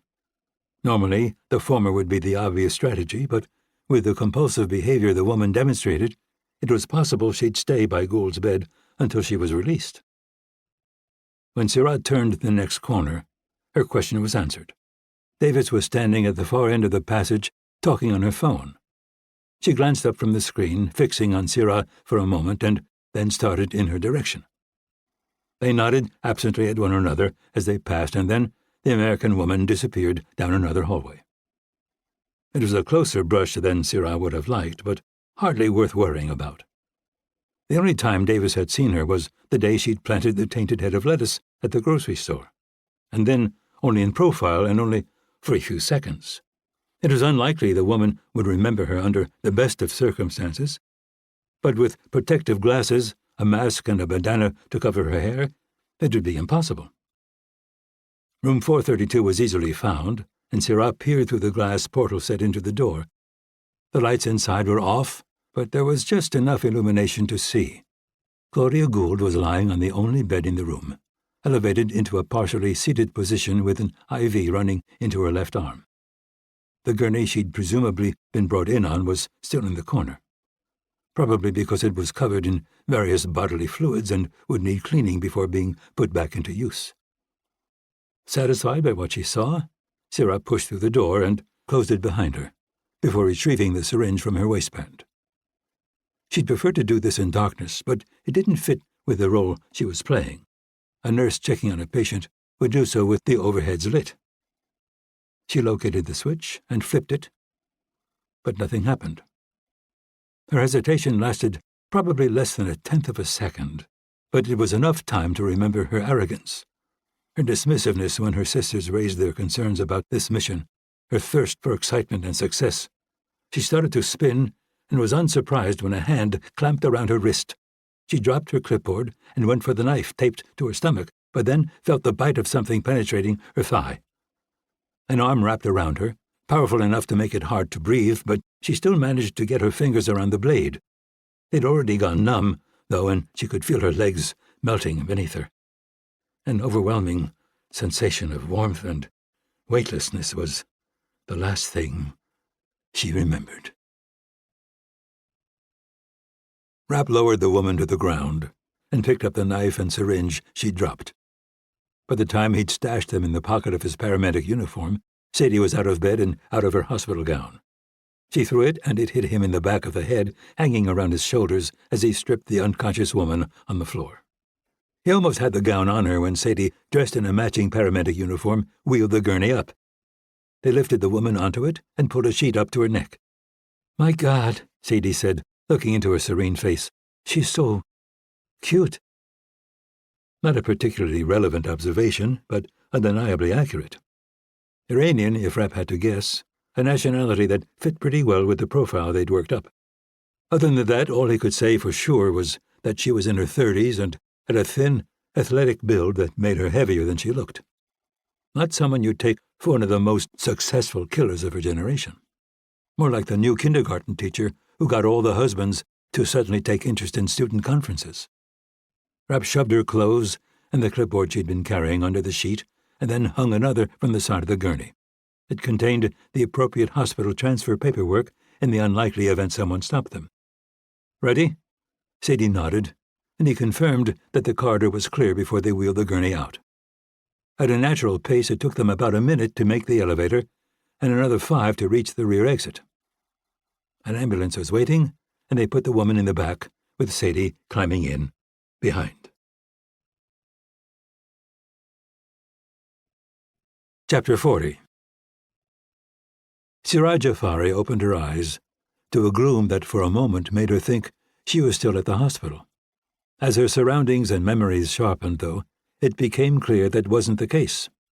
With her strength beginning to return, she tried to get into a sitting position, but failed. Letting her head loll to the left, she saw that her arm was straight, secured at a right angle to her body by tape wound around her biceps, forearm, and wrist. A moment later, she confirmed that her right arm had suffered the same fate. An attempt to move her bare feet from what felt like rough-hewn planks produced nothing beyond the sensation of something cutting into her ankles. She returned her head to a neutral position and stared at the dark ceiling. A metal bar bisected her view, confusing her for a moment, but then providing the clue she'd been searching for. A weight bench. She was secured to a weight bench. In some distant land, Nasrin would be shaking her head angrily. In another, Yasmin would be quietly sobbing. Siraj had always known she wasn't destined to die of old age, but she'd hoped to celebrate her 40th birthday. Why that particular milestone? She had no idea. It was just lodged in her mind for some reason. Fully conscious now, she lifted her head as far as she could, looking down her naked body and beyond. What little illumination existed in the room was thanks to slivers of sunlight finding their way through a set of double doors. There was a workbench to her left, and the tools it contained, some unrecognizable, didn't bode well for her. She'd been thoroughly trained in what it was like to be interrogated, but there were limits to what even her former commander could do. Whoever was responsible for securing her there had no such limits, and in the end, there would be no revenge like last time, only a very welcome death. She closed her eyes and tried to think. The bench was made of heavy steel and felt like it was anchored to the floor. Her ankles were secured tightly, almost certainly with zip ties. The tape holding her arms in multiple places was thick and black, probably the Gorilla brand that she herself favored for its stickiness and strength. Nothing sharp anywhere near her, and even if there was, she couldn't move much more than her head. With no real hope of escape, she went back to studying what could optimistically be referred to as her operating environment. A pink bicycle with colorful streamers coming from the handlebars immediately captured her attention because it seemed so out of place. After a moment's thought, though, she realized that it was Anna's. This was the outbuilding next to Claudia Gould's house. With nothing else to see, Siraj closed her eyes. When she was a child, she'd had a similar, if somewhat more dilapidated, bicycle her uncle had bought her. She'd loved the sense of freedom it had given her, and remembered how resentful she'd been when her father had finally taken it from her, when she'd finally become old enough that such freedoms were forbidden. No matter what happened in the coming days, or even weeks, she had few regrets. She'd risen above what the men in her country had imposed on her. She'd freely chosen this path, and the responsibility was hers, and hers alone. Syrah didn't know how long she lay there, but by the time the door opened and the overhead lights came on, her teeth were on the verge of chattering. She felt the warmth flowing with the sun, focusing on how it felt against her skin and glowed beyond her closed eyelids. A memory to turn to while she was enduring what was to come. "I know you're awake," a male voice. 2 sets of footfalls, though. She listened to what sounded like him pulling a chair up next to her. Something was placed on her stomach, just below her navel, but she didn't know what. Small, light, maybe plastic, some kind of torture device? She'd soon find out. "Open your eyes." With no compelling reason not to, she obeyed. Mitch Burhan was leaning over her, perched in a folding chair that had been leaned against the wall. Work jeans and an old T-shirt emblazoned with the word "specialized" instead of the expected leather apron and rubber gloves. He looked up and down her body with a somewhat enigmatic frown, not angry or sadistic. If she had to describe it, she'd say it carried a deep sense of irritation. Claudia was visible over his shoulder. She was leaning against the workbench, twirling a screwdriver deftly in her left hand. Her expression was even more enigmatic and unexpected. Dead, but with a gleam in her eye that suggested lust. For what? Her? Blood? Both? It was then that she realized something else. Claudia Gould was right-handed.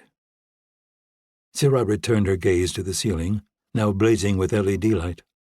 The man hovering over her seemed to read her mind and answered the question consuming it. "She's in Uganda with Anna."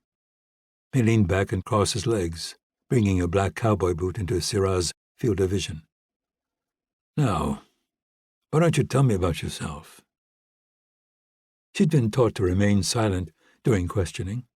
Anything she said would be used against her by the people on the other side, the ones still capable of coherent thought, the ones who weren't suffering. "I don't like interrogations," he said, when she didn't answer. "Don't make me turn this into one." The woman at the back suddenly raised a hand as though she were a schoolgirl trying to get her teacher's attention. "I'll work on her." The accent was British, not French. Burhan twisted around and glared at her. She lowered her hand and went back to twirling the tool. When he faced forward again, his irritation had deepened and Syrah's calm had started to crack. If they were playing good cop, bad cop, they were doing an excellent job of it. After hearing only a few words, she was entirely focused on not being left alone with that woman. "My name is Syrah Jafari." There was no reason not to speak, she reminded herself. This wasn't for God or country. It wasn't even for her sisters, who were in no danger from anything she could say. Her silence was nothing but a vestige of her training and pride. "Iranian?" "Yes. I was part of a special unit that trained women to infiltrate Israel." "But you decided to bug out and go private." "The program was shut down by the new administration.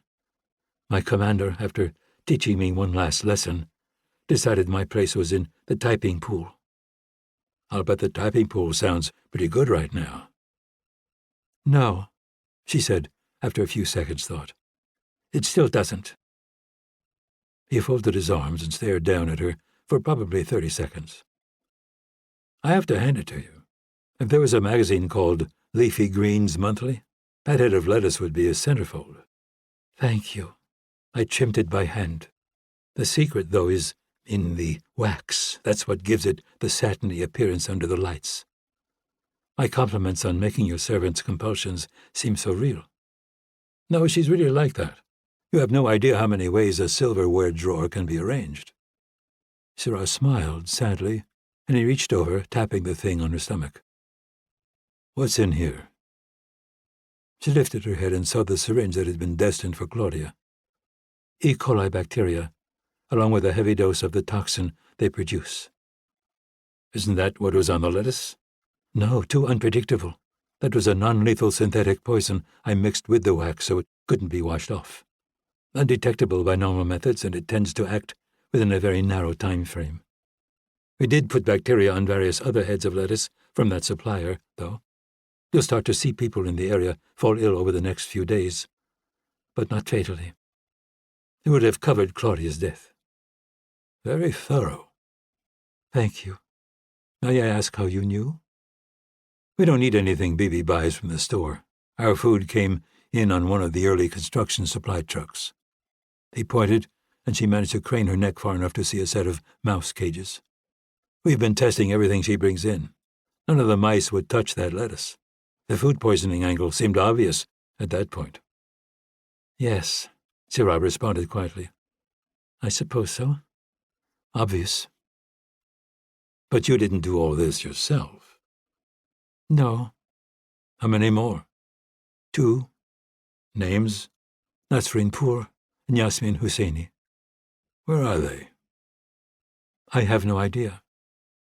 He took the syringe from her abdomen and turned it thoughtfully in his hands. That's the wrong answer. But you know it's the truth. Our operation is built entirely on secrecy. I never know where they are, and now that I haven't checked in, they've run. But you have a way of reconnecting with them? Of course. But again, they'd never revealed their locations to me. In any event, they're no threat to you. Even if they were to decide that they want revenge, which they have no reason to, they aren't operators. They're analysts. If you have contacts in Iranian intelligence, you can confirm this. He started playing with the syringe again, and she knew what he was thinking. That she would have a way to warn them if he forced her to initiate contact. And of course he was right. Finally, he twisted around and looked at the woman by the workbench again. Brunch? Rapp exited through the kitchen door with both a nice meal and some time to think under his belt. The thrill of the operation, combined with having Sirah Jafari taped naked to a weight bench, had been enough to drag Sadie back into reality.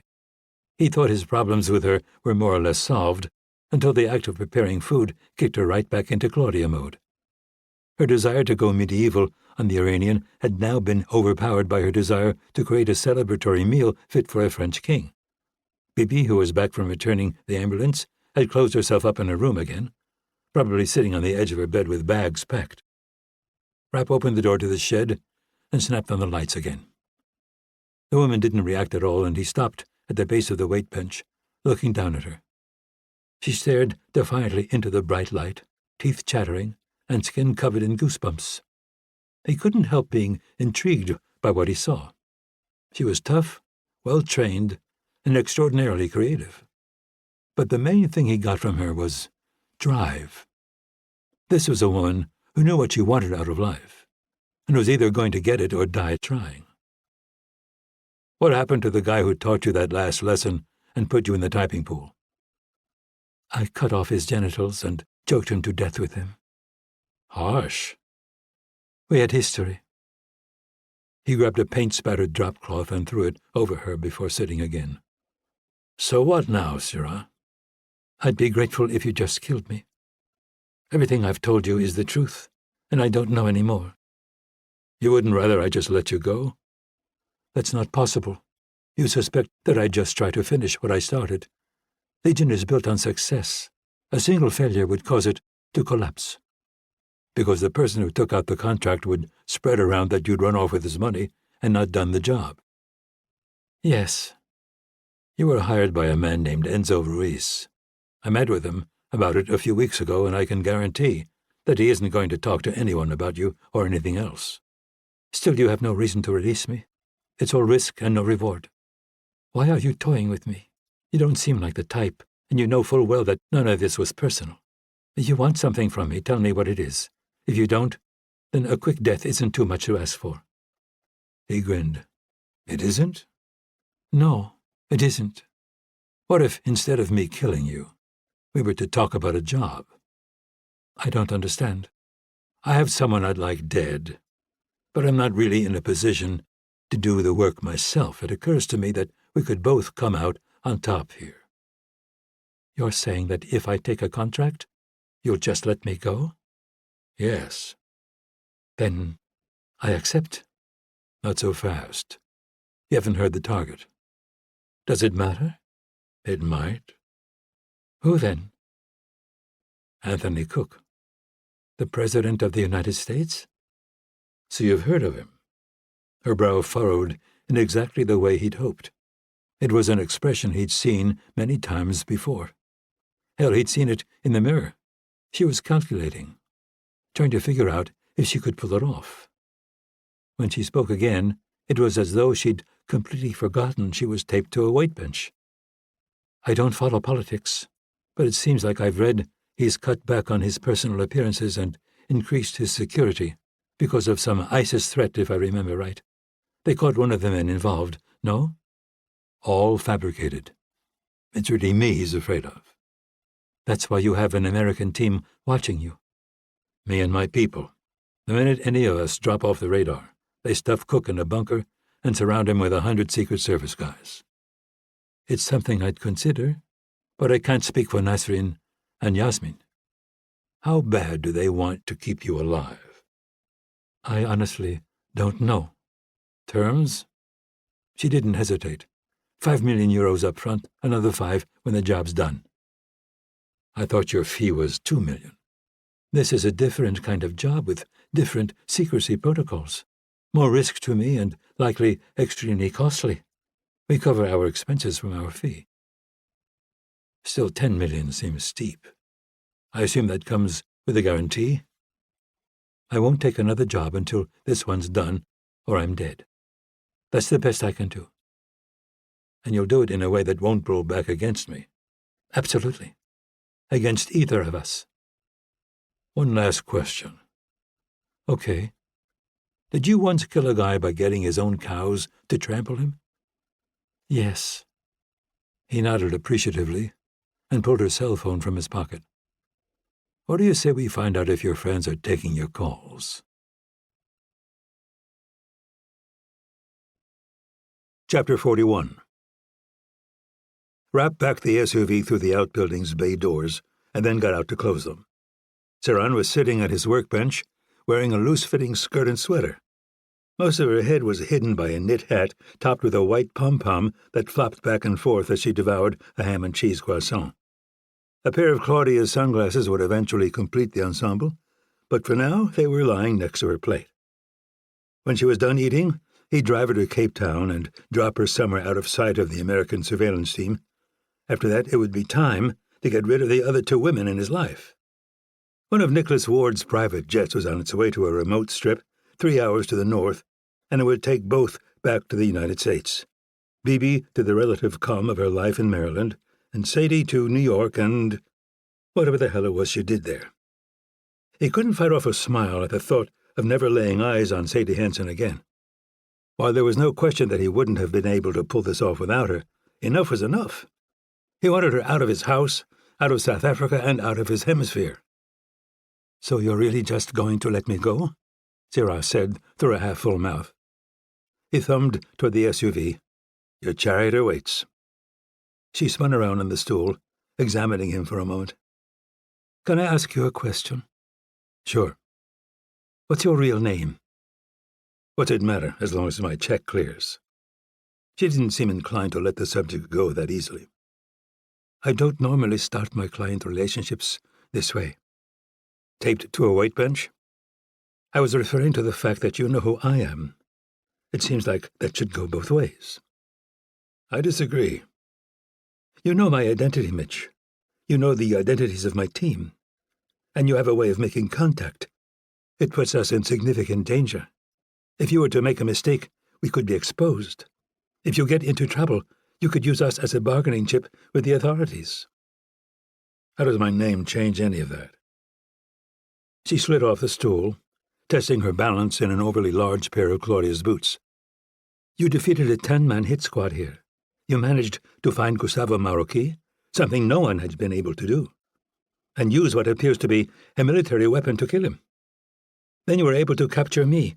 Finally, you've made a personal enemy of the President of the United States. Not very many people fit that profile. You have a point? Is your real name Rapp?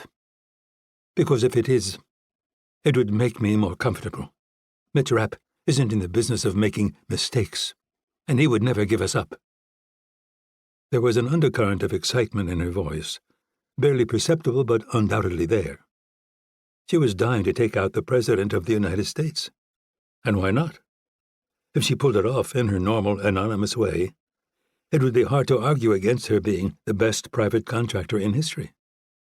A status she appeared to really, really want. The positive side of that was that he trusted her to actually take on the job, as opposed to disappearing with his down payment. The women she referred to as her sisters had been more reticent, pissed might be a better word, but also more anxious to keep Syrah alive than she'd expected. The three of them had been through a lot together, and they didn't want her to end up under Claudia's bougainvillea. To the negative, it wasn't going to be a quick operation, and he was going to have to disappear for it. Cook would be getting reports about what was happening, and it wouldn't take him and his lapdog Darren Hargrave long to figure out that Legion had been neutralized. When they did, they'd come after him with everything they had. He opened the gate to the SUV and pointed. Let's just say I'm taking the fifth on the subject. Dinner's going to be a little late, Sadie said, when he entered the kitchen 2 hours later. I was having problems with the oven again. I think the upper heating element might have gotten nicked by a bullet. She was wearing Claudia's apron, holding her chef's knife and speaking with her accent again. Pots and pans were strewn everywhere, and the air was heavy with something that admittedly smelled pretty good. It can't be too late, Rapp said. I don't want to leave that plane on the tarmac for any longer than I have to. We need to be out of here inside a couple hours. Are you packed? Are we going to get Anna? She said, sounding confused. Rapp kept his expression impassive, but behind it, he was starting to worry. Letting her back in the kitchen had been a mistake. No, back home, he said finally. Her confusion deepened. To Virginia? No, Sadie. You're going back to New York. She stepped back, a combination of shock and betrayal crossing her unlined face. Are you blaming me for this, Mitch? Because you knew I had enemies before we got together. And it's not like you don't have the same. If anything, Anna and I are the ones taking a risk being around you. Rapp just stood there, unsure what to do. I deposited $500,000 in your Swiss account, he said, realizing too late how off-point the statement sounded. In retrospect, sleeping through abnormal psych in college hadn't been one of his best moves. Swiss account? What are you talking about? Sadie, I really appreciate you coming here and pretending to be Claudia. It was dangerous as hell, but you pulled it off. We caught Legion and now you can get back to your life. So let me get this straight. You're not just leaving me, you're kicking me out. Her voice rose to a scream. Of my own house. This is my home, Mitch. Mine and Anna's, not yours. If you want to go back to Virginia, do it. We don't need you. We never needed you. He took a hesitant step forward. Sadie, listen to me. This isn't your home. Anna isn't your daughter. You have a life in you. After everything he'd seen over the course of his lifetime, it wasn't easy to surprise him. But she managed to do just that when she charged. He didn't want to inflict damage, but an angry Sadie Hansen with a chef's knife was not a situation to be taken lightly. But she didn't come at him as Sadie Hansen. She came at him as Claudia Gould, slow, straight on, with the blade held high overhead. He grabbed her wrist, spun her around, and brought her hand up behind her back. Not sure what else to do, he clenched a fist and hit her in the back of the head about half force. Her knees crumpled, and he lowered her to the floor before kicking the knife away. Behind him, he heard the creak of the kitchen door. I told you so, Bibi Kincaid said. That's really helpful, baby. Thanks. Now go out to the shed and find me a roll of duct tape. The sound of muffled squeals and thrashing coming from the SUV's cargo area increased as Rapp slowed. His headlights washed over a line of scrubby trees and then illuminated the turn he was looking for. Just a few more minutes, and it'd all be over. The gravel road climbed steadily, finally dead-ending into an airstrip with a new Gulfstream G700 on it. Through the windscreen, he saw one of the pilots stand and disappear into the back. By the time Rapp pulled up next to the aircraft, the man had the door open and was coming down the stairs. "Do you have any luggage, sir?" he asked as Rapp got out and went around to the back of the vehicle. "Not exactly," he said, opening the tailgate. The pilot's eyes widened when he saw the cargo, but he managed not to comment. The fact that Sadie was liberally wound with duct tape didn't prevent her from attempting to kick Rapp in the groin as he tried to get hold of her. It took some effort, but he finally managed to get her over his shoulder and carry her to the plane. Once inside, he dumped her in a seat and fastened the seatbelt over her lap. She continued to thrash, rocking back and forth in an attempt to escape and tear his throat out. Bibi had opted to skip the private jet ride in favor of a cab to the airport. It was hard to blame her. Sadie's left contact lens had fallen out, and she was staring up at him with one ice-blue eye and one softer brown one. Her hair was stuck haphazardly across her sweating face, and a thin line of snot was running down the silver tape over her mouth. It was hard to ignore the Silence of the Lambs vibe. "I'm sorry it ended like this," Rapp said sincerely. The sound of his voice seemed to calm her a bit. Or maybe she was just getting tired. "You put yourself on the line for me, and I won't forget it." Another dangerous debt, he reflected, as he turned toward the pilots standing near the cockpit. "Under no circumstances are you to let her loose on this plane," he said, handing one of them a box cutter. "When you get to the airstrip in New York, drag her onto the tarmac and leave her the knife. Then immediately take off, understood?" They nodded numbly. "That's not good enough," Rapp said. "Listen to me. She's going to fight, and probably cry. And if you take the tape off her mouth, which I recommend against, she's going to tell you she has to take a piss or that she's having chest pains or something. But what are you not going to do?" "Let her go," one of them said after a long pause. "But," the other one stammered, "this is a long flight, sir. She probably really will have to use the bathroom." "A little wet leather isn't going to be the end of the world. What will be, though, is her free in a small aircraft over the ocean, particularly if she gets her hands on that box cutter. So I'm asking you again, am I understood?" This time their nods were a bit more energetic. "I didn't hear you." "We understand, sir." "Then have a good flight." He escaped through the open door, and instead of going back to the SUV, walked 100 yards down the dirt road. The stars were a blanket above, and a cold wind cut through his sweatshirt like it wasn't there. Still, he didn't move again until the jet's wheels left the ground. Chapter 42. The White House, Washington, D.C., USA. The fact that Darren Hargrave had been directed to the Oval Office suggested he wasn't going to get the one-on-one audience with the president that he'd requested. After a quick knock on the door, he passed through and confirmed that suspicion. Anthony was sitting behind his desk, and his wife had taken one of the two chairs in front. Hargrave had managed to wrestle a significant amount of power away from her, but nowhere near enough, particularly now that he had no choice but to hand her a weapon. The question was, how much strength did she have left to wield it? "What's so important that it couldn't wait for morning?" Cook said, neither standing nor offering him a seat. "I have information on Mitch Rapp and Legion." Far too much information, in fact. He'd spent the drive there trying to find some way to spin the situation in his favor. Unfortunately, the more he thought about it, the more disastrous it became. "Is Claudia Gould dead?" Catherine asked. "No," Hargrave responded, digging a series of 8x10 photos from his portfolio. "But we believe that Legion made an attempt on her." "And?" Cook said. "It appears to have failed."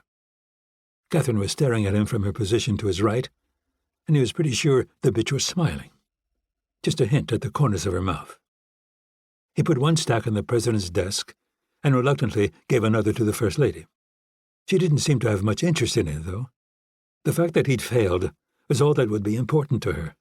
Details were of no consequence. "The first photo shows an ambulance entering Claudia Gould's property and was taken early this morning, South African time. Shortly thereafter, it left for a local hospital, Both Rapp and the woman we believed to be Claudia Gould were on it. B.B. Kincaid followed shortly thereafter. "The woman you believed to be Claudia Gould?" Catherine said. "If you'll wait, I'll get to that," Hargrave said, concentrating on keeping his tone even. "I look forward to it." They were both admitted to the hospital with suspected food poisoning. Not long after, they disappeared, and another ambulance arrived at their house. It reversed up to the outbuilding where Rapp keeps his exercise equipment and was there for less than 5 minutes before being returned to the hospital by Kincaid. Rapp and the woman we believed to be Claudia Gould went to the house for about an hour and then returned to the outbuilding where they stayed for about 15 minutes. They then went back into the house for approximately 45 minutes. "Is this going to go on for much longer?" Catherine asked, her husband seemingly content to let her speak for him. "Because I'm still not hearing about the woman you believed to be Claudia Gould. Please let me finish describing the series of events, and then we can discuss what's behind them." "My apologies," she said, with a hint of sarcasm. "By all means, continue." After that, Rapp returned to the shed and stayed for about 30 minutes. Finally, he backed up to the outbuilding in his SUV, drove to a mall, parked in the underground lot, and went inside to buy a few things. After that, he went home. B.B. Kincaid took a cab to the airport and got on a commercial flight back to the U.S., but is currently laid over in Frankfurt. Rapp drove the woman we believed to be Claudia Gould to a remote airstrip north of Cape Town. Our people weren't able to follow him all the way to the strip without being spotted, so they hung back. He was there for about 15 minutes and then returned home. A private jet registered to one of Nicholas Ward's companies flew to an airstrip in upstate New York, where they dropped a bound woman on the tarmac.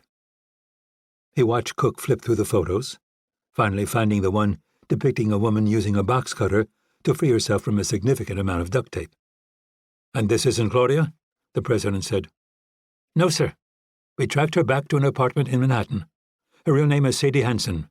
She's done various contract jobs for the CIA in the past. Obviously, she also has more than a passing resemblance to Claudia Gould. So Rapp was using her to draw Legion in without putting Claudia in danger," Catherine interrupted. "That's our conclusion." "Did it work?" the president asked. "We believe so. It seems likely that Legion somehow managed to get tainted food to them, then was going to finish the job at the hospital. But Rapp played them," Catherine said. "He captured their operative and used an ambulance to bring him back to the house for interrogation."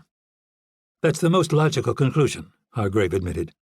"But there wouldn't be anything to learn. The way Legion operates creates a veil of secrecy that goes both ways." "It doesn't really matter," Catherine said. "Legion is likely buried under Rapp's shed. We're now at war with a man who's no longer distracted by trying to protect his partner. What do you think, Darren? Should we dredge up another enemy from her past? One that Rapp hasn't already killed, intimidated, or recruited? Third time's a charm, right? Isn't that what they say?" "I don't—" "Where's Rapp now?" Cook said, cutting him off. "On a commercial aircraft. He'll be landing at the Entebbe airport in Uganda in less than an hour." "Can we get to him there?" "No, sir. We don't have sufficient assets on the ground, and because of everything he's done for the Ugandan government, he's extremely well protected there. If the pass is any indication, he'll be escorted through passport control by the military and taken to a waiting helicopter that will then fly him to Nicholas Ward's compound." "Where we're even less likely to be able to get to him." "That's correct, sir." "Then let's get a back channel going to the Ugandan president. Ward can throw a lot of money around, but he's not the United States. What does he want? Weapons? Access to world markets? Help making his political rivals disappear? There's got to be something." "We'll start working on him, sir." Hargrave felt a pang of desperation as Cook turned toward his wife. "Thoughts?"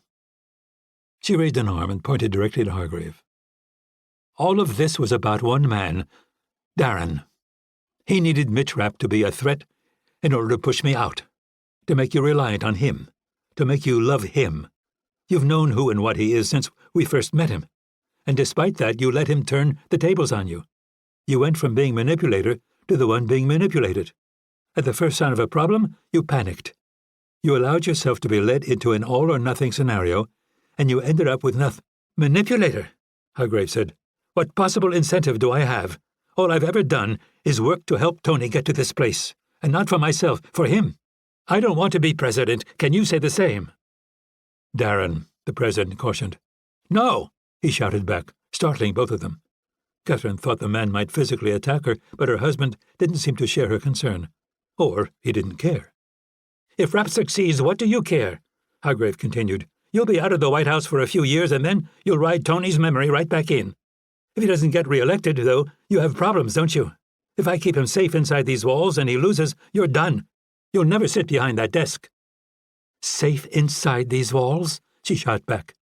If he doesn't get re-elected 3 years from now, what happens then? He walks out the gate with a couple of token guards. He'll be lucky to make it back to California. And even if he does, what happens to you, Darren? Have you thought about that?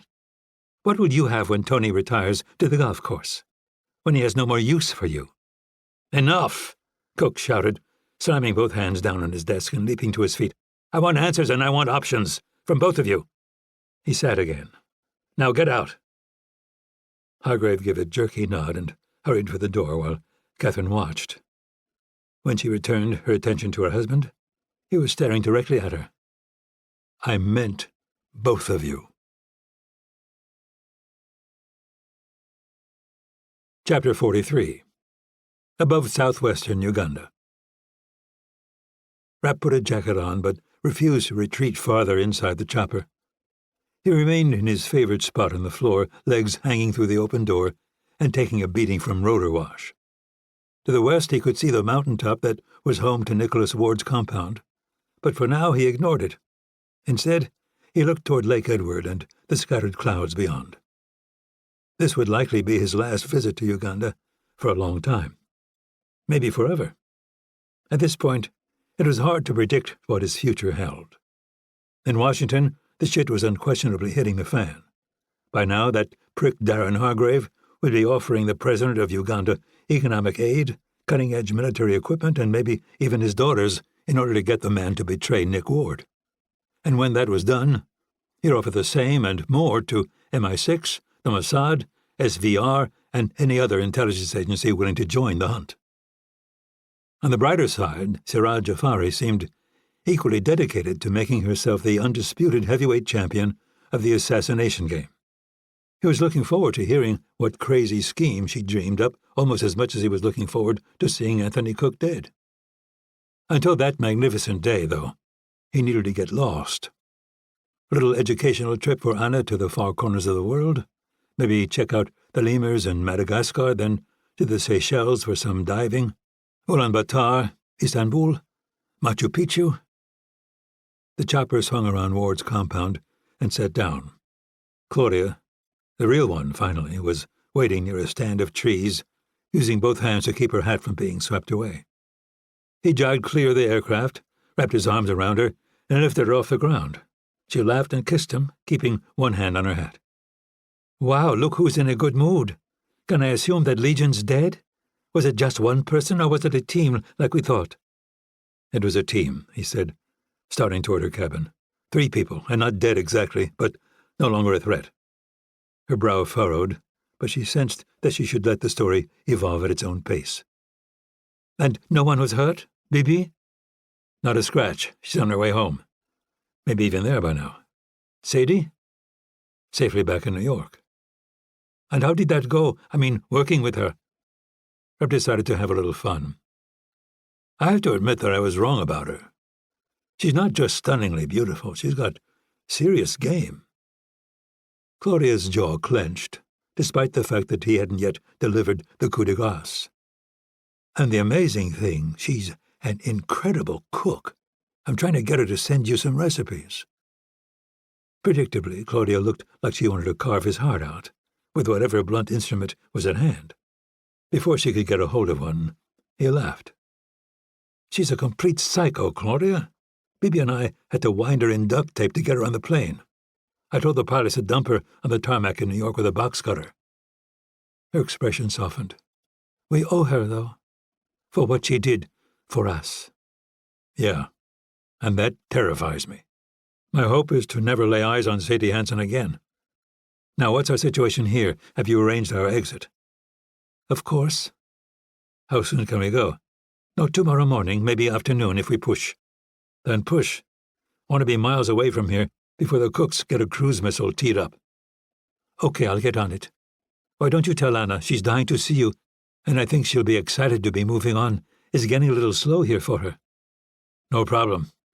Before that, though, you should probably go see Irene. She'll want a full report on what's happened. She's here? Claudia nodded. Waiting on Nick. He's due tomorrow. Not a conversation he was looking forward to. In light of that, a little procrastination was in order. Rapp swept his toe under the soccer ball and sent it arcing gently into the air. Use your head! Anna sprinted across the patch of grass in front of Nicholas Ward's house, but wasn't quite fast enough.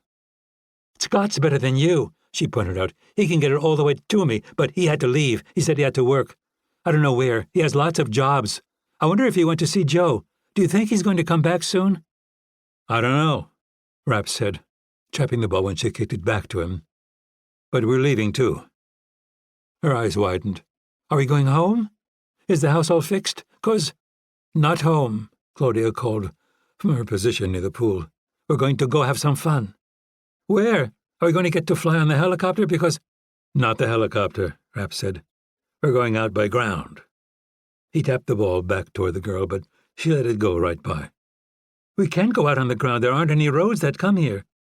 We don't need roads. We're not driving. Anna thought about that for a moment, seeming to seize on the most incredible possibility of her short life. Are we going to ride horses? He frowned dramatically. Why ride a horse when you can ride an elephant? She was momentarily speechless, a rare occurrence. Are you serious? I never joke about large pachyderms. Her excitement turned to confusion, forcing her mother to come to the rescue. He's 100% serious, sweetie. In fact, you get your very own. It's a baby one. That prompted a flood of questions, from its name to how old it was to whether she could keep it.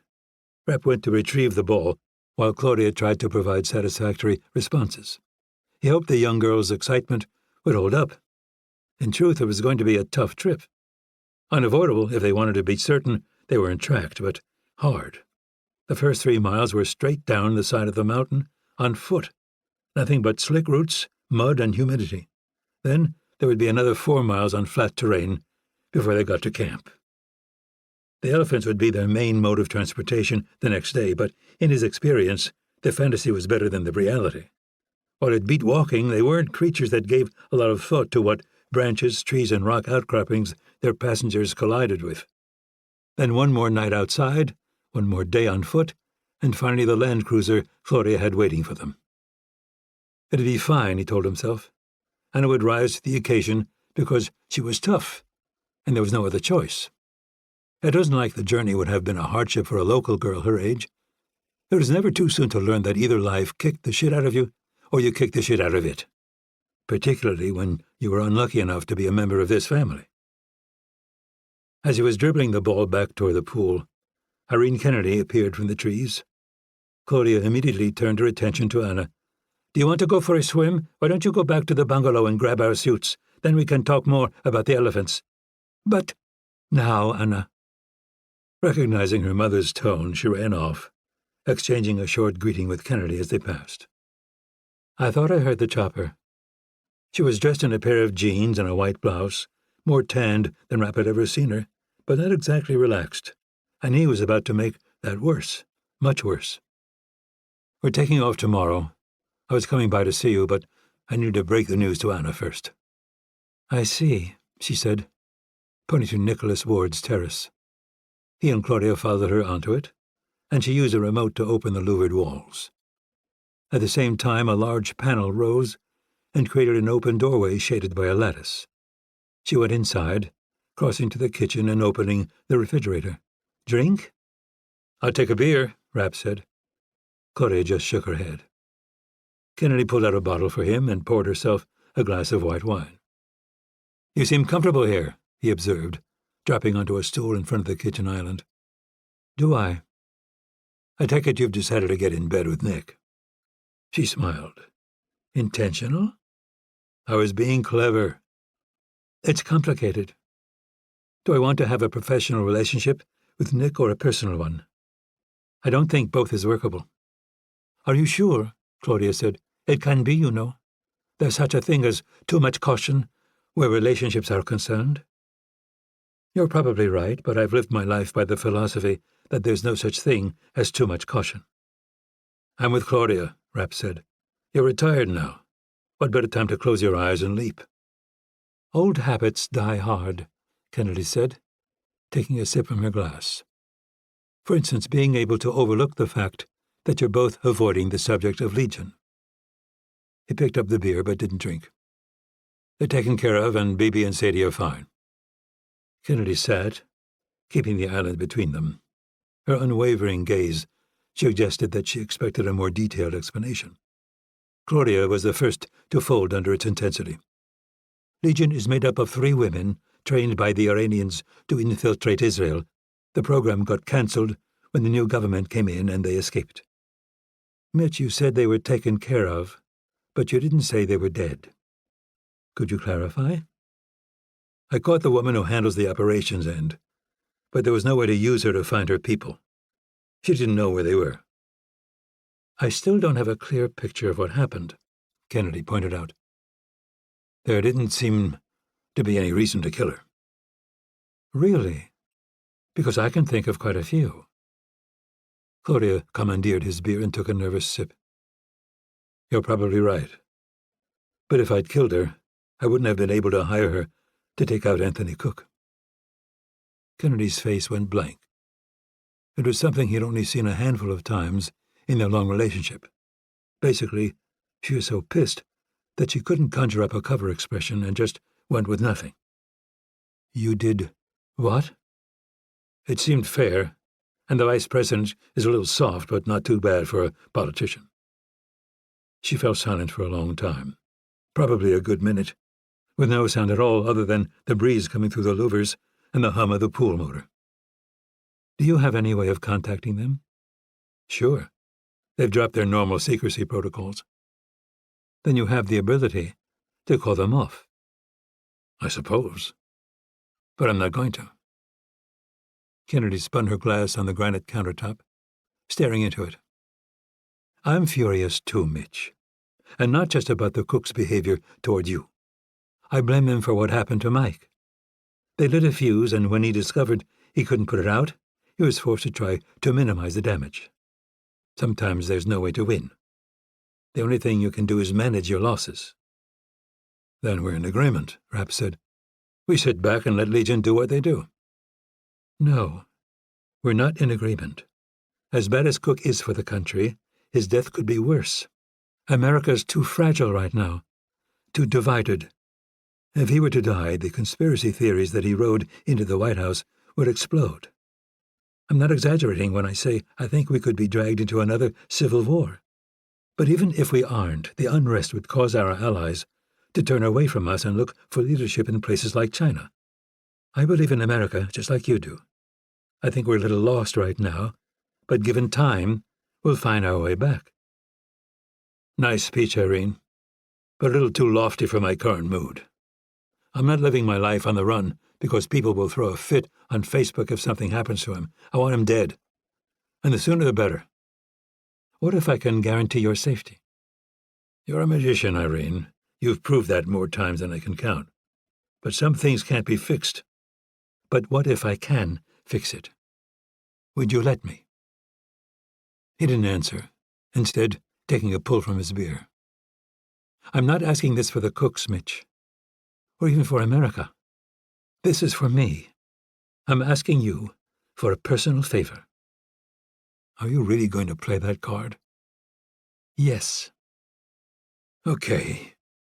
Fine. If you can fix this, and convince me it's fixed, then I'll call off Legion. Kennedy gave him a grateful nod. Thank you. How? Claudia said, breaking her silence. How are you going to do it? Kennedy lifted her glass to her mouth. I have absolutely no idea. Chapter 44. Southwestern Uganda. Irene Kennedy started up a set of earthen steps that climbed the compound's defensive wall. When she reached the top, she gazed silently over the forest rolling out in front of her. Mitch Claudia and Anna had left less than an hour ago. They literally headed off into the sunset with nothing but a machete and the packs on their backs. No ticker-tape parade, no eternal gratitude from the country he'd sacrificed so much for, not even her well wishes for whatever his future held. She felt shame at that last one, but she'd been angry, enough so that she'd let it overwhelm her judgment. Not a common occurrence in her life, and because of that a difficult one to analyze. Maybe some things weren't meant to be studied. They were just meant to be felt. There was no question that her old friend had started the timer on a bomb that could destroy everything in its considerable range. A successful attempt on the president, even if it didn't look like an assassination, had the potential to send America spinning out of control. Even worse would be an unsuccessful attempt. Cook could use it to reinforce his narrative of an America beset by enemies that only he can vanquish. It would be another massive step toward gathering the power necessary to collapse America's democracy. History was full of men like him, and the sad lesson was that they often succeeded. But the source of her anger went deeper than that. As appealing as it was to lay all this at Cook's and Rapp's feet, there was also a deflection. She had been in a leadership position for much of her adult life, and had been so focused on external threats that she'd blinded herself to what was happening to her own countrymen. The purposelessness, the amorphous range, the desperate search for identity and an enemy to battle. For something to believe in, and the Cooks had taken advantage of that blindness. She thought back on her life honing the Central Intelligence Agency into perhaps the most advanced weapon in the history of the world. Aimed outward, it had great power to defend the country she loved. Turned inward by Darren Hargrave, though, it had the potential to bring down the delicate experiment that the country's founding fathers had started so long ago. The sun finally dipped below distant mountains, painting the horizon a deep orange. She wrapped her arms around her torso against the sudden cold and started back down the steps. "Where have you been?" Nicholas Ward was standing at the edge of his deck, watching her approach. "Enjoying the sunset." "Really?" he said, not bothering to hide his skepticism. "No." "Do you know if they're okay?" Kennedy shook her head and followed him to a sectional sofa bathed in the glow of the pool. "Mitch will have all their electronics disabled. He needs to disappear." "Even from you?" "Especially from me. I'll be the first stop for anyone trying to find him." She accepted a glass of wine before sitting. It all seemed so civilized, so calm, as though nothing beyond the walls surrounding them existed. The seductiveness of that illusion was so strong, she found herself having to actively fight it. "Are you going to try again?" he asked, grabbing some cheese from a silver tray and taking a seat next to her. She could feel the heat of his body adding to the things she had to fight. "You mean to reach Catherine Cook?" "Yes." He clicked a remote control, and a line of gas flames sprang from the coffee table in front of them. "Why don't I try? The Cooks and I have our differences, but $1 trillion makes me hard to ignore." It was tempting. She had already left the First Lady 3 increasingly urgent messages. The assumption was that they were being received, but it was impossible to know for sure. "Thank you, but no, this isn't something I want to get you involved in." "What isn't something you want me to get involved in?" "You don't want to know." "Are you sure? I might not be as squeamish as you think." She smiled and took a sip of what turned out to be a spectacular Chardonnay. "There's a war brewing, Nick, and there's no reason for you to be part of it. It could only weaken you, and I don't think that's in anyone's best interest right now." He nodded slowly. "This is your world, not mine. I'm here if you or Mitch need me." "I know, and I appreciate it. We both do." He stood and pointed to her glass. "I'm going to go check on dinner. Can I freshen that up first?" "I'm fine, thanks." She watched him retreat into the house, admiring his trim physique and the way the light picked up the gray in his hair. Even the dull snap of his ubiquitous flip-flops was becoming increasingly endearing. "One disaster at a time," she reminded herself. A personal relationship between her and the world's wealthiest man would push her back into a limelight that she very much needed to avoid, and worse, it would increase the size of the already expansive target on his back. She let out a long sigh and set down her glass in favor of a satellite phone. The number in question was at the top of her history, and she dialed it, listening to the now familiar ring before the voice of Catherine Cook's assistant came on. "Hello, Dr. Kennedy." "Hello, Susan. I still haven't heard back from Mrs. Cook. Is she available?" "I'm afraid not, ma'am. It's been a little chaotic around here over the past few days. Can I put you into her voicemail?" Kennedy watched Ward pull something out of the oven. In addition to being unimaginably wealthy, brilliant, and good-looking, he was an excellent cook. If her mother were still alive, she'd undoubtedly be hinting that this probably wasn't the time to play hard to get. "Dr. Kennedy?" Susan prompted. "I'm sorry. No, I don't think so. Could you write a message for me instead?" "Of course." "I find myself in a life-or-death situation," Kennedy said, speaking deliberately.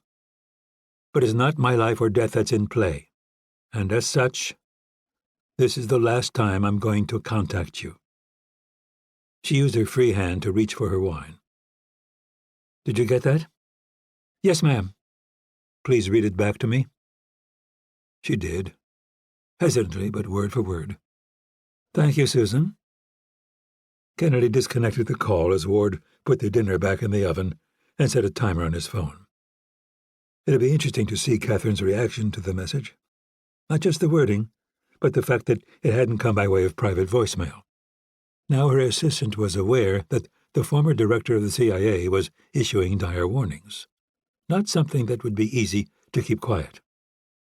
Ward sat just as she was putting the phone back in her pocket. "Did you get her?" "Who?" "Catherine." "No. I wasn't calling the White House. Things don't look like they're going well in there, and I was ordering Chinese." He laughed. "In about half an hour you're going to eat those words, along with the best spanakopita you've ever had." "Well?" It really was the best spanakopita she'd ever had. "I don't want you to get overconfident." He grinned. "It's fun, isn't it?" She stabbed her fork into some greens that he'd picked himself only an hour ago. "What?" "Having dinner? Making small talk? Pretending we're normal?" "Just two average people having a bite to eat on a private mountaintop compound in Uganda." "It requires a little suspension of disbelief," he conceded, "and a few glasses of wine don't hurt either." She was about to respond when her phone started to ring. Probably her son, who had postponed their weekly call because of a girl he'd become obsessed with.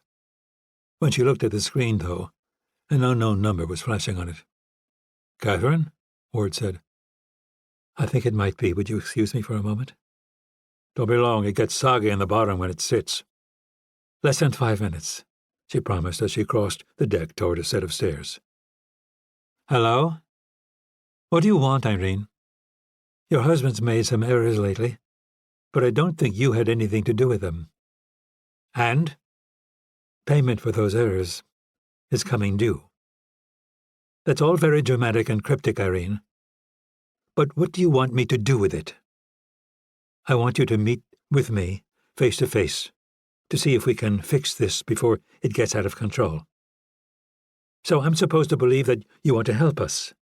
That you suddenly have Tony's best interest at heart?" "Let's just say that right now I see him as the lesser of the evils." There was a short silence over the line. "If we're going to do this, we need to do it quietly. Next week I'm reading to some kids at a kindergarten in Maryland. You can meet me there and we can drive back to D.C. together, coordinate with Susan." The line went dead, and Kennedy started back toward the house. Chapter 45. South of Swakopmund, Namibia. "Quit it!" Rapp decided to ignore the advice and used his index finger to poke Anna in the back again. "Quit it!" They were halfway up a massive sand dune, outside of Swakopmund, climbing in the glare of the relentless African sun. Like him, Anna was carrying a snowboard on her back and squinting through dark sunglasses. The scent of the coconut sunscreen she was bathed in mixed pleasantly with the more familiar dust and sweat. He glanced back downslope and saw Claudia in the distance. She was sitting in a beach chair set up alongside the Land Cruiser. A cooler rested next to her, and he could see the glint of a water bottle perched on it. She gave a brief wave and then went back to the book in her lap. They'd made it out of Uganda 2 weeks ago on Latvian passports, provided by friends of Scott Coleman. After crossing the border into Tanzania, they'd taken a leisurely route through Zambia before dipping down into Botswana and heading west. Now they were staying in a nice 2-bedroom Airbnb that they were seriously considering extending. Namibia was a beautiful country, and one not yet bristling with artificially intelligent cameras. "If we go any slower, all the sand's going to blow away before we get to the top," Rapp said. "You have bigger legs." "Pick it up, Shorty." 20 more minutes, a few more nudges, and a lot of panting finally brought them to the summit. He helped her get the board attached to her feet and stood her up, pushing her to the edge of the slope. "All right, you were definitely starting to get the rhythm at the bottom of the last run. Remember, your track should look like mine, a nice smooth squiggle that goes more or less straight down the face." She screwed up her face and gave a short nod, focused entirely on the steep slope in front of her. He released her, and she tipped over the edge, letting gravity take control. The first couple of turns looked solid. She'd inherited her father's athletic ability, but also his tendency toward cockiness. About a quarter of the way down, she was already carrying too much speed. "Carve a little harder," he shouted. "Squiggles, not lines." He thought she'd taken his advice when she arced right, but quickly realized his error. Someone had built a plywood jump in the middle of the slope, and she was lining up on it. "Stay away from that," he shouted. "Go back left, left." She ignored him, locking in on the ramp and crouching into something resembling a tuck. The hollow thud of her hitting it was loud enough for him to wince and for her mother to look up from her book. Anna stayed airborne for an excruciatingly long time, finally coming down into what at first appeared to be a decent landing. Then things took a turn for the worse. The pink of her T-shirt was suddenly replaced by the black of the base of her board, then the blonde of her hair. Pink, black, blonde, pink, black, blonde. He scooped up his own board and went after her, descending in long leaps as the sand collapsed beneath him. When he finally reached her, he thought she was crying, but the sobs turned out to be guffaws. "Did you see that?" she said, spitting out sand as she spoke. "I was like 50 feet in the air." "At least," he said, checking her for injuries but finding nothing more than a few abrasions. Finally, he pulled her upright. "Are you okay?" "Yeah, sure. I can do it next time, though. I just sunk in the front, that's all." "Why don't we just spend the day getting your board under you, and then next time we'll set up a smaller jump. Sometimes it's better to work up." "Did you see me?" Anna said as they leaned their boards against the Land Cruiser. "Mitch says I was at least 50 feet in the air." Claudia frowned. "What did I tell you before I agreed to this?" "That I needed to be careful because we don't even know where the hospital is yet." "And was that careful?" "It's like really soft. It's just sand, you know." "Which you now have everywhere." "We can fix that," Rapp said, grabbing the girl, flipping her over and shaking her up and down by her ankles. She giggled while an improbable amount of sand poured from her clothing. When the flood became a trickle, he flipped her back over and dropped her on her feet. "Are you ready for your sandwiches?" Claudia asked. "Definitely. Are you hungry, Mitch?" "Starving," he said, digging their lunches from the cooler. He sat with his back against the vehicle while Anna knelt and used the top of the cooler as a table. "Are we done for the day?" Claudia asked. Anna shook her head. "We want to do a couple more runs, then I can get better so we can build a jump next time." "A jump?" "Mitch says we can make one a little smaller, then I can work up to the big one." He tuned out the ensuing argument, finishing his food and washing it down with an icy Coke. How long could they safely stay there? 2 weeks seemed reasonable.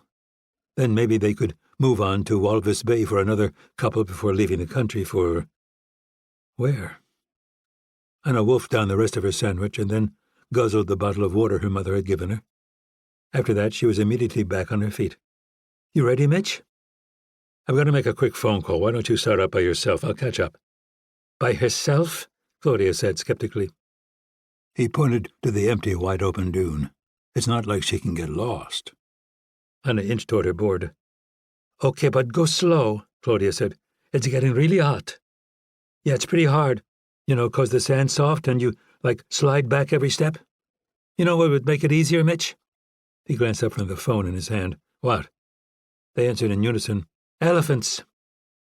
Rapp grimaced. You're never going to let me live that down, are you? The consensus seemed to be that they would not. Claudia watched her trudge back toward the slope, waiting to speak until she was out of earshot. I'm nervous. She'll be fine. Not about her. About your call. At some point, Anna's going to have to learn more than how to sandboard and why zebras have stripes. It's going to mean figuring out homeschooling. And we're going to have to find a way for her to be around kids her age. She can't just socialize with us. The first one's doable, but you know as well as I do that the second one's not. She's a smart kid, but we can't expect her to keep quiet about her past. And the stories she'd tell are going to attract attention. I know, Claudia said miserably. It's just the uncertainty. Is this going to be a few months? A few years? Our whole lives? If I just had some sense I could make peace with it. He installed a battery in the phone and powered it up. There was barely time for it to acquire a satellite before a proprietary app created by Legion prompted him to join a call. Go ahead, he said, picking up. It's not going to be easy. Siraj Jafari sounded natural, but not like herself.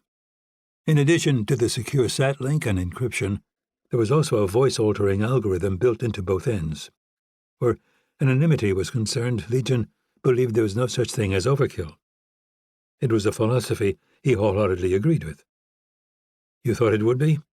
No, but with you gone to ground, he's not going to be doing many events. And to the degrees he does, they'll be like the last one but even more secure and with an audience that's even more loyal.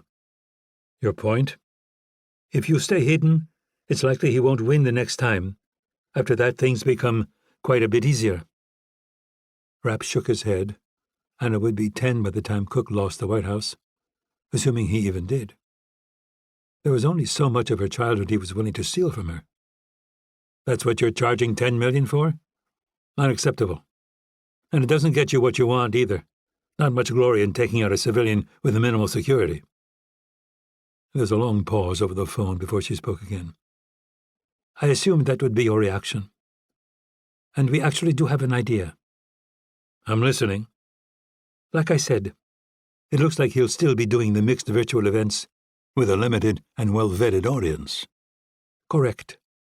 But a lot of the people he chose for the last event were more than followers. They were more like disciples. Based on social media accounts we've been able to access, some seem borderline unbalanced. They speak about him like he's a kind of messiah. Doesn't surprise me, Rapp said, unsure where she was going with this. Those kinds of followers make for good optics, particularly when you're limiting crowd size. Exactly. But unbalanced people tend to be easily knocked off course. They want desperately to be part of something but aren't really that particular about what it is. After some cursory research, we've already found 4 candidates that fit the psychological profile we've developed, men who are angry, lonely, and desperate for belonging. He smiled. In other words, men who might be easily swayed by a beautiful young Persian woman who suddenly starts paying attention to them. Exactly. Love and hate are just 2 sides of the same coin. If their energy could be redirected, they might do our job for us. Difficult, but plausible. Turn Cook from saint to demon in the eyes of some basement dweller, get him into an event with an undetectable weapon, and let the sparks fly. Rapp had to hand it to her. She was one sneaky bitch. Sadie Henson was lucky to be alive.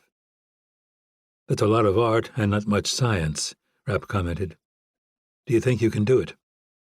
I'm not looking forward to spending my foreseeable future sleeping with multiple... Her voice faded for a moment. What's the word I'm looking for? I'm going with basement dweller. Yes, basement dwellers. But based on what we've learned so far, it's a promising plan. But not a short-term one. No. And that's what I want to make clear. We're probably looking at a year. Maybe a bit more." He glanced over at Claudia, held up a single finger and mouthed 1 year. Her brow furrowed for a moment, but the number wouldn't come as a surprise. She'd been the brains behind some pretty convoluted assassinations herself. Still, it was a hard thing to face, a year slinking around the edges of the world with a 7-year-old. Despite that reality, she gave a resolute nod. Rapp turned his attention to the phone. "You continue to live up to your reputation. Keep me posted." After disconnecting the call, he smashed the handset on the Land Cruiser's bumper. "Can she do it?" Claudia asked as Rapp picked up his board in order to chase down Anna. "It's hard to say for sure, but I can tell you this.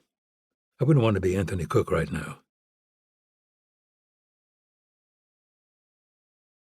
Chapter 46. Greenbelt, Maryland, USA. Irene Kennedy sat watching the rain accumulate on her windshield. Beyond was a sparsely populated parking lot surrounding a series of office buildings. There was a strange serenity to this scene that she couldn't draw from. To the contrary, it seemed to mock her. The situation had gotten so bad that her only course of action was to risk everything.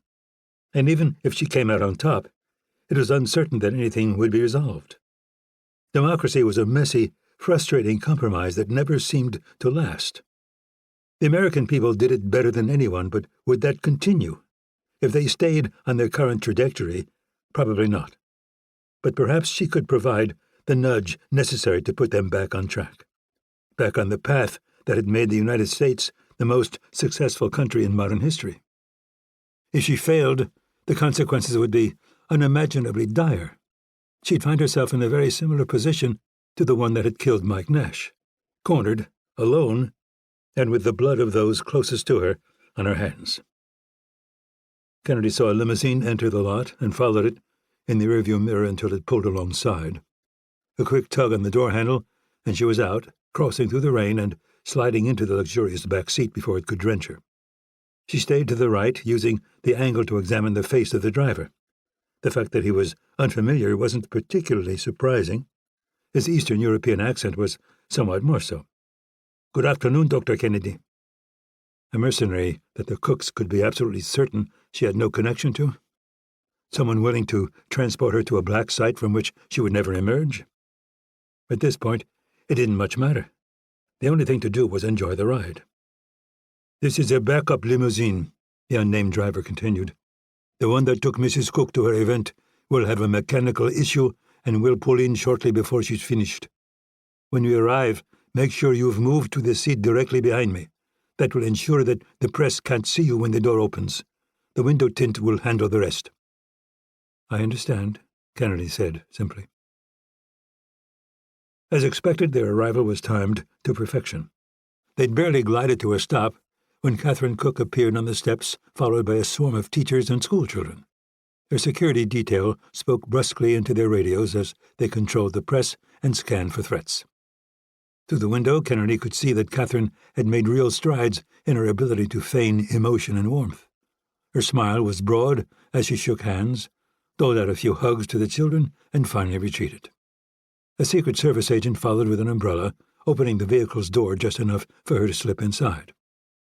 The First Lady stared straight ahead, her smile fading as the door was slammed shut and a wall of glass rose to separate the driver. She didn't speak, waiting for the motorcade to pull away before acknowledging Kennedy's presence. "I'm told we have 20 minutes, so make your accusations quickly." "I think we're well beyond that," Kennedy said, pointing to the side of Catherine's head. "May I?"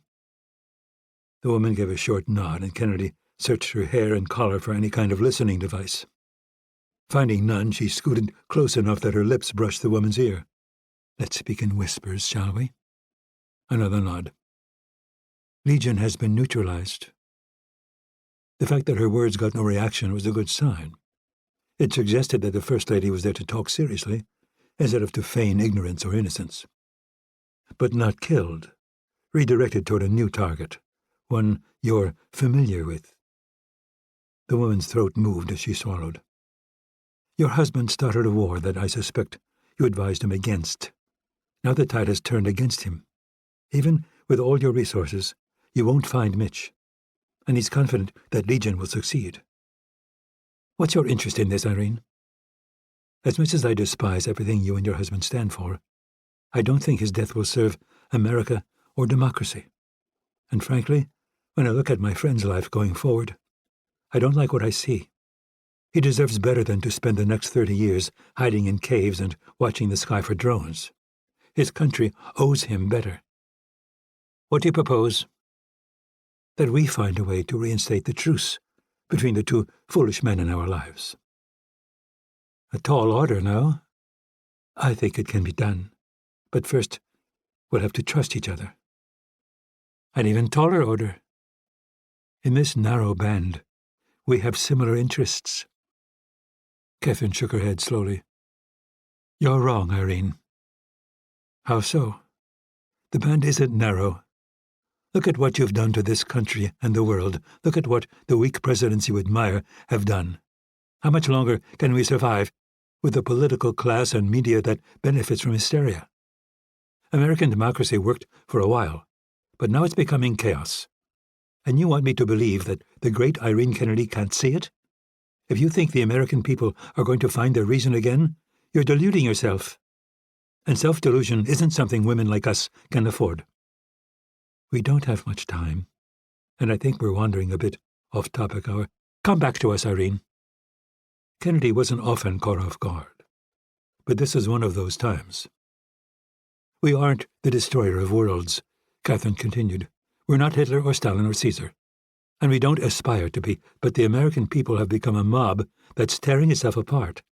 For nothing, entertainment, boredom, casual cruelty, and momentary glimpses of what they think is power. Darren Hargrave is an idiot and a cretin.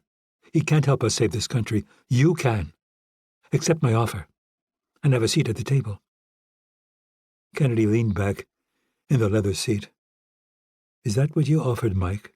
Yes. And he was smart enough to take it, to put himself in a position to help you and shape policy going forward. Kennedy nodded thoughtfully. And Mitch? He has to go, and you know it. But you'll be in a position to protect the others, Scott and his people, Claudia and Anna. Have you ever thought about why? Why what? Catherine said. Why you've spent your life pursuing something that you don't need. You're wealthy, you're powerful, you feel no sense of gratitude to the country that allowed you to succeed in the way you have.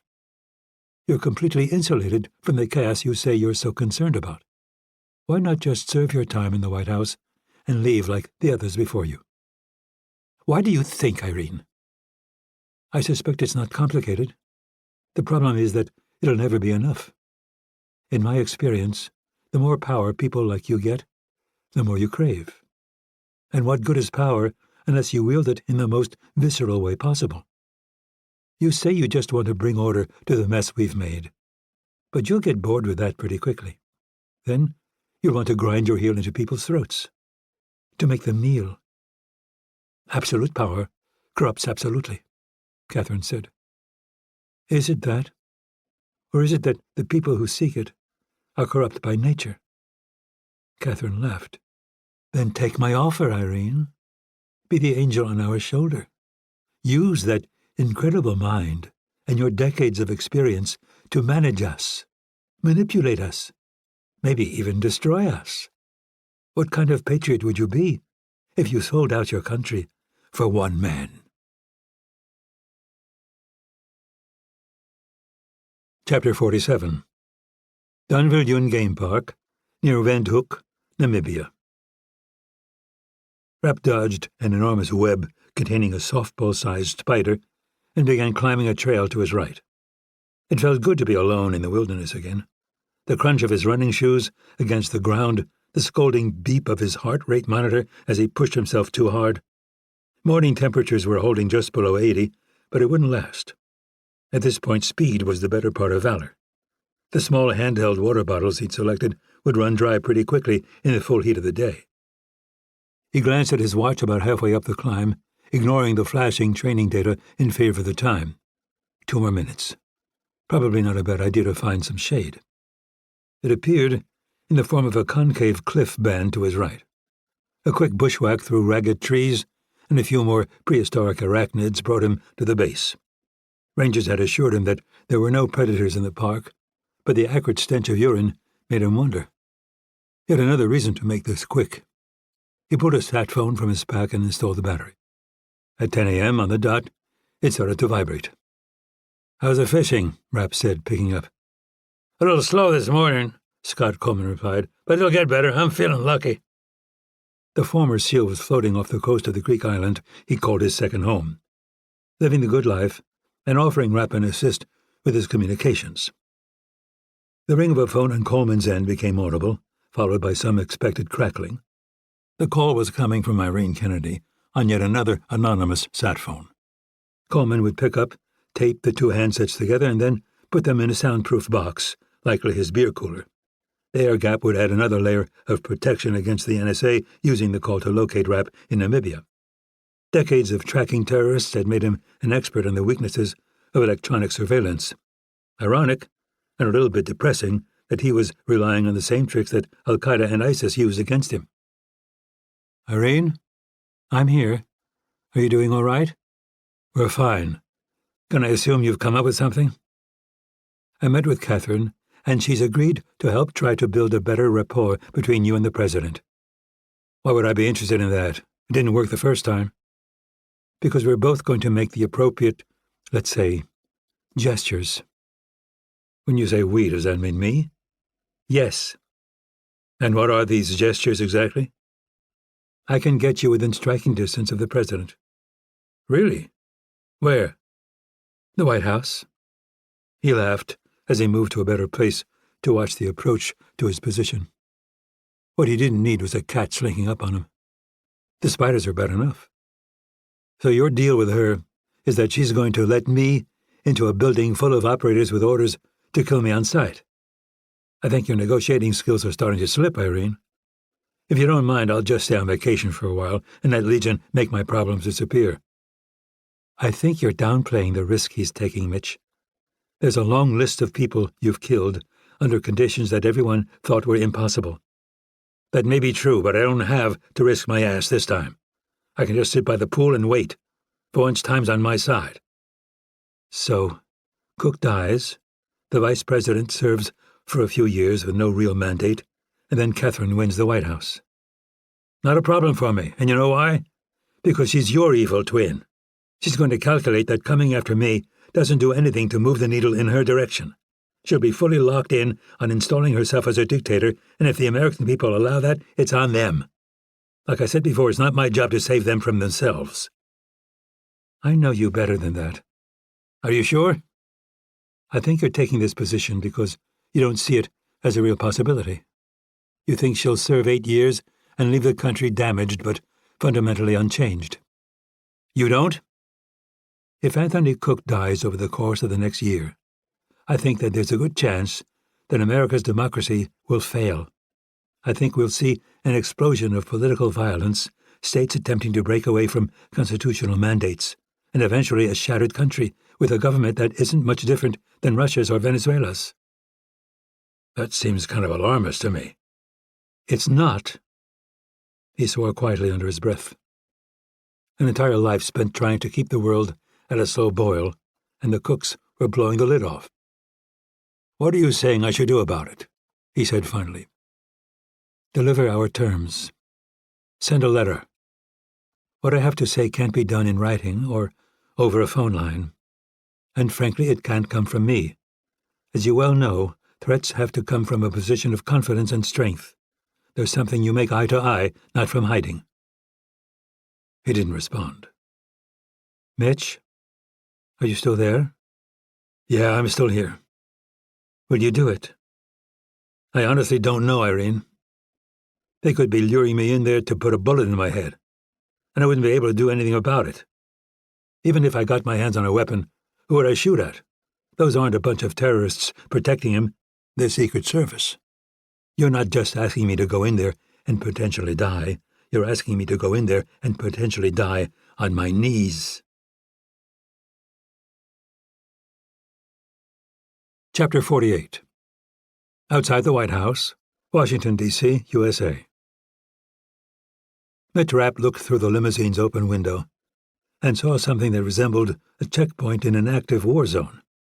In this case, though, the war zone was sunny Pennsylvania Avenue.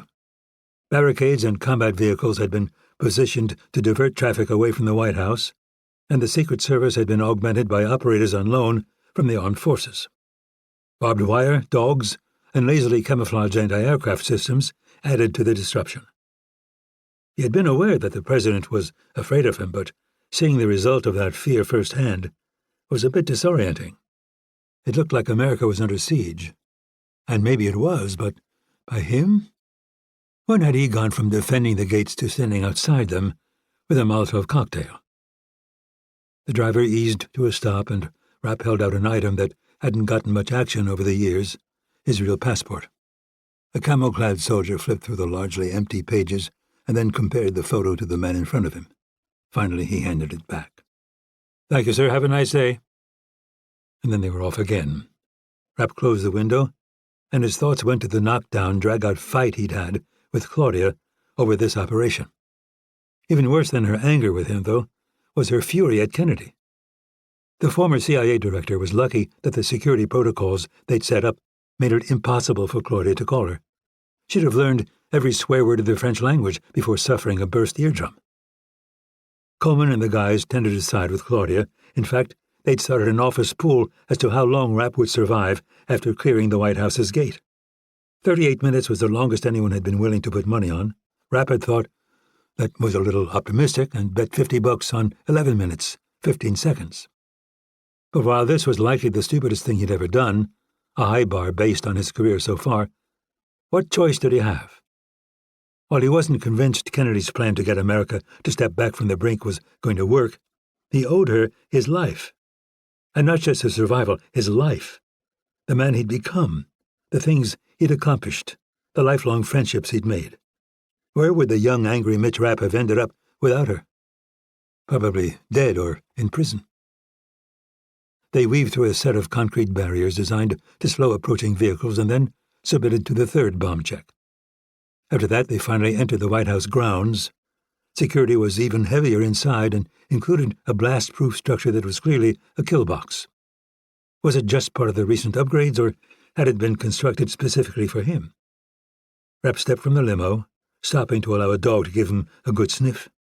Shooters had been distributed in a way that was as innocuous as possible, but he could still feel their scopes on him.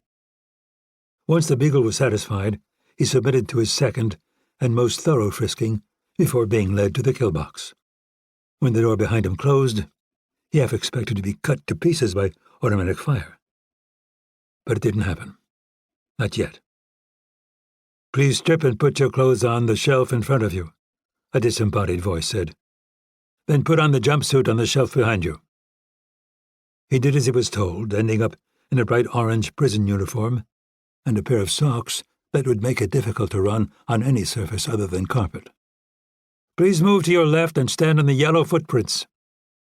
When he arrived at the indicated position, a different voice boomed in the tight space, "Look straight ahead and raise your arms out from your sides." He let the sensors probe him as he stared at a blank wall.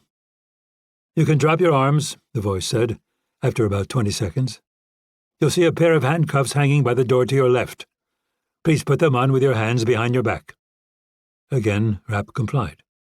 "Show them to the camera." He turned so they could zoom in. Apparently they were satisfied because the door opened, and a man wearing fatigues and a flak jacket entered.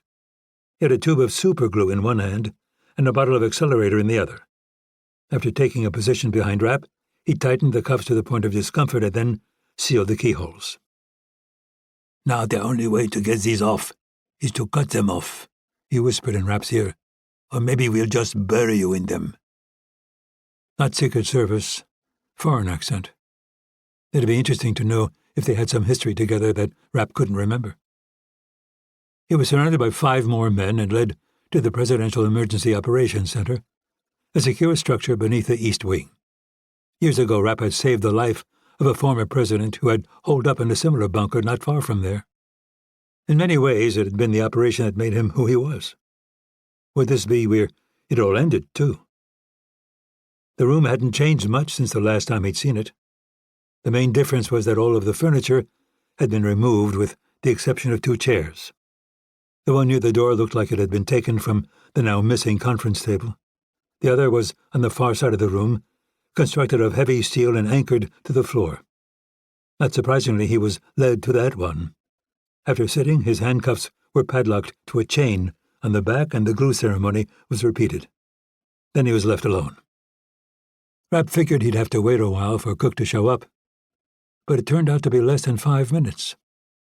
Apparently, the situation was weighing on the president enough that he couldn't bring himself to exercise that particular display of self-importance. Even more interesting was that, after entering, he immediately closed the door behind him. "Where's the wife?" "She has her place," Cook responded, looking down at him from across the room. "This isn't it."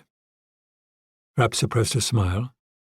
Leaving his smarter half out of this was a mistake. So far, things were going even better than Kennedy and her crystal ball had predicted. "There are no microphones in here, but there are cameras," Cook said, taking a seat that preserved the distance between them.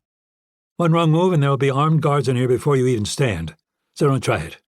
My men have been training for this, and even you're not that fast. No one is. Not even close." The fact that he wouldn't shut up about it suggested he wasn't as convinced as he wanted to sound. He should have been, though. There was no way out of the cuffs, and even at a full sprint, it would take a good 1.5 seconds to get to him. But that's not why Rapp was there. "So, where do we start?" the president said. "I thought a little history, to be sure we're on the same page." "By all means, go ahead." "You and I agreed to a truce. I would leave the country for as long as you were in power, stay in plain sight to the degree possible, make no moves against you. In return, you'd leave me alone." Cook nodded, so Rapp continued. "Instead, you sent a dossier about Claudia to our enemies. That caused Gustavo Marroquí to attack us in South Africa and ended with Enzo Ruiz hiring Legion to kill her. I captured Legion and changed their target." Cook gave another slow nod before speaking. "While I agree in principle with what you've laid out, I have to take your word for the fact that you planned to honor our agreement. Typically, when you bury the hatchet, it's in the skulls of people you consider to be your enemy. I do what I say I'm going to. Promises are kept until they become inconvenient. Spoken like a true politician." Cook smiled thinly at the insult. "So that's where we've been, Mitch. The question that Catherine and Irene want us to resolve is, where are we going? They seem to think that putting us in the same room is the first step to building trust between us. You've allowed yourself to be handcuffed to a chair inside my defenses, and I've agreed to get within a few feet of you alone. I suppose the idea is that we reaffirm our commitment to our imperfect little agreement, and that this time everyone abides by it. Is that what you're here to do?" Cook leaned back and crossed his legs. In his way, he really was impressive. The good looks, the charisma, the sense of quiet strength that oozed from every pore as long as Rapp's handcuffs held. It wasn't hard to see why people were so anxious to follow him. Why anyone would trust him, though, was another matter. "So your problem is easy to summarize," the president said finally. "You're handcuffed to a chair, surrounded by 100 armed men sworn to defend me. Mine, though, is a little more complicated. First, Legion is now coming for me, and second, your men have disappeared." All true. A few hours before Rapp arrived in D.C., his people had gone up in smoke. Coleman had jumped over the side of his boat with some scuba gear and never returned. Wick had disappeared into his backyard, also known as Wyoming. Bruno had lost himself in New Zealand, and Maslick had disappeared down a manhole in Northern Virginia. "That about covers it," Rapp said. "So if I agree to go back to our truce, you'll make your men reappear and call off Legion. Is that what I'm to believe? That you'll forego any retaliation and just let me continue with my presidency?" "You seem skeptical." "You could just say you've called off Legion, but actually do nothing. Then one day I end up dead, and if Legion fails, you and your men can disappear again and make your own attempt." "My guys have nothing to do with this, and I wouldn't need them anyway." "Why not?" "Because you're not going to have all this security after you resign." Cook stared at him for a moment, and then broke into laughter. A little nervous, to be sure, but it seemed heartfelt. Did I say something funny? So many things, really. First, that you believe you're in a position to ask for my resignation. But second, that you'd think I'd consider it. You just said it yourself. You'd be able to pick me off any time you wanted. I already can. Really? Cook responded incredulously. Rapp motioned with his head, since his hands were out of commission. Do you really believe that any of this crap is anything more than a waste of tax money? Let me tell you from decades of experience that anyone you can find, you can kill, and in about 1,000 different ways. I'm on the edge of my seat. How would you do it, Mitch? How would you kill me? Hard to say, because I've been too busy to give it much thought. Your meeting with that group of African leaders a few weeks from now is interesting, though. Is it? Did you know that one of those men, the president of the DRC, got Ebola a couple of years back and recovered? So he can still get it, but would be fairly resistant to becoming symptomatic. Why not pay one of his people to infect him right before he comes? One day you're shaking hands with him, and the next you're bleeding from your eyeballs. But again, I'm just spitballing. And let's face it, I'm kind of a Cro-Magnon. My idea of an exotic hit is shooting someone with a SIG instead of a Glock. Lee's is a whole different animal. Did you know they once got a guy stampeded by his own cattle?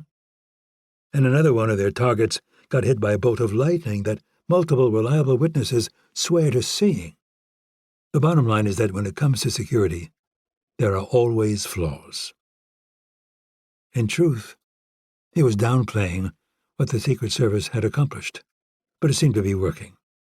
The overhead lights were starting to pick up a glimmer of sweat on Cook's forehead. You're not making a very good case for your survival, Mitch. No? I thought I was doing great. Like I said, I live up to my agreements. Plus, I'm not in the habit of killing for revenge. I kill to neutralize threats. And without the Oval Office, you're not one.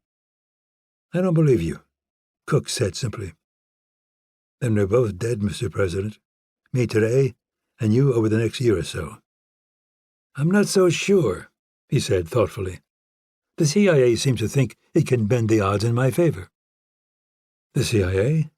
Rapp responded. You mean Darren Hargrave? If my life was on the line, he wouldn't be my go-to.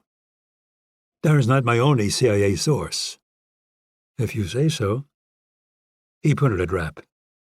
It occurs to me that if I was privy to everything in that head of yours, I'd have quite an advantage. You know everything about your men, how they were trained, where they would run, how they finance their operations. And while you aren't as familiar with Legion, I doubt you're so hands-off that you're completely ignorant about them. I'll concede that you probably don't know where they are. But I think you know who they are, and probably have some sense of how they're going to come at me. And while I agree that none of that's a sure thing, it's better than walking out of the White House and putting myself at the mercy of a man who famously has none. Or maybe not, Rapp said. I've been interrogated more times than I care to remember, and I've never broken. Plus, I know the people you'd want to use, and they'll refuse. Some because we're friends, and others because they're too smart to risk catching a bullet from Scott. I think you forgot someone, Cook said, a hint of smugness creeping onto his expression. Who's that? Jane Hornig. Rapp kept his expression neutral. Dr. Jane Hornig had advanced degrees in both neurology and biochemistry, as well as having written extensively on the psychology of pain. She had also produced a 1,000-plus page tome called The Comprehensive Guide to Ancient Torture, Techniques and Devices. Rapp had received a signed copy of the first edition out of the presses and immediately thrown it away. Charlie Wicker once remarked that the woman wasn't just destined for hell, she was destined to run the place. Rapp didn't disagree, but had to admit that she'd never failed to deliver the intel they'd needed, even from the most hardened foreign agents and terrorists. He'd stopped using her years ago when he'd decided that both she and her methods crossed even his line. After that, he'd forgotten all about her, or more accurately, purposely erased their brief association from his mind. Interesting woman, Cook continued, uncrossing his legs and leaning forward. not only does she seem to be completely unafraid, but she actually wants to talk with you.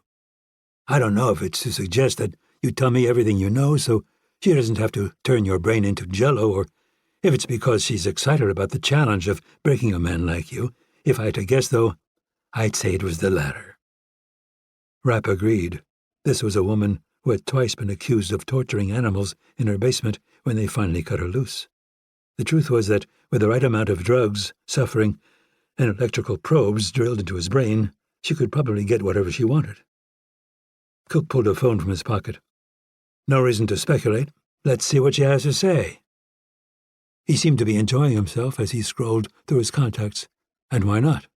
The way he saw it, the tide of their meeting had just turned violently in his favor. Cook put his cell on speaker, and the superior acoustics of the room carried the ringtone with near-perfect clarity. When the call was picked up, though, it wasn't by a woman. "You still alive, asshole?" "Afraid so, Mass." "Damn it, I had $100 on 16 minutes, 15 seconds. Can't win 'em all." While it was true that Rapp had forgotten about Hornig, Irene Kennedy's memory was a bit sharper. Joe Maslick had snatched the woman from her Fairfax station home just before Rapp landed in the United States.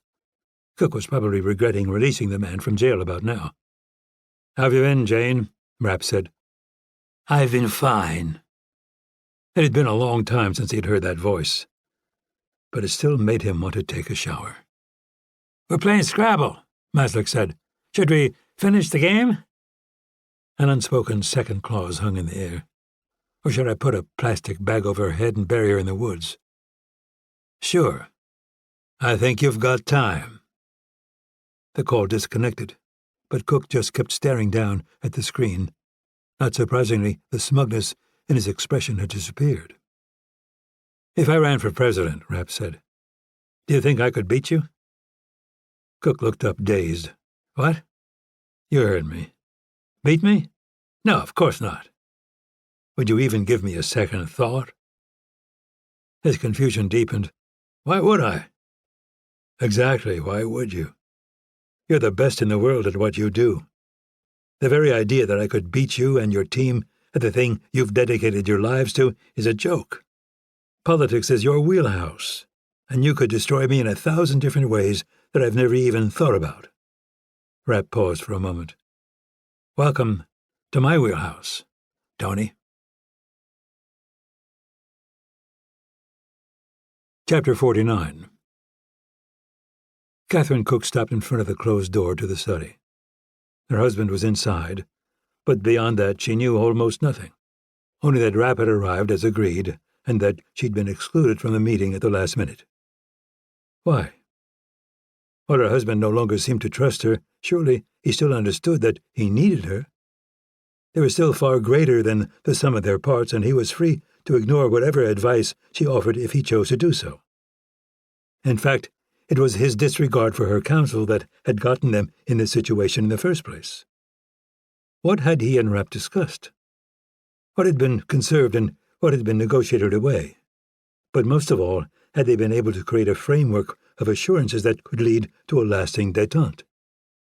If so, her husband would return to the world and almost certainly walk away with the next election. After that, she would follow for another 2 terms. At the end of that 16-year reign, they would have an unbreakable grip on the country. Everything they'd dreamed of, everything they'd worked for, would fall into place. If, on the other hand, Rapp was simply trying to lure her husband out from behind his security, the calculus changed. While the White House would be well within her reach, the time and skills required to take permanent control would be lacking.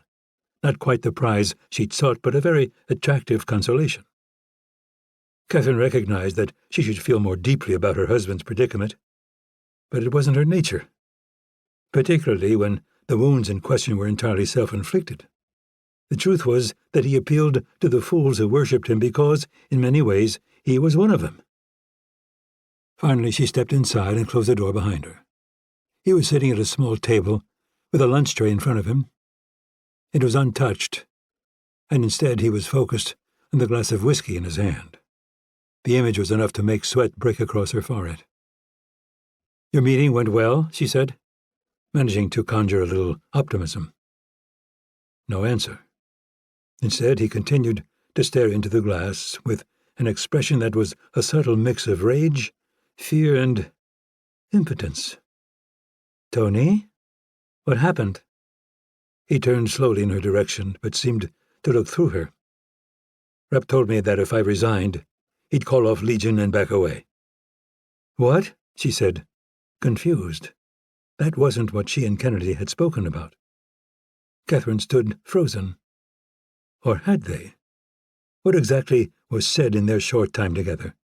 Only that the truce needed to be rebuilt, not its terms. "Where is he, Tony? Where is he now?" Cook shrugged. "You let him go?" "Why wouldn't I?"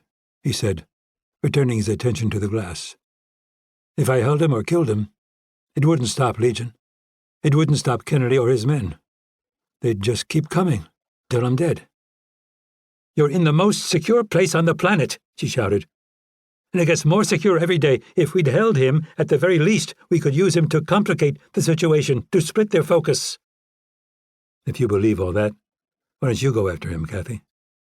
Call him up, tell him I've backed off, but you're not going to. Put your life on the line." "Why, Tony? Why would I do that? This is your mess, not mine. You let Darren get you into a war that you didn't know how to win. You, not me." He took a long pull on his whiskey, swirling it in his mouth for a moment before swallowing. "I'll concede the point, but it doesn't matter. I'm not going to die so you can build a campaign around my corpse." "He's playing you," she said, though she didn't really believe it. "He's trying to get you out from behind your security." Her husband saw through the sudden change in attitude. In truth, it had sounded desperate even to her. He was the seductive liar in this partnership, not her. "He gave me his word, Kathy. Aren't you the one who keeps telling me he can be trusted to keep it?" She'd always considered it a rather banal cliché, but suddenly the walls really did feel like they were closing in on her. They'd devoted everything to this. Every decision, every friendship, every conversation. Their lives didn't exist beyond the momentum they'd built to get them there. It couldn't end like this, not because of a meaningless former CIA operative. Her mind began sifting options. A resignation was fatal, of that there was no doubt. Once someone walked away from power, there was no getting it back. A divorce? Could she turn him into the enemy and run against his legacy? Impossible. She didn't have that kind of support in the party, nor the gifts necessary to acquire it. Could she get to Rapp, to Legion? No, even if it was possible, her husband wouldn't allow it. The office of the First Lady was powerless without his support. She realized that he was staring directly at her, interpreting the emotions unconsciously playing across her face. When he raised his glass again, the rattle of the ice cubes seemed almost deafening. "Checkmate, Catherine." Epilogue. Outside of Swakopmund, Namibia. "The dishwasher's full," Anna said from her position in the kitchen doorway. Claudia didn't immediately respond, instead squeezing onto the sofa near Rapp's feet. He moved them to her lap. "Are there still dirty dishes?" "Some, but just a few. I put them in the sink." "Why don't you hand-wash them? We don't want to get any more of those bugs." "Because there are too many. We can put them in the dishwasher tonight. There aren't that many bugs." "March back in there and don't come out until they're all clean." "I can't reach the faucet." "There's a step stool in the pantry." "Any other problems I can help you with?" "Mitch said he wanted to do them." He grabbed a decorative pillow and lobbed it, missing her by inches. "You'd already be done with them by now if you just stopped whining." "You said you were going to be gone for 2 days, and it was like a week. I had to do them the whole time. It's your turn." It was true that it had taken longer than expected to slip back into Namibia without being tracked. The fact that Cook had just let him go, without saying a word about the ultimatum he'd been presented, was a little worrying. While it could mean that he was going to take the deal, it could just as easily be a temporary retreat to regroup. And if that was the case, Rapp was likely being targeted by the combined forces of Homeland Security, the American military, and a significant number of U.S. allies. In light of that, a week seemed pretty respectable. "Anna," Claudia cautioned. "Fine," she said before disappearing back into the kitchen. A few moments later, the angry crash of dishes became audible. Claudia sighed. It could be a very long year. We'll work it out. I know we will. But if the president doesn't take your offer, we're going to need to sketch out some more concrete plans. We can't just spend the next year throwing darts at a world map and going where they land. Anna needs more structure than that. She's a handful as it is. We don't want her turning feral. A disturbing silence descended on the kitchen, and Rapp was about to get up to investigate when the phone on the coffee table rang. They both froze. The only person with the number was Irene Kennedy, and it was single use. If she was calling, it was about something important. Claudia licked her lips, staring down at a piece of vibrating plastic like it held the secrets of the universe. Finally she nodded, and he reached for it. Go ahead. He heard a familiar clattering as someone taped the phone she'd called to another one in order to create an air gap similar to the one Coleman had helped with 2 weeks before. Mitch, she said, are you there? I'm here. My sources say that the president is about to hold an emergency press conference. He goes on in 5 minutes. Any word on what it's about?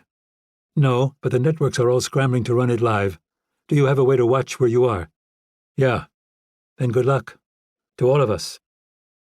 She cut the call off, even with all the security. Shorter was better. Claudia looked at him and let out a nervous laugh. It's a little like opening a box at Christmas that could be the greatest gift you ever got, or a half-kilo of plastique wire to the flap, Rapp said, finishing her thought. Exactly. He used a remote to turn on the TV and surf through the satellite channels. Finally, he found a news service with a feed of the empty lectern in the White House briefing room. A commentator was speculating endlessly about what the conference could be about, but Rapp suspected that she wasn't even close. There could be only 2 reasons for the president to be speaking on that particular morning. The first was to announce that Mitch Rapp had threatened to assassinate him and a worldwide manhunt was in the offing. The second was to resign. Which it would be was a coin toss at this point. The clattering of dishes started in the kitchen again, but they ignored it, remaining glued to the unmoving image on screen. A few minutes later, President Anthony Cook strode out. No notes, meticulously groomed, and an expression that gave nothing away. Thank you all for coming, he said, making eye contact with the reporters lined up in front of him. I'll make this brief, and I'm not taking questions. I've recently been diagnosed with a serious illness. After discussing it at length with my doctor, the First Lady, and the Vice President, I've come to the conclusion that I can no longer carry out the duties of the presidency at the level that the American people deserve. Because of this, I will be resigning as soon as we can develop a plan to ensure a smooth transition. While my time in the Oval Office has been short, it's been the greatest honor of my life. I thank you all for your confidence and God bless America. None of the reporters made so much as a sound as he nodded in their direction and walked out. Whether that was out of respect or a stunned silence was hard to say. Once Cook was gone, though, the announcer seemed to remember she had a microphone and began babbling into it. Rapp used the remote to turn off the television and let his head fall back on the arm of the sofa. He felt Claudia squeeze his leg, but neither of them spoke. Kennedy's batshit crazy plan had worked. He had walked unarmed into the White House, threatened a sitting president, and walked out not only alive, but the victor. It was over. They had their lives back. His guys had their lives back. Everyone was going home.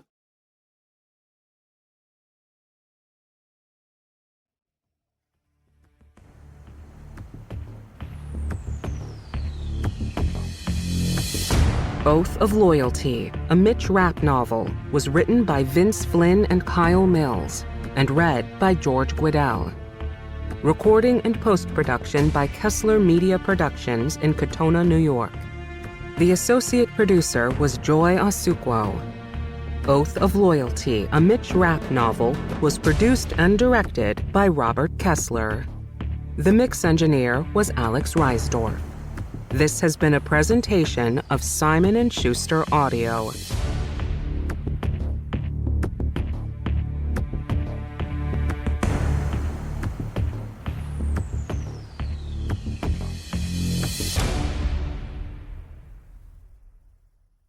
Oath of Loyalty, a Mitch Rapp novel, is an Emily Bestler book, available in print from Atria. Also available from Simon & Schuster Audio. Enemy at the Gates, a Mitch Rapp novel by Vince Flynn and Kyle Mills. Read by George Guidell. The following is an excerpt from Vince Flynn and Kyle Mills' Code Red, a Mitch Rapp novel. Read by Stephen Weber. Salerno, Italy. The mist that had blurred the sunset was becoming more oppressive as the night wore on. Visibility was still passable thanks to the powerful lights of Salerno's commercial dock, but Absa'ar Musa wondered if that would last. Only if Allah willed it. He wiped the condensation from his binoculars and once again glanced behind him. The first few trees glowed green, but beyond that, the darkness was impenetrable. The steep slope had been difficult to descend even in daylight, and now the journey would be too treacherous for even the drug addicts and graffiti artists who normally haunted this section of ancient wall. Still, it would be unwise to rely too heavily on that assumption. He put the binoculars back to his eyes and swept them slowly across his field of view. The verdant mountains and artistically lit castle ruin. The modern city and dark sea beyond. Finally, he focused on what had brought him there, the city's port. Musa had become something of an expert on intricate operations over the past year, but the scale and complexity of this one still astounded him. He examined a docked transport ship as a series of cranes plucked brightly colored containers from its deck. From this distance, the impression was that of a swarm of highly specialized insects carrying away the toys of some unseen child. This, as much as anything, encapsulated Western society, the constant flow of goods that fed their materialistic frenzy, the meaningless possessions that they used to fill the place that Allah, and only Allah, had the right to occupy. He backed a few paces into the trees, searching for relief from the intensifying rain. After finding a bit of protection, he focused on a garish yellow container stacked on a dock to the east. The smugglers he'd contracted had taken great care to make sure that it was in no way remarkable, and they had done their job flawlessly. Even knowing what he did, it seemed so insignificant, so unworthy of the effort that had been expended to get it there.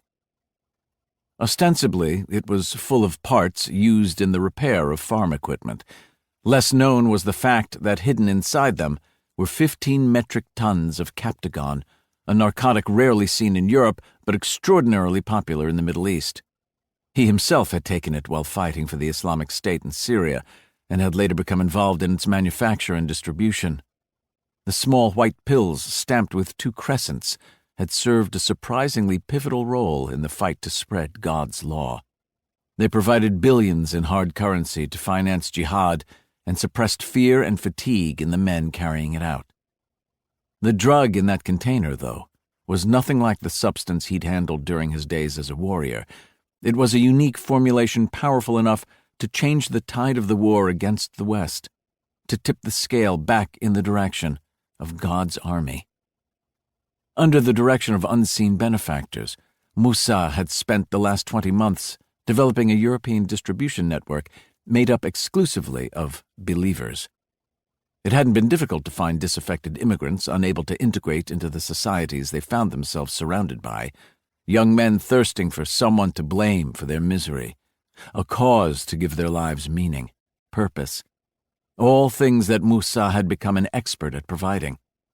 He learned from the imams of his youth to speak with unwavering certainty about discrimination and corruption, imperialism and heresy, to describe in the most lurid and visceral detail the eventual seduction of these men's daughters and wives by the easy pleasures of the West.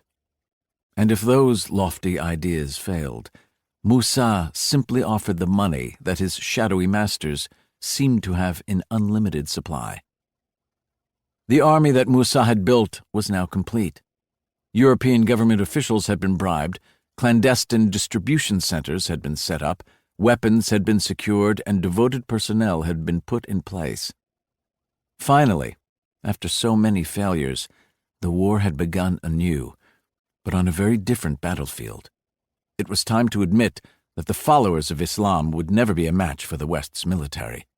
His movement would never be victorious trying to penetrate the armor of its enemy directly.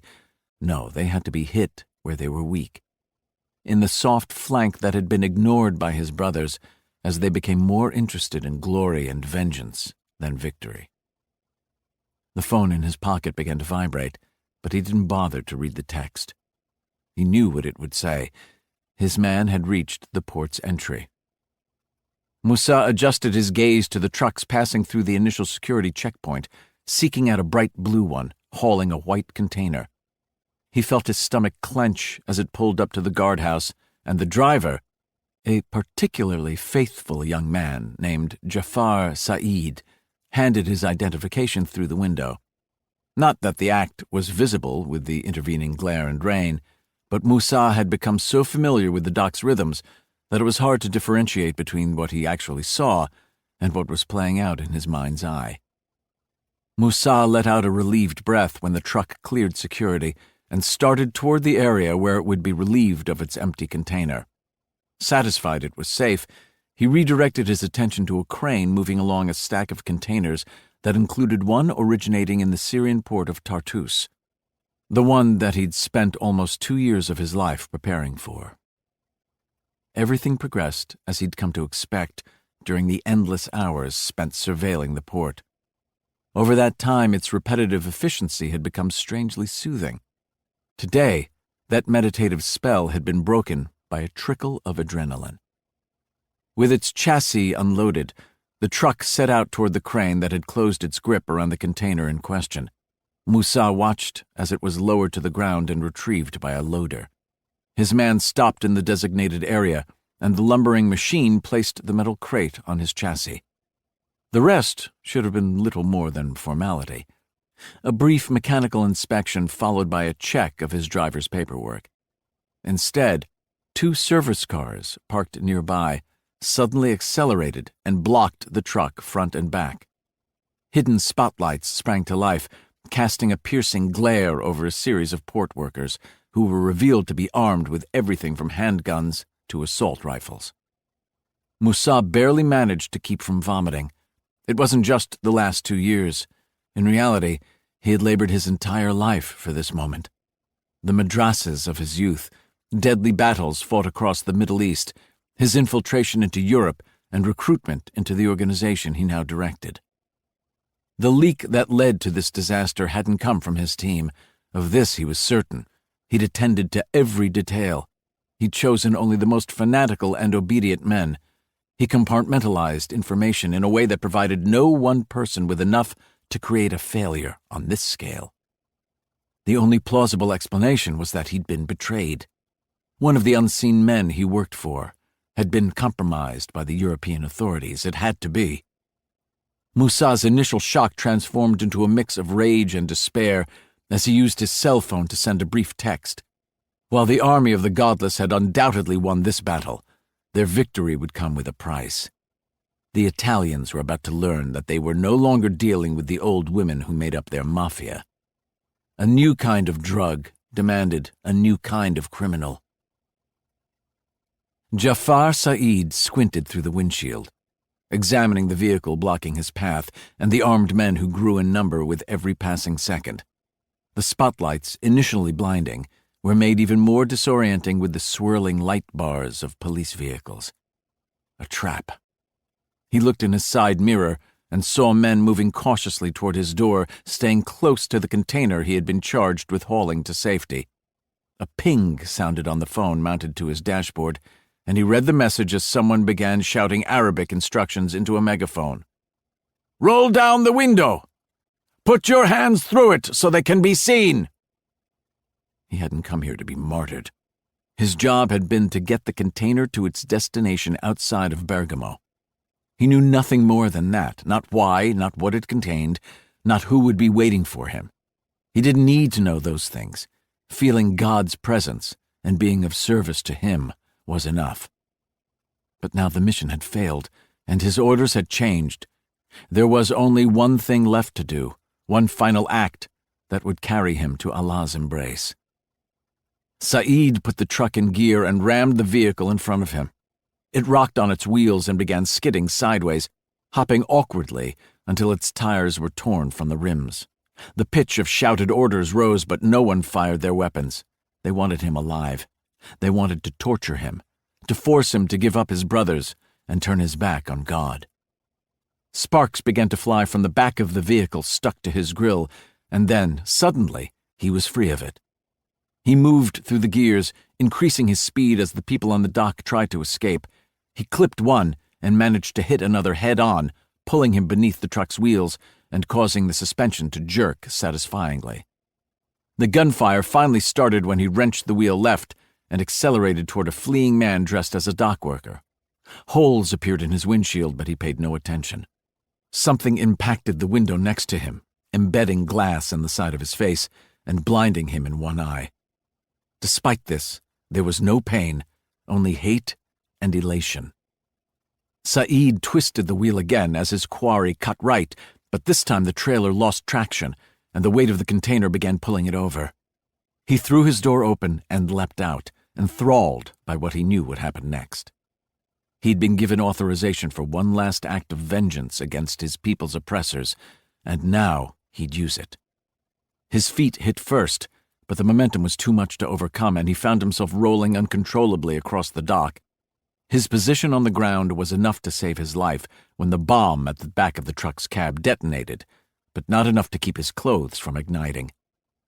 Again there was no pain, only the yellow firelight visible in his still intact eye. Saeed fought his way to his feet and saw the vague outline of a human a few meters ahead. The bullets impacting him were barely noticeable as he charged forward and dove at the figure, holding on with what strength he had left as the flames enveloped them.